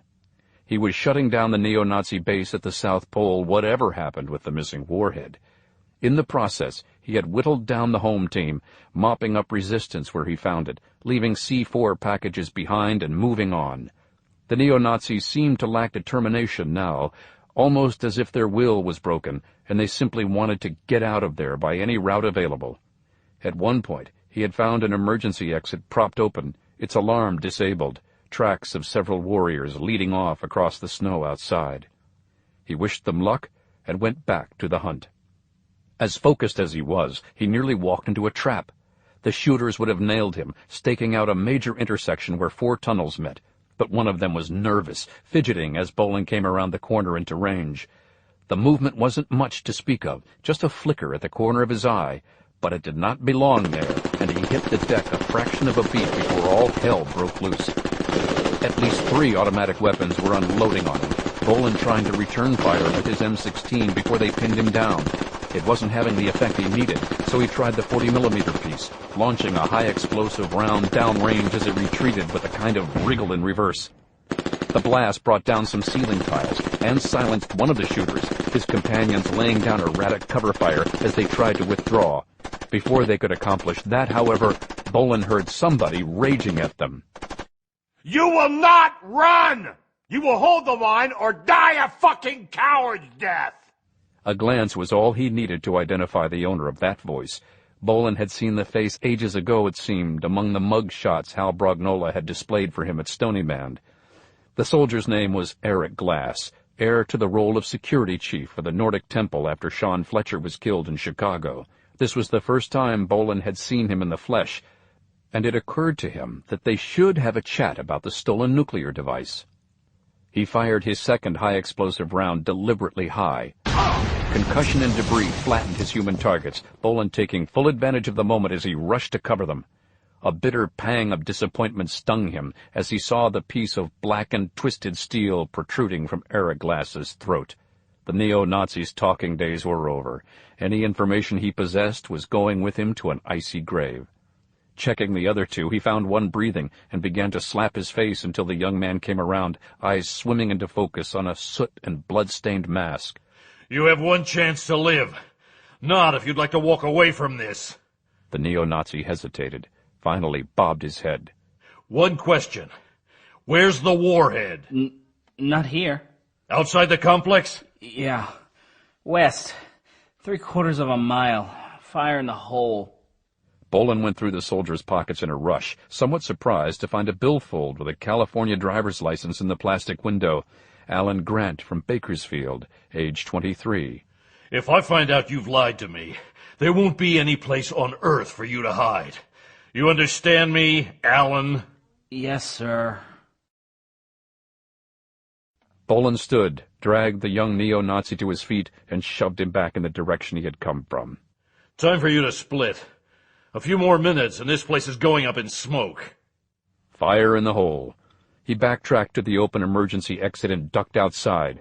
50 yards to his left, or west, 4 parka-clad soldiers were dismounting from snowmobiles, another patrol coming home, scoping out the drifting clouds of smoke and bewilderment. They never had a chance to work it out. 4 up, 4 down. One of the drivers still had keys clutched in his fist. Bolan nosed the snowmobile toward the open wasteland, revving it across the ice. 3/4 of a mile, not far, although he had no clear idea of what to do once he got there. The crash course in disarming nuclear devices had been adequately thorough, but it would not help him if a signal from the complex set the nuke off in his face. Forget about the complex. Behind him, roughly half the neo-Nazi base camp was disintegrated, while the other half went dark, the generators blown. Stay frosty, guys. Then Bolan focused on the great white void ahead. Steuben couldn't believe it when the snowmobile ran out of gas halfway between the complex and the firing pit. At first, he thought the fuel gauge had to be wrong, but when the engine wouldn't fire again, he felt the manic rage explode inside him, swirling in his head until it was a challenge to remain upright.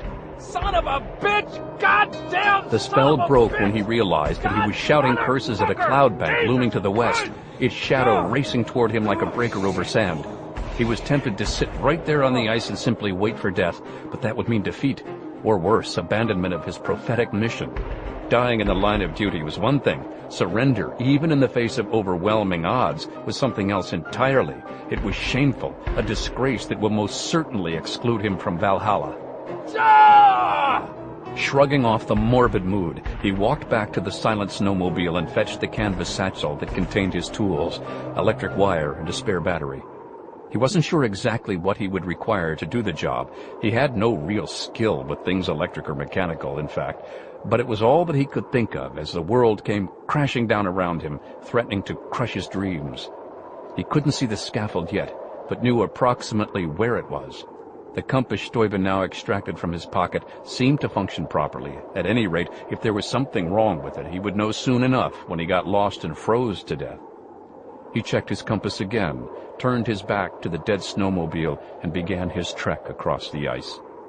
He turned back in the direction of the camp in time to see a fireball wafting skyward from a swirling cloud of smoke, and wondered whether any of his men were still alive back there. No matter. Facing west again, the compass held in front of him as if it were a talisman. The would-be ruler of the world began to run. With nothing to obstruct his view but the sporadic gusts of wind that dragged long veils of drifting snow across his track, Bolan saw the abandoned snowmobile from close to 150 yards out. He slowed his own vehicle and unslung the M16, bracing it across the handlebars for forward firing as he continued on his way. At 80 yards, he knew Gary Stevens was either lying flat behind the snowmobile or had gone ahead on foot.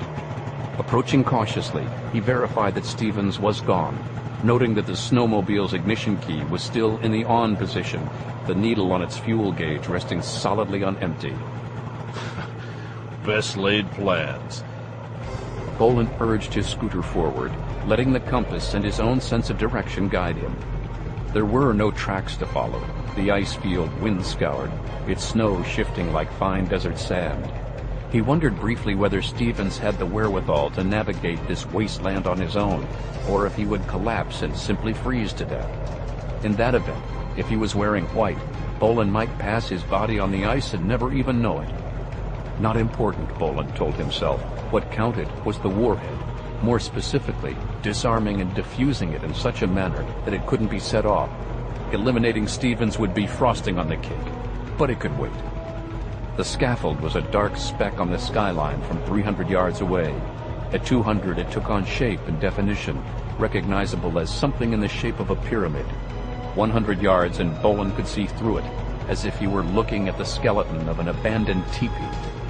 And he saw something else. Beside the scaffold, kneeling on the ice, was a huddled figure dressed in white.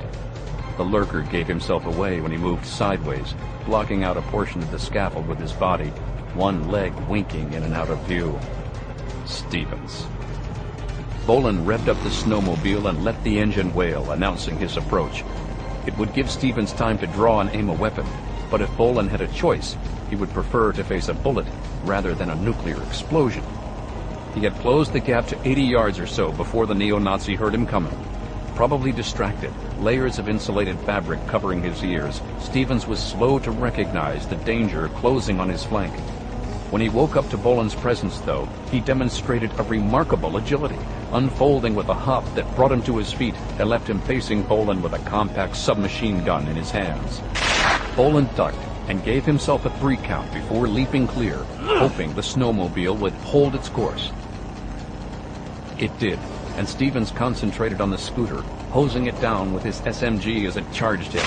One of his bullets struck the handlebars at some point, and the snorting vehicle was 40 yards from contact when it veered suddenly off course to the northwest. Stevens saw the empty saddle, recognized his mistake, and was swinging around to bring Bolan under fire when the M16 cracked twice and sat him down. He dropped the submachine gun as he fell, and it spun out of reach across the ice. Rising, Bolan advanced to meet the enemy he had pursued halfway around the world and back again, holding his rifle steady, knowing that the neo-Nazi still might have a hideout gun. No blood was visible around the small holes in his adversary's parka, but that came as no surprise. Layered clothing made for an effective sponge, and chest wounds often did their most dramatic bleeding on the inside of the body cavity. From the location of the bullet holes and the bright scarlet soaking through the would-be Fuhrer's white ski mask, Bolan made it at least one lung shot, maybe two. Out here, that was a death sentence, and Stevens had to know it. Still, he raised his head, examining his enemy through tinted goggles. "Who are you?" What difference does it make? The neo-Nazi tried to shrug, but only one shoulder would cooperate, making the effort look more like a nervous tic or seizure. "Do you call yourself a white man?" Not your kind. "My kind is all there is. The rest are traitors, half-breeds, Jewish scum." You need a rest. Take this with you, guy. You blew it. You go out with nothing. That's what you think. Someone else will come along behind me to complete the work. And I'll be waiting for him when he gets here. Stevens tried raising his right arm in the traditional salute, but had to settle for the left. Sieg. Bolan's bullet drilled the left lens of the neo-Nazi's goggles and dumped him backward on the ice. His rifle slung, Bolan advanced to stand before the scaffold, where Stevens had winched the warhead up from a circular pit in the ice. It sat in a canvas cradle, supported by chains, swaying ever so slightly with the stronger gusts of wind. There was a small box mounted on the top, dead center, with a keypad and a digital display. The timer had been set, and it was running, counting down with 16 minutes and change left to go before detonation. Bolan pressed the button labeled DIS for disarm, and frowned behind his ski mask as the timer kept on running. Stevens had bypassed the primary control, so used the code. He had the numbers memorized, a bit of information channeled from a member of the former KGB to someone in the CIA and on from there to Stony Man. He didn't know how much the code had cost. Perhaps it was enough for someone with the vestige of a conscience to prevent a grave atrocity from being carried out with Russian surplus hardware. Then again, 8 digits. Bolan tapped them out and waited, while the doomsday countdown rushed ahead. A separate LED display beside the keypad suddenly winked red at him, its message simple and succinct. Access denied. Strike 2. It took 3 minutes with his clumsy gloves to unscrew and detach the faceplate of the warhead's detonator. Once inside, he felt a moment's panic as he noted 3 red wires instead of 1. What was it Hal had said when he relayed instructions for the worst-case scenario? You pop the top and clip the red wire on your left. For some reason, Bolan had taken that to mean there would be one and only one red wire. Confronted with a trio now, he had no logical choice but to follow his directions. Jesus, if this was wrong. The wind made too much noise for him to hear the cut, but Bolan felt it, waiting for the ground to open up beneath him in a blinding flash. When nothing of the sort occurred, he checked the timer's LED display and found that it had frozen at 11 minutes, 13.33 seconds. He had a few more things to do, detaching certain other wires and flinging them away, extracting a computer chip that went into his pocket. Short of bringing up a whole new detonator mechanism now, no one could blow the warhead even if he wanted to. Game over. Veering wide around the corpse of Gary Stevens, Bolan walked to where his borrowed snowmobile had stalled. A brief inspection showed the headlight had been blown away, the paint job bullets scarred, but there was no apparent damage to the fuel tank or the engine. It was flooded, but he got it running and nosed the scooter eastward, back in the direction he had come from. He could navigate by following the black smoke from the neo-Nazi base camp and rely upon his compass for the last leg of his journey to the waiting ATV. If he ran into any neo-Nazi stragglers on the way, it would be their bad luck. The wise ones would avoid his path and take their chances on the ice. It was a long way home, and it would take some time before he fell out of his killing mood.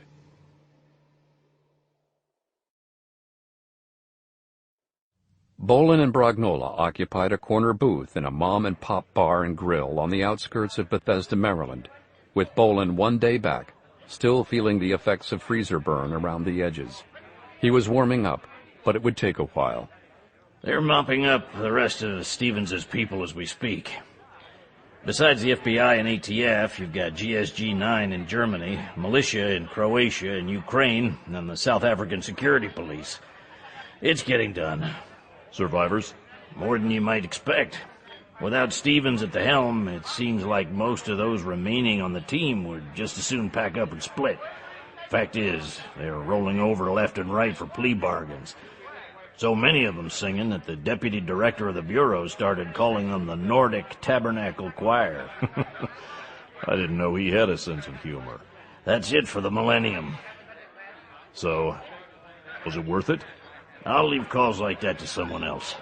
Now, I know you shut the temple down, prevented several massacres, assassinations, plus the detonation of a warhead on the polar ice cap, which, if nothing else, would have the green team screaming for the next 5 years, at least.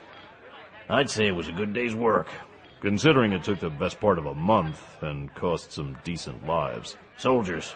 From what I hear, Mossad's coining some kind of medal with Geller's name on it for special service above and beyond the call.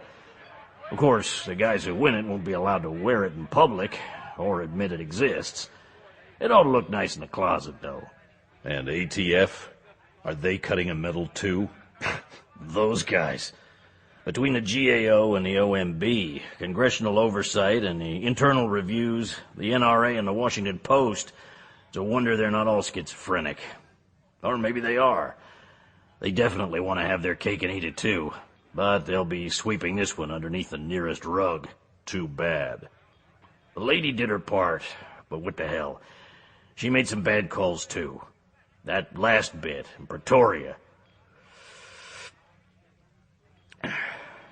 Dissect that in the media. The chances are she'd come off looking like a loose cannon. Maybe a flat-out Section 8. From where I sit, it looks like she saved the president. You'll get no argument from me, but I'm not well respected in the Fourth Estate. No family. It's like she's gone without a trace, or never lived at all. You think? I would have said the ones she helped, the ones whose lives she saved, were family enough. They don't know where to send the thank you notes, but there's no doubt they feel a debt, and they'll remember it. That makes a legacy in my book, any way you break it down. You ever want to quit your day job, you could consider writing eulogies. And give up show business? You know the temple has collaborators on the government payroll.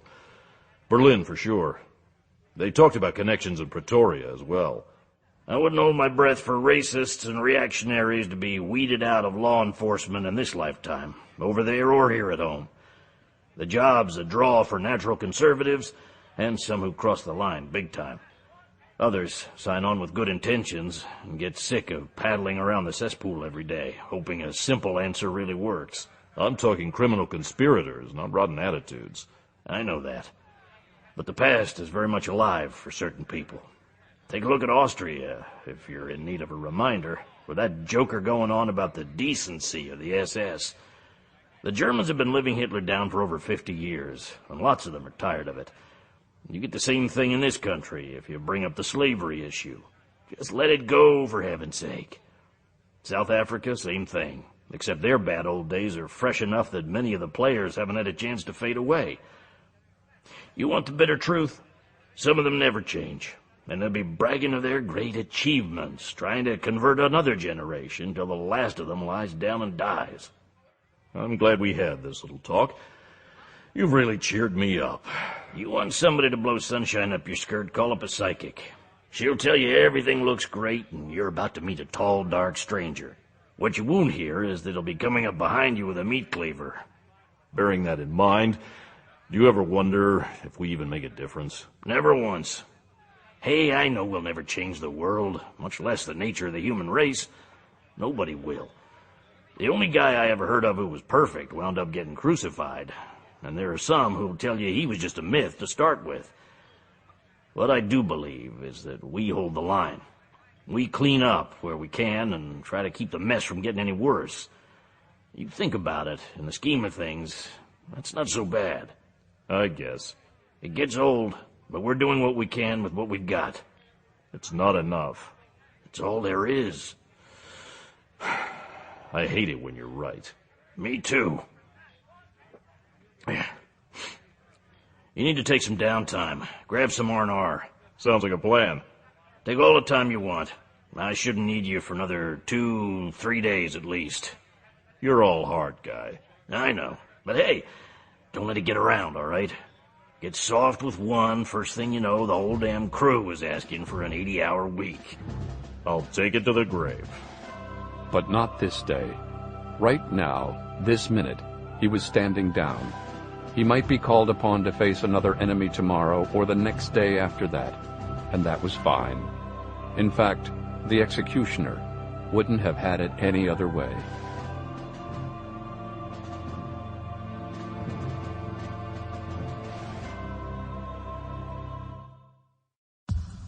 Mack Bolan, A Dying Evil is a graphic audio production. Copyright 2005, The Cutting Corporation. Performed by Jeff Baker, Terrence Hazelford, Nanette Savard, Christopher Graybill, Thomas Penny, and Mort Shelby. Directed by Nanette Savard. Vocal editing by Christian Parent and Matt Webb. Sound design by Matt Webb and Christian Parent. The Mack Bolan theme was composed by Chris Rowan. Additional original music by Matt Webb, Nathaniel Perry, and Chris Rowan. Produced by Rick Rowan and Dwayne Beeman. Executive producers, James Cutting, Mary Cutting, and Angie Cornett. If you enjoyed Mack Bolan, be sure to look for Don Pendleton's Stony Man. Available at road stops everywhere at 1-800-670-5220 or at www.cuttingaudio.com, where you'll find samples of all our Action Pump titles, as well as free screensavers, ringtones, and games. Keep listening for previews of other graphic audio thrillers.